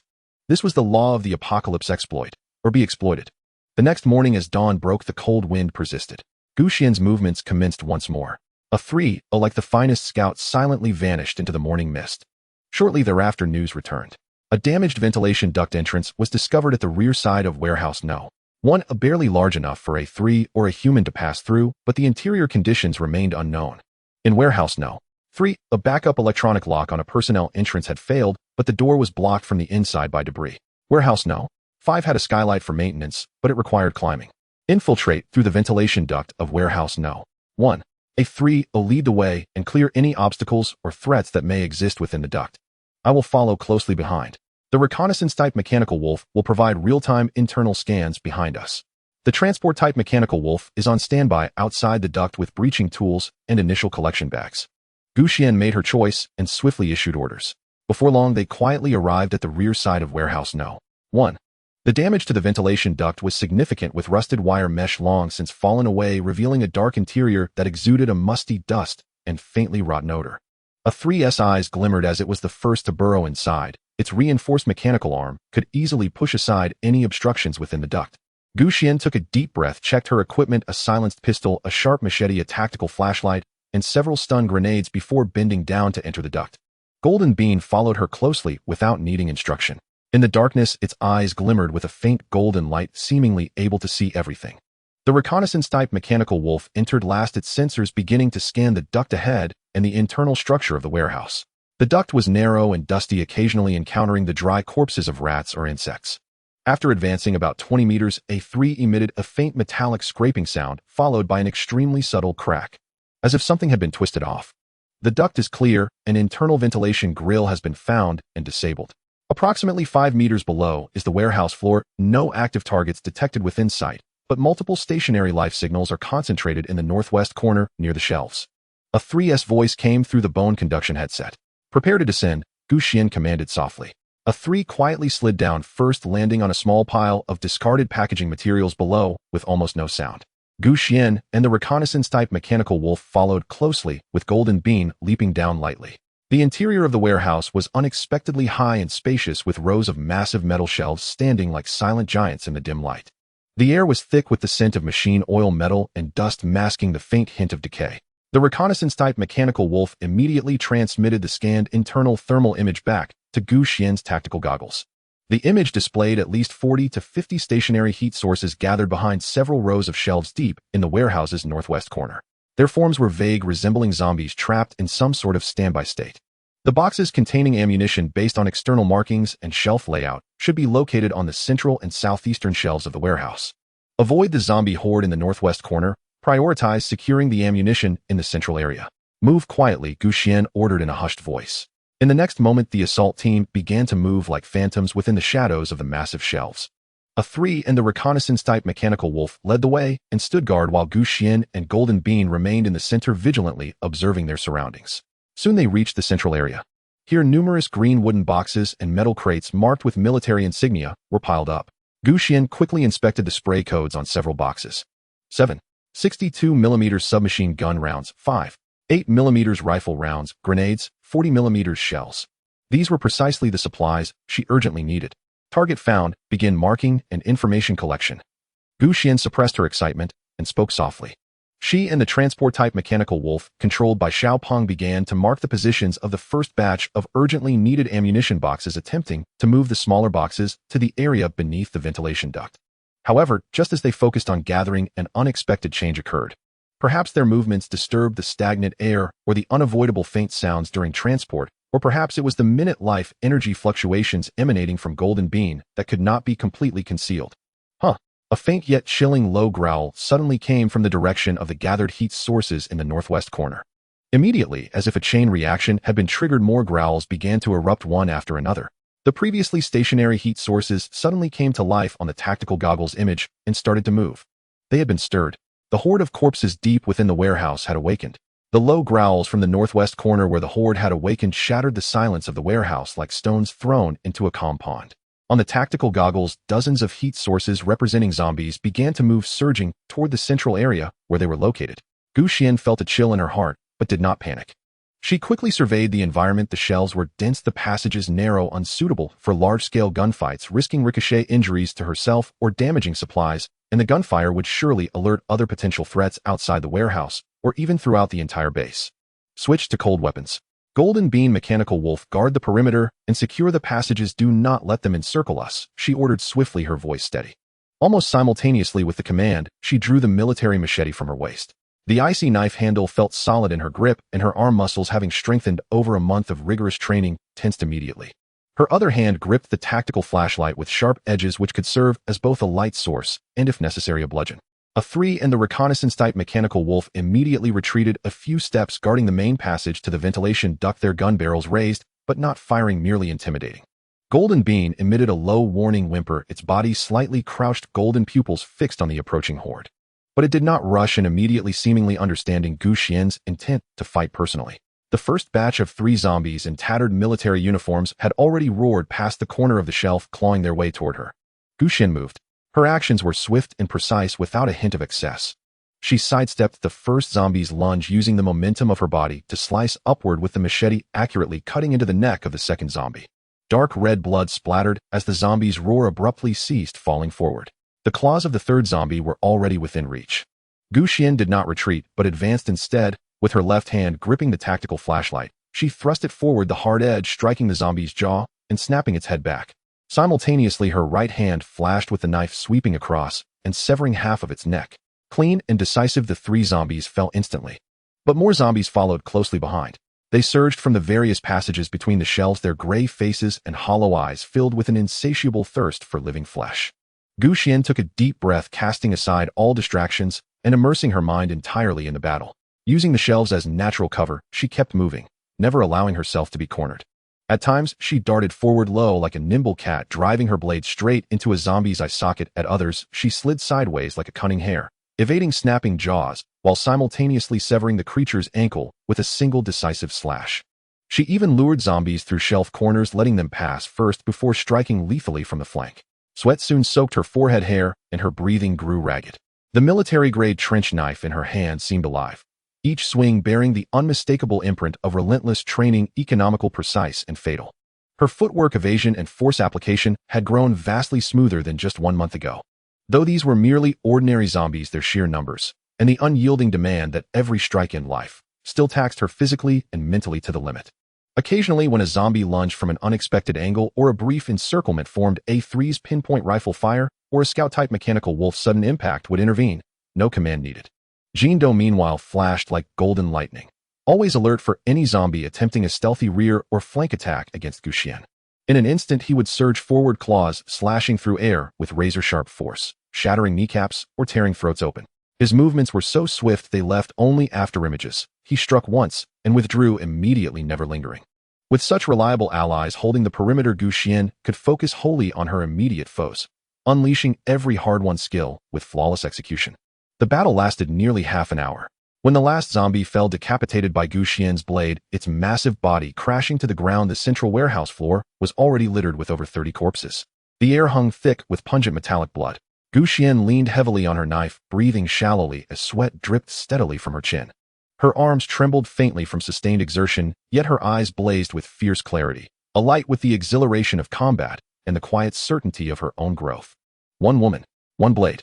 With loyal companions at her back, she had cleared dozens of zombies, a feat unimaginable to her just 1 month prior. "Well done," she murmured to herself, and then cast an approving glance toward her vigilant allies. Jindo bounded over, nuzzling affectionately against her leg with soft, joyful whines. After a brief pause to catch her breath, Xuan moved instantly to the next phase, looting. First, she deployed the scout-type mechanical wolf to scan the entire warehouse, confirming no further threats remained. Then she began hauling supplies with feverish intensity: crates of rifle ammunition, machine gun rounds, pistol cartridges, grenades, grenade launcher shells, rocket-propelled grenades. Every type of ordnance she found vanished instantly into her system storage space. Entire shelving units stocked with individual rations and field meals were emptied. Even newly issued military overcoats, combat boots, gas masks, and engineers' shovels, all were swiftly gathered without exception. Her storage space, recently reorganized and partially depleted, now held ample room once more. Warehouse 1 was virtually stripped bare. Yet just as satisfaction settled upon her, and she prepared to signal her team for withdrawal, the dormant vehicle-mounted system suddenly shrieked with piercing urgency. "Warning! Multiple human life signatures detected approaching. Location: vehicle parking site and warehouse periphery. Count exceeding 20. Movement pattern in circling formation. Threat assessment high. Armed with both standard issue and improvised weapons. Intent unknown, but encirclement confirms hostile intent. Humans. Marauders." Xuan's heart plummeted. Instantly, she contacted Xiaopeng via comlink. "Xiaopeng, report external status." Xiaopeng's voice came back, calm but rapid. "Administrator, we are surrounded.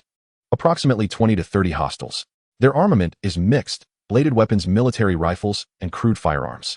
8 vehicles have taken up position, forming a partial encirclement around our temporary camp in the direction of Warehouse 1.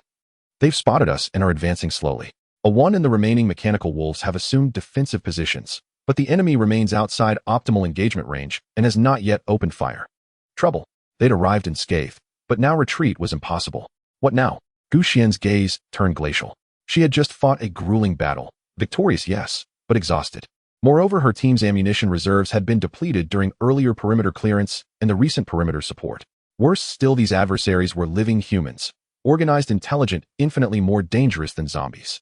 And judging by the description, they were local marauders, having marked her as prime prey. All units, immediately converge on the ventilation shaft. Prepare for emergency evacuation. Xuan acted without hesitation. She needed to reach the vehicle fast, to fortify within its armored shell, either mounting a defense or seeking a breakout opportunity. Trapped inside the warehouse, she'd become nothing more than a fish in a barrel. Glancing once at the vast stockpile, still unclaimed, frustration flickered across her eyes, then vanished, replaced by cold resolve. Survival came first. "Attention all personnel, plan amended." While Xuan battled zombies and scavenged fiercely inside the warehouse. On the desolate wasteland surrounding the reserve depot, a convoy of 8 brutally modified off-road vehicles and pickup trucks, welded with steel plating and jagged spikes, crept silently inward like a pack of hyenas drawn to blood. At the center rode a hulking bald man, nearly 2 meters tall, his face a map of scar tissue and coarse flesh, clad only in a grimy leather vest that exposed dense corded muscle. He now peered through a military-grade spotting scope, his gaze ravenous, fixed upon a deep gray recreational vehicle in the distance, so well camouflaged it seemed part of the landscape itself. He was the notorious marauder chieftain of this region, self-proclaimed the Butcher. Damn it. He lowered the scope and ran his thick tongue slowly over cracked, parched lips. His eyes burned with undisguised lust, greedy, lewd, and utterly predatory. That's the kind of ride I was born to drive. Big enough. Tough enough. Once I take it, every woman I capture goes straight inside. Wherever I please, however I please. Beside him, a wiry, sharp-eyed man known as Rat slithered forward, eager to curry favor. Brilliant, boss. I've watched this vehicle for 2 full days. I followed her from the moment she started clearing zombies. Driver's a woman. Can't see her face clearly, but her build is unmistakable. And I've observed her closely. She's alone. Just a few intimidating mechanical dogs and some kind of robot shadowing her. She's been inside that warehouse for ages. That means she's hunting supplies. Alone. And a woman. The Butcher's eyes flared brighter still, already envisioning himself enthroned inside that armored fortress surrounded by spoils and pleasure. He slammed his massive fist onto the hood with a thunderous crack and roared, "What the hell are we waiting for? Until she finishes feasting and slips away. Surround her now? Capture that woman alive. I'll break her myself. Once I'm done, brothers get their turn. Take turns enjoying yourselves inside that iron tortoise shell." Behind him, ragged but vicious marauders, brandishing mismatched weapons, erupted into lewd cheers and guttural howls, their morale surging. To them, women's supplies, and above all, the extraordinary RV, were irresistible prizes. Only one figure stood apart, a short-haired woman with a jagged scar slicing across her cheek, standing quietly on the Butcher's other side. She gave a barely perceptible, contemptuous tch. She was the squad sniper, known simply as Scarface, her reputation built on lethal accuracy and icy discipline. She'd long disdained the Butcher's base impulsive instincts, though she never voiced dissent openly. Rat, lead the way. Everyone else, fan out. Flank from both sides. Primary targets the RV and the warehouse in trance. Don't fire wildly at the start. Damage my vehicle or my woman, and I'll skin you alive. The Butcher barked his orders with a cruel grin. Yes, boss. Rat snapped back, vaulting nimbly onto his motorcycle. 8 vehicles fanned out like a pack of wolves, their engines roaring savagely as they churned up blinding clouds of snow dust, swiftly converging upon Xuan's temporarily parked RV and warehouse. No. 22. Seasoned and tactical, they did not charge directly at the RV. Instead, they used the terrain and abandoned structures for cover, attempting to form a loose encirclement, cutting off Xuan's path back to her vehicle and sealing the warehouse's exits. More than 20 armed thugs advanced steadily toward the warehouse's flanks, and front rifles raised, eyes fierce and feverish, shielded by their vehicles. The scarred woman alone occupied a distant vantage point. Through the frigid crosshairs of her sniper scope, she silently acquired the ventilation shaft exit, and the silent metallic figures standing motionless around the RV. A brutal human-on-human confrontation, fueled by plunder and survival, erupted without warning on the periphery of this recently cleared military reserve zone.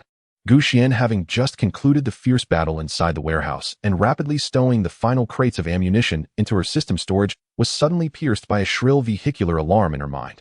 Her heart clenched. Instantly, she established an encrypted data link with Xiaopeng, who remained aboard the RV, and with her perimeter reconnaissance units. The live feeds flooding her screen revealed her predicament in an instant. Her route back to the RV had been severed. She was trapped inside warehouse No. 1. 8 modified vehicles like ravenous wolves now idled at different cardinal points around the warehouse, forming interlocking fire positions. Over 20 armed assailants were methodically tightening their cordon, advancing from the warehouse's front sides and rear, using derelict cover and their own vehicles for concealment. More lethal still was the sniper perched atop the opposing building, his barrel dark and unblinking, subtly trained upon several of the warehouse's entrances and exits. And the woman stumbling into the courtyard before the warehouse, bruised, wailing, begging for help, was unmistakably a meticulously laid trap. Hidden ambushers behind the courtyard wall, and enemy forces already sweeping rapidly around the warehouse's rear to seal off the ventilation shaft and any other possible egress, confirmed it beyond doubt. Their objective was crystal clear: her, a plump, vulnerable target. Yet they likely knew nothing of the warehouse's current state. They did not know whether the zombies had been fully cleared, how many allies she had with her, or what armament she possessed. But they had clearly detected the earlier commotion of her exterminating the outer zombies, concluding that something valuable lurked within, and swiftly mobilized to set a snare, a classic trap the fish in the vat maneuver. Now Xuan was the fish, trapped inside this colossal metal coffin. Damn it, I'm sealed in, she cursed inwardly. Upon spotting the sniper, Xuan immediately scrapped her original plan to retrace her steps. The situation was far graver than anticipated. Her initial strategy had been to loot swiftly and return to the RV, using its fortified defenses for shelter or rapid extraction. Now the RV lay outside the encirclement while Unit A3A, the reconnaissance wolf drone, and Jindo were all confined within the warehouse, severed from A1, part of the wolf drones, and Xiaopeng, who remained aboard the RV. Though the warehouse was structurally sound, its limited access points made it perilously vulnerable. If fully sealed, it would become a death trap. With a sniper on overwatch and numerical superiority of frontal assault, or even retreating through the ventilation shaft, risked immediate devastating counterfire. Don't panic. Xuan forced calm upon herself, leaning her back against a heavy ammunition crate as she analyzed the situation with razor-sharp speed. Her disadvantages were stark: immobilized indoors, deprived of mobility with all exits either blocked or under surveillance, and critically fragmented from key combat assets and her most vital mobile stronghold. Yet she was not without advantage. Foremost was the information asymmetry. The enemy knew nothing of the warehouse's interior conditions, neither her precise location nor her full arsenal. They were surely unfamiliar with the warehouse's layout. She could exploit its vast interior, dense forest of shelving and labyrinthine complexity for concealment and for laying traps. Most crucially, she retained Unit A3, the reconnaissance wolf drone, and Jindo, whose compact form and latent divine beast transformation constituted an ace no enemy could foresee. Instantly, Xuan re-established close coordination with external units via the data link to monitor real-time developments outside. Simultaneously, she ordered the robotic hounds to load fresh ammunition, preparing for an indoor defense or ambush operation. They want to storm in and seize the big catch. A flash of glacial light flickered in Xuan's eyes. Then let them enter. But first, let's see if their teeth are sharp enough. She muttered the words, then swiftly transmitted new orders to Xiaopeng via the data link. Xiaopeng, keep all external units concealed. No firing, no revealing full strength unless explicitly commanded by me. Prioritize surveillance on the sniper's position and the enemy leader's movements. If necessary, fabricate diversions to draw partial attention. Then she turned to her combat units. A3, reconnaissance wolf, follow me. We'll prepare a very special welcome gift for these uninvited guests. She no longer glanced at the deceitful decoy outside the window, but fixed her gaze deep into the warehouse's interior, that vast shadow-choked expanse where towering shelves rose like ancient silent forests. This place was about to become her meticulously crafted hunting ground for the rapacious thugs who dared trespass. In the center of the barren courtyard, the cotton-clad decoy woman continued shrieking hysterically. Her voice, raw and piercing, tore through the icy wind. Yet the surrounding warehouses loomed on mute and massive as slumbering leviathans, offering no reply. Far away atop a pickup truck, Butcher lowered his binoculars after a moment's scrutiny. His thick black brows knotted tightly. He flicked away his cigarette butt and roughly scrubbed his face with calloused hands, his eyes flashing impatience and cruel intent. Damn it, playing dead, huh? He growled into the radio voice. I scolded. Rat, is your intel accurate? Or did they bolt already? Or is this place empty? A flustered voice crackled back from the radio. Boss, it's solid. I watched them go in myself. The zombie clearing noise here was the loudest by far. They're definitely still inside. Maybe just extra cautious. Cautious? Butcher sneered. Even the most cautious still eat, drink, and shit. I've got no time for hide and seek. He paused, his tone hardening into cold, decisive command. Enough theatrics. The decoy's useless. Scatter. Sweep every warehouse, one by one. Eyes wide open, doors, windows, vents. One glance tells you if anyone's been here recently. Report immediately. No unauthorized action. Don't spook the prey. Remember, this is the apocalypse. Anyone who drives that vehicle and clears this many zombies won't be soft. Wait until everyone's in position. Then move together. Stay steady. The moment the order landed, the thugs, previously lying low behind courtyard walls and vehicles, sprang into action. Abandoning stealth, they surged forward in tight clusters, rifles and blades drawn, beginning a swift, brutal inspection of the surrounding warehouses. As Butcher had predicted, determining recent human activity in a warehouse was no challenge in the apocalypse. Survivors scoured for supplies. They rarely bothered restoring order afterward. Shattered locks, yawning gaps, fresh pry marks, or even a ventilation grate removed, were all unmistakable signs. They quickly dismissed several warehouses whose main doors remained tightly shut, locks intact and dust thick. Their focus soon narrowed onto the eastern cluster. Boss, over here. Warehouse No. 3's side door shows fresh impact, but appears jammed shut from the inside. Warehouse No. 5 skylight looks disturbed, snow slid off. Reports flooded in.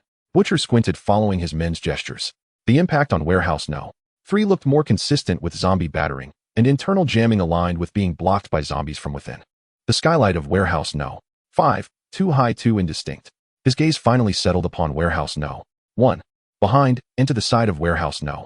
1 of the iron protective grill over the ventilation duct had been violently torn open, leaving a jagged, freshly broken aperture whose rusted edges gleamed unervingly new. Moreover, beneath the duct opening, the snow bore multiple sets of fresh footprints and dragging marks, deliberately obscured, yet unmistakable to a vigilant observer. Most tellingly, though the warehouse's massive main door remained shut, a faint, unnatural light seeped through its narrow threshold, distinct from ambient illumination. This is it. The butcher's eyes flared with savage intensity as he clenched and thrust his fist forward. Rat, you've earned your keep. They're definitely inside. They might even be counting their loot right now. He barked into his radio, voice low and guttural. All units, move in. Target warehouse No. 1. Surround it, front, back, left, right. Scarface woman, lock down the main entrance and that vent. If anything moves, shoot first. No waiting for orders. Team 2 and 3, seal off the rear exit and any other possible egress points. Team 1, stand by with me for forced entry. Move quietly and listen first. At his command, the scattered thugs surged inward like sharks scenting blood, converging silently from all directions upon the eerily still warehouse No. 1. Footsteps, clinking metal, and stifled breaths coalesced outside the warehouse walls, forming a suffocating, lethal cordon. The butcher himself led 7 or 8 of his most brutal, best-equipped men, crouching low, moving without sound, until they reached the colossal metal door. He signaled. One henchman pressed his ear against the frigid steel surface, straining to hear. Inside, only absolute silence. Yet that very silence, the unnatural, oppressive stillness, only deepened the butcher's conviction his prey was inside, likely already aware of their approach, holding breath in tense anticipation. He ran his tongue across dry lips, a cruel, feverish grin spreading across his face as he gestured sharply behind him. Prepare for breach. The hunt appeared poised to enter its final decisive phase. What they did not know was that within this seemingly dormant steel fortress, a counterhunt, meticulously orchestrated against the hunters themselves, had long since been set in motion. The warehouse's heavy metal door erupted inward under controlled detonation, then crashed inward with a deafening roar, its warped panels collapsing into the gloom. Unable to contain themselves any longer, the butcher's men paused only briefly, confirming no immediate return fire, before flooding through the breach like a torrent unleashed. Inside, capture the woman alive. Grab whatever you can. Don't let her escape. Split up, move fast. But what met them was neither panic-stricken prey nor mountains of plunder. Only deeper darkness, towering labyrinthine shelves, and the grim architecture of death. The first few who charged in suddenly vanished beneath their feet, plunging through camouflaged floor panels that concealed a lower maintenance shaft, their screams cut short by the sickening crunch of bone. From below rose the grating snap of shattered vertebrae and the guttural snarls of reanimated corpses. Trap! Something's down there. Before the cries faded, 2 ghostly blue muzzle flashes ignited from the shadows beside the shelves. Poo-poo-poo-poo. Precise, disciplined bursts erupted. A3 and the reconnaissance wolf robots firing in perfect synchrony. Several frontline thugs crumpled mid-stride, crimson blossoms erupting across their torsos. There, fire. Return fire. Enraged and terrified, the remaining thugs sprayed bullets wildly toward the source of the flashes, sparks exploding off metal racks in furious screeching showers. Yet the muzzle flashes vanished instantly, as if they had never existed, leaving only shifting shadows. The attackers dissolved into the gloom like phantoms. The thugs dared advance no further. Taking cover behind the shelves, they crept forward cautiously, emptying magazines into every suspicious corner and silhouette. But the warehouse's interior was a disorienting maze, visibility near zero. No target emerged, until a sharp, ominous sound echoed from above. Several heavy component crates, prepositioned by Xuan along the upper shelf edges, were triggered by hidden cord mechanisms and plummeted downward with thunderous force. Trapped beneath, 3 or 4 thugs were crushed, limbs snapping, spines shattering. Immediately afterward, cold, precise shots cracked out again, from different angles each time. Each volley consisted of only 2 or 3 rounds, enough to drop 1 or 2 targets, then instant relocation. No hesitation, no engagement beyond necessity. The thugs found themselves sinking into an invisible quagmire, every step exacting blood, yet yielding not a single glimpse of their elusive enemy. Within 10 minutes, over half of the 20-odd intruders lay dead or wounded. The air thickened with coppery blood and acrid gunpowder. Groans of agony and panicked shouts spiraled into chaos, morale crumbling at the edge of collapse. Worthless trash. A pack of useless trash.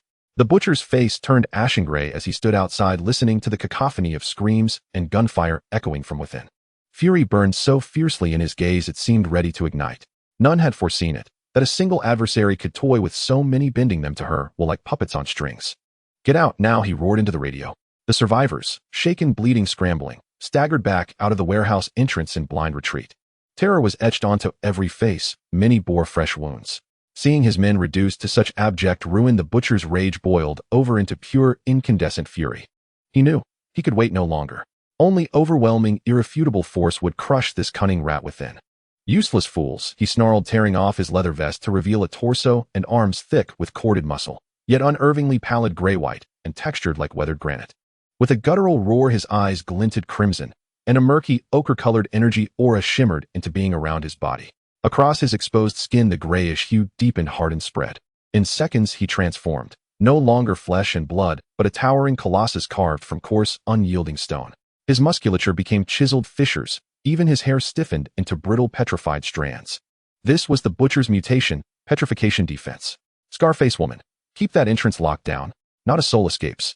His voice boomed from the radio, thick and distorted, strained by the immense tension of his petrified musculature.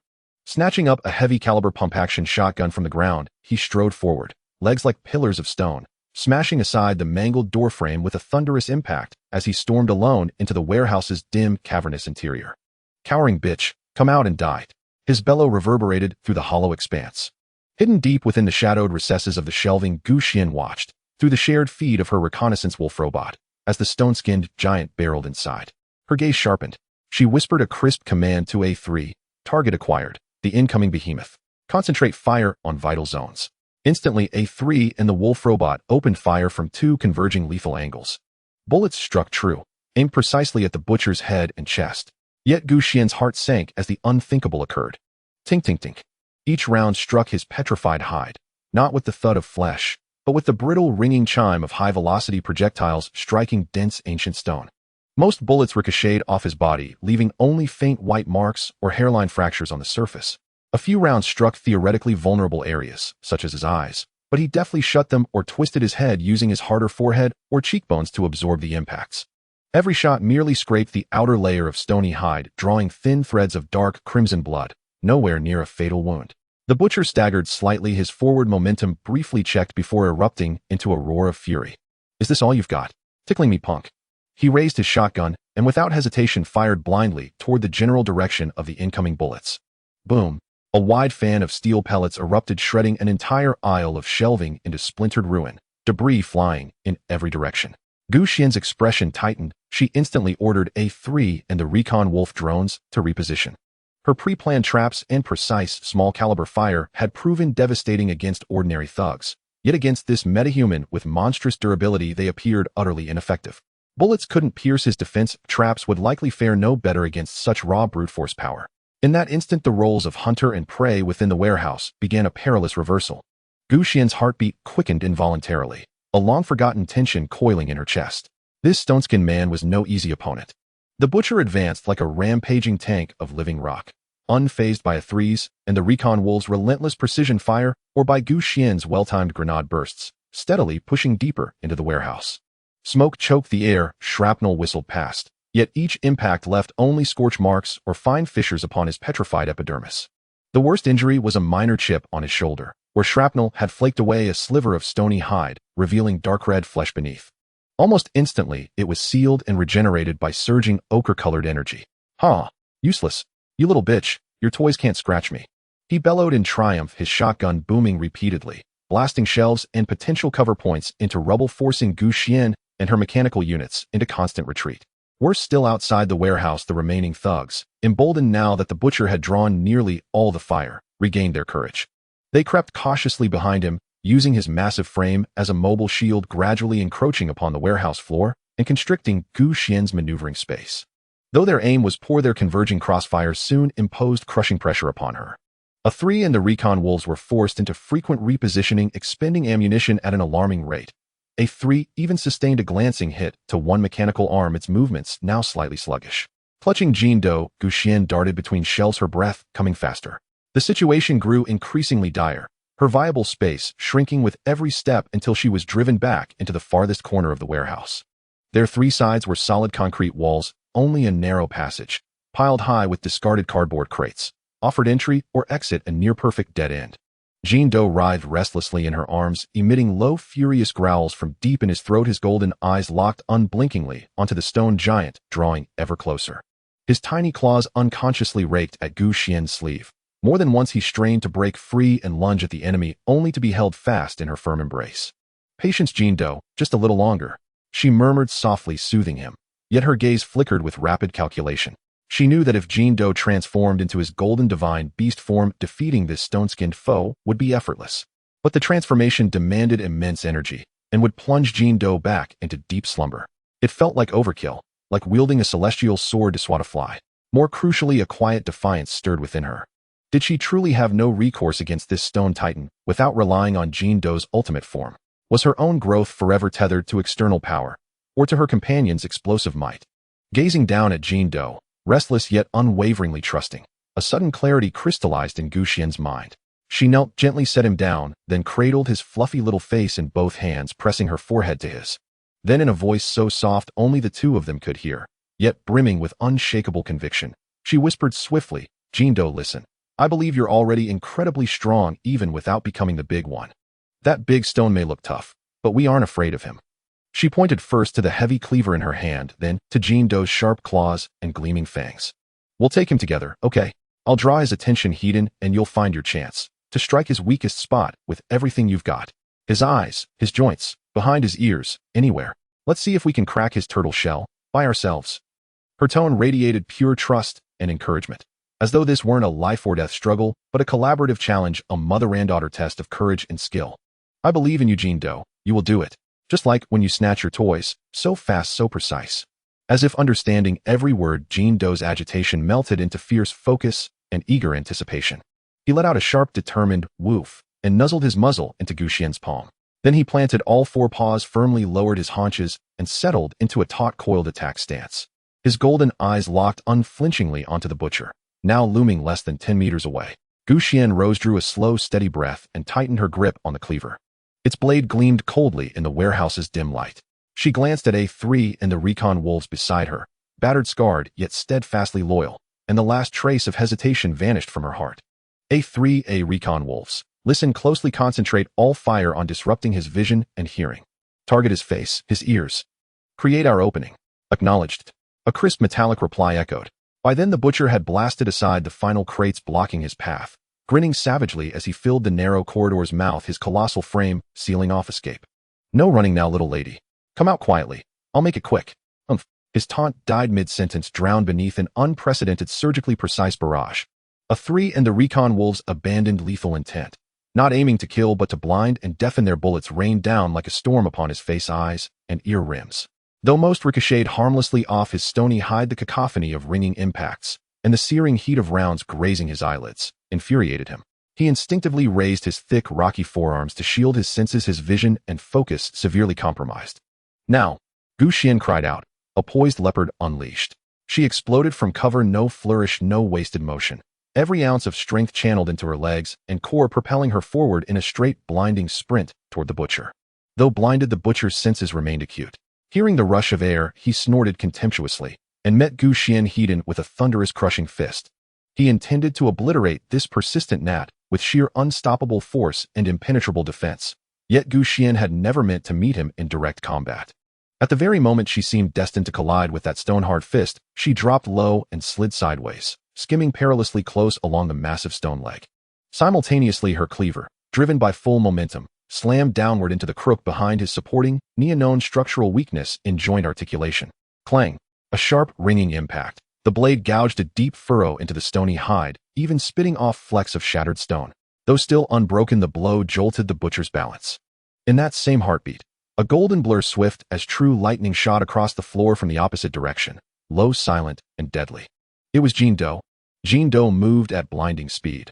Leaping to the butcher's waist level in the split second, his form hesitated and his attention wavered, distracted by Gu Xian's slashing strike. It did not target his hardened stone body, but instead aimed with lethal precision at the armpit, a vulnerable zone where the stony epidermis was comparatively thin and densely interwoven with nerves, exposed as he raised his arm to block bullets. Roar! This tiny creature truly was a dog, fierce, cunning, and utterly unpredictable. "You little sneak." Jindo's diminutive frame erupted with astonishing power and velocity. From its small, open maw gleamed sharp canine teeth, faintly wreathed in nearly imperceptible golden lightning. With ruthless accuracy, it sank those fangs deep into the outer edge of the butcher's left armpit. Crack. A soft yet distinct sound echoed, the brittle fracture of stone. Then came the butcher's earth-shaking cry, a guttural agonized howl laced with raw disbelief. Ah, my arm. Where Jean Doe had bitten the grayish-white stony hide, unyielding as bedrock, had actually splintered open, splitting along a jagged fissure. Dark crimson blood gushed instantly from the wound. Even more unnerving, that faint golden lightning seemed to surge inward through the tear, causing the stony luster across the butcher's entire left arm to flicker and dim, briefly destabilizing his petrification aura. Xuan and Jean Doe's first coordinated assault had genuinely breached this seemingly invincible stony defense. The butcher's cry, blending searing pain and incandescent fury, exploded across the warehouse like the roar of a mortally wounded beast. Blood welled steadily from the cracked stony hide beneath his left armpit, and a slender yet overwhelming golden energy, fierce and invasive, surged through the wound, disrupting the stability of his petrification ability along his entire left limb. His onceroxylid arm now trembled faintly on the verge of reverting to flesh, and its strength waned dramatically. Cursed beast. I'll rip you apart. Eyes blazing with fury, the butcher whirled his right-arm shotgun toward Jean Doe, who had just landed and was already coiling for another strike. But Xuan would grant him no such chance. In the lightning-swift instant the butcher faltered, distracted by agony and the violent fluctuation of his ability, Xuan seized the momentum from her earlier slide, executing a fluid acrobatic roll to circle behind his flank. Without hesitation, she channeled every ounce of her strength and all the discipline honed over weeks of relentless training into her arms. Clutching the mountain-splitting cleaver with both hands, blade tipped downward, she drove it with full body force into the vulnerable hollow behind the butcher's right knee, the spot where stony hide was thinnest. Squelch. This time no metallic ring resounded, only the heavy wet thud of steel-piercing flesh. The blade pierced the stony hide, weakened now by the butcher's pain and divided focus, sinking deep into the tendon joint nexus. Dark crimson blood jetted violently along the grooves of the blade. Ugh! Another shriek tore from the butcher's throat, raw, desperate, as his right leg buckled. His massive stone body collapsed forward, crashing to its knees with a thunderous impact. The sheer weight of his fall shook the floor beneath him. Jean Doe seized the opening, darting forward again like a bolt of gold lightning. This time it bypassed the armored torso, entirely vanishing like a phantom to strike the butcher's most fragile point, the nape of his neck. Its jaws snapped wide, golden lightning coiling around its fangs, as it lunged, biting down with savage force upon the cervical junction at the base of the butcher's skull. Crack! A grating, nauseating shatter echoed, the kind that set teeth on edge. Jean Doe's bite, infused with that enigmatic energy, shattered not only the stony hide, but fractured bone beneath. The butcher's scream choked off mid-cry, devolving into a ragged, gurgling rasp. His colossal frame convulsed violently, his eyes, once burning with ferocity, rapidly clouding over with the ashen pallor of death. The ochre-hued aura surrounding him flickered wildly, like a guttering candle in a storm, before dissolving entirely. His stony exoskeleton receded, visibly peeling away to reveal corded muscle and scarred, ordinary skin, now drained of all vitality. Yet its hue was ghastly pale, utterly lifeless. The indomitable petrification adept known as the Butcher, feared and revered, fell in mere heartbeats, undone by Xuan and Jean Doe's flawless coordination and ruthless exploitation of weakness. It had happened too swiftly to comprehend. From their ambush to the Butcher's final collapse, less than 10 seconds elapsed. Outside, the thugs, emboldened moments earlier by their leader's terrifying display, were still mustering courage to rush inside when they heard his agonized shriek, followed by the sickening thud of a massive body hitting the ground. Peering through smoke and shattered shelving, they glimpsed their invincible boss, slumped on the floor like a discarded sack of grain. They saw his neck twisted at an unnatural angle, and there stood the woman and that golden-furred dog, silent and unblinking beside the corpse. Every shred of courage dissolved, replaced by bottomless dread. Our boss is dead. How is that possible? Monster. That dog, it's a monster. Run. No one knew who shouted first, but the fragile perimeter shattered instantly. These thugs were never warriors, merely rabble emboldened solely by the Butcher's might. Now, with their linchpin slain before their eyes, and witnessing that impossible surgical takedown, they possessed not a trace of fighting spirit. Fall back. Now. Start the vehicles. Move. They abandoned supplies, abandoned women, scrambling outward like panicked hares, cursing their own 2 legs for being too few. Even the scar-faced woman perched atop the rooftop, her sniper rifle trained on the scene, contracted her pupils the moment the Butcher fell. Without hesitation, she retracted her weapon and vanished from the roofline.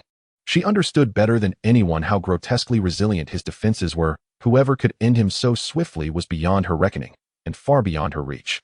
Inside the warehouse, silence settled, broken only by Xuan, Jean Doe, 2 battered mechanical units, and the scattered remains of the fallen. Gu Xian leaned heavily on her cleaver, breathing shallowly, her gaze fixed upon the butcher's corpse, then drifting to Jin Do, who shook its head proudly, tail wagging, as if savoring its triumph. Relief washed over her, profound, visceral relief. Triumph, too, sweet and exhilarating, born of overcoming overwhelming odds. Yet deeper still bloomed a quiet, crystalline certainty, a newfound awareness of her own strength, and Jin Do's, and the unshakable confidence forged between them. Together, without resorting to divine beast transformation, they had slain a formidable adept. Jin Do, you were incredible. She dropped to her knees and embraced the small creature, feeling warmth radiate from its fur and sensing the vibrant, pulsing rhythm of its life force. Jin Do responded with joyful licks and low, contented whines.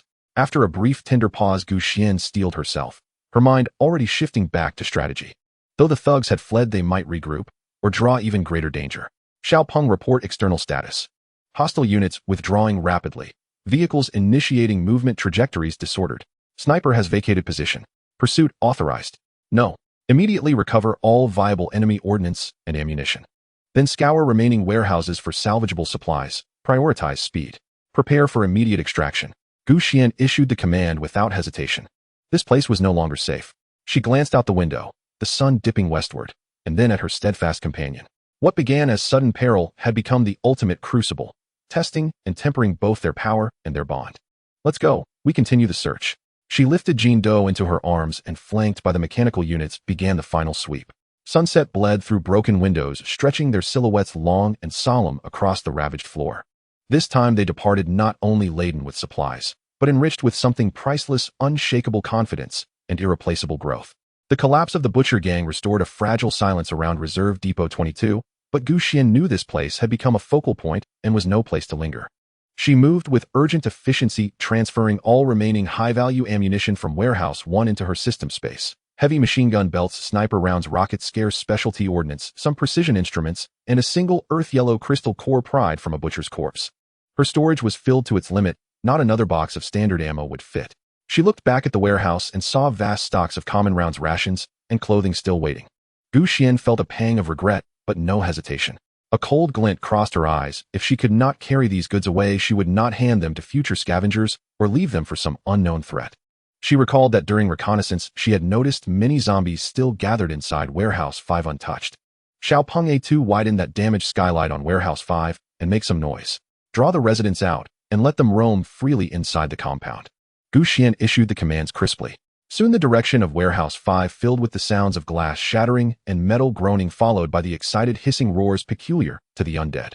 Dozens of tattered zombies poured out like a breached dam, spilling into Depot 22's open yard and drifting around the outer perimeters of the other warehouses. With these tireless sentinels in place, ordinary survivor teams would find it hard in the short term to approach and cart away the remaining supplies. Having finished, Gu Xian did not linger. She boarded the RV with Jin Do and the mechanical units. The engine roared as the dark gray fortress rolled over the snow and quickly left the bloodied, pillaged ground behind. She did not go far, instead turning the vehicle toward the logistics park where Ouyang Lan's team was based. When the familiar steel behemoth reappeared at the park entrance, the guards immediately took notice. Word reached Ouyang Lan quickly. She and several corps members hastened out to meet them. Seeing Gu Xian unharmed and the RV weathered yet still imposing, Ouyang Lan's face showed genuine relief and a spark of curiosity. "Miss Gu, you're back."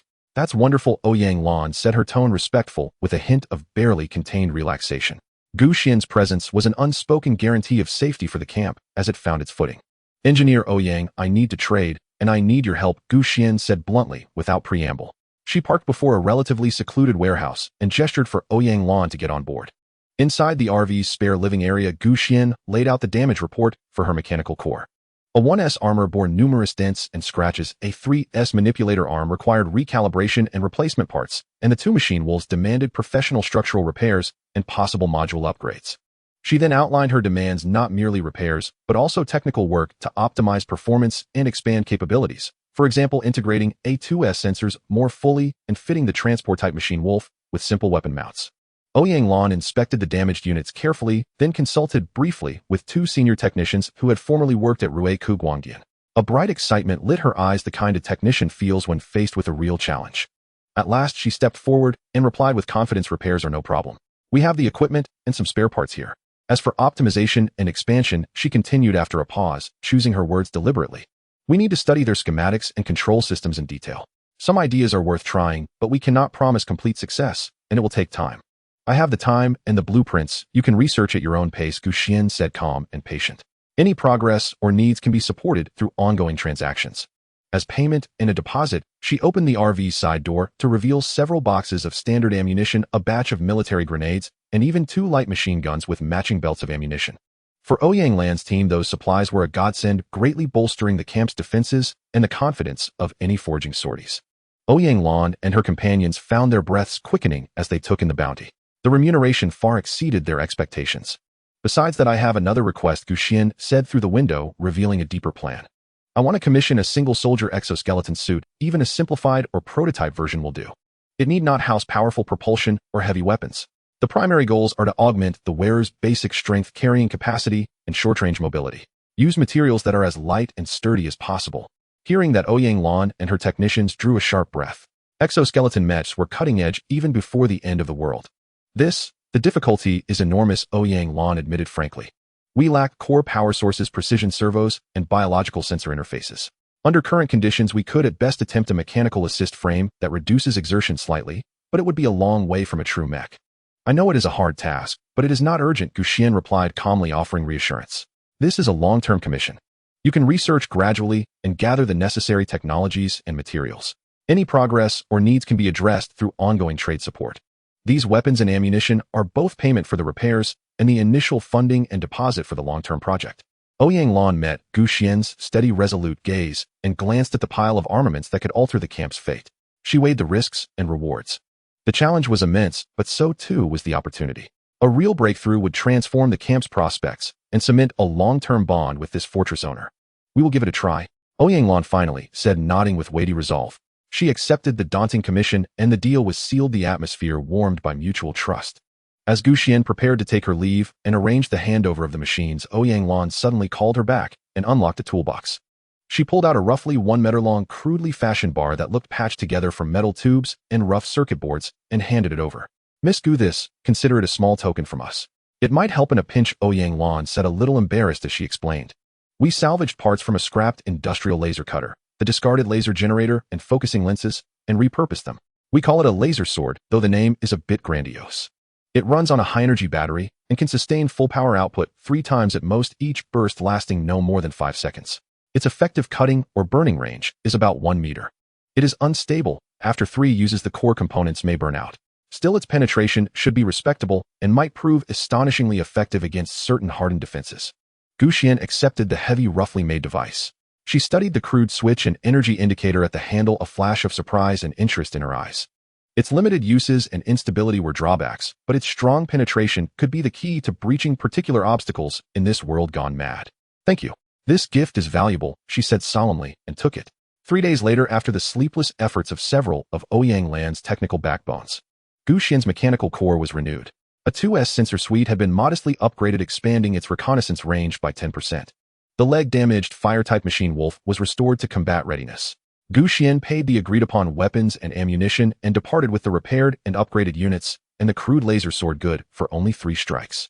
Under the grateful and expectant gazes of Ouyang Lan's team, she drove the RV back into the boundless snow plain. She now had more reliable companions, a new trump card, and a clearer blueprint for future enhancements. The road through the apocalypse remained fraught with danger, but the chips in her hand were steadily increasing. Leaving the logistics base of Ouyang Lan, Xuan did not return directly to the wilderness. Instead, she turned the vehicle around and headed towards the Panshir National Security Zone mentioned by Lei Lai. She did not intend to join, but needed to assess the current situation of this potential military ally and see if a deeper intelligence exchange could be conducted. About 5 kilometers away from the Panshir base, Xuan hid the vehicle well. She carefully observed the legendary refuge using a high-power telescope and a bird-like drone for long-distance reconnaissance. The scene before her was far more dilapidated than she had anticipated. The so-called Panshir base relied on a valley with relatively steep terrain and natural rock walls as part of its defenses. The entrance was fortified with sandbags, abandoned vehicles, and rudimentary wooden fences where a few armed sentries were seen shivering in the cold wind. Inside the valley, there were many crooked tents and makeshift wooden houses with sparse cooking smoke and lethargic crowd activity. In terms of weapons, aside from the standard rifles in the hands of the sentries, other visible defensive points had very weak firepower configurations, and some were even seen wielding old hunting rifles or homemade weapons. The images captured by the drone, which quietly lowered its altitude, were clearer. Most people appeared emaciated, dressed in thin and tattered clothing, with many showing signs of numbness and fatigue on their faces. It was evident that supplies were extremely scarce. Even the cleared areas seemed desolate, with little sign of stored supplies. Xuan's brows furrowed slightly. The situation was worse than she had anticipated. With such a supply reserve and the state of the personnel, it was questionable whether they could survive the harsh winter, let alone restore order or provide substantial support. It was likely that Lei Lai and his team were struggling under such conditions. She did not want this beacon of order and goodwill in the apocalypse, which had once saved her, to extinguish prematurely. A stable, albeit small, military ally might prove more valuable than a mere trading partner at certain times. After a brief contemplation, Xuan maneuvered a mini-drone equipped with a military-grade, encrypted walkie-talkie, silently flying over the valley. It finally hovered just within the sight of the sentry at the base entrance, maintaining a safe distance while flashing the agreed signal light. About half an hour later, a military green scratched off-road vehicle emerged from the Pancher base, speeding towards the direction indicated by the drone. Only Lei Lai was in the vehicle. Xuan then stepped out from her hiding spot, standing beside the vehicle and waiting. Golden Bean crouched at her feet, curiously watching the approaching vehicle. The off-road vehicle made a sudden stop, and Lei Lai jumped out.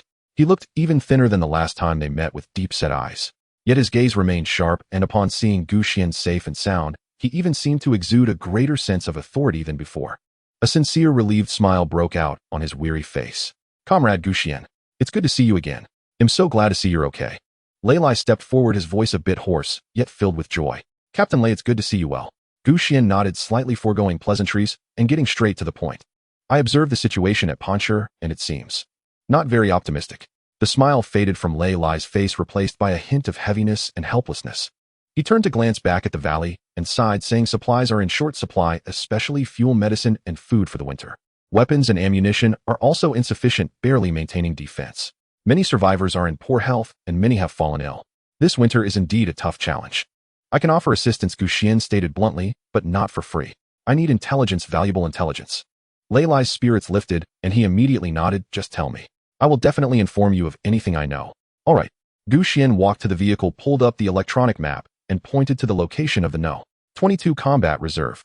"Here I've cleared the main threats around the perimeter, and there are still a large amount of military supplies inside, including ammunition, clothing, and rations. But right now I've arranged some zombies to guard it, making it difficult for ordinary people to enter." She looked at Lei Lai as she spoke. "I can provide detailed intelligence and even limited assistance if necessary to help you take this reserve and obtain the supplies inside to get through the current difficulties." Upon hearing this, Lei Lai's eyes lit up. The No. 22 Reserve. If what Xuan said was true, then the supplies inside would undoubtedly be a lifesaver for the current Pancher. But he quickly calmed down. "What cost do we need to pay? Or rather, what information do you need?" Xuan looked at him with deep eyes. "It's quite simple. I want to know about any possible means, techniques, or locations that could enhance individual strength. Especially, did the military conduct any related research before the apocalypse? For example, biological enhancements, gene agents." Lei Lai fell into a brief silence, seemingly recalling and weighing his thoughts. After a moment, he raised his head, his expression becoming unusually serious as he lowered his voice. "Comrade Xuan, this information is highly classified. Even within the military, not many are privy to it. But I can tell you in exchange." He pointed in a more western direction on the map, about 200 kilometers away. Shihong City in the suburbs, there is a national-level biological and gene engineering research institute, codenamed Deep Dive. Before the apocalypse, one of their core projects was developing the Nirvana series of gene enhancement agents designed to boost soldiers' physical abilities, endurance, recovery capabilities, and even adaptability to special environments. According to what I've learned, after the apocalypse, Phase 1 and Phase 2 clinical trials have been completed, and the effects are said to be very significant, but the side effects and stability are still being optimized. The apocalypse struck too suddenly. Everything there came to a halt, and it might even be worse. A national-level biological research institute. Gene enhancement agents. The Nirvana series. Xuan's heart involuntarily raced. Is the information accurate? The precise location of the research institute. What is the internal situation like? She pressed on. I can provide the coordinates. But the internal situation. Lei Lai shook his head, his face filled with concern. Completely unknown. The security level there is extremely high, and after the apocalypse, it will inevitably become a death trap, likely more dangerous than military bases. There may be active automated defense systems, experimental subjects leaking, or even more bizarre things. If you plan to go, be extremely cautious. Xuan memorized the coordinates and the scant information Lei Lai provided. This transaction was immensely valuable to her. Thank you, Captain Lei. I will send you the intelligence and precautions regarding the No. 22 Reserve in an encrypted manner. I wish you good luck, Gu Xian said solemnly. And I wish you safe travels, comrade Gu Xian. Lei Lai nodded, his eyes filled with complex emotions, both gratitude and concern. The two had no further conversation as Lei Lai drove back to the Pancher base. Gu Xian stood on the hillside, gazing at the distant skyline to the west, where Shihong City lay. Gene Enhancement Agents. The Deep Dive Research Institute. A new target has appeared. Although the road ahead is destined to be more perilous, this may very well be the key to breaking her own limits and achieving a true transformation. After reaching a deal with Lei Lai, Gu Xian did not linger. She believed that with the military training and current firepower of Lei Lai's team, securing the remaining supplies in the No. 22 Reserve should not be a problem. The zombies she had released were troublesome, but for organized soldiers they were not insurmountable obstacles. Her mind was completely occupied by the Deep Dive Research Institute and the Nirvana Serum. Reprogramming the navigation, the target Shihong City. The 200-kilometer journey was not easy on the desolate roads of the apocalypse, requiring avoidance of known large zombie tide zones and complex terrains. Along the way, she stopped at a national road gas station that had not yet been completely looted. Subsequently, she used her own oil extraction equipment and system space to replenish the precious fuel, filling the reserve fuel area in her space to more than half. This was one of her confidence boosters for venturing into unknown territories. 2 days later in the evening, Gu Xian's RV quietly came to a halt at an abandoned factory on the outskirts of Shihong City. The terrain here was elevated, offering a broad view to overlook large areas of the urban fringe while utilizing the shadows of the buildings to conceal herself. The afterglow of the setting sun bathed the outline of this once thriving city in a desolate dark red. The tall buildings stood like silent tombstones, many windows shattered and walls mottled. The city was unusually quiet, with even the usual roars of zombies seemingly suppressed by some force, only the sound of the wind weeping through the ruins. Gu Xian did not rashly advance.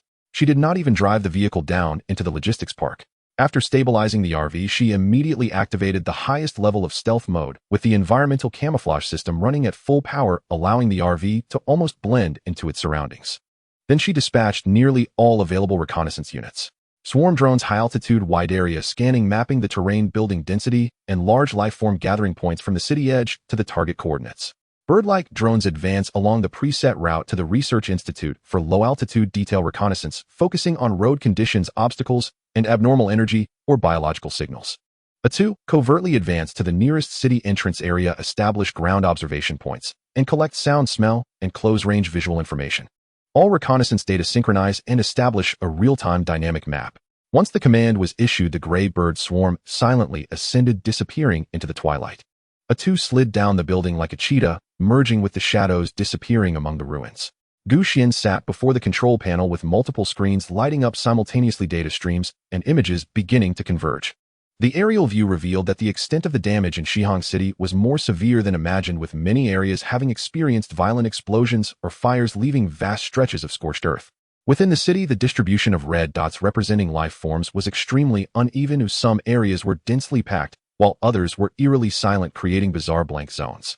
Near the rough coordinates of the Deep Dive Research Institute provided by Lei Lai, the scan revealed that the building structures in that area were unusually complex and solid, with energy background noise significantly higher than in other areas. The low-altitude images returned by the bird-like drones were even more shocking. The main roads leading to the Research Institute were almost completely blocked by the wreckage of vehicles that had burned after a chain collision, with some places even accumulating into metal graveyards several meters high. Shadows could be seen moving within the buildings on either side of the road. However, they did not seem to wander aimlessly like ordinary zombies. Instead, they appeared to be lurking or moving within some invisible boundaries. What made Gu Xian even more alert was that among the ruins and shadows, the drones captured outlines of creatures that were more twisted and bizarre than zombies. Some even exhibited clear characteristics of exoskeletons or tentacles, evidently having undergone special mutations. A 2S ground observations confirmed these anomalies. The audio analysis it returned indicated that the frequencies and tones of the roars from deep within the city had subtle differences from those of ordinary zombies. These sounds were deeper and more chaotic, as if mixed with the agonized wails of various creatures. A faint, indescribable sweet and fishy odor permeated the air, mingling with the stench of decaying chemical agents. Just as Gu Xian was piecing together this unsettling information, trying to figure out the situation in Shihong City, the silent onboard system suddenly emitted a low but persistent hum, which was not a jarring alarm, but carried a strong sense of warning. A flashing red area automatically appeared on the main screen, covering the entire city ahead, especially in the direction of the Research Institute coordinates, clearly marked with the text warning, detected ultra-high concentrations of unknown biological contamination, abnormal energy radiation, and strong spatial disturbances ahead. Comprehensive threat level assessment extremely high. Suggestion exercise extreme caution. Do not enter unless necessary.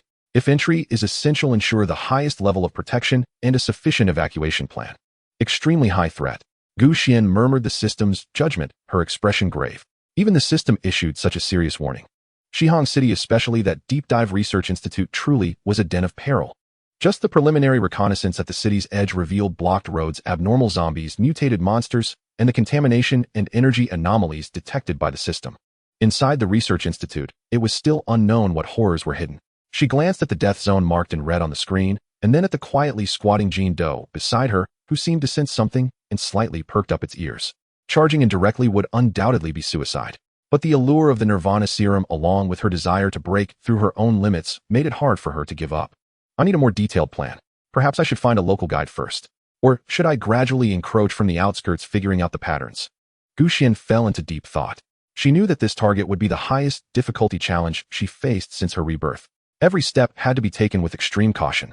For 2 days, Xuan, like the most patient hunter, directed her mechanical eyes to repeatedly scout the edges of Shihong City and some penetrable areas from various angles and at different times. The more information she gathered, the heavier her doubts and unease became. The quietness of this city exuded an inexplicable eeriness. Through high-sensitivity audio sensors, she could indeed capture various indescribable sounds coming from deep within the city. Sometimes it sounded like countless tiny things crawling and rubbing against each other. Other times it was a low moaning, as if emanating from the depths of the earth. Occasionally there would be a short and piercing screech that was entirely unlike that of humans or known mutated beasts, sending shivers down her spine. However, when the swarm drones and bird-like drones followed the sounds to conduct high-precision optical thermal imaging and life signal scans, the images returned were often clean. The corresponding streets, ruins, and building interiors were completely empty. No gathered zombies, no wandering mutated beasts, not even a single rat could be seen. Those sounds seemed to be nothing more than the echoes of this dead city, unwilling to sink into silence. What puzzled her further was that reconnaissance had indeed captured traces of humans. Not once drones had captured fleeting images of figures wrapped tightly, carrying packs, and moving with extreme speed and caution at gaps between high buildings or the entrances of underground passages. They seemed to be conducting small-scale searches or transfers of supplies. But they maintained a significant distance from one another and never lingered in one place for too long, moving hastily with expressions filled with heightened tension and vigilance, as if evading some invisible, deadly threat. This was starkly different from the apocalyptic cities overrun by zombies that Xuan had envisioned.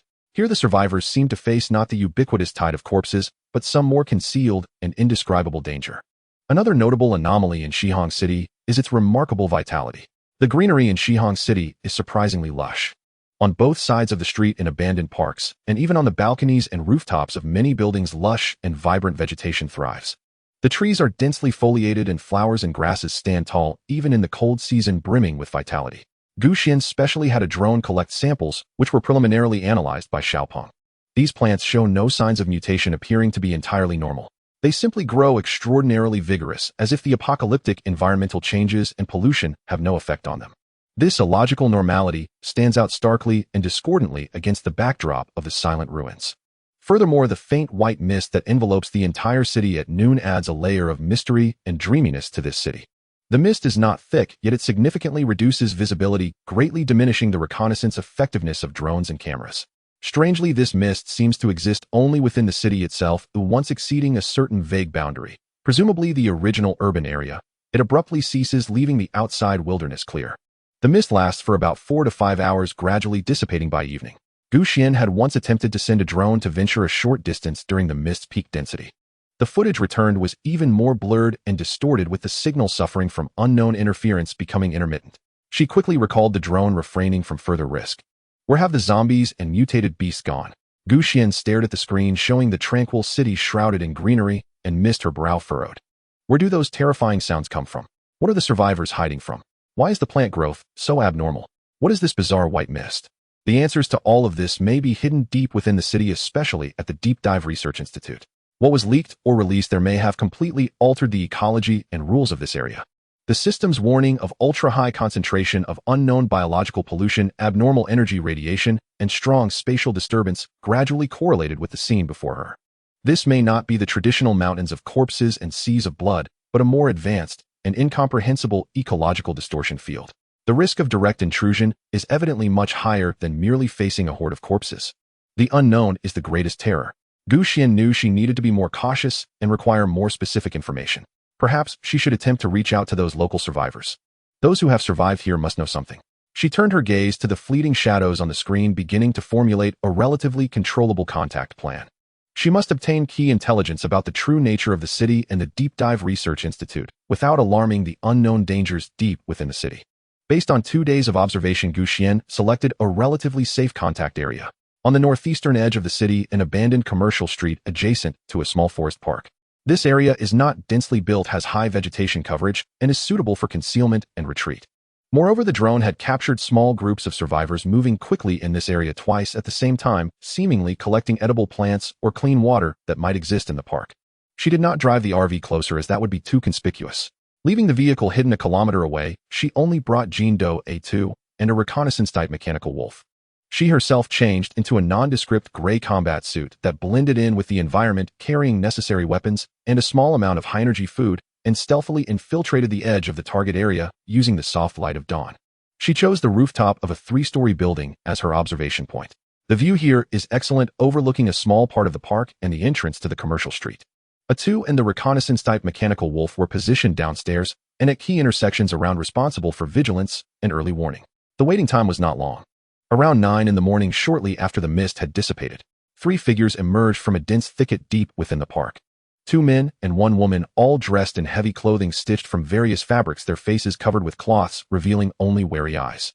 They moved swiftly and quietly, carrying bulging backpacks, gripping sharpened steel bars and fire axes, nervously scanning their surroundings as they walked.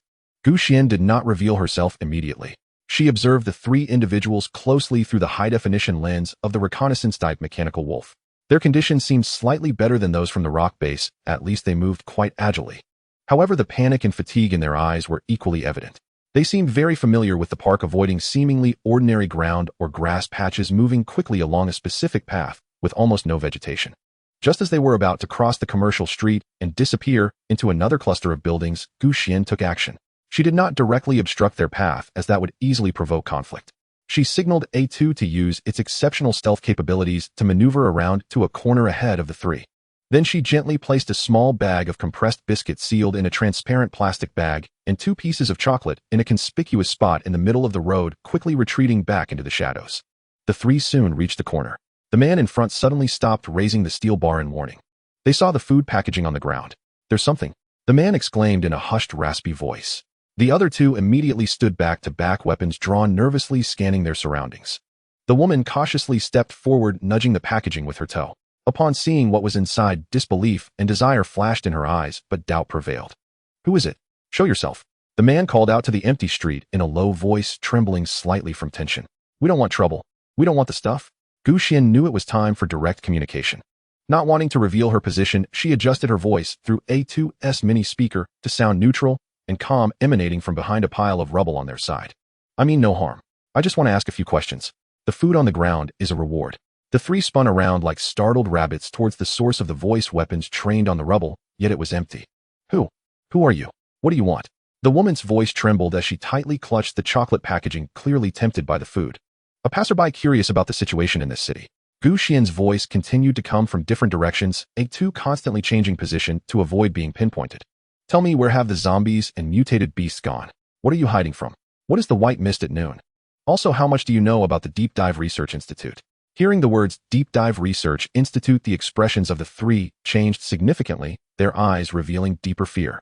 The man gritted his teeth, glancing at the food in his companion's hand, then looking around at the desolate environment.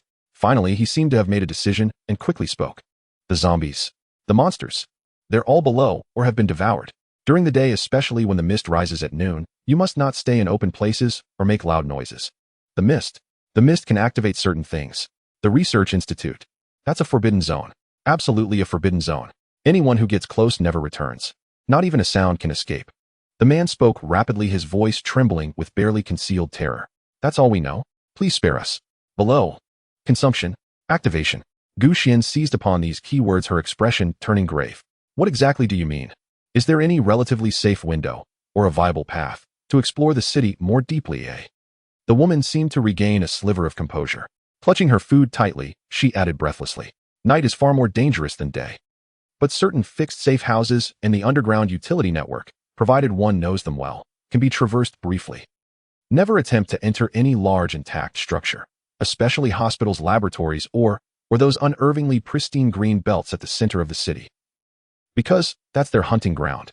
Avoid the research institute at all costs. Even the mist there shimmers with an eerie violet hue. Violet mist. A chill ran through Xuan's spine. One final question, her voice carried quiet authority. Is there a relatively stable survivor enclave nearby?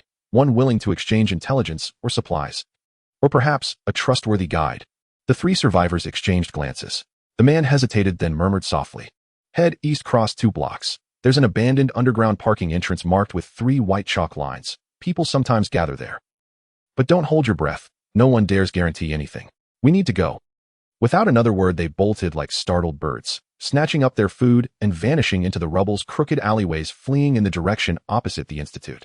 So abruptly did they flee that Xuan never got the chance to ask her final question. Why haven't you fled this city? She had already raised a hand to stop them, but it was too late. They were long gone.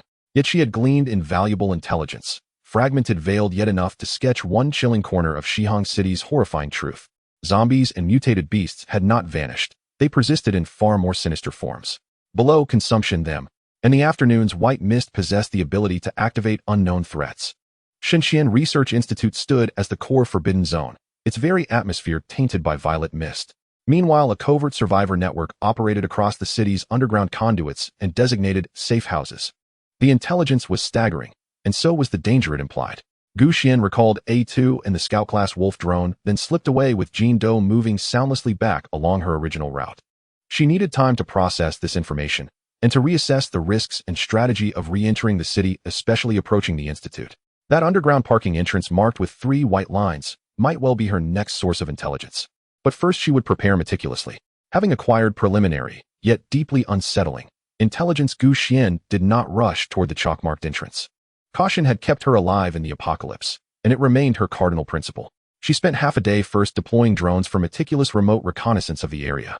The entrance lay hidden behind a cluster of partially collapsed office buildings, its surroundings heavily scarred by ruin forming natural barriers. The drones detected no obvious life signs or energy anomalies. The white chalk marks were clearly visible, appearing to function as a tacit agreed-upon signal. Yet Xuan refused to approach on foot. The strangeness of Shihang City eclipsed every prior threat she'd faced, walking min exposure to unknown activated dangers, to the white mist itself, risks beyond calculation. Her motorhome, the mobile fortress, was her greatest advantage. She resolved to drive there, but maintain a safe distance. That evening, under fading twilight and the last lingering glow of dusk, Xuan guided her camouflaged motorhome, like a colossal beast dissolving into shadow, into the northeast quadrant of Shihang City. She avoided main roads entirely, weaving instead through fissures between skeletal ruins and rusted vehicle husks.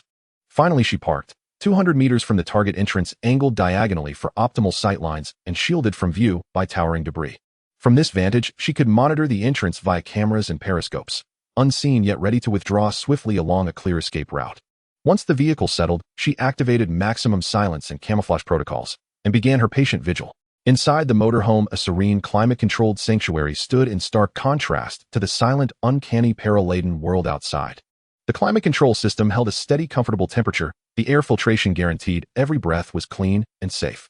Ample reserves of food and water freed her from survival anxieties. She even found time, between watchful intervals, to study the lasersword schematics obtained from Ouyang Lan, or to continue her physical training using onboard equipment. Jean Doe quickly adapted to this state of stealthy waiting, spending most of his time quietly curled beside her feet, though occasionally pricking his ears at distant winds, golden pupils gleaming with wary vigilance. The first day passed in stillness.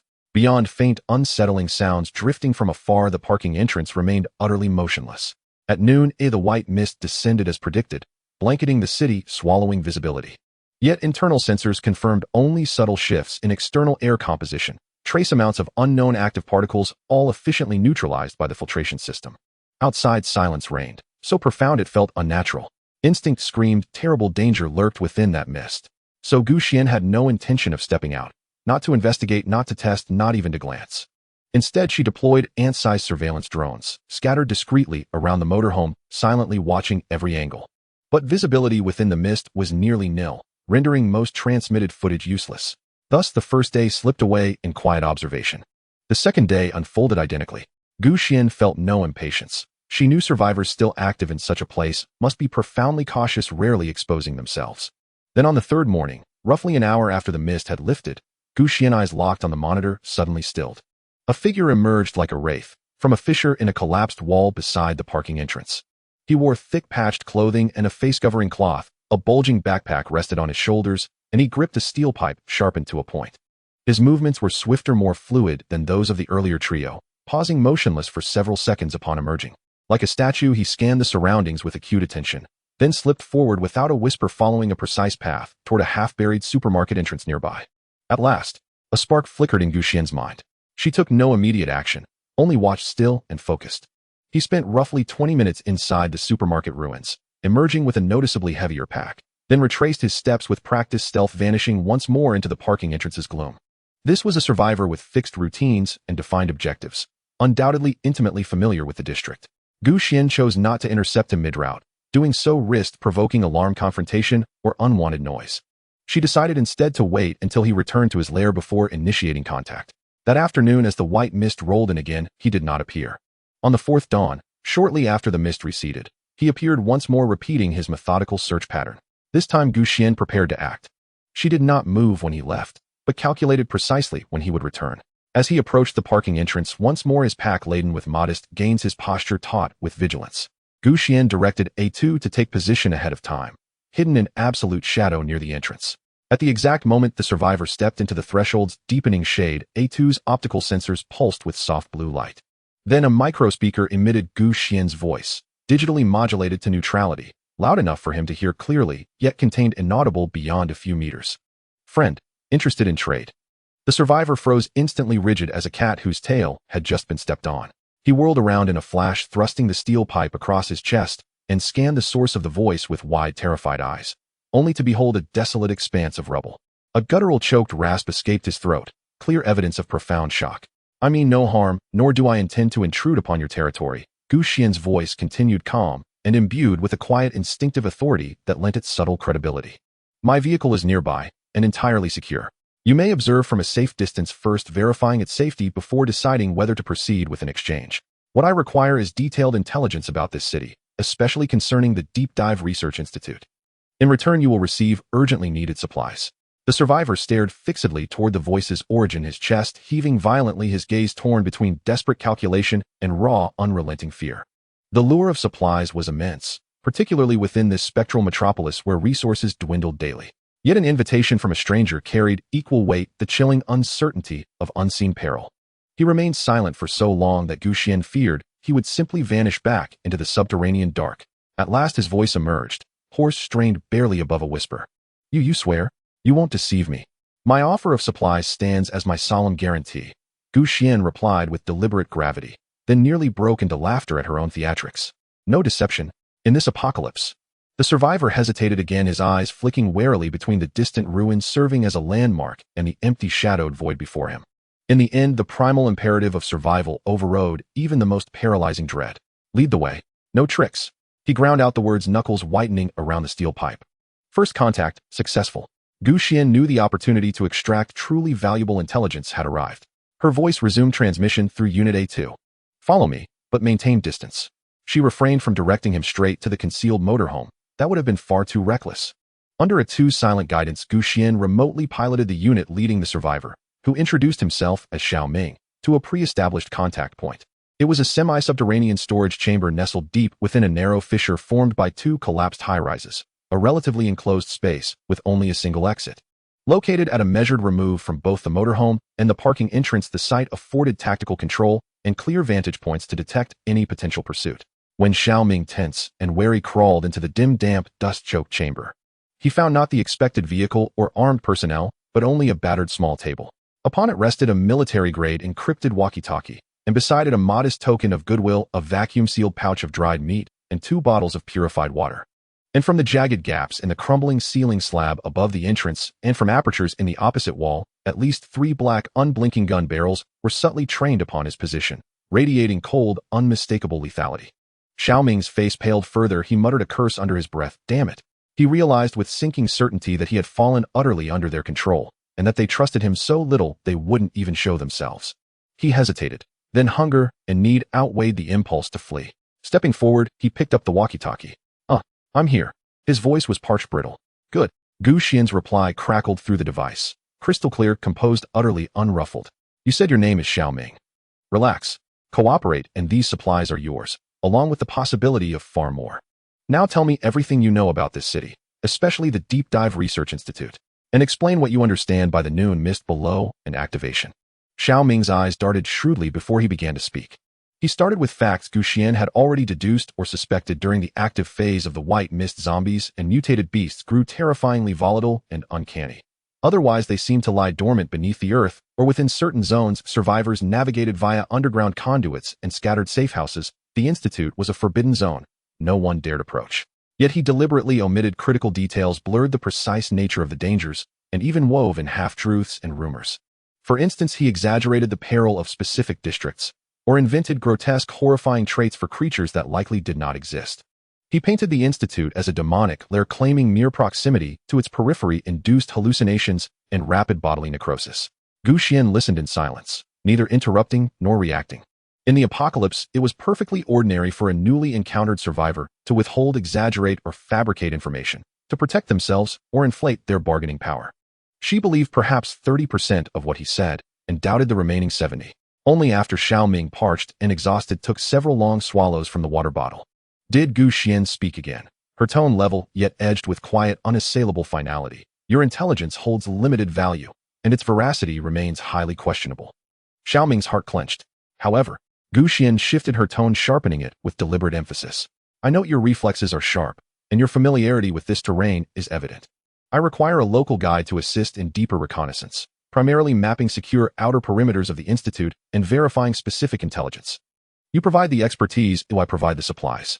A formal contractual arrangement, payment upon task completion. Each mission's compensation will reflect its hazard level and informational yield. Rations, medicine, even weapons and ammunition." Xiao Ming stared, stunned. Contract? Was this woman recruiting him as expendable bait? Instinctively, he recoiled, yet Gu Xian's next words sealed his hesitation. "You may refuse. But refusal terminates our transaction immediately. Consider carefully continue scavenging for scraps in this precarious existence, or wager your skill and courage for supplies sufficient to sustain you securely for months. Naturally, I'll supply essential gear and remote command support, significantly mitigating your risk. No mission will compel you into absolute exclusion zones, only perimeter surveillance and intelligence validation." Xiao Ming plunged into fierce internal conflict. The risks were undeniably colossal, but so was the reward. Moreover, she bore no resemblance to common raiders. Those precisely aimed machine-controlled rifles spoke volumes about her formidable capability. Perhaps cooperation offered a sliver of hope, or even the chance to attach himself to a far stronger ally. He glanced at the pouch of dried meat and the bottled water on the table, then recalled his own dank, frigid, food-starved hideout beneath the ruins and the ever-present silent lethal threats beyond its walls. At last he clenched his jaw. How exactly does this contract work? What are the specific tasks? And how is payment calculated? His voice, rough and gravelly, rasped into the walkie-talkie. Gu Xian recognized the fragile foundation of mutual agreement had been laid. Though trust remained threadbare, a transactional alliance, rooted in tangible interest, could prove startlingly efficient in the apocalypse. She proceeded to detail the first reconnaissance mission, its objectives, route, critical precautions, and a precise compensation package, including high-calorie rations, antibiotics, and a handgun with a limited supply of ammunition. She further emphasized continuous encrypted communication for real-time command, and pledged a micro-surveillance drone for his use, dramatically enhancing both reconnaissance efficacy and personal safety. Thus, on the eerie fringe of that spectral dead city, an alliance was forged, steeped in calculation, veiled agendas, and mutual necessity. Gu Xian required Xiao Ming's intimate local knowledge and human ground intelligence. Xiao Ming in turn needed her provisions, and the faint vital promise of sanctuary. Who would ultimately gain, or whether betrayal would fracture the pact, would be decided not in words, but in action, through every choice made, every risk taken, and the unspoken boundaries each would test and uphold. The first task. Gu Xian's voice came through the intercom, calm and precise. "I need you to proceed along the west branch of main drainage conduit No. 3 toward the Xinxian Research Institute for roughly 2 kilometers. Your objective is to record the condition of every entrance and exit along the way, note any signs of recent activity, detect anomalies in air composition or ambient temperature, and, most importantly, be vigilant for any purple or abnormally hued light sources, mists, or residues." She paused to let Xiao Ming absorb the instructions, then continued. "The mission is confined to the underground network, Under no circumstances are you to expose yourself on the surface, especially during periods of white mist. You will be provided with a camouflaged micro-reconnaissance drone to scout forks and potential threats ahead. I will maintain contact via an encrypted channel offering route guidance and risk warnings throughout. Of course, I will not let you take these risks for nothing. Your compensation upon completion, you will receive high-energy compressed rations sufficient for 10 people for 3 days, a box of broad-spectrum antibiotics, a nearly new Type 92 pistol, and 2 fully loaded magazines. I can advance you a deposit now. You may take the dried meat and water on the table and a small pack of energy bars. Xiaoming listened to the exacting demands, and the generous reward is heart-quickening. The danger was extreme. Approaching the institute, chilled even underground. Yet the reward. A pistol and antibiotics. That would grant him immense advantage and influence among the small survivor circles in this ruined city. Are you sure it is only 2 kilometers underground? Not reaching the institute's perimeter. Xiaoming asked cautiously. The institute's coordinates define a perimeter as a radius of 5 kilometers. The mission endpoint will still be at least 3 kilometers from the institute's main structure, and the entire route remains underground. Xuan answered with grave seriousness. If you encounter any unforeseen major risk, you have the authority to abort and withdraw according to the situation on site, but you must report the reasons. Deliberate concealment or false reporting will be at your own peril. Xiaoming weighed the choices, agreed, and the longing for a better life finally outweighed his fear. He drew a deep breath and said coldly, "All right, I'll take it. But you must ensure the comms stay open and..." "How does that drone work?" "It is simple. It will follow you and obey my commands to scout ahead. You only need to carry it and heat its indicator lights." Xuan signaled A2 to place a micro-drone into the storage room. Xiaoming picked up the drone and swiftly tucked the deposit from the table into his pocket, movements efficient and practiced. "When do we start?" 1 hour from now, after the white mist has fully dispersed. For now, return to your place and make final preparations. Remember the communication channel and the drone's identification code." Xiaoming nodded, and saying nothing more slipped out of the storage room with the same caution he had arrived with and vanished into the ruins. An hour later, Xuan began issuing remote commands, watching the live feed from Xiaoming's micro-camera and the drone's transmitted footage. Xiaoming was indeed intimately familiar with the subterranean network. Like a mole, he hurried through the darkness, dampness, and the reek of decay, deftly avoiding zones marked dangerous or collapsed. The micro-drone moved like a silent specter, hovering tens of meters ahead and relaying images of forks and blind corners back to Xuan's screen. The opening stretch was relatively calm. Only the drip of pooled water and the faint echoes of their passage filled the conduits. Occasionally near junctions or vents they glimpsed suspicious long-dried dark stains or scattered bones, but there were no signs of recent activity.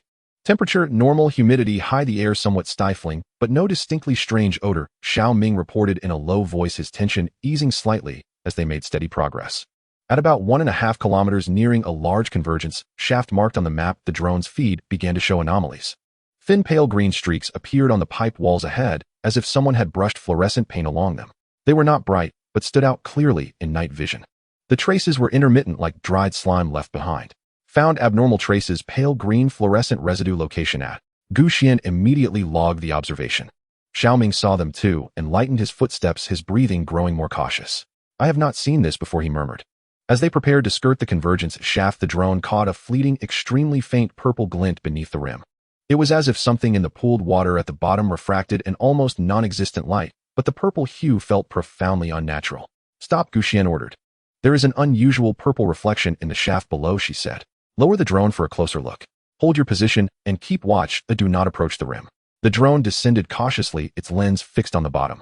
In the murky water lay fragments of broken glass and twisted metal. One larger shard of glass emanated that eerie pale purple glow, as if stained by some peculiar chemical residue. "Suspected experimental vessel remnants carrying an unknown purple substance," Xuan recorded. This corroborated survivors' earlier mentions of a purple link to the institute. They did not risk retrieving anything. After ensuring there were no other threats nearby, they skirted the shaft and continued. Eventually, Xiaoming reached the planned 2-kilometer endpoint. It was a comparatively spacious pipe maintenance chamber. Signs indicated it had been briefly occupied, scorch marks from a fire and small amounts of refuse, but it had long been abandoned. Through a broken vent, they could faintly make out the distant, unusually solid and well-preserved silver-gray silhouette of the institute, its outline jarringly conspicuous even against the dusk.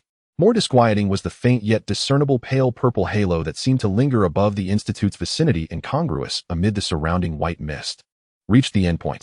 Target area in sight, sustained pale purple halo overhead. Xiaoming reported, his voice threaded with fatigue and residual fear. No signs of recent human or known creature activity. Requesting withdrawal. Withdrawal approved. Return the way you came and remain vigilant, Xuan instructed. Payment will be issued when you return to the safe house at the starting point, she confirmed.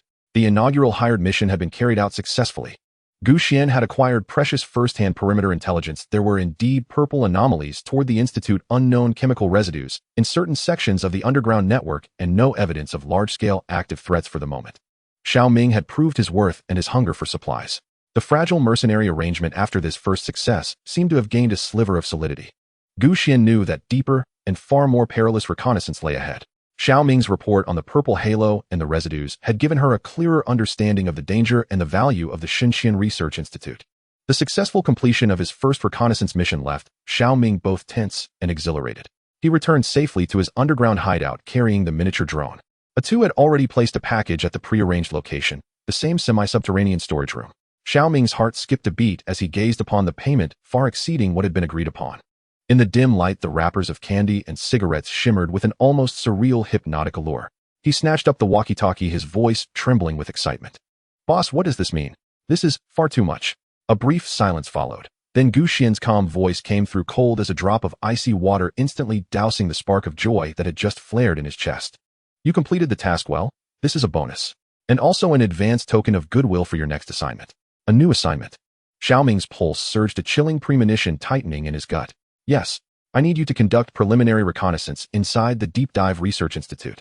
Xuan's voice remained utterly unruffled, as if describing something utterly mundane. "You need not penetrate the core zone. Only enter the building, document its interior environment and structural layout, identify visible threat types, and record any valuable markings or residual data. Map the immediate vicinity of the entrance, then withdraw. Go inside."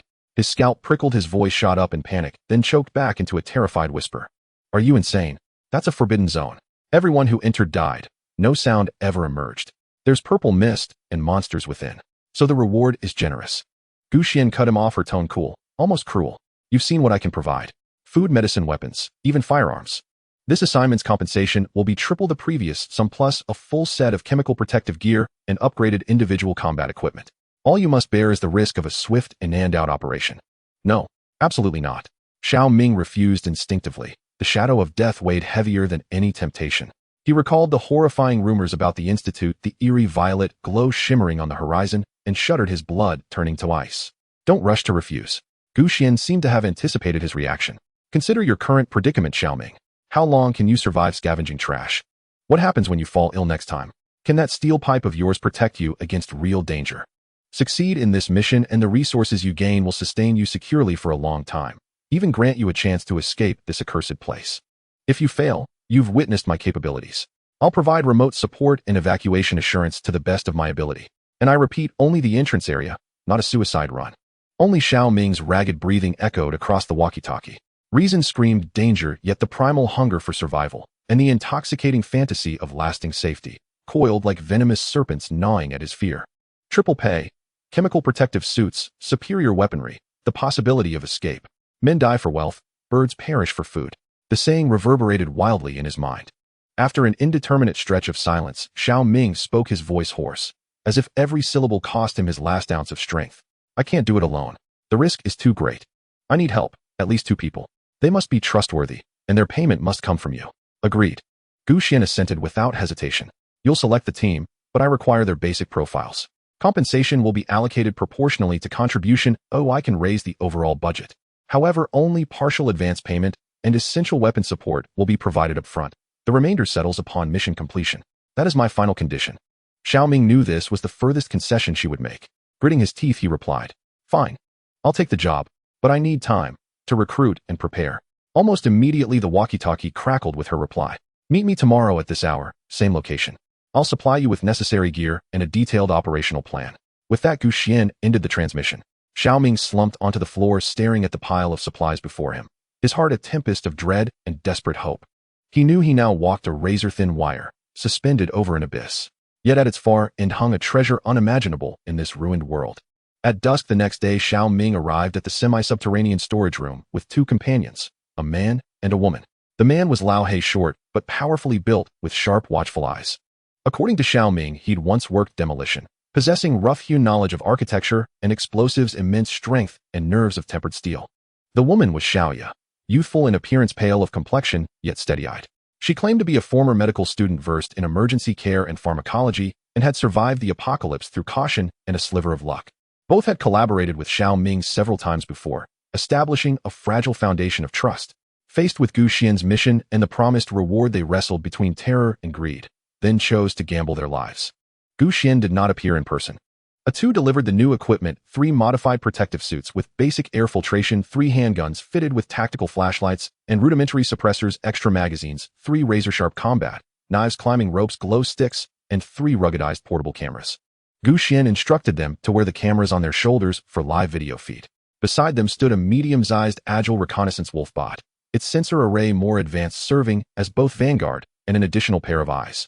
The advance payment consists of this equipment, plus 3 days rations and basic medical kits per person.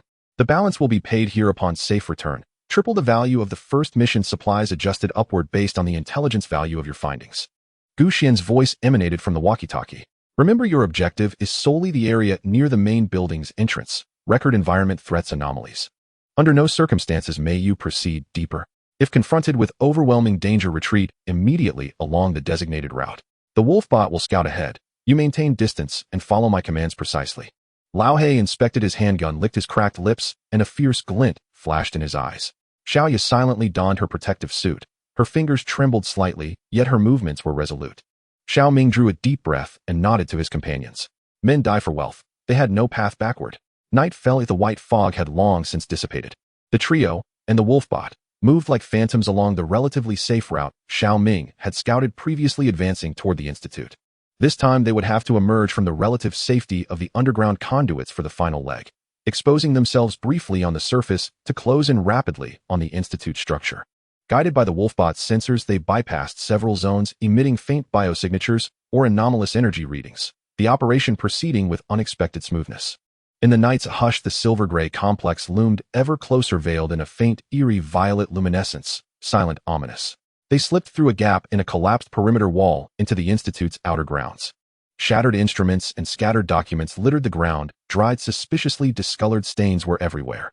The main entrance was a massive metal door, slightly ajar, leaving a narrow pitch-black fissure like the waiting maw of some ancient beast. Go in. Xiaoya's voice wavered. As planned. Quick survey of the lobby, record everything, then withdraw. Xiao Ming whispered low, steadying himself as much as his teammates. The Wolfbot slipped first through the crack, its crimson optical sensors sweeping the interior. The feed revealed a vast, chaotic lobby. Some emergency lights still flickered erratically, casting weak, unsteady illumination. Overturned chairs and tables, strewn papers, and indistinct drag marks marred the floor. No moving figures were visible, for now. Clear. Proceed. Maintain vigilance. Gu Xian's voice sounded over the radio. The 3 exchanged glances, raised their weapons, and slipped one by one through the narrow opening. A chill, acrid air rushed out, laced with the sharp tang of chemical reagents and the faint, sickly scent of decay. Even through their face shields it clung, unsettling and invasive. It doesn't seem quite as terrifying as the legends say. Lao He murmured, attempting to lighten the tension. Just messy. Enough talk. Start photographing, recording. Xiao Ming urged, scanning the surroundings with wary, unblinking eyes. Xiaoya quickly captured the layout of the hall and the traces on the ground with her camera. The first few seconds seemed calm. They even began to think that perhaps the dangers here had been exaggerated. However, the change came without warning. First, the footage from Xiao Ming's shoulder-mounted camera shook violently, followed by a short scream and the sound of a gunshot. Then came Lao Hei's furious curses and more chaotic gunfire. Xiao Ya's scream nearly pierced through the communication channel. Strangely, all the footage returned from the cameras turned into a swirling blur at that moment. Next was the perspective of something crashing to the ground, followed by a series of black screens and lost signals. The entire process lasted only 2 or 3 seconds, making it impossible to see what was attacking them. Xiao Ming, Lao He, Xiaoya, report your status. Gu Xian urgently called into the communicator, but all that came back was a cacophony of static mixed with a strange, indistinct, inhuman screech that seemed to come from a great distance. Almost simultaneously, the connection to the reconnaissance machine wolf emitted a piercing alarm, followed by a signal loss. The last few frames that returned were from the infrared view of the machine wolf, showing several indescribable high-speed, moving blurred shadows, with high-temperature characteristics rushing out from the depths of the hall and the side corridors. Then the image plunged into darkness. The communication channel fell completely silent. Gu Xian suddenly stood up from the control panel, her fists clenched, her nails nearly digging into her palms. Her heart thudded heavily in her chest. What happened? What was that thing? Why did the cameras capture nothing? Are Xiao Ming and the others still alive? She stared intently at the last signal-lost coordinate on the screen. It was a slightly ajar metal door leading to the abyss. Intelligence. She desperately needed to know what was inside. But now the cost seemed to exceed her expectations. The darkness of the research institute had consumed 3 desperate souls and an elite machine, but yielded no clear answers. Only a heavier unknown and a deadly chill spread along the severed signal line. Inside the RV, a boiling hot spicy hot pot bubbled on the portable induction cooker. The bright red broth rolled with tripe yellow throat and tender slices of beef, the rich aroma permeating the warm air of the RV, forming an absurd yet striking contrast with the silent, eerie dark world outside that had just claimed 3 lives. Just now Xuan felt as if she had watched a horror movie. She sat at the dining table, mechanically picking up a piece of tripe coated in sesame oil and garlic, bringing it to her mouth. The spiciness and freshness that her taste buds sensed seemed to come through a thin layer of film. Her eyes were fixed on the main screen before her. On it, the footage from the shoulder cameras of Xiao Ming, Lao He, and Xiao Ye was replaying frame by frame at the slowest speed, as well as the last few seconds of footage before the signal from the reconnaissance machine Wolf was lost. The shaking, swirling blurred ground, the occasional glimpse of a corner of the ceiling or an overturned cabinet, and the screams, gunfire, and inhuman screeches that filled the audio channel in that instant. Then black screen. Again and again. Damn it. Xuan cursed under her breath, slamming her chopsticks on the table, producing a crisp sound. She irritably rubbed her brow. There was no useful information at all. The form number and attack methods of the assailants all remained a mystery. The only thing that could be confirmed was that they were extremely fast, so fast that the cameras could not capture clear images, and they seemed capable of interfering with or jamming signals. And that inhuman screech. Thinking of this, Xuan felt a wave of discomfort in her stomach, and she temporarily lost her appetite at the sight of the bubbling red oil hot pot. She shut off the frustrating replay footage and brought up the detailed map of the research institute's surroundings along with all previous reconnaissance data. The purple glow, the strange remnants of the underground pipeline, the survivors' terrified talk of the awakened in them. These fragments pieced together pointed to a terrifying truth that exceeded the conventional understanding of a zombie apocalypse. Deep Dive Research Institute's Nirvana project was likely far more than simple genetic enhancement. What had leaked or run amok could be something more fundamental and twisted.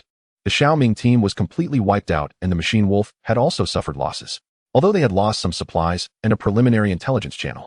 But for Xuan, the most critical issue remained the unknown internal threats of the Research Institute. This unknown posed the greatest obstacle on her path to obtaining the Nirvana serum. We can't just let this go, Xuan murmured to herself, her gaze sharpening once again. The steam from the hot pot rose, enveloping her slightly fatigued but still determined face. We must get closer and experience it for ourselves. To barge in directly, that would be suicide. The swift annihilation of the Xiao Ming team was a bloody lesson. But what about staying on the outskirts, using the RV's powerful reconnaissance and defensive capabilities for closer, more detailed observations from a distance? Perhaps some details such as subtle changes in energy fluctuations, real-time air composition data, or the boundaries of the activities of those things might be discovered that remote drones could not capture. The Super RV was her fortress, her assurance. After multiple upgrades, its armor, stealth capabilities, sensor array, and defensive firepower were sufficient to handle most known threats. As long as she did not penetrate deep into the buildings and did not expose herself in open areas for too long, the risks should be controllable. She glanced at the ink-dark night outside the window. It was nighttime, the period that those survivors spoke of as more dangerous than during the day. Moreover, an attack had just occurred in the Research Institute, and its surrounding areas might be in an active or alert state. It's too dangerous at night. Oh, we can't go. Xuan made her judgment. Taking risks does not equate to recklessness. Sufficient rest and preparation are essential. She picked up her chopsticks again, scooping out the perfectly cooked beef from the pot, dipping it in sauce, and taking big bites. The spicy food helped dispel some of the chill and irritation. She needed to replenish her energy, and she also needed these almost luxurious fragments of normal life to stabilize her mindset, resisting the pervasive oppression and strangeness from the outside. After finishing the hot pot, she carefully cleaned the utensils and adjusted the lights in the RV to the dimmest night navigation mode. Jean Do quietly lay at her feet, seeming to sense her serious mood, gently nudging her leg with its head. Xuan lay down on the soft and comfortable bed, but did not fall asleep immediately. She repeatedly rehearsed tomorrow's action plan in her mind: route, parking, observation points, reconnaissance schemes, emergency plans. Only after considering every detail thoroughly did the tension in her mind slightly ease. She closed her eyes, forcing herself into sleep. Her body needed rest to cope with any situation that might arise tomorrow. Outside, the city of Shihong was utterly silent, as if even the wind had ceased its whimpering. Only in the distance, in the direction of the Research Institute, a faint purple glow flickered in the night, like a cold, indifferent eye watching. Inside the RV, the steady sound of breathing gradually became even. Xuan knew that exploring the mystery of deep dive and obtaining the key to breaking through her own limits would inevitably be fraught with thorns and terrifying unknowns. But retreat was never an option for her. Tomorrow she would personally go to the edge of that purple shadow and take a look. On the morning of the second day, the white mist had yet to fully condense, and the sky was a murky lead gray. Xuan drove the RV with the highest level of environmental camouflage, moving cautiously and slowly towards the Deep Dive Research Institute, like a shadow with life. She did not take any main roads, but chose to weave through the ruins of buildings, the collapsed greenery, and the complex terrain formed by abandoned vehicles, maximizing the use of cover. All vehicle sensors were activated with energy detection, biological signal, scanning, air composition analysis, radiation monitoring. All data streams pulsed in real time on the main console. Golden Bean squatted beside the passenger seat, its ears perked up straight, golden pupils fixated on the desolate scenery passing outside. Eventually, the RV came to a stop at an ideal observation point. It was about 800 meters away from the main building complex of the Research Institute, specifically the rooftop parking lot of a large shopping mall that had partially collapsed. Huge load-bearing columns and the floors that had not completely fallen formed natural concealment. The view ahead was relatively open, allowing for a clear observation of the silvery gray building outline of the Research Institute and the deep, dense lavender mist that enveloped it, darker and more solid than the surrounding areas. The RV cleverly parked at the junction of the shadows of two thick pillars, its camouflage coating blending almost seamlessly with the mottled concrete walls around it. Xuan did not turn off the engine, maintaining a standby state with minimal energy consumption while the defense system and sensors operated at full power. Swarm initiate high-altitude wide area monitoring, establish a dynamic model for a 500-meter radius around the Research Institute and mark any moving objects or energy anomalies. Imitation bird units 13A conduct low-altitude reconnaissance, focusing on scanning the building's exterior walls, visible doors and windows, ventilation openings and ground connections, looking for damage traces of movement or heat sources. Reconnaissance Machine Wolves Group B perform ground sector searches covering the ground area from our position to the Research Institute, checking for tire tracks, footprints, drag marks, and any suspicious residues. All units synchronize data, transmit in real time. Maintain silence, avoid actively emitting detection waves. With the command issued, the gray mini-drone swarm silently ascended, blending into the sky. Several smaller drones adorned with biomimetic feather coatings swept through the low air like real birds heading towards that purple domain. Two backup reconnaissance machine wolves slid out from the hidden compartments beneath the vehicle, silently leaping off the edge of the parking lot to begin weaving through the ruins. Xuan focused intently on the multiple screens before her, integrating and analyzing the images and data streams relayed back from the various reconnaissance units. The first day passed in heightened vigilance. High-altitude images showed that the area surrounding the Research Institute was unusually clean. There were no wandering zombie hordes, no gigantic mutated beasts, and even the common radiation rats or mutated insects were few and far between. The purple mist flowed slowly, but its range seemed very stable, with the densest concentration centered around the Research Institute's building complex, fading gradually outward. The low-altitude drones carefully flew along the edge of the purple mist, transmitting images of the building's exterior walls. These silvery gray building materials were exceptionally sturdy, with most of the glass intact. Only a few areas showed damage, but behind the broken spots was an impenetrable darkness obscuring the interior. No obvious signs of biological activity were observed. Thermal imaging indicated that the surface temperature of the buildings was consistent with the environment, with only a few ventilation openings showing extremely faint temperature variations in airflow. The ground reconnaissance machine wolves yielded no results either. Aside from occasionally discovering some ancient dried bones and rusted discarded items, there were almost no traces of recent human or large biological activity. It was as if this area had been thoroughly swept by some force or perhaps repelling the entry of other life forms. On the second day, Xuan adjusted her reconnaissance strategy. She attempted to send a mimic bird drone to slowly and tentatively fly into the edge of the mist during the relatively stable period at noon. The images transmitted back by the drone showed slight distortion and color dispersion, with signal strength decreasing, but the connection was not interrupted. Through this, Xuan was able to observe the ground entrance area of the Research Institute more closely. The metal door that Team Xiao Ming had entered remained ajar, and the darkness beyond the crack was unfathomably deep. On the vacant ground in front of the door, scattered debris was the same as before, with no new traces. The microsampler mounted on the drone attempted to capture some particles from the mist. Analysis revealed a mixture of various unknown organic compounds and trace radioactive isotopes. The composition was complex, but the concentration was extremely low, making it impossible to determine its specific effects for now. She then tried using passive sonar and vibration sensors at different frequencies for long-term monitoring directed towards the Research Institute. The results were unsettling, a profound silence. It wasn't that there were no sounds, but rather all environmental background noises such as wind, faint, strange cries in the distance, and even the subtle sounds of crumbling debris in the ruins. As she approached a certain range near the research institute, it seemed as if all sounds were absorbed or distorted by that purple mist, forming a bizarre silent field. In 2 days' time, aside from confirming the presence and unusual composition of the purple mist, as well as the research institute's surroundings being unusually clean and quiet, Xuan did not obtain any substantial information regarding internal threats, Team Xiao Ming's encounters, or the whereabouts of the Nirvana serum. No zombies, no mutated flora or fauna, no energy explosions, no monsters emerging. Nothing at all. It was all too abnormal. Xuan's frown deepened. In a post-apocalyptic world, especially around a bio-research institute that had evidently experienced a significant leakage incident, how could it be so calm? This calmness was even more chilling than a mountain of corpses and seas of blood. It felt like a carefully woven invisible net, or a trap, filled with unknown temptations quietly waiting for prey to step in. Either the things inside don't need to come out at all, they have ways to handle intruders and erase traces. Xuan murmured, her gaze sharp as a knife, as if she wanted to penetrate the silvery gray exterior of the building and the purple mist. Or their mode of operation completely exceeds our conventional reconnaissance methods and understanding. Regardless of which possibility, it was admit that the danger level of the Deep Dive Research Institute needed to be elevated once again. She looked at the building complex shrouded in purple mist on the screen, and instead of retreating, a stronger desire for exploration and vigilance arose within her. The unknown is the greatest fear, but it also presents opportunities. If the Nirvana serum exists, it must be closely related to this eerie calmness and the secrets of the purple mist. We can't stay here any longer. Xuan made the decision.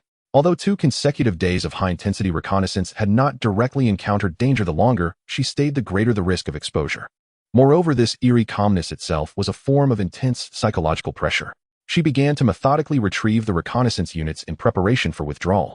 However, just as the last mimic bird drone was about to fly out of the edge of the purple mist, the transmitted image suddenly experienced a moment of violent shaking. Immediately following, at the edge of the image, the interior of an originally intact window on the 3rd floor of a secondary building of the Research Institute. There was no mist inside the building, but it seemed as if a fleeting dim purplured light flashed by so fast that it almost felt like an illusion. In the next second, the drone's signal stabilized as it flew out of the mist range. Xuan immediately replayed, enlarged, and denoised the image. That light did indeed exist, though faint and brief. It was definitely not a reflection from the environment. It appeared within the building in an area that should have been dark. Inside, something is moving. Xuan's heart skipped a beat. Activity did exist within the Research Institute, not absent, but concealed more deeply or manifesting in forms utterly alien to conventional perception. This realization instantly cast the past 2 days' ostensibly tranquil observation in a far more eerie and perilous light. Without hesitation, she maneuvered the motorhome, reversing, turning, and gliding away along the pre-planned safe route with the same silent precision as her arrival. Only after the vehicle had traveled a sufficient distance did Xuan allow herself to relax the taut nerves. Glancing back, she saw the institute and the swath of violet mist fade into obscurity behind the ruins. The illusion of calm had shattered. Though fleeting, a mere glimpse, it sufficed to confirm the silvery gray structure was far from empty. Her next visit would demand far greater preparation, perhaps even an entirely novel method capable of piercing both the violet haze and the darkness within. The final anomalous frame transmitted by the avian drone struck Xuan's mind like a shard of ice dropped into still water, rippling outward with waves of chilling dread and insatiable curiosity. That vanishing flash of purplish red light, originating deep inside the building, resembled an eye slowly opening in the dark, then closing just as swiftly, leaving behind only boundless speculation. Not an illusion. Something is definitely there. Seated in the driver's seat, Xuan's fingers flew across the control panel, retrieving the frame, enhanced repeatedly through advanced image processing. The light's precise location, intensity, and duration were meticulously annotated and analyzed. Yet from this single transient flicker, no concrete conclusion could be drawn. Was it a residual device cycling on? A physiological trait of some unknown life form? Or something else entirely? Continue reconnaissance. Prioritize this sector and its immediate periphery. Xuan issued the command. Several avian drones instantly altered course, beginning tighter, more meticulous orbits around the annex where the flash had occurred. Cameras locked onto every window at maximum resolution. Thermal imagers ran at full capacity. Sonar and microseismic sensors switched to ultra-high sensitivity modes. Seconds ticked by. The drone feeds remained crisp and steady. The annex's facade cold and motionless, its windows yawning with impenetrable blackness. Thermal imaging revealed no anomalous heat signatures. Sonar and seismic readings registered absolute silence. as if that brief radiant pulse had never existed. Just as Xuan began to suspect sensor interference, some unknown effect of the violet mist distorting readings, another drone scanning the open expanse before the Institute transmitted footage that froze her blood. The lens panned slowly across the desolate courtyard, a cracked concrete expanse now overgrown with stubborn weeds and littered with debris. Once perhaps a place for brief outdoor respite by Institute personnel, it now held only fissured pavement, resilient wild grasses, and scattered refuse. Yet as the lens swung toward the courtyard's edge, near a thicket of withered shrubs, a vivid, jarringly incongruous red spot erupted into the frame, violently disrupting the surrounding gray decay. The lens autofocused and zoomed. Red, a slightly oversized, unremarkable child's down jacket, and wearing it stood a girl seemingly 7 or 8 years old. She stood perfectly still, small-framed, skin pale under the dim ashen light. Her black hair was tied into 2 loosely braided pigtails, slightly unkempt. She tilted her head upward, gaze seemingly tracking the avian drone circling overhead. Most unsettling of all, when the drone's lens locked onto her, she appeared to sense it. Slowly, deliberately, she raised her right hand and offered a faint, gentle wave, small, restrained, unmistakably childlike. The gesture was natural, even endearingly clumsy and curious. No fear, no plea for help, no uncanny smile. Just serene, quiet fascination, as if greeting something unexpectedly intriguing. HSS. Xuan sucked in a sharp, involuntary breath. Every hair on her body bristled. A frigid shock surged up her spine, prickling her arms with goose flesh. An illusion? Or? She squeezed her eyes shut, then wrenched them open, staring fixedly at the screen. The image remained crystal clear. The girl still stood there, hand lowered, now simply gazing upward. Jean Doe, Xuan hissed. The dog, feigning sleep beside her, snapped alert. Ears pricked high, rising to its feet, throat rumbling with a low, wary growl. It too stared intently at the screen, clearly perceiving the anomaly. Biological signal scan. Thermal overlay comparison. Xuan's voice tightened. Data streams for the girl's location flooded the console display. Thermal imaging showed a faint, indistinct, human-shaped silhouette, its temperature nearly identical to ambient levels, barely discernible against the background. The biological scan yielded something even stranger: extremely weak signal strength, its waveform bearing fragmented echoes of human vital patterns, yet interwoven with faint, unervingly active frequencies beyond recognition. And the source itself seemed subtly unstable, pulsing with an elusive rhythmic fluctuation. This was no hallucination, nor a ghost image born of electronic noise. There was something there, an entity emitting faint thermal radiation and exhibiting complex hybrid biosignatures. But how could this be possible? This was the Xinxian Research Institute, the epicenter of the violet mist, the very death trap where Xiaoming's squad had been obliterated in an instant. A little girl, unharmed, clad in a clean crimson down jacket, standing placidly on its courtyard and waving at a reconnaissance drone. In her previous life, Xuan had endured 3 years of apocalypse, witnessing unspeakable horrors, mutated abominations, and the darkest depths of human depravity. Yet nothing, not once, had she encountered such brazen, logic-defying supernatural phenomena. Zombies, mutated beasts, grotesque entities warped by radiation or pathogens, all possessed some basis in twisted science or biological mutation. But this scene before her, is she human or spirit? Xuan's voice rasped dryly. Or some new creation forged within the Institute? Overwhelming absurdity and primal danger screamed through her mind, blaring the highest possible alarm.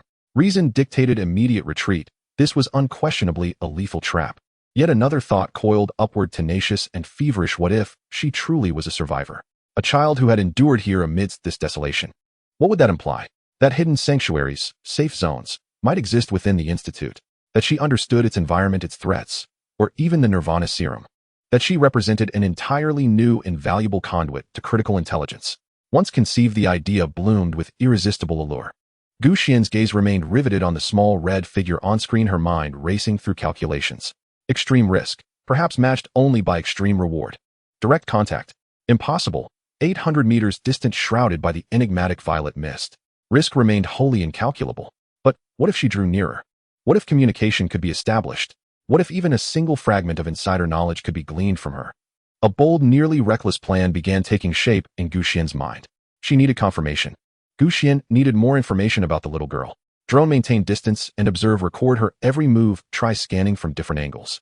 Do not approach actively, do not make any movements that may be perceived as a threat. She suppressed the turbulent waves in her heart, forcing herself to calm down, and issued the command. At the same time, her gaze fell upon the heavy armor shell of the RV, fixating on the icons on the control panel that represented her strongest reliance. Energy shields, active defense systems, heavy firepower modules, and her own enhanced physique along with the experience and decisiveness brought by her rebirth. Perhaps it might be worth the risk. Not now. Not without preparation. She needed to devise a thorough contact plan with the RV as the absolute core and safety point. She intended to personally approach the edge of the purple mist, observe up close, and even attempt a preliminary safe interaction with the enigmatic girl in red. For the sake of Nirvana, to break through her limits, she was willing to undertake calculated risks. Xuan's eyes grew sharp and resolute again, as if burning with two clusters of icy flames. She began to retrieve detailed topographical maps of the Research Institute's vicinity, planning the safest approach routes and parking points, designing emergency plans for various scenarios. On the screen, the small red figure remained quietly standing on the empty playground. She looked up at the sky as if issuing a silent invitation or perhaps a muted curse. The formulation of the plan consumed most of Xuan's afternoon. She repeatedly simulated every detail from the route entering the peripheral area of the Research Institute to the speed and angle of approaching the playground, and then to post-parking vigilance and communication plans. She even considered how to activate the energy shield and counterfire immediately in case of a sudden attack. Jean Doe seemed to sense his owner's gravity, staying close to her feet, occasionally emitting low rumbling sounds, his golden pupils scanning the outside with vigilance. Twilight descended again, the white mist had dissipated, and the sky presented a dark, deep blue. The purple halo above the Research Institute's buildings appeared even clearer, like the slow breathing of some living entity. Xuan took a deep breath and gripped the steering wheel tightly. The engine emitted a low, steady roar as the RV, like a waking steel giant, slowly left the concealed parking lot, heading towards the slightly ajar door of the Research Institute, which seemed to lead to another world. The distance of 800 meters felt exceptionally long in a state of high alert. The vehicle's sensors captured every subtle change in the surrounding environment. The concentration of unknown particles in the air significantly increased, and the energy background noise exhibited regular fluctuations, while the biological signal scan remained eerily clean and silent, except for the increasingly clear, faint mixed life signal source at the center of the playground. Closer, even closer. The heavy metal door reflected a cold, hard sheen under the vehicle's headlights. The darkness behind the door seemed to flow out like a solid substance. Xuan did not slow down. The RV maintained a speed of about 15 kilometers per hour, steadily and resolutely driving into the door. The moment the wheels rolled over the threshold, Xuan felt the surrounding air freeze for an instant, as if the temperature had dropped a few degrees. The interior lights also seemed to dim imperceptibly for a moment. The visual distortion caused by the purple mist became evident, yet still within acceptable limits. The energy shield generator emitted a faint hum, poised at a critical state for activation. All her attention was focused on that small red figure at the center of the playground. Closer. She could already see the details of the red cotton jacket, even the girl's slightly pale profile, and the tips of her hair that were slightly curled. She still gazed upwards, watching the drone that resembled a bird circling in the sky, seemingly unaware of the enormous object approaching from behind. Prepare. Xuan silently chanted in her heart, her finger hovering over the switch of the vehicle's loudspeaker. Just as the RV was less than 50 meters from the edge of the playground, the headlights about to completely envelop the girl's figure, the little girl, who had been standing still, suddenly turned her head abruptly, without warning. Her movement was astonishingly fast, completely unlike the agility expected of a child. The originally calm, even slightly bewildered, pale little face instantly filled with an indescribable terror. Or perhaps it was some other emotion, but it was undeniably distorted and intense. Her eyes, illuminated by the headlights, seemed to reflect a non-human, extremely fleeting purple light. In the next moment, she dashed away like a frightened rabbit, or rather like a red phantom racing towards the nearest side building with incredible speed. This was precisely the building where the purplish-red light had appeared before. Her speed was so fast that it became a blur, the red figure leaving a trailing shadow in the dim light and the faint purple mist. In the blink of an eye, she rushed through an open dark side door of the side building, disappearing into the deep darkness of the corridor. The entire process from turning her head to vanishing took no more than 3 seconds. Xuan slammed on the brakes. The heavy tires of the RV screeched against the rough concrete surface, coming to a steady stop at the edge of the playground about 30 meters from the entrance of the side building. The headlights illuminated the empty space that had suddenly lost its target. Only a few dry leaves, swirled by the wind generated from the girl's sprint, slowly fell. What happened? Xuan's heart raced like a drum. Scared away? Afraid? Or a decoy? She immediately controlled the drone circling nearby, speeding towards the side door entrance, trying to track the girl's trail. However, as soon as the drone flew into the corridor, the footage transmitted back was nothing but impenetrable darkness. Thermal imaging could only capture the quickly retreating, faintly disappearing outline of a heat source, and after a few turns it completely lost signal connection. as if the dark corridor itself was some kind of signal devourer. Are you inviting me into a trap? These 4 words pierced through Xuan's mind like icy needles. It was too similar. A seemingly harmless, even desperate survivor luring prey into a preset, ambush-friendly complex environment. A chill spread along her spine. But she did not panic. Instead, she became even calmer in light of this anticipated turn of events. Initiate Level 1 alert. All active defense systems online. Maintain energy shield in standby mode. Weapon platforms unlocked. A 2-eye prepare to deploy to assist the reconnaissance unit. Xuan's voice was as hard as iron, quickly issuing a series of commands. Outside the RV, the cover of the micro-missile launcher hidden under the armor plates slid open quietly, and the heavy machine gun on the remote-controlled weapon station slightly adjusted, its angle covering all sectors around the vehicle. The scanning arrays on the roof and bottom of the vehicle powered up fully sonar radar laser-ranging biological signal detection. All available detection methods were activated, weaving a dense perception network centered around the RV. Xuan also drew her sidearm from her waist, checked the magazine, and disengaged the safety. She did not exit the vehicle, only rolling down the window slightly. The cold air, mixed with a faint purple mist, and the scent of decay, poured in. She scanned her surroundings warily. Yet the anticipated storm-like attack did not arrive. The area fell into a deathly silence. Only the playground, illuminated by the headlights, was empty. The damaged entrance of the side building resembling a silent black maw, with other distant structures faintly visible in the purple mist. No monsters surged forth, no energy explosions, no strange sounds. Nothing at all. Silence. Absolute suffocating silence. This calm was even more unnerving than the girl's sudden flight. It seemed to be brewing something, or perhaps mocking the intruder's vigilance and armament. Xuan maintained a highly vigilant posture, her gaze sweeping through every shadowy corner like a searchlight. Time passed agonizingly slowly, each second stretching out like an eternity. The eerie little girl had vanished, and the potential traps seemed not to have been triggered. What on earth was happening? Time flowed slowly in the suffocating silence and heightened tension. Xuan remained in a state of first-level alert, her eyes scanning every corner outside the vehicle like a hawk, her ears tuned to catch the faintest sounds. However, aside from the faint hum of the vehicle's equipment and her own slightly rapid breathing and heartbeat, the entire research facility seemed to have been muted, as if the air itself had solidified. 10 minutes, 20 minutes, half an hour. The anticipated attack had yet to arrive. The dark corridor that had swallowed the girl in red and the drone remained eerily silent, with nothing emerging from it. The surrounding buildings were equally still, the purple mist slowly flowing like a living curtain. This bizarre calm was more mentally exhausting than facing a horde of corpses. It felt as if she were being stalked by an unknown predator in a dark jungle, yet it did not pounce, leaving her to passively await the deadly blow that could strike at any moment. Xuan's brows furrowed tighter.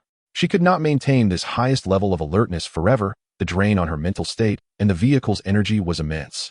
Disengage first-level alert, switch to second-level routine vigilance. Maintain energy shield on standby, keep weapon systems online. She adjusted her commands, relaxing slightly, yet her vigilance remained unyielding. A slight protest arose from her stomach. The heightened tension and prolonged observation had consumed a large amount of energy. Xuan glanced at the wooden cabinet beside the control panel where her afternoon tea awaited her. A delectable slice of fresh durian millefeuille cake and a perfectly warm latte. Enjoying these in such an eerie environment felt absurdly ritualistic. Yet it was also a way to maintain calm and a sense of control. She carefully took out the cake and coffee, the distinctive aroma of durian wafting through the vehicle, creating a strange contrast with the deathly silence and faint chemical smell outside. She scooped a spoonful of the creamy sweet millefeuille into her mouth and took a sip of the steaming latte. The satisfaction of taste briefly chased away the gloom and unease in her heart. As she nibbled cautiously, her gaze did not leave the monitor. Outside, the calm remained terrifyingly profound. The sky had unknowingly darkened, evening was approaching.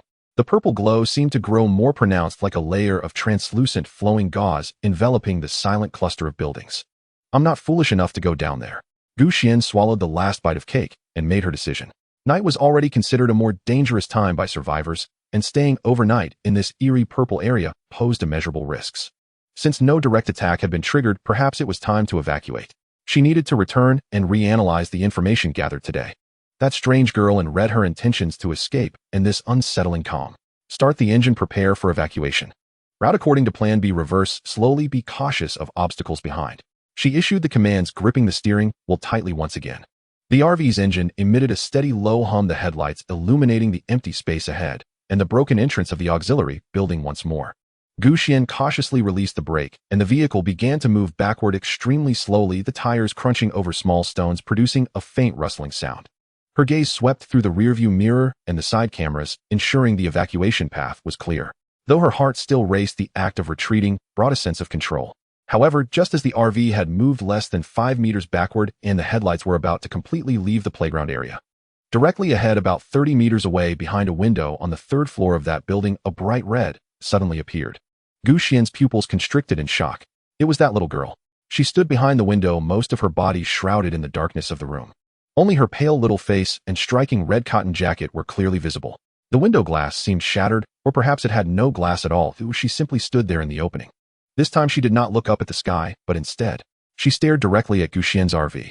What made Xuan's scalp tingle was, the little girl slowly raised her right hand in an extremely stiff manner, yet with a bizarre rhythm, waving at the RV once then again. The movements were slow, even somewhat sluggish. But in the dead silence and dim light under the backdrop of the purple mist, after just experiencing a terrifying escape and prolonged eerie calm, this waving gesture was filled with an indescribable horror and malice. It was not a friendly greeting, but rather a cold, inhuman summons. Oh my God, a ghost! Xuan felt her blood surge to her head in an instant, only to freeze the next moment. The extreme terror mixed with the anger of being toyed with and the instinctive shudder in the face of an utterly incomprehensible scene of Chinese horror made her almost scream, while her fingers instinctively slammed down on a prominent red button on the central console. That was the preset emergency fire clearance quick key covering the front sector. Woo! A piercing alarm rang out briefly. The 12.7mm heavy machine gun of the remote weapon station on the RV instantly pivoted its barrel, the fire control radar locking onto the red figure behind the window. On the side of the vehicle, 2 micro multipurpose missile launchers opened their covers, and 2 fist-sized, high-explosive rockets ignited and launched. Da-da-da-da-da. The muffled and violent roar of the heavy machine gun instantly shattered the silence. The blinding tongues of fire spewed forth, and the belt of bullets lashed out at the window and its surrounding walls at a nearly undetectable speed. Cement chunks, glass dust, and metal fragments exploded and splattered wildly in the torrential rain of bullets. Boom, boom. Almost simultaneously, the 2 rockets trailing fiery tails accurately drilled into that window, followed by 2 muffled and violent explosions. Flames erupted from the breach of the window and wall, thick smoke billowing upwards, the entire wall trembling violently, large chunks of cement and bricks collapsing with a thunderous crash. In just 2 to 3 seconds, the corner of the floor where the little girl stood was completely engulfed, shredded, and ignited by the ferocious firepower. The heavy machine gun's sweeping fire left that area riddled with holes, while the explosions of the rockets nearly obliterated it. As the gunfire ceased, the echoes of the explosions reverberated within the empty research facility, gradually fading away. All that remained were the crackling of burning debris, the continuous clattering of falling building fragments, and the pervasive smoke and dust. Xuan gasped violently, her chest heaving, her fingers gripping the steering wheel so tightly that her knuckles turned white. The explosion that had just occurred was purely an instinctive, intense reaction to facing the supernatural horror. She was not afraid of zombies, nor was she afraid of mutated beasts or even powerful enemies. Those were all comprehensible and could be fought against. But the scene she had just witnessed, that pale little face in the darkness and the red figure waving, touched upon her deepest, most primal fear of the unknown and the bizarre. Calm down. Calm down. Xuan forced herself to take a deep breath, her eyes fixated on the smoke-filled attack point. The thermal imaging revealed a sharp rise in temperature in that area, surrounded by burning debris and hot spots. Biological signal scanning. After a chaotic high-energy reaction, it gradually settled down, with no obvious moving life heat sources detected. Did it hit? Was it eliminated? What exactly was that? Xuan did not know. All she knew was that she did not want to stay here for another moment. Full speed retreat. Now. Without bothering to thoroughly check the results of the attack or consider other potential chain reactions, Xuan slammed the accelerator to the floor, the RV engine roaring as it rapidly reversed. Then, with a sharp turn, she sped along the path she had come, racing towards the exit of the research facility. Behind her, the sub-building, baptized by gunfire, was ablaze, and the purple mist seemed to swirl and roll slightly. And behind that shattered window, there was nothing but charred ruins and flickering flames. As for the eerie girl in red, it was as if she had never existed, or perhaps she had already turned to ashes in that violent barrage. Xuan did not know. She just wanted to escape this frightening place as quickly as possible. The roar of the engine sounded particularly jarring in the silence of the research facility, and the tires screeched sharply against the ground. The RV was like a startled beast suddenly turning around, leaving the burning sub-building and that heart-pounding purple area behind, charging full speed towards the metallic gate she had come through. Xuan's heart was still racing. The adrenaline from the recent barrage and the psychological shock from the Chinese horror had yet to fully settle. She just wanted to get as far away from this hellish place as possible. However, just as the RV was about to burst out of the relatively open playground area with less than 50 meters to the gate, an unexpected change occurred.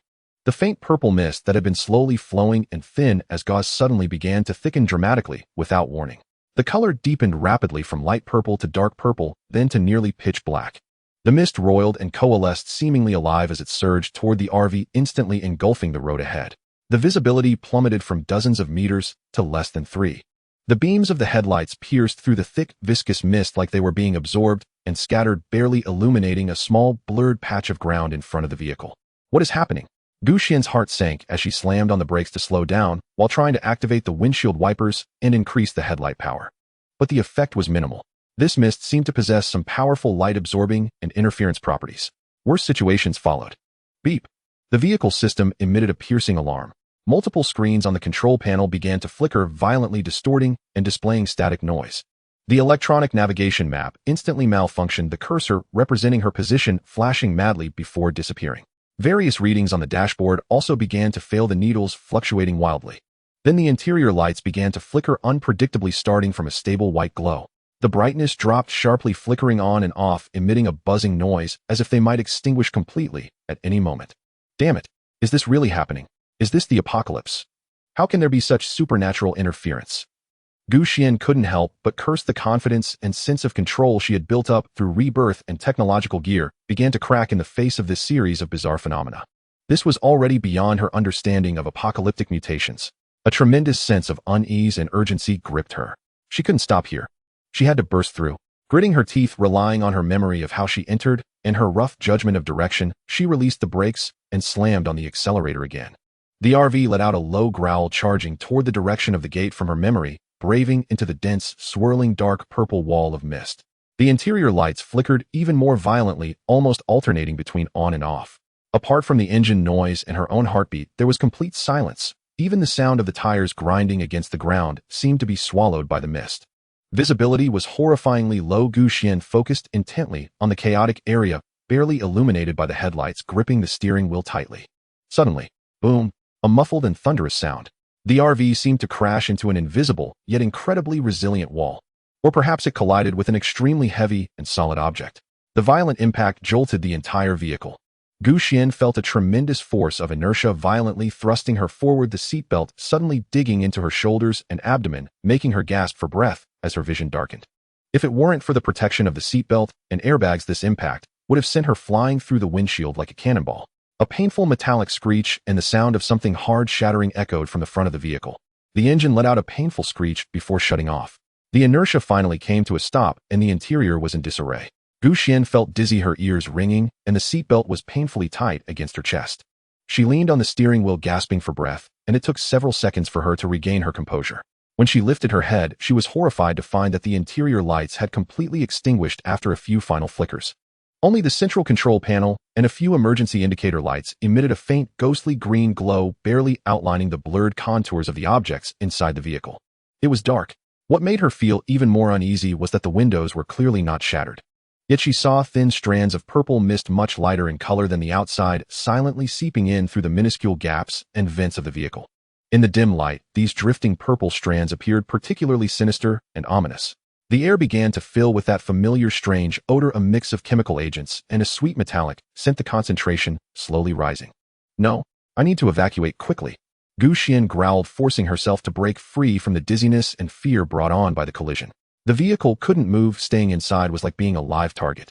This eerie mist could interfere with electronic devices. Who knew what other dangers would come from its infiltration? She instinctively tried to start the vehicle, but the engine was unresponsive. Attempting to activate the backup power and reboot the system only resulted in sporadic sparks and ineffective beeping. A sense of despair began to spread, but the instinct for survival made her mind race. The purple mist. The outside was filled with a terrifying concentration of purple fog, entering meant being blind, and there could be unknown dangers. Wait. She suddenly remembered the scene she saw earlier in the sub-building. The interior of the building. Whether from her previous reconnaissance or the hallway where the girl appeared and then fled, even the room she had bombarded. The interior of the building seemed devoid of this dense purple mist. Only the open space outside and the air were filled with lighter mist. The inside of the building was relatively clean. Although the interior might hide more immediate dangers, at least it could avoid this deadly dense fog. Moreover, the building's complex structure could perhaps provide temporary shelter and a chance to catch her breath far better than being trapped in this immobile iron coffin slowly permeated by the purple mist. This thought struck like a flash of lightning in the dark. She had no time to hesitate. The infiltrating purple mist seemed to be growing thicker. Machine squad, stay close to me. Activate defense mode. Get out of the vehicle. Xuan urgently ordered the AI and the standby machine squad A2 and the remaining 2 machine wolves. At the same time, she unbuckled her seatbelt, turned, and scooped up the restless and low-growling golden bean, holding it tightly in her arms. The blue light in A2's eyes stabilized, silently moving to the side of the car door. The 2 machine wolves also assumed a combat alert stance, guarding on either side. Xuan took a deep breath, felt for her handgun at her waist and the dagger tucked at her side, and quickly pulled out a short-barreled shotgun from under the seat and slung it over her shoulder. She glanced at the dim interior of the vehicle, which represented her comfortable life in the apocalypse, gritting her teeth. Escaping was the priority. Xuan yanked open the armored door on the driver's side of the vehicle with a sharp, forceful motion.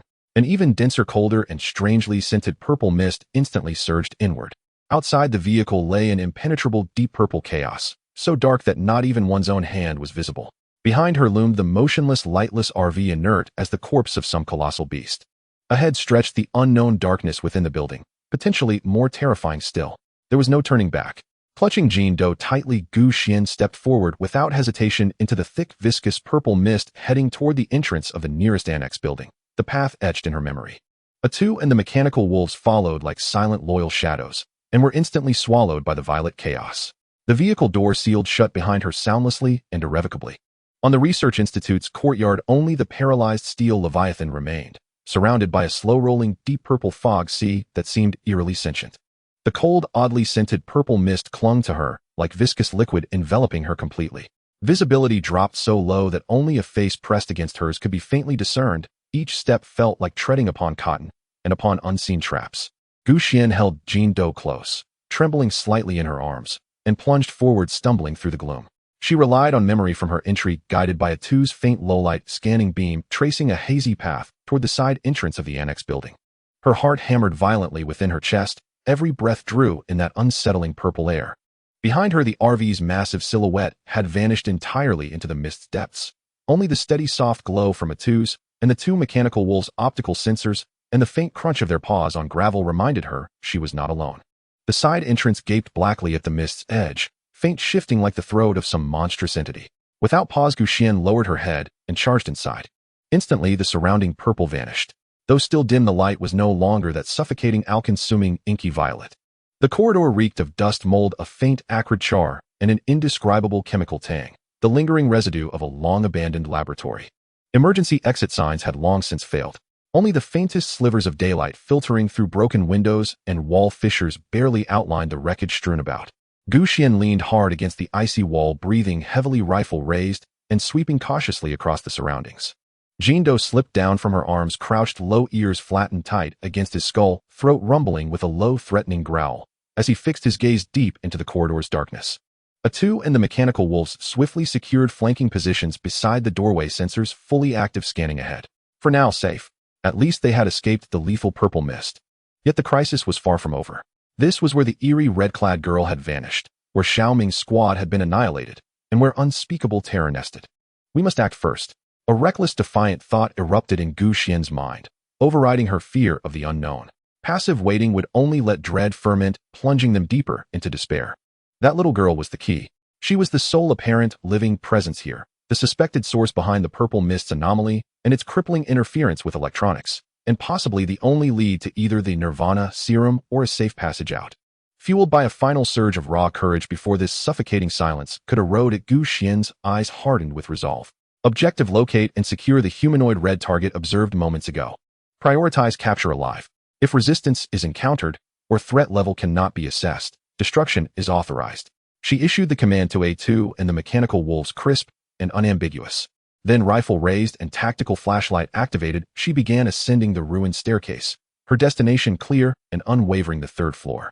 The very floor where the girl had last appeared and been subjected to concentrated fire through the window. The corridor was a scene of utter disarray: scattered instrument parts, overturned filing cabinets, dried suspicious stains. And now, revealed only upon closer inspection, subtle drag marks and claw gouges half buried beneath layers of dust, details missed earlier by drones and mechanical wolves during reconnaissance. The air was frigid silent enough to hear the pulse of her own blood. Each step was deliberate measured, her rifle barrel pivoting steadily with the sweep of her flashlight beam, probing every shadowed alcove and corner. Jean Doe pressed close to her leg. A2 advanced several meters ahead as Scout, the mechanical wolves covered flank and rear. At last, they reached the third floor. The hallway grew darker still, its end dominated by the room ravaged by rocket and heavy machine gun fire. Shattered walls, blasted doorframes, charred surfaces, lingering gunpowder fumes, and thick dust. All bore witness to the ferocity of the assault just minutes prior. Xuan's heart leapt into her throat. She signaled A2 and the mechanical wolves to spread out in defensive formation, then gripping both flashlight and shotgun edged forward along the wall toward the room's jagged breach. Her tactical beam pierced the interior, illuminating devastation, gaping holes blown through walls, partial ceiling collapse, and the floor choked with rubble, twisted metal, and blackened smoldering debris. Fine dust motes drifted lazily in the air. Yet, no bloodstains, no fragments of a body, no charred human remains whatsoever. Not even the faintest trace of biological tissue incinerated by extreme heat. Only bullet impacts, blast damage, and shattered structural materials remained. As if that entire barrage of firepower had struck nothing but empty air and crumbling walls. How is this possible? Xuan whispered, a chill racing up her spine from heel to crown. She had pulled the trigger herself, had watched the rocket streak through the window and detonate, had seen machine gun rounds shred that entire zone into flying splinters, while the red-clad girl stood there beckoning. Unless she wasn't corporeal at all, or could vanish, or shift. Instantly, even under such overwhelming assault, dizziness and sheer absurdity washed over Xuan. She approached the breach's edge, sweeping her flashlight beam meticulously across every inch of the room, even directing A2 inside for high-precision scanning. The result was unchanged, only combat scars, nothing else. Refusing to accept defeat, she rushed through the remaining third-floor rooms, yet found nothing. The little girl had evaporated, utterly inexplicably. Frustration and deeper dread coiled in her chest. She moved to a relatively intact window at the corridor's end and instinctively looked outside. Beyond the glass, the scene grew even more uncanny. The deep purple mist churned like a living wall, engulfing the entire perimeter of the research institute, swallowing both the main gate and the immobilized RV where she'd arrived. It roiled and seethed, its hue so profoundly dark it verged on black, revealing absolutely nothing within. Yet precisely at the outer edge of this annex building's facade, the purple mist halted, as if striking an invisible barrier, stopping abruptly 2 meters short of the exterior wall. A stark razor-thin boundary line. Beyond it, a churning, bottomless sea of violet fog. Within it, comparatively clean air, merely tinged with a faint residual purple haze. Inside the building itself, the purple mist was nearly imperceptible. Only dust and odor lingered. So, the mist dares not enter. Or, is it being held back? Xuan stood frozen, stunned, and uncertain. This confirmed her earlier suspicion. The building's interior offered relative safety, at least from the mist's lethal corrosion and disruptive influence. Yet now safety had become a new kind of prison. She was trapped inside this peril-laden structure. The RV lay crippled beyond the mist, useless. All communications had failed. She was utterly cut off from the outside world. Her sole remaining clue, the red-clad girl, had vanished without a trace, as though she were nothing more than a spectral lure, drawing Xuan ever deeper into the abyss. Xuan leaned against the cold wall, slowly sliding down to the ground. Jean Doe approached, nudging her arm with its head and emitting soft, comforting whimpers. A2 and the mechanical wolf stood guard quietly around her. She could not afford to sit idly. The key to breaking the deadlock must lie with that little girl. She must still be in this building or somewhere within this complex. I must find her. Xuan's gaze regained its determination, although a sense of unease lingered in her heart. She needed to search the building more systematically and cautiously, possibly even exploring adjacent structures. She checked her remaining equipment: a handgun, a shotgun, a dagger, a laser, sort of small amount of ammunition, a few glow sticks, a multi-tool, and a bit of high-energy food and water she carried. A2 and the mechanical wolves had sufficient energy. Taking a deep breath, Xuan stood up. Starting from this floor, let's search down layer by layer. Be alert for any unusual sound signs, or anything red. Jean Doe, it's up to you. Sniff around for any special human scent. She had no idea what that girl truly was, but for now it was the only lead. The dimly lit corridor echoed with subtle, cautious footsteps once more. The game of hide-and-seek between the hunter and the ghost officially began within this deathly building shrouded in purple mist. The search proceeded slowly and oppressively within the dim and silent side building. Starting from the third floor, Xuan, accompanied by Jean Doe and the mechanical team, carefully checked every room, every corridor, and every potential corner like the most cautious of explorers. The beam of her tactical flashlight cut through the heavy darkness, illuminating dust-covered experiment tables, toppled filing cabinets, scattered test tubes, and petri dish fragments, as well as some large rusted or damaged equipment of unclear purpose. Most rooms were empty, only bearing the marks left by time and neglect. A faint chemical odor mingled with a somewhat sweet and fishy scent lingered in the air, keeping her nerves on edge. However, as she reached a small storage room near the stairwell on the second floor, her flashlight beam swept across the ground and suddenly froze. There were several relatively fresh shoe prints on the floor. The patterns were from military boots or thick-soled work boots, distinctly different from her and the mechanical unit's footprints. Nearby, there was a crushed, empty vacuum-sealed bag.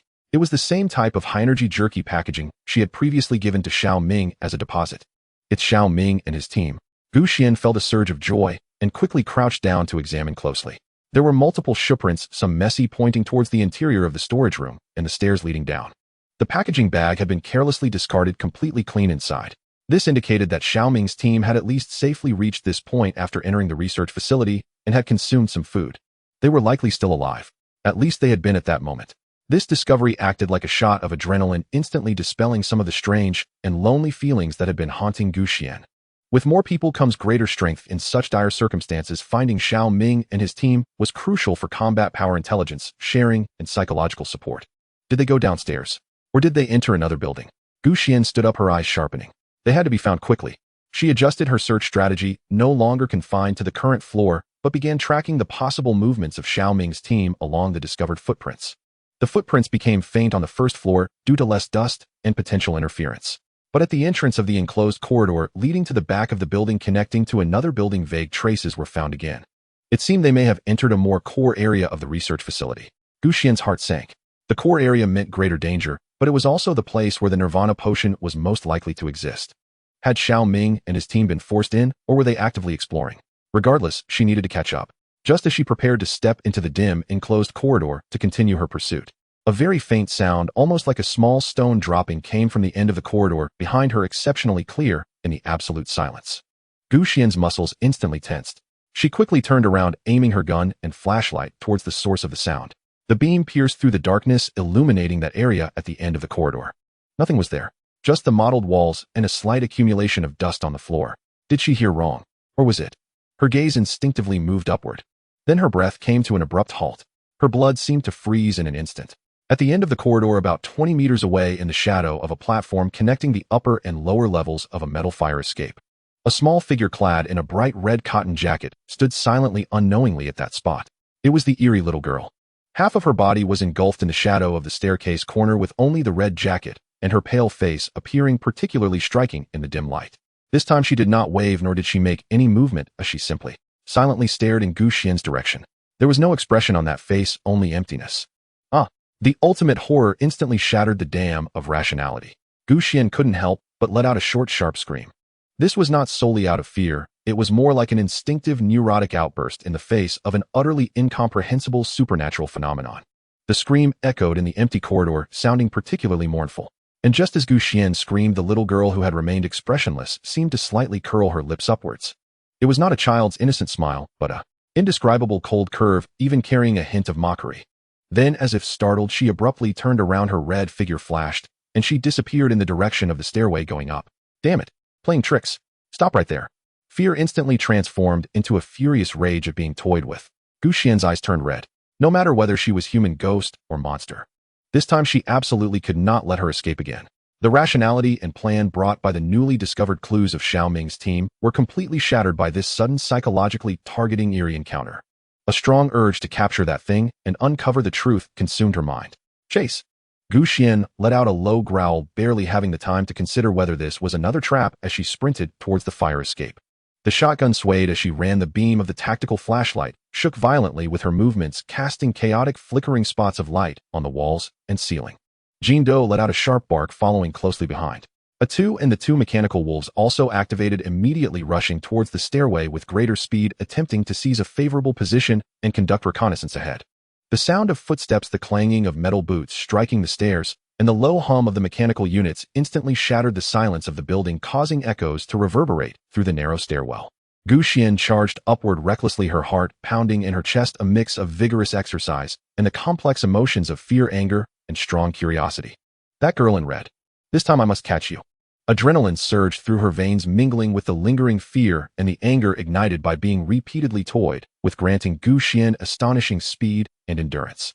She charged up the fire escape in leaps and bounds, the metallic steps clanging beneath her feet with a sharp, jarring sound echoing disturbingly in the enclosed stairwell. The beam of her tactical flashlight flickered wildly in the narrow space, illuminating the peeling paint on the walls and the rusted railings. Her eyes were fixated above, capturing any hint of red traces or moving shadows. Jindo followed closely behind, emitting a low, menacing growl from its throat. Atu and the mechanical wolf were even faster, having already reached the platform at the bend of the stairs, their sensors scanning the upward passage with full force. "Do you see it?" Xuan shouted upwards. "No clear target detected. Thermal signals are weak and scattered, making them difficult to lock onto. Visual capture. Suspected red afterimage flashed by on a higher floor." Atu reported in a calm electronic voice laced with barely perceptible interference. "Keep pursuing. Don't lose it." Xuan gritted her teeth, pushing herself upwards, once more suppressing her innate fear of Chinese horror. At this moment, her stronger obsession with needing to understand forcefully suppressed it. This girl was too bizarre, she had to be caught, and her nature clarified. Xuan felt that even if she escaped this building, this mystery would drive her insane. Fourth floor, fifth floor. The staircase seemed endless. The surroundings remained unchanged, dim, dilapidated, and permeated with that peculiar lingering scent. The figure of the girl in red was like a ghost, always disappearing at the moment Xuan was about to catch up or her gaze was about to capture it, vanishing around the corner of the upper staircase, leaving behind only a fleeting, almost illusory red afterimage and an extremely faint, almost illusory sound of footsteps, or perhaps it wasn't footsteps at all. Where exactly is she running to? Xuan panted, her lungs burning. The prolonged chase and high tension had drained her of considerable stamina. What frightened her even more was that this chase felt fundamentally wrong. The girl's speed was abnormal. It was not merely a matter of pure running speed, it was a sense of elusiveness. She seemed unaffected by the terrain, turning and ascending the stairs with astonishing fluidity, even making Xuan feel at times that she was passing through walls or shadows. Moreover, what Xuan couldn't comprehend the most was, this building had just been bombarded by her heavy firepower, yet it remained structurally intact without collapsing. The vibrations and shockwaves from the explosions were real. Yet this girl moved within the building as if completely unaffected, and the structure showed no signs of instability. Could it be that she's truly not a carbon-based life form? This thought emerged uncontrollably again, sending a chill down her neck. Gunfire and rocket bombardments failed to harm her as she traversed the building like a ghost. This had exceeded her understanding of zombies, mutated beasts, or even any known experimental subjects. Could she be some form of energy entity, a holographic projection, or perhaps something even more incomprehensible, a phenomenon arising from the purple mist or the peculiar environment of the lab? The chase continued. Xuan had lost count of how many floors she had climbed. The staircase seemed to lead to the rooftop. Inevitably, her speed slowed, her stamina was nearing its limit, sweat soaked her back, and her grip on the gun weakened. Jindo's breath also grew heavier. Only A2 and the mechanical wolf, tirelessly scouting and tracking ahead, showed no signs of fatigue. Once again, at the last stretch of stairs leading to what seemed to be the top platform, Xuan spotted the red figure. She stood at the entrance of the rusted iron door leading to the platform with her back to Xuan, facing the dim daylight seeping through the door crack. This time she didn't flee immediately. Xuan abruptly halted, leaning against the wall, gasping heavily, yet her gun remained steadily aimed at that silhouette. Atu and the mechanical wolf silently spread out, blocking the routes up and down the stairs and the flanks. "What exactly are you? Why have you led me here?" Xuan's voice was broken by her heavy breaths, but carried undeniable coldness. The girl in red did not turn back. She merely stood there quietly, her red coat appearing exceptionally striking under the dim light. After a moment, she slowly and subtly shook her head. This motion was slow and slight, yet it made Xuan's heart tighten suddenly. Then the girl extended her pale little hand and pushed against the rusted iron door. Creak! A nerve-wracking sound of metal grinding emerged as the iron door slowly opened a crack. A denser purplish light from the outside mist seeped in. Along with it came a stronger, indescribable blend of sweetness and chemical scents. It seemed to carry a hint of faint background noise resembling countless whispers. The girl turned slightly, glancing back at Xuan. That gaze was calm and undisturbed, yet seemed to contain endless complex information. Then in a flash, she slipped through the door crack and vanished into the purplish light leading to the top platform. "Stop!" Xuan shouted sharply, forcing her weary body to charge forward. Warning: ultra-high concentration of unknown energy radiation and biological contamination signals detected outside the door. Threat level extremely dangerous. A 2's cold voice rang out, blocking Xuan's path, the blue light in its eyes flashing rapidly. Continuing pursuit is not advised. Target behavior patterns are highly abnormal, suspected to lead into a high-risk area. Xuan's footsteps abruptly halted. She gazed at the open door crack beyond which rolled dark, deep purple mist and an intensely unsettling energy aura. To pursue or not to pursue? What did that girl truly want? To lead her to the rooftop platform or what lay there? Her stamina was nearly depleted and the unknown danger pressed in like a solid presence from beyond the door crack. Continuing the chase could very well lead her into an irretrievable trap. But if she didn't pursue, would she just give up? Let this bizarre mystery and the potential clues about the Nirvana serum slip away. Xuan gasped, heavily, sweat trickling down her forehead. She stared at the door, her eyes filled with struggle, unwillingness, and a hint of desperation, pushed to the brink. Beyond the door crack, the swirling, deep purple mist and that terrifying energy aura which sent shivers down her soul formed an invisible barrier before Xuan. A 2S final warning echoed in her ears, reason cooling part of the impulsive fury ignited by the chase, like cold seawater. Yet a deeper sense of unwillingness and curiosity roared within her heart, like stubborn reefs. To just give up. To let that strange girl in red, possibly the only clue or the source of all horrors, disappear into the mist before her. The fate of Team Xiaoming, the secret of the Nirvana serum, and even her hope of surviving this cursed place seemed to hinge on that red figure. No way. Xuan gritted her teeth, her gaze fixed firmly on the open iron door and the unfathomable purple-black behind it. She could not venture in alone, that would be foolish. But she could not do nothing either. A2, she commanded in a low voice, go in. Maintain the highest level of vigilance, scout the platform situation behind the door, focusing on the location and status of that red target, as well as assessing environmental threats. Transmit real-time images and data. If there is any anomaly, withdraw immediately. A 2S blue light stabilized, showing no hesitation, command confirmed. Executing reconnaissance mission. Before the words even fell, its sleek silver-gray body darted out like a cheetah, swiftly and silently slipping through the door crack, instantly swallowed by the thick purple mist and dim light outside. Xuan's heart tightened immediately. She stared intently at the indicator light on her control wristwatch, representing A2's connection status, as a window popped up on the screen, waiting to receive real-time images. Jindo also crept to her feet, uneasily whining and looking toward the door with a vigilant gaze. 1 second, 2 seconds, 3 seconds. The indicator light maintained a steady green for successful connection. However, the expected real-time images and data stream did not appear. The screen was filled only with snowflake noise, occasionally flashing a few frames of extremely distorted, unrecognizable color blocks and shadows, accompanied by a crackling sound, as if the signal was being heavily interfered with. A2, report the situation. Xuan whispered to her wristwatch. No response. Only the incessant, maddening static noise. 5 seconds, 10 seconds. The connection indicator light remained green, but A2 seemed to have vanished without a trace, with no effective information returned. It was as if it had entered a domain that completely shielded or distorted all signals. A2, withdraw. Immediately withdraw. Xuan raised her voice, a growing sense of foreboding swelling within her. Still no response. Even the crackling noise seemed to diminish, transforming into a deeper, eerier background hum. Cold sweat instantly soaked Xuan's back. A2 was her strongest individual combat and reconnaissance unit, with exceptional performance and strong resistance to interference. If even it lost contact upon entry, what kind of hell awaited beyond that door? Fear, true fear stemming from the unknown, and the crushing weight of absolute power seized her once again. It was different from the horror, mixed with anger and curiosity, she felt when facing the girl in red. This was a purer instinctual warning against an unassailable danger. I can't stay here any longer. I must leave immediately.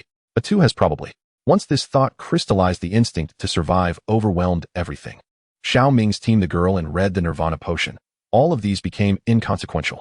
Surviving, leaving this building, escaping this purple zone of death was the top priority. She abruptly turned, not even bothering to discern the direction, only wanting to rush down the stairs she had come from, as far from that damn door as possible. However, at the very moment she turned, a small bright red figure appearing out of nowhere, like a ghost, silently emerged on the stairway just less than a meter behind her. It was the girl in red. She still wore that oversized red cotton coat, her pale face devoid of any expression in the dim light, simply staring at Xuan with a terrifyingly vacant gaze. So close that Xuan could even see the fine fiber patterns on her coat and the reflection of her own distorted face in the girl's pupils twisted by sheer terror. Caught off guard, an overwhelming shock nearly froze Xuan's blood. She let out a short gasp, almost losing her voice, her body instinctively wanting to retreat while reaching for the gun at her waist. But the girl's movements were even faster. Her pale little hand propelled forward with a speed and strength that belied her size. A cold, solid, yet irresistible force slammed into Xuan's chest. Ugh! Xuan felt a heavy thud in her chest, as if struck by a massive hammer. Then her whole body lost balance completely, her feet leaving the ground as she staggered, uncontrollably falling backward, right toward the open iron door leading to the purple mist platform. Woof! Jean Doe let out an angry and mournful roar, its golden figure leaping like lightning, charging toward the girl in red who had pushed Xuan. However, at the moment Jean Doe pounced, the girl's figure bizarrely blurred and dissipated like a reflection in water disturbed by a stone. Jean Doe missed its target, crashing heavily onto the stairs with a dull thud. Meanwhile, Xuan had already fallen backward into the iron door, instantly engulfed by the surging, unfathomable purple mist outside. Her vision was replaced by a rolling, viscous, deep purple. The cold mist saturated with a strong, sweet decay and chemical smell surged into her mouth and nose, bringing a suffocating pain and eerie numbness. Her ears were filled with a low, rumbling background hum, seemingly a mix of countless whispers and wails vibrating painfully in her brain. She tried to struggle to grasp something, but her body seemed to have lost control, helplessly tumbling in the weightlessness of constant downward motion. The last image that flashed through her rapidly blurring consciousness was Jean Doe's increasingly distant, terrified, and resolute barking along with its golden figure leaping recklessly into the purple mist beyond the door. Following that was an endless, heavy darkness like iron. Her consciousness, like a flickering candle in the wind, swayed and finally extinguished completely. Buzz, buzz, buzz. The familiar, slightly harsh sound of an old-fashioned alarm clock stubbornly penetrated her eardrums, forcibly pulling Xuan from a realm of chaotic darkness. She instinctively frowned, letting out a muffled mumble from her throat, habitually reaching out her hand to precisely strike the top of the alarm clock. The noisy sound stopped abruptly. Warm sunlight streamed through the gaps in the beige curtains, casting a comfortable orange-eared glow on her eyelids. The bedding was soft and fluffy, carrying a faint fragrance of sun-dried warmth and the scent of her usual laundry detergent. She satisfiedly stretched, a slight cracking sound echoing from her bones, as if every cell in her body were soaking in a long-lost sense of ease and relaxation. So comfortable. Wait. Just as this thought arose, it struck like a cold lightning bolt, cleaving through the lazy morning fog. Ease. Relaxation. Sunlight. Bedding. Xuan's body suddenly stiffened, then sprang up from the bed as if propelled by a spring. The force of her movement stirred a cool breeze. What happened? Where am I? Her voice, tinged with fear and disbelief, wavered as her eyes frantically scanned the surrounding environment, almost crazily. Beige walls adorned with posters of her favorite stars from her student days, a slightly chipped desk by the window neatly stacked with a few university textbooks, and an old notebook computer. On the bedside table, besides the rabbit-shaped plastic alarm clock she had just silenced, there was also a pink ceramic cup with a dried baby's breath inside. Every item in her line of sight felt both painfully familiar and chillingly strange. This was her bedroom. The small room of less than 10 square meters in the old neighborhood she rented before the apocalypse. How could this be? She had just been in that bizarre sub-building of the Deep Dive Research Institute. Pushed into the purple mist by that girl in red. She had lost consciousness. Was it a dream? A long, maddening nightmare with terrifyingly vivid details. Xuan abruptly raised her hand and pinched her own cheek. Hard. Hiss. A sharp, unmistakable pain shot through her, leaving vivid red fingerprints blooming on her skin. Not a dream. Frantic, she threw off the quilt and leapt from the bed, bare feet, striking the cool yet spotless wooden floor. She dashed to the window and yanked the curtains wide open. Blinding sunlight flooded in unimpeded, forcing her to instinctively narrow her eyes. Outside, the city greeted dawn with quiet normalcy. Rows of slightly weathered but neatly aligned residential buildings, elderly residents practicing Tai Chi at a gentle, unhurried pace below, school children with backpacks laughing as they raced past, distant car horns, and the cheerful cries of breakfast vendors drifted up faintly. The sky stretched vast and clear, a serene azure streaked with wisps of white cloud. No ruins, no zombies, no eerie violet mist, no desolation, no despair, only peace, only vitality. Identical, down to the last detail, to that ordinary sunlit morning she remembered when order still reigned and life flowed unbroken. Xuan stood frozen before the window, her mind utterly blank, shut down like a system overwhelmed beyond recovery. Rebirth. Again, back before the cataclysm. But she distinctly recalled having already been reborn once, and having fought tooth and nail through the apocalypse for years. Those memories, the RV, the gold coins, Ouyang Lan Lei lie, the Deep Dive Research Institute, were all searingly real. And that final icy touch, that endless suffocating darkness, chaos, contradiction, and an overwhelming sense of surreal absurdity crashed over her consciousness like a tidal wave. She could no longer discern which memories were true and which illusory. Or were they all real? Just then, click. The bedroom door swung gently inward. A middle-aged woman stood there, dressed in a crisp beige homeware set, her hair combed with meticulous neatness, her expression tender with concern. Xuan, what's wrong? Did you have another nightmare? Mom heard you cry out. Her voice was warm and familiar, softened by the huskiness of early morning, thick with genuine worry. Xuan jolted as if struck by lightning, her whole body convulsing violently. She whirled around, eyes locking, unblinking, onto the figure in the doorway. Sunlight streamed in behind the woman, outlining her slender, yet comforting silhouette. That face, though fine lines now traced the corners of her eyes, though her skin had lost its youthful luster, was one Xuan could never mistake. It was Mother. The very Mother who a full year before the cataclysm descended had drawn her final breath in Xuan's arms, taken by a traffic accident in the dead of winter. Xuan's pupils contracted sharply, her breath seized entirely. Her throat clenched shut, as if gripped by an invisible hand, leaving her mute. She stood transfixed, staring at a figure who belonged only to memory and dreams. Watching genuine concern bloom across that beloved face, watching her step forward. "What is it, child? Why are you so pale? Were you frightened?" Mother approached, her palm, warm, slightly calloused, gently pressing against Xuan's forehead to test for fever. "Not feverish. Is it too much academic pressure lately? Or did you watch a horror film?" That tangible warmth, the scent of cooking oil and soap clinging faintly to her skin, the unguarded love and tenderness shining in her eyes. All of it pierced Xuan's heart like a blade, yet also washed over her frozen limbs like a tide of molten comfort. Not an illusion. The touch, the scent, the temperature, the gaze. All terrifyingly, devastatingly real. Yet, how could this be possible? A maelstrom of emotions erupted within her. Shock so profound it stunned chaos, so absolute it paralyzed euphoria, so fierce it bordered on delirium. And beneath it all, a deep primal terror, the fear that this miracle might vanish the moment she dared believe in it. She opened her mouth to cry out, "Mama," but no sound emerged. Tears burst forth, unbidden, torrential, and unstoppable, instantly blurring her vision. "Oh dear, why are you crying? You really were terrified." Mother panicked, pulling her close into a tight embrace and softly patting her back, her voice growing even gentler. "Shh, it's all right. Mama's here.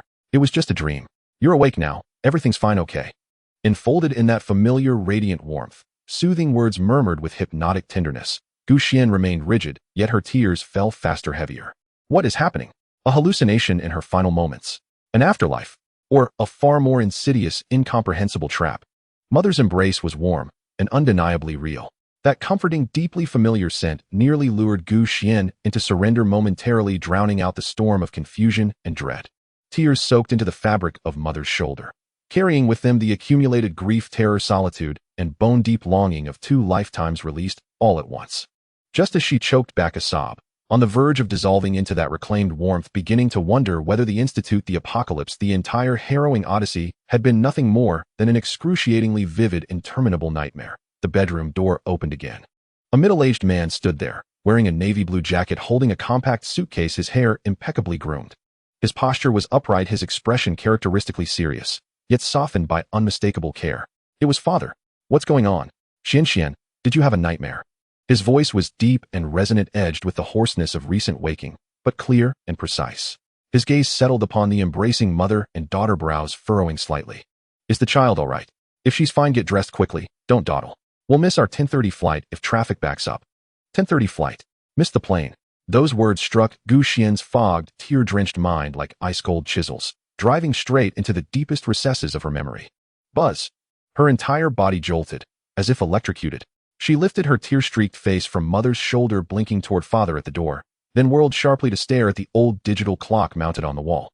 Date November 3rd, 2024. Time 7:42 a.m. November 3rd, morning, 10:30 flight. Fragments long buried, stained with blood and despair, flared to life, snapping together with brutal clarity at the mere mention of time and itinerary. She remembered everything. Today, it was today. Her parents, summoned overseas by her aunt's recent childbirth, had decided to travel together to help care for the newborn, planning a 2-week stay. Their flight was scheduled for 10:30 this morning. They'd booked a taxi for 8:30, intending to arrive at the airport well ahead of departure. And en route to the airport, their taxi, on the elevated highway, had been caught in a catastrophic chain reaction. A freight truck ahead suffered a sudden tire blowout, veered wildly, and overturned, engulfing their vehicle in ruin. Total devastation. No survivors. She'd received the news while studying for finals in the university library. At the sound of the traffic officer's voice on the phone, her world shattered completely. That day became the prologue to her former life's tragedy, and a wound that never healed, festering deep within her soul. And now she had returned. To this very day? Returned. On the eve of her parents' fatal journey. A wave of sheer, paralyzing horror crashed over her, obliterating the fragile joy of reunion and the fleeting haze of uncertainty. "No, don't. Her lips trembled violently, uttering broken syllables. She wrenched herself free from mother's arms, so abruptly she nearly stumbled. Without hesitation, she lunged toward father at the door. Then, as if terrified of losing them both, spun back to clutch mother again, gripping her with desperate iron strength. Her arms locked tight, fusing herself to them as if willing her very being into their bones. Don't go. Don't go. Don't leave me alone. Her voice tore loose at last, raw shrill, drenched in despair and near-mad terror, tears flooding forth like a breached dam. Mama, Baba, please, don't go. Don't get on that car. Don't abandon me. Not ever again. Xuan stammered incoherently, repeating, only don't leave. Her fingers clutched desperately at her mother's clothes and her father's sleeve, nails nearly piercing the fabric. Overwhelmed by sheer emotional force, her entire body trembled violently, her face paled to the hue of bleached paper. Only her tear-drenched eyes blazed with a heart-wrenching plea and raw, unfiltered terror. Her parents stood utterly stunned, paralyzed by their daughter's sudden ferocious reaction, one that defied all prior understanding of her nature. Xuan, Xuan, what's wrong? Don't be afraid. Don't be afraid. Her mother was the first to respond, though baffled. Yet the sight of her daughter's unprecedented collapse pierced her heart. She pulled Xuan into a tighter embrace without hesitation. Her voice now trembled. It's just 2 weeks at your aunt's house. We'll be back before you know it. Mom promises she'll bring you all kinds of delicious treats, okay? Did you have a nightmare? What did you dream? Her father crouched down beside her, gently guiding her gaze toward his own. Concern and bewilderment etched deeply across his stern features. Don't fear, dreams are always inverted. We're only stepping out for a brief trip. We'll return soon. Look, the tickets are already booked and your aunt is waiting for us there. Each word of their reassurance, their references to a brief trip, soon returning, tickets, cut into Xuan's heart like a blade. It's not a dream. It's not a brief trip. Xuan cried out, shaking her head wildly, as if trying to dislodge reason itself. Something terrible will happen. That car, it will crash. You mustn't go. Please, believe me. Don't leave. She could not explain rebirth. She could not speak of the apocalypse. And above all, she could not utter, on this ordinary sunlit morning, the unspeakable truth: you will die in a car accident today. All she possessed was a desperate, near-fatal conviction, driving her to resist with every shred of her being. Watching their daughter scream until her voice tore, unraveling completely, speaking in frantic, ominous phrases they could not comprehend. Xuan's parents exchanged a silent, stricken glance, eyes wide with shock, confusion, and a creeping undercurrent of unease. What on earth had happened to their child? Xuan's wails and her iron grip on her parents filled the small bedroom with suffocating sorrow and chaos. Her parents stood flustered, torn between anguish and bewilderment, trying desperately to soothe her, yet finding their words utterly futile. Her mother's eyes reddened, her father's brow knotted tightly as he kept glancing, again and again, at the clock upon the wall. Time slipped away grain by grain, just as tension reached its breaking point. Ding-dong, ding-dong. The doorbell rang abruptly, shattering the heavy silence within. Her parents exchanged a relieved glance, as if salvation had arrived. Her father gently patted Xuan's trembling back. There, Xuan, stop crying now. It's probably your second uncle and second aunt. Dad invited them to stay with you for a few days. Second uncle, second aunt. Xuan's sobs choked off instantly, as if her breath had been seized. She jerked her head up sharply, tears blurring her vision, yet a flicker of sharp suspicion flashed across her gaze. Second Uncle Xuan. Second Aunt Wang Kaifeng. Fragments of memory surged anew. Yes, in her past life before her parents departed overseas, they'd indeed grown uneasy leaving her alone.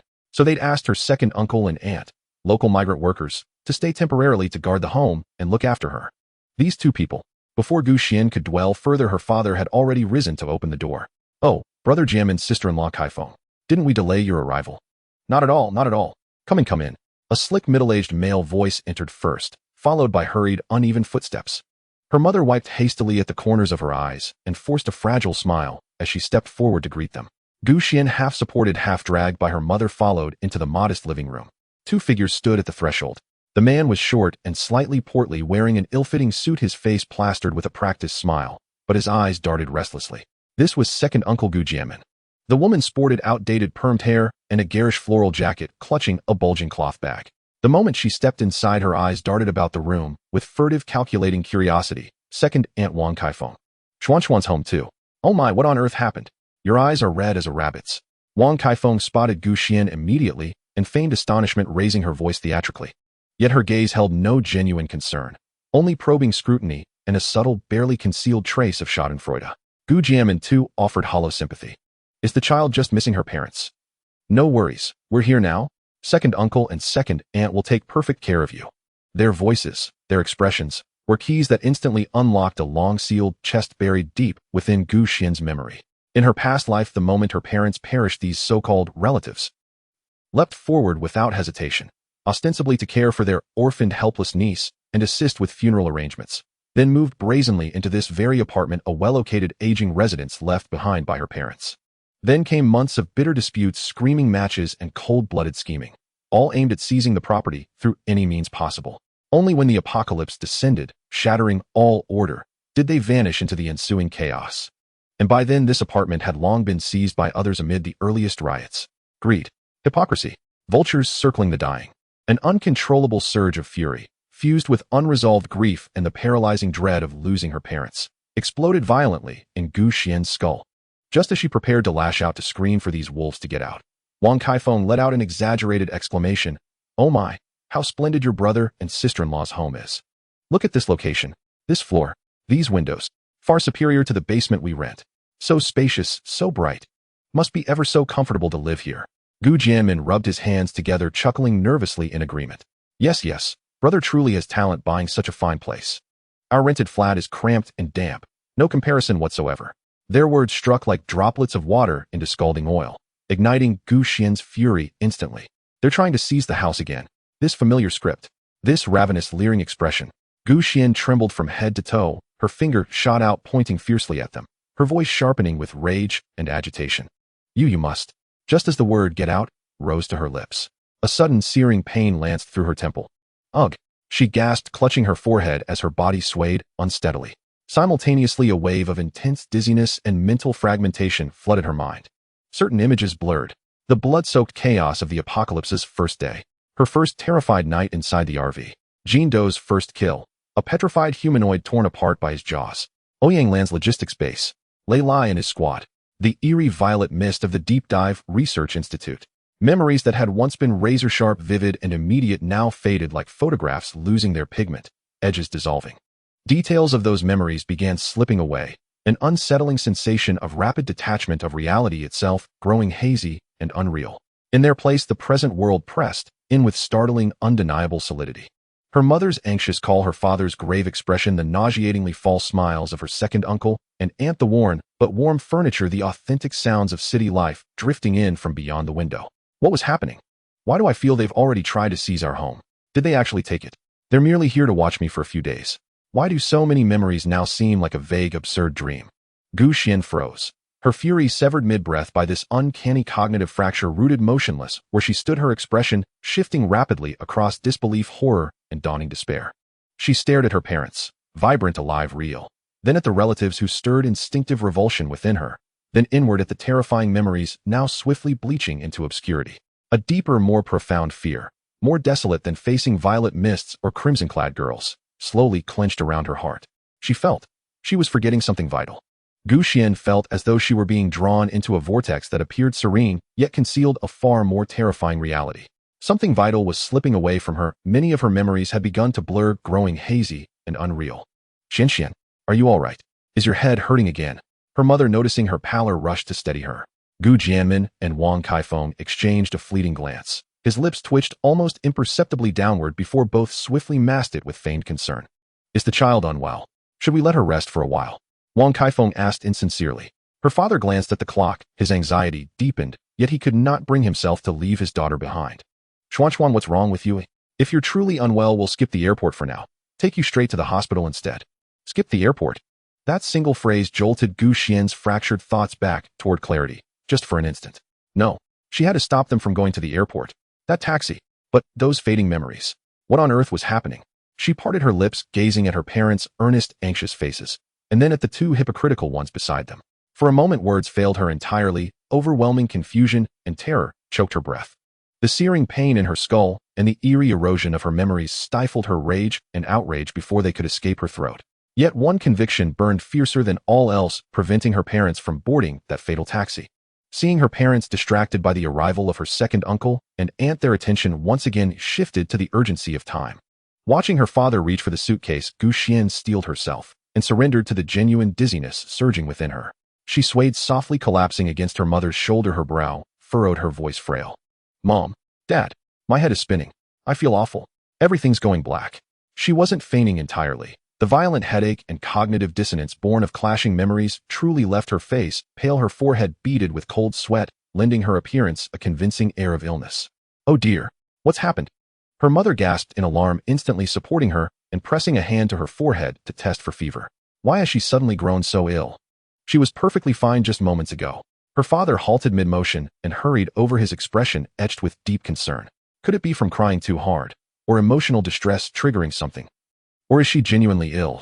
Gu Jianmin and Wang Caifeng, witnessing the scene, could no longer sustain even the pretense of concern. They exchanged a look, both eyes revealing impatience and disappointment. "Did we come all this way for nothing? Now we have to tend to this girl. Brother, are you still planning to go? The flight won't wait, you know." Gu Jianmin rubbed his hands together, his tone growing urgent. "With the child like this, how can anyone possibly think of leaving it?" Her mother spoke sharply for once, shooting her second uncle a fierce glare before turning tenderly back to Gu Xian. "Tinji, hurry. We must take Xian to the hospital right away." Her father looked at his suffering, weakened daughter, then at the clock on the wall, and finally clenched his jaw, making his decision. He snatched up his phone. "I'll call a car, rescheduling the flight. Well, we'll deal with that later. First things first, the hospital." Then he turned to Gu Jianmin and his wife, his voice apologetic yet resolute. "Jianmin Kaifeng, I'm terribly sorry for the inconvenience. Xian isn't well. Our priority now is our daughter. We may not be able to host you properly today. I hope you understand." At that, though deeply disgruntled, Gu Jianmin and Wang Kaifeng could only force smiles, uttering hollow pleasantries. "The child's health comes first. We'll visit another time," before departing in sullen silence. As they left, Wang Kaifeng couldn't resist glancing back once more at this spacious bright home, her gaze heavy with resentment. Watching them go, Gu Xian felt the taut thread of tension in her chest loosen, just slightly. At least these two nuisances had departed, for now. The remainder of the day passed in the hospital registration, endless queues, examinations. Chaos reigned. Gu Xian described her symptoms with measured honesty: throbbing headaches, vertigo, occasional nausea, and episodes of memory confusion. The doctors ran every test imaginable: blood work, brain CT scans. Even so, all results came back perfectly normal. In the end, they attributed her condition to neurological headaches and transient discomfort triggered by extreme emotional fluctuation, prescribing neuronourishing and analgesic medication and advising ample rest and emotional stability. Though no physical cause was found, Gu Xian had successfully bought time and retained her parents' presence under a plausible medically sanctioned pretext. Her father reluctantly called his younger sister to explain rescheduling the flight. Her mother remained at her side, without pause, eyes brimming with tenderness. By evening, the exhausted family returned home. Her mother prepared a simple meal. The atmosphere hung quiet, but at least they were together. At dinner, her father habitually switched on the television to catch local news. Breaking news: a severe traffic accident occurred this morning at approximately 9 o'clock along the airport expressway's inbound lane. A taxi collided with a runaway truck whose tire had blown out, causing the taxi to overturn. 5 people, including the taxi driver, died on the spot. 2 others sustained critical injuries and were rushed to hospitals. The anchor's calm voice echoed through the living room as footage flashed across the screen: the mangled wreckage of the taxi, scattered luggage fragments, and motionless bodies draped beneath white sheets, before the broadcast cut away. Yet that single glimpse carried devastating weight. Clatter. Her mother's chopsticks fell onto the table, her face drained of all color. Her father froze, staring at the screen, his eyes wide with visceral dread. The time, the location, the vehicle type, all aligned almost exactly with their original plan. Gu Xian stared at the news footage, and the colossal boulder that had weighed upon her heart for an entire day, and indeed for 2 lifetimes, finally crashed to the ground with thunderous relief. A profound wave of emotion surged within her: gratitude, sorrow, and utter exhaustion, tightening her throat until her nose stung. Instinctively, softly, she murmured, "Thank goodness." "Xuan, what did you say?" Her mother blinked back to awareness and turned toward her daughter, eyes still shadowed by shock. Gu Xian paused, lifted her gaze to her mother's caring face, and then to the television where the screen had already shifted to another story. That overwhelming life-or-death sense of relief suddenly felt distant and distinct. Even the vivid, urgent details of her desperate attempt to stop her parents from leaving now seemed veiled, as if shrouded in gauze. She blinked slowly, a faint look of bewilderment crossing her features, then settled back into quiet composure, gently shaking her head. "Nothing, Mom. I just meant, thank goodness we didn't go." Hearing this, her mother's eyes welled with tears as she pulled Gu Xian fiercely into her arms, her voice trembling. "Yes, thank goodness my Xian fell ill today. Thank the heavens." Her father exhaled deeply, walked over and ruffled her hair with a firm, affectionate hand, saying nothing yet conveying everything. His eyes overflowed with gratitude, relief after surviving calamity, and profound, wordless thanks for his daughter. This unexpected illness had irrevocably altered the course of their family's destiny. In the days that followed, happiness seemed to accelerate, like time itself had been rewound and set to fast forward. Under her parents' devoted care, Gu Xian's headaches and memory confusion vanished swiftly. Life resumed its rhythm, yet grew richer, warmer, more beautiful than she remembered. Gu Xian studied diligently, excelling academically. She passed both her final exams and competitive selection tests with distinction, earning a coveted exchange scholarship to a world-renowned university abroad, her future radiant with promise. Her father, having successfully completed a major project and backed by proven expertise and seniority, was soon promoted ahead of schedule during a personnel reshuffle, becoming one of the youngest deputy section-level leaders in his organization, his career ascending steadily. Encouraged by friends and supported by her family, her mother used her savings to lease a small shop and opened the cake boutique she had long dreamed of. Her baking was exquisite, her ingredients generous, her demeanor warm and welcoming. Within weeks, the shop earned a loyal local following, its reputation spreading rapidly, orders often requiring advance reservations. Meanwhile, her second uncle Gu Jianmin's family seemed to embody the ancient adage, evil deeds invite retribution. The family that Gu Xian despised the most has finally received their comeuppance. First, Gu Jianmin was diagnosed with stage 2 lung cancer, and the treatment costs were exorbitant, draining the family's resources. Next, her second aunt Wang Caifeng was found to have breast cancer due to long-term emotional distress and an irregular lifestyle. What broke them the most was their spoiled and uneducated son Gu Wei. He was arrested and taken to the detention center for teasing female students and injuring someone in a fight, awaiting the strict punishment of the law. The contrast was stark. It seemed that the heavenly principles truly were at work. Everything was developing in the most beautiful direction that Gu Xian had once dreamed of but never dared to hope for. The family was harmonious, her parents were healthy, her career and studies were smooth, and those she despised were getting their due. But why? Why in the stillness of the night and in fleeting moments of distraction did a vague sense of emptiness always rise in Gu Xian's heart? Why did she sometimes feel a bit strange when looking at the vibrant, bright-eyed version of herself in the mirror? Why, when the aroma of the cake her mother baked filled the house, when her father enthusiastically discussed work, and when she received her acceptance letter for the exchange student program with wild joy, did that deep happiness always seem to be separated by a transparent membrane, unable to fully touch her innermost feelings? Everything was too good, almost unreal. It felt like a painting that was overly colorful and perfectly composed, beautiful as it was, it lacked the breath of reality and imperfections. This thought occasionally surfaced, only to be quickly submerged by the busy and fulfilling happy life. Until, on the afternoon before she was set to embark on her journey to a foreign land and begin her exchange student life, she was taking a solitary walk in a park not far from home, organizing her chaotic thoughts while enjoying what might be her last leisurely moments before leaving. As she passed a quiet corner, a faint babyish bark caught her attention. Looking in the direction of the sound, she saw a gentle and beautiful golden retriever mother basking in the sun with a litter of about 5 or 6 wobbly golden puppies. The little ones were fluffy, resembling rolling golden fur balls, chasing and playing with each other in a charming manner. The golden retriever mother lifted her head and looked at Gu Xian with gentle and calm eyes, showing no sign of wariness, as if she knew Gu Xian meant no harm. One puppy, slightly smaller than the others and with a distinctive tuft of white fur on its forehead, stumbled away from the group, wagging its little tail and wobbling toward Gu Xian. It reached Gu Xian's feet, raised its fluffy little head, and looked at her with curious and affectionate wet black eyes, then extended its tiny pink tongue to gently lick the tip of her shoe. In that moment, an extremely familiar sensation, as if it came from the depths of her soul, struck Gu Xian like a bolt. She stared down in a daze at the little puppy that was being especially affectionate toward her. Jean. A name almost slipped from her lips. The call nearly burst forth from her throat, carrying an instinctive familiarity and urgency that even she could not comprehend. The little golden puppy at her feet looked up, its pure and innocent wet black eyes gazing at her, its little tail wagging joyfully, as if waiting for something. Just at the moment when the name was poised to come out, "Make way, make way, I can't hold it any longer." A loud commotion accompanied by hurried footsteps suddenly shattered the tranquility of the park corner. Gu Xian was startled back to her senses by the sudden noise, swallowing the syllables that were about to escape her lips. She looked up in confusion, only to see 3 boys in matching high school uniforms sprinting toward her. Leading the pack was a chubby boy, his face red and sweaty. He was clutching his stomach with both hands, looking as if he might explode at any moment. The chubby boy spotted Gu Xian, and as if he had found a lifeline, continued running without stopping, shouting in a rapid-fire manner. "Sister, beautiful sister, is there a toilet nearby? Public toilet. Hurry. I can't hold it any longer."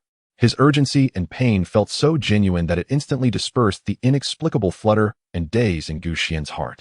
She instinctively pointed toward the other side of the park and said, "Over there, go straight along this path for about 50 meters, and there's a public toilet on the right." "Thank you, sister. You are truly my savior." the chubby boy said gratefully, while not slowing down his pace, continuing to dash forward with a speed that belied his size. But just a few steps away, he suddenly screeched to a halt, turned his head, and wore an even more embarrassed and pitiful expression. Sister, good people go all the way deliver the Buddha to the West. Do you? Do you have any paper? Just a little bit. Please. Seeing his comical and awkward demeanor, Xuan couldn't help but chuckle, and the previous weight in her heart lifted significantly. She shook her head, pulled out a small, unopened pack of tissues from her bag, and handed it over. Here, take it, it's a gift from me. Thank you. Thank you. You are truly a benevolent fairy sister. The chubby boy almost snatched the tissues, continuing his sprint, while clutching his rear, not forgetting to shout. De gang. Xiaoxiang. Hurry up. I'm going to grab the spot first. The remaining two boys also ran over, stopping in front of Xuan, slightly out of breath. The two looked like completely different types. One was a sturdy boy with dark skin, thick eyebrows, and big eyes, his gaze carrying a direct appraisal. The other was relatively taller and thinner, wearing black-framed glasses, appearing more refined. The sturdy boy caught his breath, his gaze landing on Xuan's face, his brow slightly furrowing, as a hint of clear confusion and contemplation flashed in his eyes. He hesitated for a moment, then suddenly spoke up, sounding a bit uncertain. Sister, have we met somewhere before? Xuan raised an eyebrow slightly at his words. Was this a new pickup line from high school kids, using a request for toilet paper as an excuse? A bit crude, right? She found it somewhat amusing, yet a bit helpless. Just as she was about to casually brush it off with "You might have mistaken me for someone else," her gaze inadvertently swept over the name tag sewn onto the chest of the boy's uniform. With white background and blue letters, it clearly printed Senior Year 4, Class Zhao Gang. Zhao Gang. This name was like a small stone thrown into a calm lake, creating ripples in her heart. It was a very ordinary name, yet it felt as if she had heard it somewhere before. Not the vague, "I've heard of it," but rather a kind of more specific, perhaps previously intersected vague impression. Before she could sort through her thoughts, the tall, thin boy with glasses pushed up his glasses and looked closely at Xuan, a similar expression appearing on his face as he added, "Yes, sister, you seem particularly familiar. Are you a celebrity? Or have you done some advertisements? Have we met somewhere?" His gaze was also inquisitive. Xuan instinctively glanced at his name tag. Senior Year 3, Class Li Xiang. Li Xiang. Zhao Gang. Li Xiang. Two names echoed repeatedly in her mind, trying to correspond with some faded, blurred fragments of memories. She struggled to search within the normal, happy memories devoid of an apocalyptic backdrop, yet found nothing. These two names should only represent strangers to her. However, that feeling of déjà vu deep within her heart lingered. It was not a familiarity with stars or advertising models, but a stranger, more peculiar sensation, as if she had briefly intersected with them in a completely different, tense, even dangerous scenario. This feeling came abruptly and inexplicably, causing the calmness she had just regained to ripple once more. She looked at the two perplexed high school students with clear eyes and recalled the chubby boy who had just comically dashed to the restroom. They radiated a pure vitality and youthful spirit belonging to this peaceful era, which starkly contrasted with her increasingly blurry memories of dreams filled with bloodshed, despair, and battles. Perhaps she had truly mistaken them for someone else. Or had they brushed past each other in some mall or bookstore? Xuan shook her head, suppressing that strange sense of familiarity, and revealed a warm, yet slightly distant smile. "Maybe I just have a common face," she remarked. "Your classmates are still waiting for you. Hurry along." Zhao Gang and Li Xiang exchanged glances, seemingly wanting to say more. But seeing Xuan's obvious reluctance to discuss further, they felt perhaps they had indeed misremembered or mistaken someone. Thus the two scratched their heads, awkwardly thanked her, and trotted towards the restroom to catch up with their companions. The corner of the park returned to tranquility. The golden-haired mother had moved her pups to a more distant shade. The little golden retriever, distinguished by its white fur and particularly affectionate towards her, was gently carried away by its mother, glancing back at Xuan before leaving. Xuan stood in place, watching the three high school students disappear at the end of the path, then looked down at her empty hands. Zhao Gang, Li Xiang, and that little chubby boy who had vanished. She gently pressed her temples. What has been going on lately? There was always this inexplicable, ambiguous sense of familiarity and confusion. Was it due to the anxiety and sorrow before going abroad? She took a deep breath, casting aside the chaotic thoughts. Tomorrow she would embark on a journey, starting a brand new life. Those blurry dreams, these occasional feelings of déjà vu, should all be let go. This life, beautiful to the point of being unreal perhaps, was the reality she truly ought to cherish and embrace. She took one last look in the direction where the little golden retrievers had disappeared, turned, and walked towards home with firm steps. Yet in some corner of her heart, that name left uncalled, along with those two ordinary, yet strangely significant names, sank like small stones thrown into a deep pool, leaving behind circles of silent ripples that even she herself was not fully aware of. The torrent of time swept along, the bubbles of happiness flowing smoothly and swiftly forward.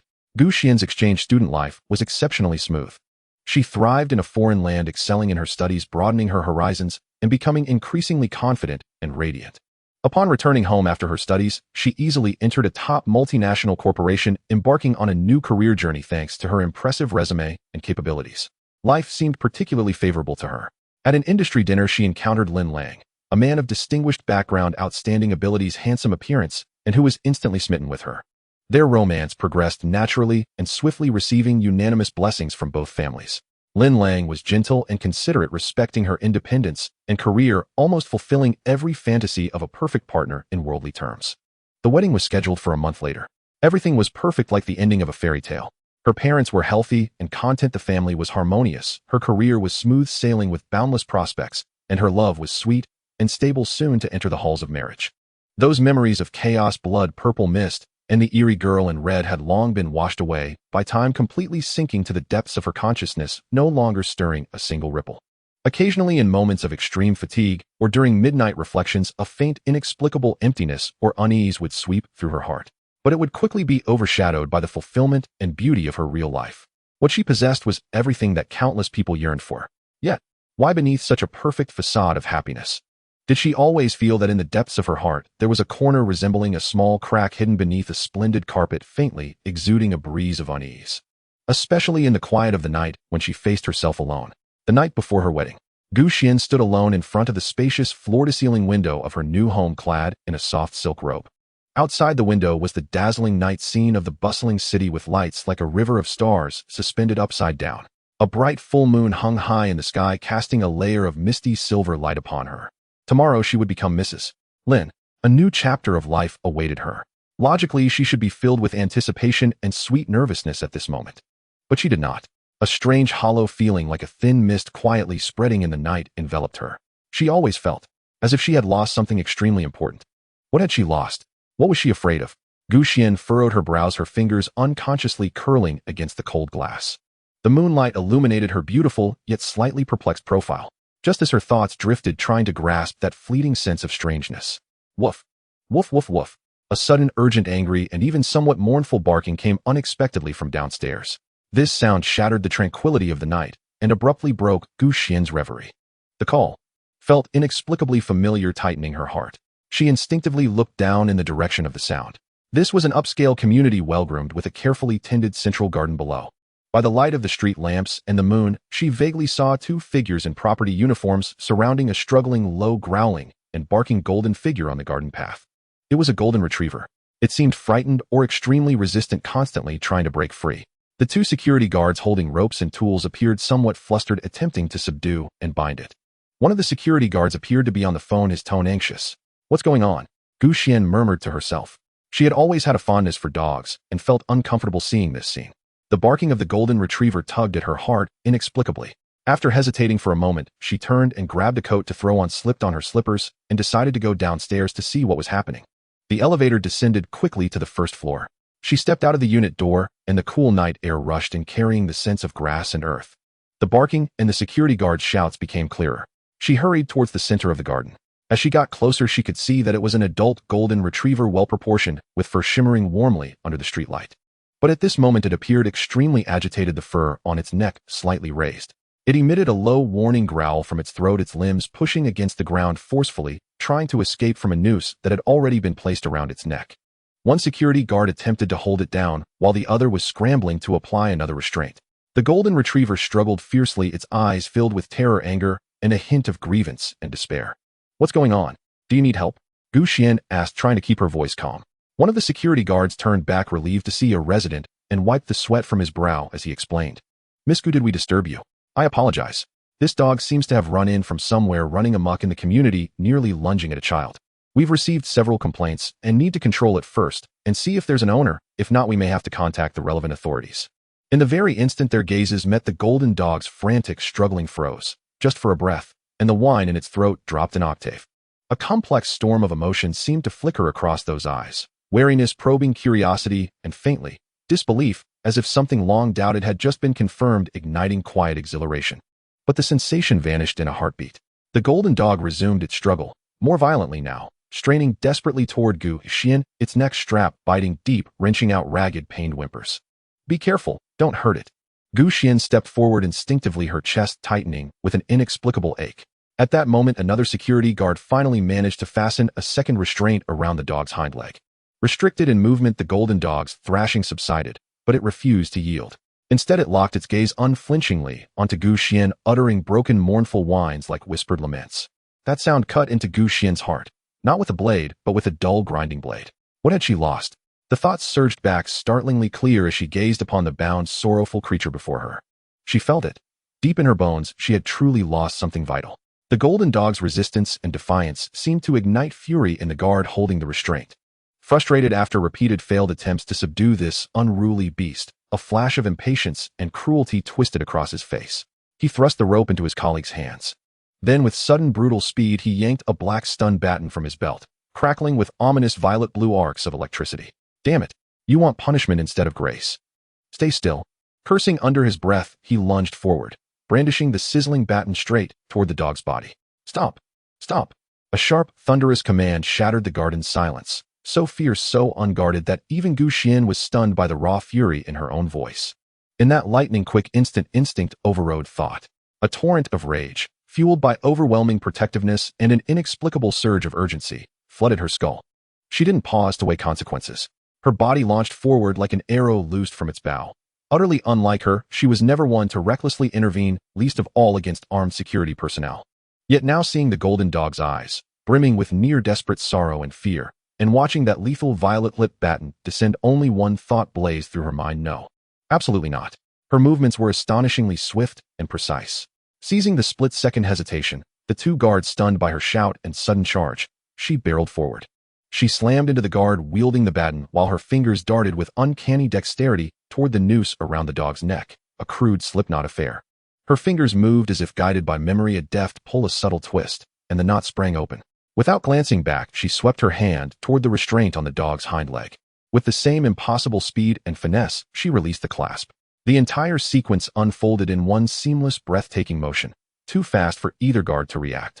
The golden dog let out a low, guttural growl, part relief, part warning, yet did not flee. Instead, it pressed close to Gu Xian's side, lowering its body slightly into a vigilant, protective stance. Its amber eyes burned with fierce vigilance and menace, fixed unwaveringly on the two guards, throat rumbling with low, threatening snarls. Gu Xian stood panting, shielding the dog, her glare locked onto the guards, especially the one clutching the baton. What do you think you're doing? You'd use that on a dog? The guard she'd shoved staggered, then regained his footing. He raised his head to look at Gu Xian. Beneath the street lamp, his face appeared distorted. The earlier impatience had vanished, replaced by something deeply unnatural, a grotesque fusion of seething anger, chilling malice, and a bestial, inhuman snarl. What chilled Gu Xian most was the other guard, previously composed, who now slowly lifted his head, wearing an identical bone-deep grin of terrifying predatory glee. Their eyes were wrong, utterly alien, not human at all, cold, detached, as though sizing up prey or mere obstacles. Yet beneath that icy surface, something feral pulsed, bloodlust, annihilation. Miss Gu, the guard with the baton spoke. His voice was hoarse, rasping like stone on stone, yet eerily calm. Tomorrow is your wedding day. Is it truly worth shattering everything beautiful you have now for a mere beast? He deliberately emphasized, everything beautiful, his tone twisting strangely. Gu Xian's pupils contracted sharply. He knows my surname. And that I'm marrying tomorrow. She had never seen these men before. Though the upscale residential complex employed many staff, she'd lived there only briefly, exchanging only passing greetings with the building manager, never laying eyes on them. Moreover, while she hadn't hidden her wedding, it remained known only to family, close friends, and a handful of neighbors. How could property management know, with such chilling certainty, and speak of it this way? Something was profoundly, terrifyingly wrong. Her gaze locked onto their faces, her inner alarm shrieking, deafening. It wasn't merely that they knew what they shouldn't. It was their expressions, their eyes, their voices, all saturated with thick, nauseating artifice and malice. Those were not human eyes. They belonged to some ravenous predator wearing human skin, its patience exhausted, its mask finally beginning to tear. Step aside, Miss Gu. The other guard spoke slowly, his voice equally grating. He flexed his wrist, a soft, sickening crack echoed. His gaze slithered over Gu Xian, and the golden dog pressed faithfully against her leg, like venomous serpents. Hand over the dog. Return to your blissful life. Or else. The threat hung unspoken, but absolute. Or else what? Gu Xian's voice turned glacial fear, dissolving into scorching outrage. Outrage at being violated, deceived. A dawning realization pierced her, that persistent unease, that hollow ache within her. Perhaps it had never been baseless. She did not retreat. Instead, she straightened her spine and slid one hand behind her back toward her waist. There habitually rested a compact, yet razor-sharp Swiss Army knife. Her other hand settled gently atop the golden dog's head, pressed tight against her thigh, trembling yet resolute in its guardianship. Beneath her fingertips, the warmth and familiar texture of its fur flowed through her, strangely steadying her racing pulse. So Miss Gu insists on inviting trouble. The guard with the baton bared his teeth in a vicious grin, the last vestige of pretense gone, leaving only naked malice and the feverish anticipation of the hunt. Then don't blame us for our lack of courtesy. Before the words fully left his mouth, both guards moved, simultaneously, unervingly fast, not like ordinary security staff, but like predators converging from left and right, lunging toward Gu Xian and the dog. The baton's violet arc sliced through the night air, lethal and jagged. Run! Gu Xian roared, abandoning all hesitation.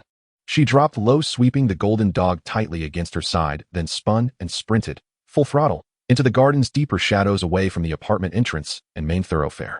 The dog responded instantly, as if reading her thoughts, bounding beside her, forepaws churning earth, matching her pace stride for stride. After her. Don't let her escape. Furious shouts and pounding footsteps erupted behind them. Gu Xian's heart pounded violently, her lungs burned with searing pain. Yet the primal instinct to survive, and a fury now fully ignited, drove her forward, heedless of consequence. She had chosen a path thick with vegetation and treacherous terrain, perhaps offering temporary refuge from her pursuers. But barely 50 meters in, as she veered around a dense thicket of ornamental shrubs, her feet locked in place, and a sharp gasp tore from her throat. Not far ahead, on another narrow path, and beneath the deep shadows of nearby trees, 3 or 4 figures had appeared without warning. Dressed in ordinary clothes, they resembled late-returning residents or neighbors out for an evening stroll. Yet their movements were unnervingly stiff and swift as they closed in on her position in absolute silence. More horrifying still, beneath the dim light, every face lifted toward her wore the same chilling, grotesque expression, the very same icy malevolence she had seen moments earlier on the 2 security guards. She was surrounded. These people were no mere guards or neighbors. Who were they? What did they want? Gu Xian pressed her back against the broad, gnarled trunk of a camphor tree, clutching the golden retriever tightly. Her breath came in ragged, shuddering bursts as she watched these inhuman figures advance slowly from all directions, the coldness of dread flooding her limbs and marrow. What terrifying truth lay beneath the fragile veneer of her perfect life? The rough bark of the camphor tree pressed into her spine, a meager, fleeting anchor in a world unraveling. Gu Xian panted fiercely, the golden retriever trembled in her arms, emitting low, urgent whimpers. Its amber eyes remained fixed, unblinking, upon the encroaching figures closing in from every side. Streetlights and moonlight fractured through the dense canopy above, casting jagged, dappled patches of light across their faces, granting Gu Xian her first clear glimpse of their features. That sight plunged her already frozen heart into an even deeper abyss of ice. The woman approaching from the side path wore a homely nightgown, her hair still damp. Lu Auntie from the neighboring building, who always danced enthusiastically in the courtyard square, and greeted Gu Xian with a warm, smiling "Have you eaten yet?" The middle-aged man stepping from the shadows, still holding a trash bag. Zhang Uncle from the opposite building, reputedly a mild-mannered high school teacher, always dressed with scholarly grace. And the young woman jogging in from behind, clad in sportswear. Xiao Chun, a recent university graduate who rented the apartment below Gu Xian. Cheerful, helpful once, carrying her parcels up the stairs without complaint. Now these familiar, warmly human faces wore identical masks. Stiff, lifeless, hollow-eyed, yet burning with a deeply unsettling, inhuman malice and hunger. Their gaze converged almost exclusively upon the golden retriever in Gu Xian's arms, not as one would regard a pet, but as if beholding a mistake that must be erased, or prey too tantalizing to resist. "Miss Gu, please hand over the dog." Lu Auntie spoke, her voice unchanged, even gentle, laced with the same coaxing warmth she always used. Yet her grotesque grimace and the raw, naked hatred blazing in her eyes rendered the words profoundly dissonant, chillingly unnatural. Is it truly worth causing such unrest over a dog? Zhang Uncle adjusted non-existent spectacles, his tone earnest, yet his mouth twisted into an unnatural, eerie grin. "Yes, Sister Xian, just give him the dog. Tomorrow you'll be a beautiful bride." Xiao Chun tilted her head, voice childlike, her eyes, however, sharp as poisoned blades. They advanced, relentlessly tightening their ring. The 2 security guards' electric batons, crackling, surged forward from behind, sealing off her last escape route. Despair rose like glacial floodwaters, threatening to drown her. Her arms trembled, not from exhaustion, but from the sheer mind-shattering horror of this impossible reality. Her long-cherished, happy life, her trusted neighbors, had they all overnight become monsters bent on harming her, and this golden dog? Why? What in heaven's name was happening? As if sensing the violent surge of her terror and imminent peril, the golden retriever suddenly wrenched itself free from her embrace. It did not flee, but planted itself squarely before her, barking with fierce, unwavering warning, its defiance resounding like a battle cry. Its neck fur bristled, its body crouched low, muscles coiled ready to launch. "Annoying beast," snarled one guard, and raised his baton once more. Now, the dog's furious barks and protective stance rang like a final clarion call, igniting within Xuan a ferocity long buried beneath years of placid routine, the raw feral will to survive, the savage instinct slumbering in the depths of another life. She did not know what these beings were, or why they hunted her, but she knew with absolute certainty she would never surrender the dog, nor would she let them take her alive. "Jean Doe, break through." A name burst forth, unbidden, instinctive like water bursting a dam. At the sound, the dog hesitated not for a heartbeat. Like a bolt of molten gold, it lunged toward the weakest point in the encirclement, Xuan slighter, and less imposing at the flank. Jean Doe charged, roaring with terrifying authority, while Xuan followed hard on his heels, her Swiss Army knife snapping open, its blade flashing coldly in the fractured light. She possessed no formal combat training, but her strike carried an uncanny brutal precision, aimed straight at Zhang Uncle as he moved to intercept. This sudden savage counteroffensive clearly caught them off guard. Their tactics relied on psychological pressure and containment, a direct, ruthless aggression disrupted their rhythm, freezing them, if only for a breath. Xuan shrieked and instinctively twisted aside. Jean Doe seized the opening, slipping past her like wind through reeds. Xuan's blade grazed Zhang Uncle's sleeve, avoided by inches, but still sliced clean through fabric, releasing a faint ash-gray dust. No blood, only drifting soot-like motes. A chill shot through Xuan, but there was no time to ponder. She dropped low and sprinted through the gap Jean Doe had torn open. "Grab her! Don't let her escape!" Furious shouts and pounding footsteps erupted behind her. Xuan dared not look back. She ran, pouring every ounce of strength toward the neighborhood's main gate. Jean Doe raced beside her, wheeling back repeatedly to unleash guttural, menacing growls, forcing the nearest pursuers to falter. Almost there. The gate loomed ahead. Beyond it stretched the roaring, traffic-choked arterial road. Escape meant safety, real help, real humanity. Yet just 10 meters from the automatic gate, screech. A piercing, bone-jarring shriek of tires tearing asphalt ripped through the night. A silver-gray luxury sports car hurtled sideways from the periphery, executing a razor-edge drift, halting perfectly dead center across the exit, sealing the gate with cold metallic finality. The door slammed open. A tall, impeccably tailored man stepped out, handsome, imposing, his face now shadowed by fury and contempt. Linlang. His gaze swept over Xuan, disheveled knife in hand, the golden retriever standing vigilant at her side. Gone was the tenderness she knew. In its place, profound disappointment, simmering impatience, and a glacial predatory malice identical to that of the neighbors, the guards, utterly paralyzing. "Xian." Linlang's voice was taut with suppressed rage, edged with condescending command. "Have you quite finished your tantrum?" Raving through the neighborhood at midnight over a stray mutt, brawling with neighbors and guards brandishing a knife. "Do you have any idea what you're doing?" He jabbed a finger toward Jean Doe, disgust twisting his features. "Hand it over, let management deal with it. Then come with me. Now, don't forget, tomorrow is our wedding day. Would you truly sacrifice the happiness we've built over an animal?" His words were logical, coherent, those of a man driven to exasperation by an irrational fiancé. To Xuan, however, they sounded like the most venomous incantation and the cruelest revelation of all. How could Linlang be here? He had explicitly stated he had an important international video conference tonight, one that would run extremely late. How did he know everything that had just transpired? Did he know about her confrontation with the neighbors and the security guards? Even that she'd drawn a knife?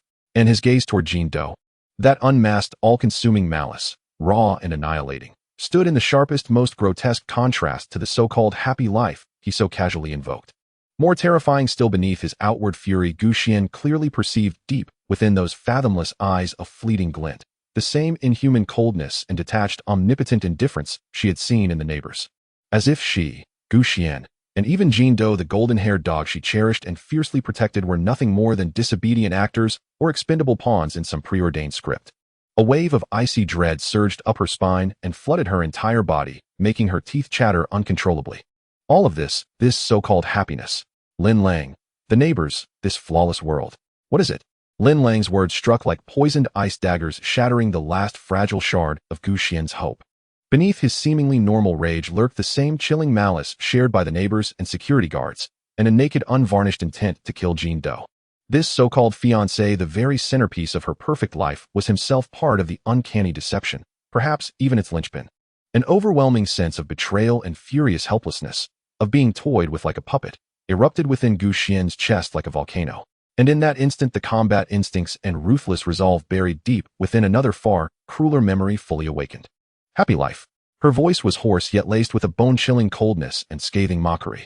Clutching the dagger stained with black fibrous residue, she leaned forward slightly, her gaze sharp as a blade locking onto Lin Lang. Happiness built upon lies and absurdity. Lin Lang, what are you? What kind of monsters are you all? Lin Lang's expression darkened instantly. The final vestige of simulated human anger vanished, replaced by absolute hollow coldness. It seems you remain obstinately deluded. He raised his hand slightly, a single deliberate gesture. Behind him the neighbors and security guards, briefly shaken off, reappeared, joined now by other grotesque figures emerging silently from unseen corners. They converged with eerie silence and unnatural speed, sealing every possible escape route. Their movements were rigid, disjointed, like marionettes pulled by a single invisible thread. Seize her. Eliminate the dog. Lin Lang issued the order with detached calm, as though assigning a trivial chore. Before his words fully faded, two nearby security guards lunged forward with snarling grins, their stun batons crackling. Jin Do, evade. Gu Xian barked, then charged, not retreating but surging forward. Technique and elegance were forgotten. Only primal lethal survival instinct remained. Muscle memory ignited. She twisted her body at an almost impossible angle, evading the sweeping stun baton, and drove her dagger forward like a striking serpent, precise, vicious, slashing straight for the guard's wrist. Thud. Not the sound of flesh parting, but a muffled leathery tear interwoven with crumbling ash. A deep gash split open across the guard's forearm. No blood flowed. Only a surge of black ash-like substance, as if from smoldering embers. The guard let out a guttural, inhuman shriek and faltered. Gu Xian didn't pause. In one fluid motion, she drove a brutal kick into the abdomen of another rushing neighbor. The force sent the seemingly ordinary middle-aged woman hurtling backward, crashing hard into a camphor tree with a heavy, sickening thud. Her movements were seamless, ferocious, like a female leopard cornered and unleashed. A flicker of surprise crossed Lin Lang's eyes, then dissolved into deeper, colder stillness. He stepped forward himself, startlingly fast, and reached directly for Gu Xian's wrist, gripping the dagger. Her pupils contracted sharply. Lin Lang's strength and speed dwarfed those of the neighbors. She withdrew the blade, instantly retreating sharply, while her free hand already slid to her waist, retrieving a compact, high-intensity tactical flashlight. Then, she aimed it straight at Lin Lang's eyes and slammed the switch. Blinding white light erupted. Caught utterly off guard, Lin Lang recoiled under the searing glare, his movements freezing for a fraction of a second, followed by a low, furious grunt.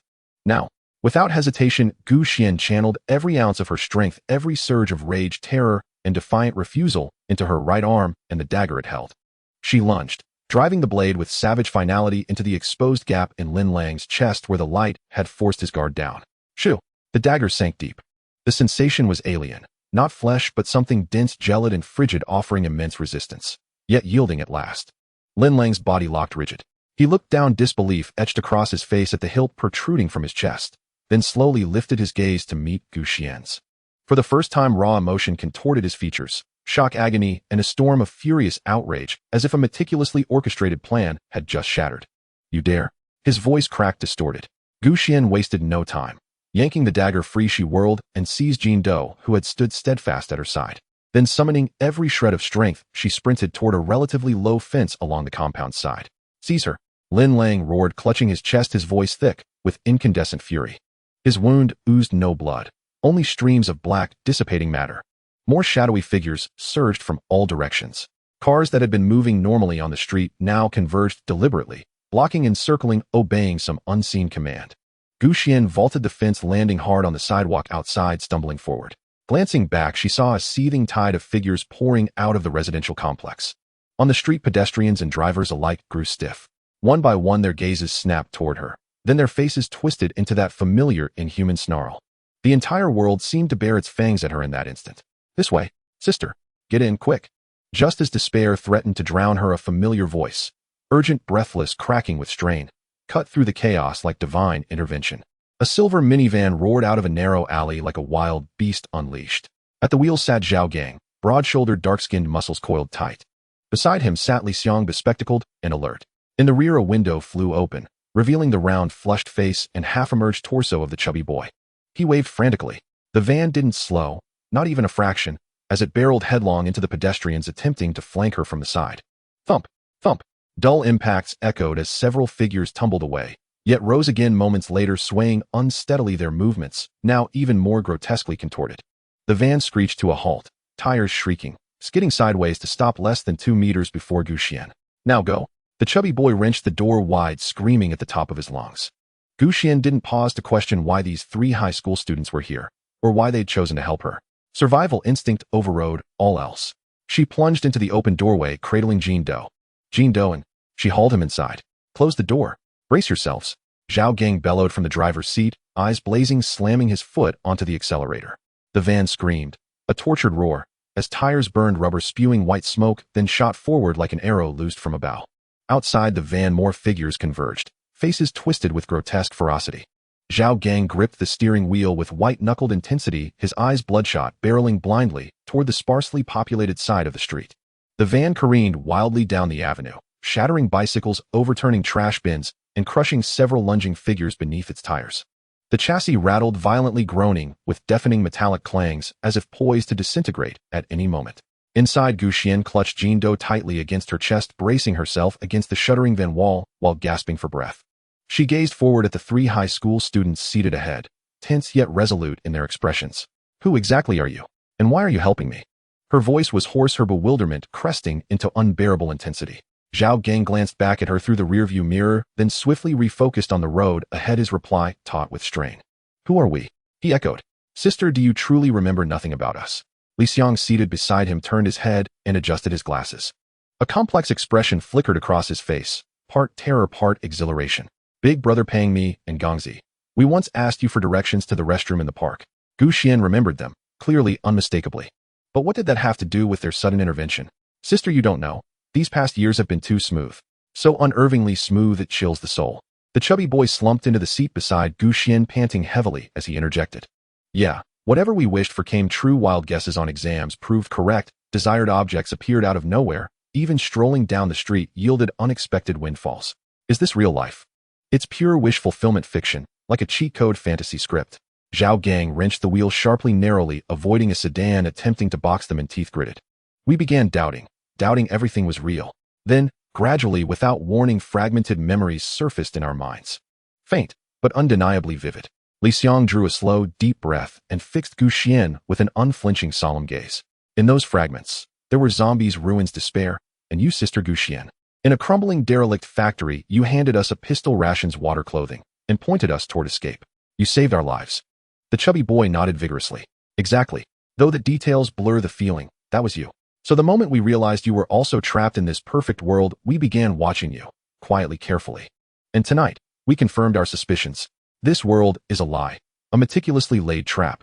Their words detonated like thunderclaps within Xuan's fractured consciousness. Fragmented memories, zombies, ruins, her handing them weapons and supplies. Each revelation resonated eerily with the hazy shards lodged in her own mind. Could it be? Was the brutal apocalypse she endured the sole unvarnished truth? And was this blissful reality merely an illusory veneer? A gilded cage, woven with exquisite deception, to lull her into permanent oblivion. Her heart hammered violently, a wave of shock, dawning clarity, and profound icy dread washed over her entire being. She looked down at Jin-do nestled in her arms, and Jin-do lifted its head to meet her gaze.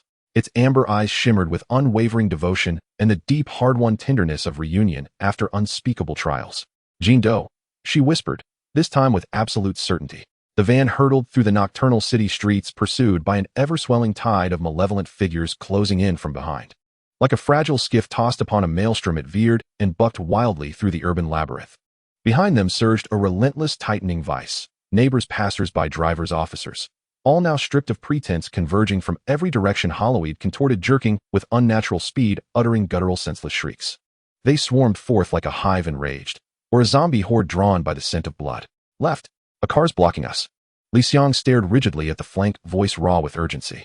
Zhao Gang wrenched the wheel. The van slid sideways in a near drift, grazing the rear fender of an onrushing taxi, with a shriek of tortured metal and a violent spray of sparks. Intersection ahead. Too many people. We can't break through.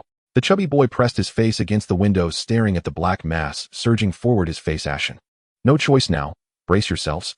Zhao Gang's eyes blazed with desperate fury as he stomped the accelerator to the floor. The van roared, straining beyond endurance, and charged headlong into the human barricade. Thud. Clang. Squish. A nauseating symphony of impact, snapping bone and bodies dragged under grinding tires sent chills down the spine.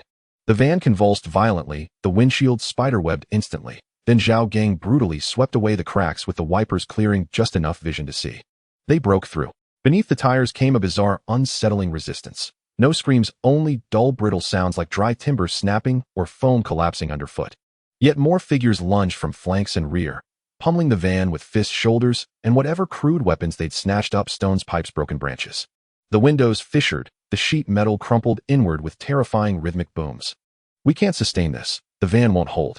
Li Xiang stared at the dashboard. Warning lights flashed frantically. The fuel gauge plummeted. His voice cracked with despair. Gu Xian held Jin Do close, peering through the fractured glass at the endless tides surging forward, unfeeling, unyielding, unafraid. Their faces wore identical masks of savagery. Their eyes held not a flicker of human warmth. Were these the people of her long-cherished, happy world? An overwhelming absurdity seized her, cold, suffocating. Under Zhao Gang's desperate, masterful maneuvering, the van twisted and doubled back, striving to shake off its pursuers. Yet the entire city seemed to awaken, not as a sanctuary, but as a colossal, hostile bear trap. Every oncoming or parallel vehicle sought to ram or box them in every intersection, disgorged fresh waves of figures. Every window glinted with the cold, watchful gleam of unseen eyes. At last they were driven to the city's edge, a decaying, broken bridge spanning a desiccated riverbed. Its far half had long since collapsed, leaving only rusted rebar and crumbling concrete suspended over an abyssal void. Before them yawned the chasm. Behind an endless, silent black tide advanced inexorably. No retreat remained. Zhao Gang slammed the brakes. The van halted precariously at the precipice, its front wheels teetering over the void. He slumped back, releasing the wheel, his face etched with exhaustion and utter desolation, mirrored in Li Xiang and the chubby boy. Gu Xian opened the door and stepped out, cradling Jin Do. Night wind howled, whipping her tangled hair and fluttering her clothes. She stood at the bridge's shattered edge, darkness yawning beneath her feet, the eerie, silent crowd slowly encircling her from behind. Jin Do pressed close to her leg, issuing a low, continuous warning growl toward the advancing throng. Yet its voice sounded frail, swallowed whole by the vast, chilling silence of the mass. Just as Gu Xian tightened her grip on the dagger, steeling herself for a final futile stand, the dense, dark crowd ahead parted as if cleaved by an invisible blade, revealing a narrow, silent path. From the path's distant end, a small figure emerged, step by deliberate step. A little girl in a vivid red dress. She appeared 6 or 7 years old, her skin pale as porcelain, her long black hair flowing softly over her shoulders. Her features were doll-like in their delicate perfection, and she wore tiny, matching red leather shoes. Save for that unearthly pallor and lips utterly devoid of color, she seemed impossibly, unnervingly perfect. The girl in red stepped forward to the front of the crowd and halted, lifting her head. Her obsidian black eyes locked unflinchingly onto Gu Xian, standing at the edge of the broken bridge. Her gaze held none of the grotesque emptiness or savage distortion that had marked the faces of the others, only a searing, bewildered fury born of profound betrayal and a sorrow too vast to comprehend. "Why?" in her voice rang out, crystalline yet piercing the silence with icy clarity and raw accusation. "And why did you flee?" She took a small step forward, her crimson skirt swayed softly. Is it not happy here?" And her tone suddenly rose, childlike in its tremulous indignation charged with desperate emotion. "The world outside has been utterly destroyed, annihilated beyond redemption. Monsters everywhere, death, despair, nothing but ruin. That is the true hell." She spread her arms wide, as if embracing the city's hollow stillness. Here, I built for humanity and Eden, your final sanctuary, and your only true haven of happiness. I gave you the finest life, flawless memories. No pain, no loss, only joy and fulfillment." And she pointed fiercely at Gu Xian, her delicate face twisted with outrage and incomprehension. "You, and those few beside you, why must you betray me? Why tear apart this perfect illusion to chase the brutal truth beyond? Why?" In the moment those words left her lips, Gu Xian's pupils contracted into needle-thin slivers. In that voice, that silhouette, and that blinding, incandescent red, countless fragmented, long-suppressed memories surged into her mind like floodwaters breaching a dam. Violent, overwhelming, unstoppable. A research facility shrouded in violet mist, silent, desolate corridors stretching into void, and the girl in red, waving from the window, then shoving her into the swirling fog. "It's you."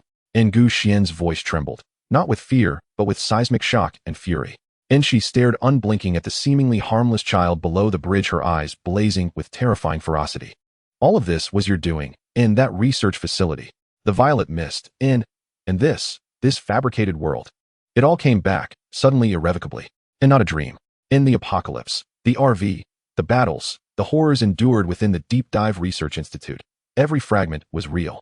And this creature before her, appearing as a child, was the source of every anomaly, the architect of this meticulously woven illusion of happiness.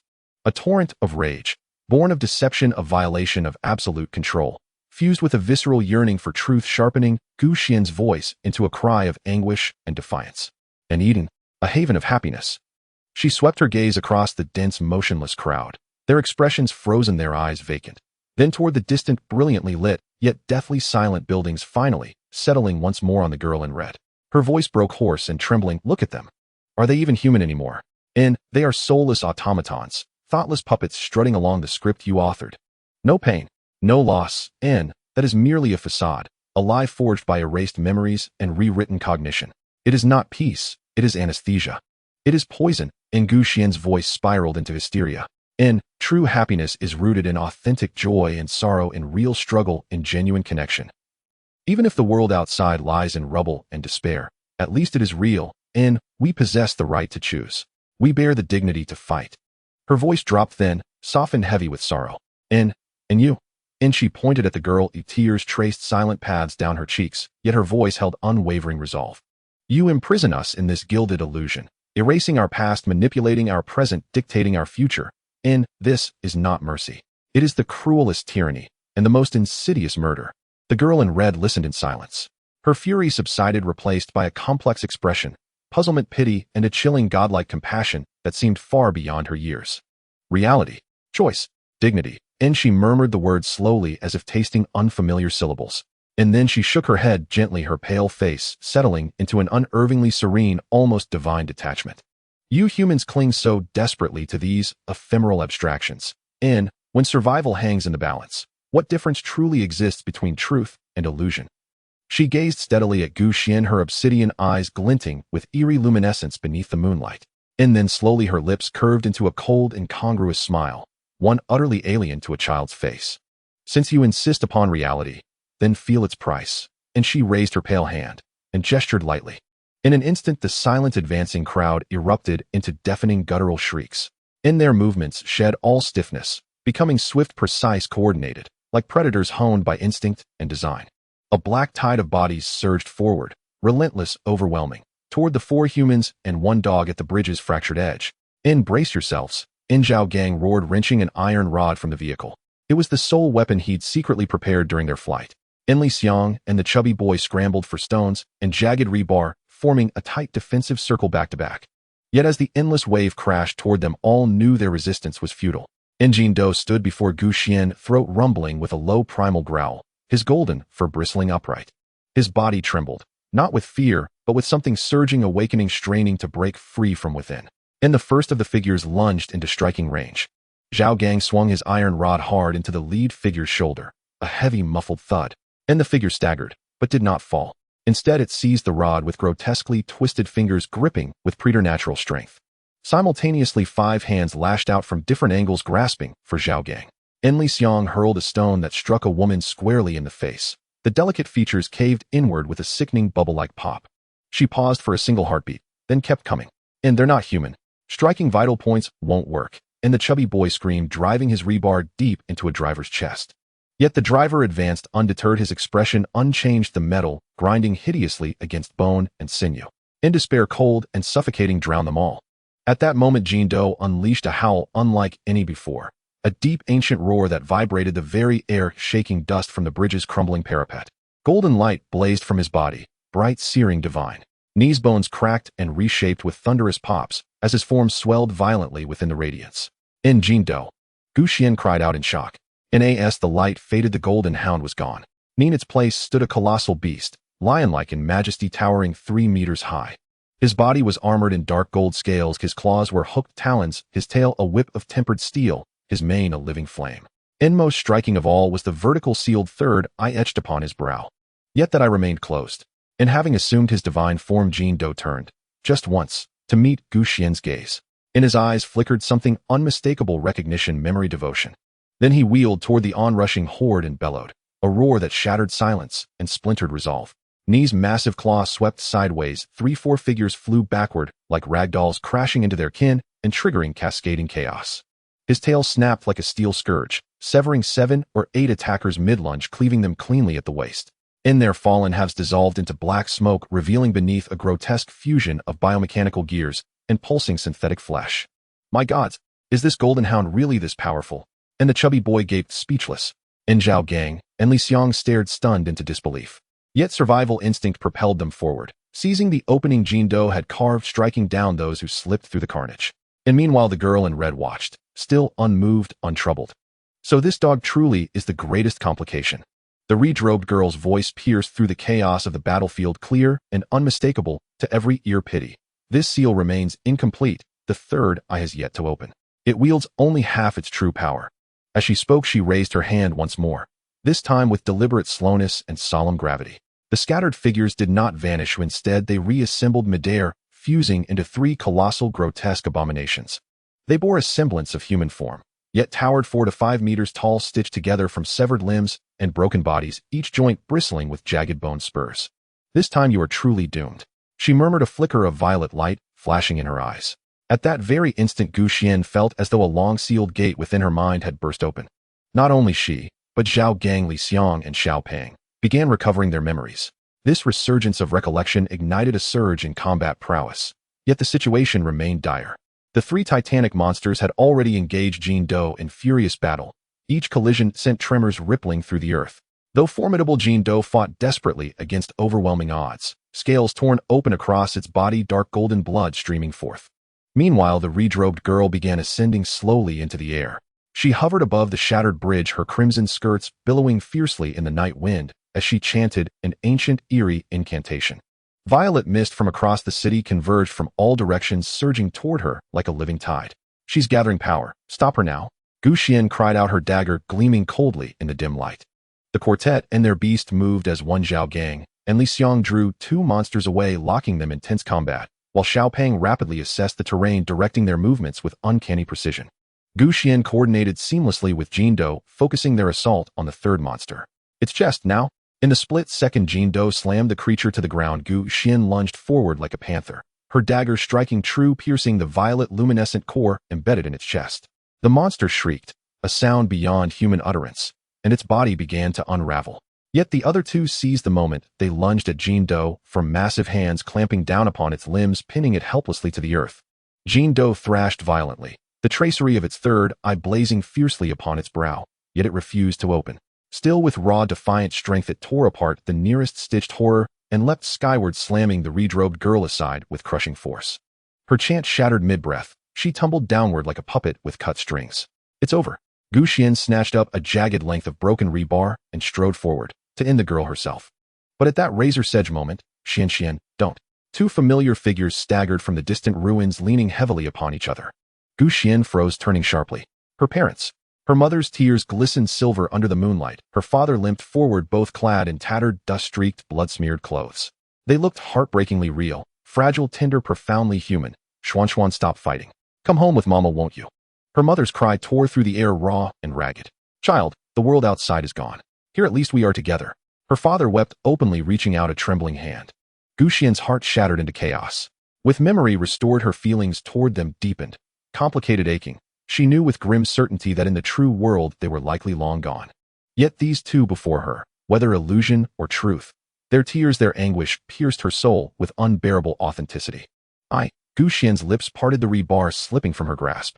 Xuan, don't believe them, Zhao Gang roared, only to be struck full force by a monster's fist and hurled into the rubble.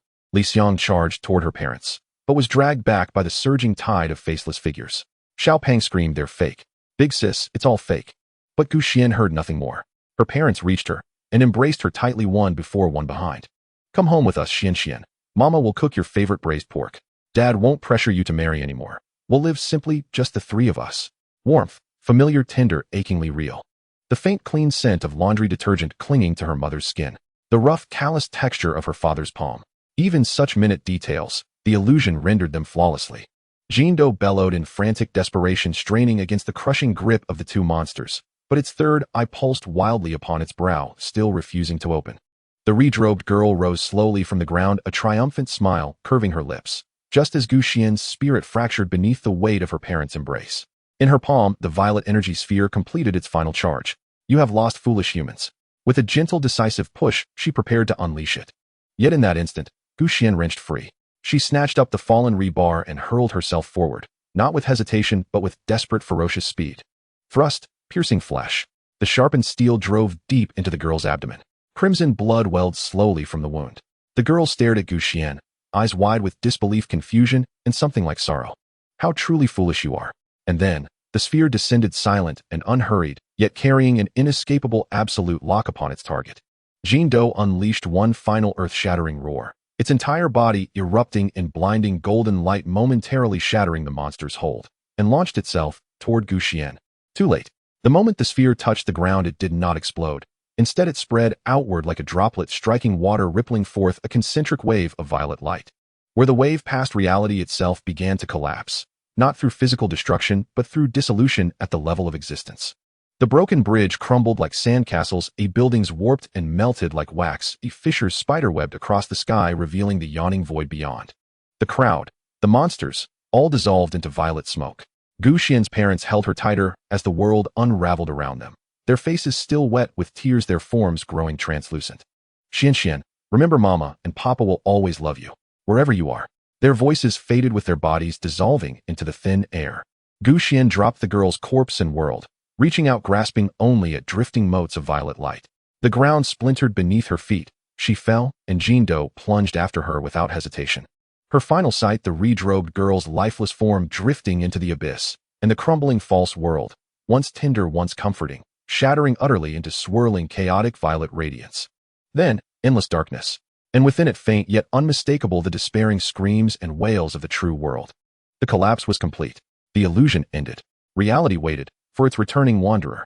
In the dark, only two things remained: the muffled, ever-distant roar of rushing water, and deep within her heart a fragile, unyielding whisper, calling for Jindo, for truth, for the world beyond. How long passed? An instant, or eternity? In a formless void where even darkness seemed to recede, Xuan sensed, faintly, a voice. Distant, impatient, mechanically flat. It cut through layers of fog, hammering upon her dazed consciousness. Subject 12. Subject 12. Rise and take your medication. Medication time. Medication. Subject 12. The words echoed hollowly in her blank mind, stirring no recognition, only a profound, soul-deep weariness and resistance. Before she could react, a firm hand, gloved in rubber, clamped onto her shoulder and shook her violently. Wake up. Don't feign sleep. Move. The dizziness from violent shaking and the discomfort of being touched wrenched Xuan inch by agonizing inch from the formless, suffocating mire of oblivion. With immense effort and excruciating slowness, she pried open her eyelids as though they weighed 1,000 jin. Her vision swam in a blur of white. Harsh glacial light poured down from above, forcing her to squint instinctively. She turned her gaze blankly, scanning the surroundings: whitewashed walls peeling in patches, bearing the unmistakable patina of age, an iron bed frame whose chill seeped through the thin, threadbare sheet. The air hung thick with the acrid sting of antiseptic, the musty scent of aged fabric, and an indescribable cloying odor, distinctive of psychotropic medications. Where is this? Who am I? A middle-aged nurse stood beside the bed, her face unremarkable, her expression detached, clad in a faded light blue uniform. In her hand, she held a small plastic cup stamped with a number containing several pills of varying hues and shapes. Upon seeing Xuan's eyes flutter open, no trace of concern flickered in her gaze, only deepening impatience. Roughly, she thrust the cup against Xuan's lips while her other hand clamped firmly beneath Xuan's chin, prying her mouth open. Having another episode? How many times is this now? How many times have I told you to take your medicine on time? Open up. The cold plastic rim struck Xuan's teeth. Instantly, the bitter tang of powdered medication flooded her mouth. Xuan instinctively recoiled, desperate to spit it out, but her jaw throbbed under the nurse's grip and her body, frail beyond measure, lacked even the strength to shake her head. Your name is Xuan. You're patient number 12. As she forced the pills deeper into Xuan's throat, the nurse recited the words in a flat, emotionless tone, as if reading aloud an utterly inconsequential regulation. This is the Nanhu 4th Mental Health Rehabilitation Hospital. Oh, what's the point of telling you all this? You'll forget it all again by tomorrow morning. Nanhu 4th Mental Health Rehabilitation Hospital. Patient 12. Xuan. These words crashed into her hollow mind like rusted keys, jammed into locks that did not exist, sparking only greater chaos and a searing, splitting headache. After shoving the pills down, the nurse grabbed a chipped enamel cup from the bedside table, its interior crusted with mineral deposits, and without checking whether its water was clean, poured it brusquely into Xuan's mouth. Drink. Swallow it down. Bitter tablets mixed with icy, metallic-tasting water burned down her throat, triggering a violent, wrenching cough. Only then did the nurse release her grip. Watching Gu Xian choke and sob helplessly, her eyes held not a shred of pity, only the numb satisfaction of a duty fulfilled. She tossed the empty cup into the recycling bin atop her squeaking metal trolley and wheeled away without a backward glance toward the next patient's bed. Gu Xian slumped over the edge of the bed, coughing until tears streamed down her cheeks, her lungs and throat burning fiercely. Weakly, she lifted her head, dazed, disoriented, and stared blankly around her. It was a vast ward lined with over a dozen identical iron-framed beds. Most were occupied. On bed 1, a plump boy lay staring vacantly at the ceiling.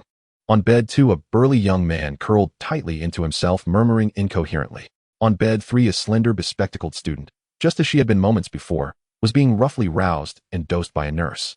The air hung heavy and oppressive, broken only by the grating roll of trolley wheels, the nurse's sharp, impatient commands, and the occasional involuntary groans or mutterings of patients. Then, out of the corner of her eye, she caught movement beyond the ward's glass-paneled door. 2 figures stood there in the corridor, a man and a woman. The man was short and slightly portly, squeezed into an ill-fitting suit, his face twisted into a grin that mingled greed with cruel delight. The woman wore outdated permed hair, her cheeks flushed, her eyes gleaming with undisguised schadenfreude and calculation. Gu Jianmin and Wang Kaifeng. They stood behind the glass watching Gu Xian, coughing wretchedly, her gaze hollow and unfocused. Not a trace of concern or compassion for their niece's condition marred their expressions. Only the triumphant predatory glee of hunters who had finally trapped their prey and seen their scheme bear fruit. After a moment, Gu Jianmin turned away satisfied and addressed a middle-aged male physician in a white coat standing nearby. Dr. What do you think? My niece's condition, it seems quite severe, doesn't it? He rubbed his hands together, feigning anxious distress, but his eyes burned with urgency. So, in cases like hers, does she still retain basic human rights? In many matters, don't they fall squarely to us, her legal guardians, to decide? Dr. Whose brows snapped together sharply at the words. A revulsion flashed across his face. Adjusting his glasses, he rebuked them in a voice cold and commanding. Mr. Gu Jianmin, watch your language. What do you mean, no human rights? This is a legitimate medical institution. We uphold the dignity and fundamental rights of every patient. He pointed toward Gu Xian inside the ward, then back at the couple, his voice vibrating with suppressed fury. Your niece Gu Xian has been formally diagnosed with severe paranoid schizophrenia, accompanied by profound memory impairment and cognitive disarray. She is currently assessed as having limited civil capacity. But that does not strip her of her humanity or her rights. His frown deepened further, then he continued, voice low but resonant with authority. Her treatment, her property, her entire suite of lawful rights must be administered strictly in accordance with due legal process, and within the bounds of her clinical stability, either by her legally appointed guardian or when lucid by Gu Xian herself. Not by your casual decree. If you lack understanding, remain silent. Do not pollute this place with ignorance. Dr. Whose rebuke rang with unassailable moral gravity. Yet to Gu Xian, still adrift in a fog of fractured consciousness, the words struck her like distant echoes muffled beneath a thick, viscous veil of water. She saw only her uncle and aunt's nauseating smiles, and Dr. Whose stern yet seemingly powerless countenance. She heard only the chilling clinical terms: schizophrenia, memory impairment, limited civil capacity, legal guardian. So, I am a madwoman. Is this an asylum? Then, everything before. Apocalypse, the RV Golden Beans, the Research Institute, the girl in red, the perfect life, the collapsing bridge. Were they all just delusions? Hallucinations birthed by a broken mind? That thought coiled around her shattered, exhausted awareness like a cold, slimy tentacle, suckered and relentless, dragging her deeper, faster into the abyss of despair called reality. Dr. Whose righteous condemnation fell upon the still waters of the corridor like a stone, yet stirred not a ripple on the faces of Gu Jianmin and Wang Kaifeng. Their mask of feigned anxiety and contrived sorrow vanished the instant Dr. Who began speaking, erased entirely. In its place bloomed naked avarice and the feverish thrill of imminent victory. Yes, Dr. Who, you're absolutely right. We spoke ignorantly. We spoke rashly. Gu Jianmin nodded vigorously, his face plastered with obsequious, calculating smiles as he rubbed his palms together. We're only worried about our niece's condition after all. You see, the diagnosis is confirmed, the medical record finalized. The proof is clear. Yes, limited civil capacity, correct. So as her sole surviving direct relatives and her lawful guardians, might we proceed promptly with certain formalities? Wang Kaifeng chimed in shrilly. Exactly, Dr. Who, with her illness so grave, future treatments, medications, hospital care, every expense mounts. As her aunt and uncle, we too must live. Our burdens are heavy. We must settle the modest assets left by her parents, so she can receive proper care, of course. Their lips uttered words like treatment and care, but their eyes, glittering sharp and hungry, spelled only one thing: money and property. Dr. Who gazed upon the couple's faces, his eyes darkening with deeper disdain. He knew full well the scheme they were hatching. When Xuan was admitted, she exhibited not only severe psychological disturbance, but also multiple unexplained abrasions and signs of profound dehydration and physical exhaustion. It was this very couple, her so-called uncle and aunt, who had brought her in, claiming she had suddenly gone mad at home, engaged in self-harm, and attempted to harm others. Preliminary investigations, and Xuan's own fragmented, disoriented statements, confirmed that she indeed owned a modest yet prime location property and held a modest bank balance. As a physician, he could act only upon clinical diagnosis and statutory law. Xuan's current condition objectively met the legal criteria for restricted civil capacity. Her legal guardians, provided they followed due process, retained authority to manage certain affairs on her behalf. Yet this did not imply his endorsement of their conduct. He cast a cold, dismissive glance at them before handing over the hospital-issued diagnosis certificate and clinical assessment report, its crimson official seal stark against the white paper. Then, in a voice utterly devoid of inflection, he said, "This is Xuan's official diagnosis and current clinical summary. Matters concerning the management or disposition of her assets fall strictly within the domain of law. Neither the hospital nor its staff intervene or offer counsel. As her appointed guardians, you must consult qualified legal counsel and adhere scrupulously to judicial procedure. Bear in mind, any violation will incur full legal liability." "Understood. Understood. Thank you, Dr. Who. You've been most kind." Xuan seized the slender stack of papers with both hands as though they were not medical documents, but golden keys to fortune itself. Wang Kaifeng leaned in eagerly, her eyes gleaming as she scanned the diagnosis and the bold red seal. A broad, triumphant smile spread across her face. Dr. Who did not spare them another glance. Turning away, he walked toward his office, his back bent slightly, bearing the quiet weight of weariness and resignation. This was all he could do. As he receded down the corridor, Xuan and Wang Kaifeng immediately huddled together, greedily poring over the medical record like vultures over carrion. "Huh, it's done. Truly done," Wang Kaifeng whispered, barely containing her elation. "Psychosis. Restricted civil capacity. Now that apartment. And the money in her accounts. Huh, keep your voice down." Xuan glanced warily around, yet his own face shone with smug, unmasked satisfaction. The flat may be small, but its location is prime. Easily worth 2 or 3 million. And then there's all the money she withdrew before her breakdown, spent on everything from groceries to luxury vehicles. At this, Wang Kaifeng's eyes lit up even brighter. "Our lawyer confirmed it. Contracts signed and purchases made during active psychosis lack legal validity. Many can be rescinded, refunded, or voided. The food, drinks, RVs, altogether nearly 4 million. If we recover even a fraction, we're set for life." "Exactly." Xuan moistened his lips, his gaze sharpening with cold calculation. "First, we'll expedite the property transfer. Then, armed with this diagnosis, we'll demand refunds from every merchant. Refuse, we'll sue them for defrauding a mentally incapacitated patient." The two stood entranced, already envisioning wads of cash fluttering into their palms, so intoxicated by greed they nearly danced. As for the girl inside the ward, vacantied, forcibly sedated, her sense of self dissolving into fog, Xuan flicked a glance through the glass window. There sat Xuan, frail against the headboard, staring blankly at the sterile white wall, like a doll stripped of soul and breath. He curled his lip, unmoved. "Since she's family, however distantly, we'll cover 1 month's hospitalization and treatment fees. Let her recover properly here. After 30 days, our funds secured, paperwork finalized. Her fate then will rest entirely on her own karma." Wang Kaifeng echoed him with icy indifference. "Precisely. We've fulfilled our duty. She brought this upon herself. What else can we do? We're still responsible for managing what comes after." They exchanged a knowing smile, one radiant with avarice, utterly devoid of compassion for the burden locked behind that glass door. They tucked the diagnosis away with reverent care, as if safeguarding the charter to their future prosperity, then strode briskly, without hesitation, toward the hospital gates, eager to launch their lawful plunder.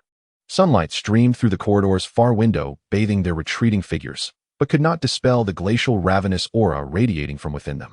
Inside the ward, Xuan remained seated adrift in silence. Her uncle and aunt's greedy whispers drifted through the glass, fragmented, distorted, only shards piercing her haze. "Apartment, money, psychosis, a week, alive or dead."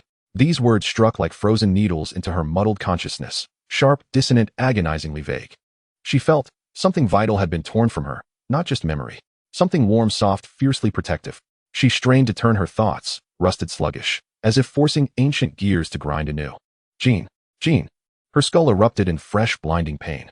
The sedative surged, dragging her deeper into numbness and stupor. A nurse pushed her cart forward, expressionless, moving toward the next bed. 1 month later, the asylum's side gate slammed shut behind her, a heavy final clang sealing off 30 days of gray, hollow confinement. Gu Xian stood alone in an autumn alley, wind-chilled and desolate. Squinting into the afternoon sun, she felt hollowed out, abandoned by the world itself. Home, a faint fading echo, pulled at her. Guided only by instinct, she walked for hours until she stood before a familiar weathered building. She knocked. A stranger's round, irritated face filled the doorway. When she murmured, "I'm home," fury flared in his eyes. "Get lost. This place belongs to me. I bought it from Gu Jiamin." With a thunderous slam, the door crushed her last sliver of hope. Penniless, homeless, she slept on sidewalks, scavenged leftovers. Eventually, she found work at a chaotic food delivery hub. For near-nothing wages, she acquired a battered bike and a rumpled uniform. Life dissolved into a monochrome loop. Deliveries, late arrivals, complaints, scolding. Her bike broke down constantly. Orders went wrong. Customers berated her. Rivals ostracized her. Strangers stared, some with pity, most with contempt. The world had become a thorn-studded net woven solely for her ensnarement. The more she struggled, the tighter the net constricted, the deeper the wounds. Merely surviving felt like sinking into quicksand, each gasp drawing her further under. Crushing failure and corrosive self-doubt gnawed at her core. Perhaps everything she did was wrong. Perhaps existence itself was the error. So eventually she retreated into a shell. She ventured out only when hunger demanded it, to accept delivery orders. Otherwise, she curled into the damp, shadowed corner of her cheap shared room, pulling a thin blanket over her head, desperate to mute the world entirely. She would not emerge unless desperation left her no choice. Another humid, suffocating afternoon, just moments after an inexplicable complaint had wiped her entire wage clean. Gu Xian, penniless, once more wheeled her rickety bike from the grimy back alley, its frame groaning as if ready to collapse. Before she could pull on her cracked helmet, a figure blocked the feeble light filtering through the narrow passage. A man, early 30s, short with coarse weathered skin. His eyes bore the deep fatigue and wary vigilance of someone who'd clawed his way up from the bottom. Yet now they were locked onto her, seething with turbulent, overwhelming emotion. Shock, disbelief, euphoria, and beneath it all a thick, choking tide of guilt and urgent, desperate longing. Instinctively, Gu Xian lowered her head, preparing to slip past. Being stared at so intently by a stranger stirred only unease and revulsion. Yet the man stepped forward sharply, his voice trembling with raw excitement, cracking on the edge of breathlessness. Lao Ban. That title struck like a rusted, serrated key, driving deep into the buried vault of her numbed, medicated mind. A sharp electric jolt tore through the fog, searing, sudden, unbearable. Lao Ban. Who? Who was calling Lao Ban? Bewildered, she lifted her gaze to meet his. His face was unfamiliar, yet the anguish and yearning blazing in his eyes stirred something nameless, long dormant, deep within her chest. Seeing no recognition, his urgency intensified. He licked his parched lips, leaned closer, and lowered his voice, yet enunciated the next word with crystalline clarity. Gu Xian. Gu Xian, this was her name. Everyone at the hospital called her that. Yet when spoken by this man, it carried an entirely different weight. He seemed to be confirming an identity of paramount importance. Seeing her gaze remain vacant, the man gritted his teeth and uttered the single most pivotal and reality-shattering sentence. It's me, Xiaoming, Shihong City, the underground conduits. You hired me to scout the Deep Dive Research Institute, don't you remember? You gave me dried meat and a handgun. Later, Lao He and Xiaoya and I went in and never came out. Xiaoming, Shihong City, the underground conduits, the Deep Dive Research Institute, dried meat, a handgun. These words detonated like linked explosives deep within Gu Xian's desolate heart, shattering the silence with deafening force. The violent shockwave instantly breached the dam of pharmaceutical suppression, churning up long-buried memory fragments, dusty, fragmented, and half-forgotten. Violet mist, eerie silence, a girl in red, teammates vanishing in an instant. And the sturdy recreational vehicle. A golden retriever, named Jean Doe. Her skull throbbed with unbearable pain. Her vision wavered and warped before her eyes. The man's face, the grimy back alley, the soiled electric scooter, intertwined violently with other images. Dim underground conduits, silver gray research facility structures, roaring machine gun fire, thick indigo fog, and a warm, loyal golden presence. All collided, overlapped, and tore at one another in maddening chaos. Ugh! Gu Xian clutched her head in agony, staggering, nearly collapsing. Xiaoming caught her swiftly. His hands touched her arms, alarmingly thin, and her fragile frame. Guilt flooded his eyes, nearly spilling over. His voice trembled with suppressed tears. Do you remember now? We walked straight into their trap the moment we entered, utterly useless. But I never imagined you'd come in to save us. Back then, I even resented you. Clearly, Xiaoming had mistaken Gu Xian's entry into the Institute as a rescue mission. He glanced around, at this squalid, crumbling environment, at Gu Xian's ill-fitting, threadbare clothes and her haggard, gaunt appearance. His fists clenched tightly. Leaning against his arm, Gu Xian gasped, raggedly battered by tidal waves of fractured memory. Xiao Ming. Yes, she remembered. That local survivor she'd hired to reconnoiter the perimeter of the research institute. He'd gone in and vanished without a trace. Yet everything felt like a dream. You truly know me. Her voice emerged parched and hoarse, as if unused for years. Xiao Ming steadied her speaking rapidly, and there's no time to explain. Boss, this isn't the place to talk. We need to leave now. He shot a wary glance toward the alley's mouth, where shadowy figures seemed to drift into view. His expression hardened. Without hesitation, he half-supported, half-dragged the dazed and weakened Gu Xian away from the scooter, striding briskly toward the alley's exit. Hurry. They've spotted me finding you. Urgency and raw fear sharpened his tone. Gu Xian followed passively, her mind still reeling. Yet Xiao Ming's sudden appearance and the explosive truths he carried were like a slender, unyielding rope cast down into a bottomless, despairing abyss. She had apparently forgotten an impossibly vital, brutally real world, one both merciless and undeniably true. And this man who named himself Xiao Ming appeared to be a messenger sent from that very world, seeking a soul who had lost her way. You've mistaken me. Let go of me. His touch and those inexplicable words ignited the long-suppressed terror and resistance smoldering within Gu Xian, like sparks flaring in oil. She thrashed wildly, desperate to wrench free from his calloused, powerful grip. She only wanted to flee. This uncanny man, this suffocating alley, immediately. Boss, please don't do this. I really am Xiao Ming. Shihong City, you remember. I've just put on some weight since middle age, and I arrived here long before you did. So much is hard to explain. Just trust me. That's all that matters. Xiao Ming grew frantic, gripping her wrist with astonishing strength. His voice dropped to a near-growl, urgent and raw. His eyes pleaded, not with desperation alone, but with a sorrow Gu Xian couldn't fathom. Shihong City, the research institute. These words slammed once more into Gu Xian's fogged mind, intensifying the chaos, sharpening the pain. No, this must be the rambling of a madman, the residue of delusions implanted during her stay at the psychiatric hospital. She was Gu Xian, a luckless, penniless food delivery rider, not some boss, and certainly never in Shihong City. I don't understand anything. I know nothing. Let go. I'm calling the police. Her voice pierced the air, shrill, tear-choked, as she kicked and clawed with every ounce of strength. Xiao Ming watched the genuine terror and denial in her eyes, and a deep wave of helplessness washed over his face. He knew the boss had been warped beyond recognition by this false world, and by the drugs. Her memories shattered into irreparable shards. There was no more time to lose. Those wandering passers-by at the alley's mouth, whose gazes flickered with something unsettling, had already taken notice, drawing closer with quiet intent. Xiao Ming steeled himself, abandoning persuasion for sheer force, and half-carried, half-dragged Gu Xian out of the alley. Just outside stood a slightly worn taxi. He sprang forward and yanked open the rear door. Without pause, he shoved Gu Xian inside, slid into the driver's seat, slammed the door shut, and locked it with a decisive click. What are you doing? Kidnapping. Help. Gu Xian pounded frantically on the window, but the taxi shot forward like an arrow loosed from a bow, vanishing into the traffic flow and fleeing the chaotic district. Her cries were muffled within the sealed cabin. She stared wide-eyed at the streets blurring past, her heart hammering. But strangely, after that first surge of panic, a peculiar calm began to settle over her. She ceased struggling, curling instead into the corner of the back seat, gazing vacantly out the window, as though resigned. Or perhaps, deep beneath her conscious fear, she wasn't quite as afraid of the man who'd seized her as she'd expected. Through the rearview mirror, Xiao Ming observed Gu Xian's sudden stillness, and a complex, pained tenderness flickered in his eyes. He drove in silence, through the glittering hollow heart of the city, past increasingly desolate neighborhoods, heading steadily toward the city's distant outskirts. The road narrowed, buildings shrank, growing older, lower, and more decrepit. Finally, the taxi turned into a cluster of self-built homes on the urban-rural fringe, and halted before an unremarkable, nondescript bungalow tucked into the remotest corner. Xiao Ming stepped out and opened the rear door once more. This time, Gu Xian didn't scream, only watched him warily, shrinking slightly backward. Get out. We're here. His tone softened, but retained an unshakable authority. After a moment's hesitation, Gu Xian slowly slid from the car. Her feet met damp earth. Night wind carried the scent of suburban foliage and rich soil, and faintly, unmistakably, a metallic tang. What did this man intend bringing her to such a desolate place?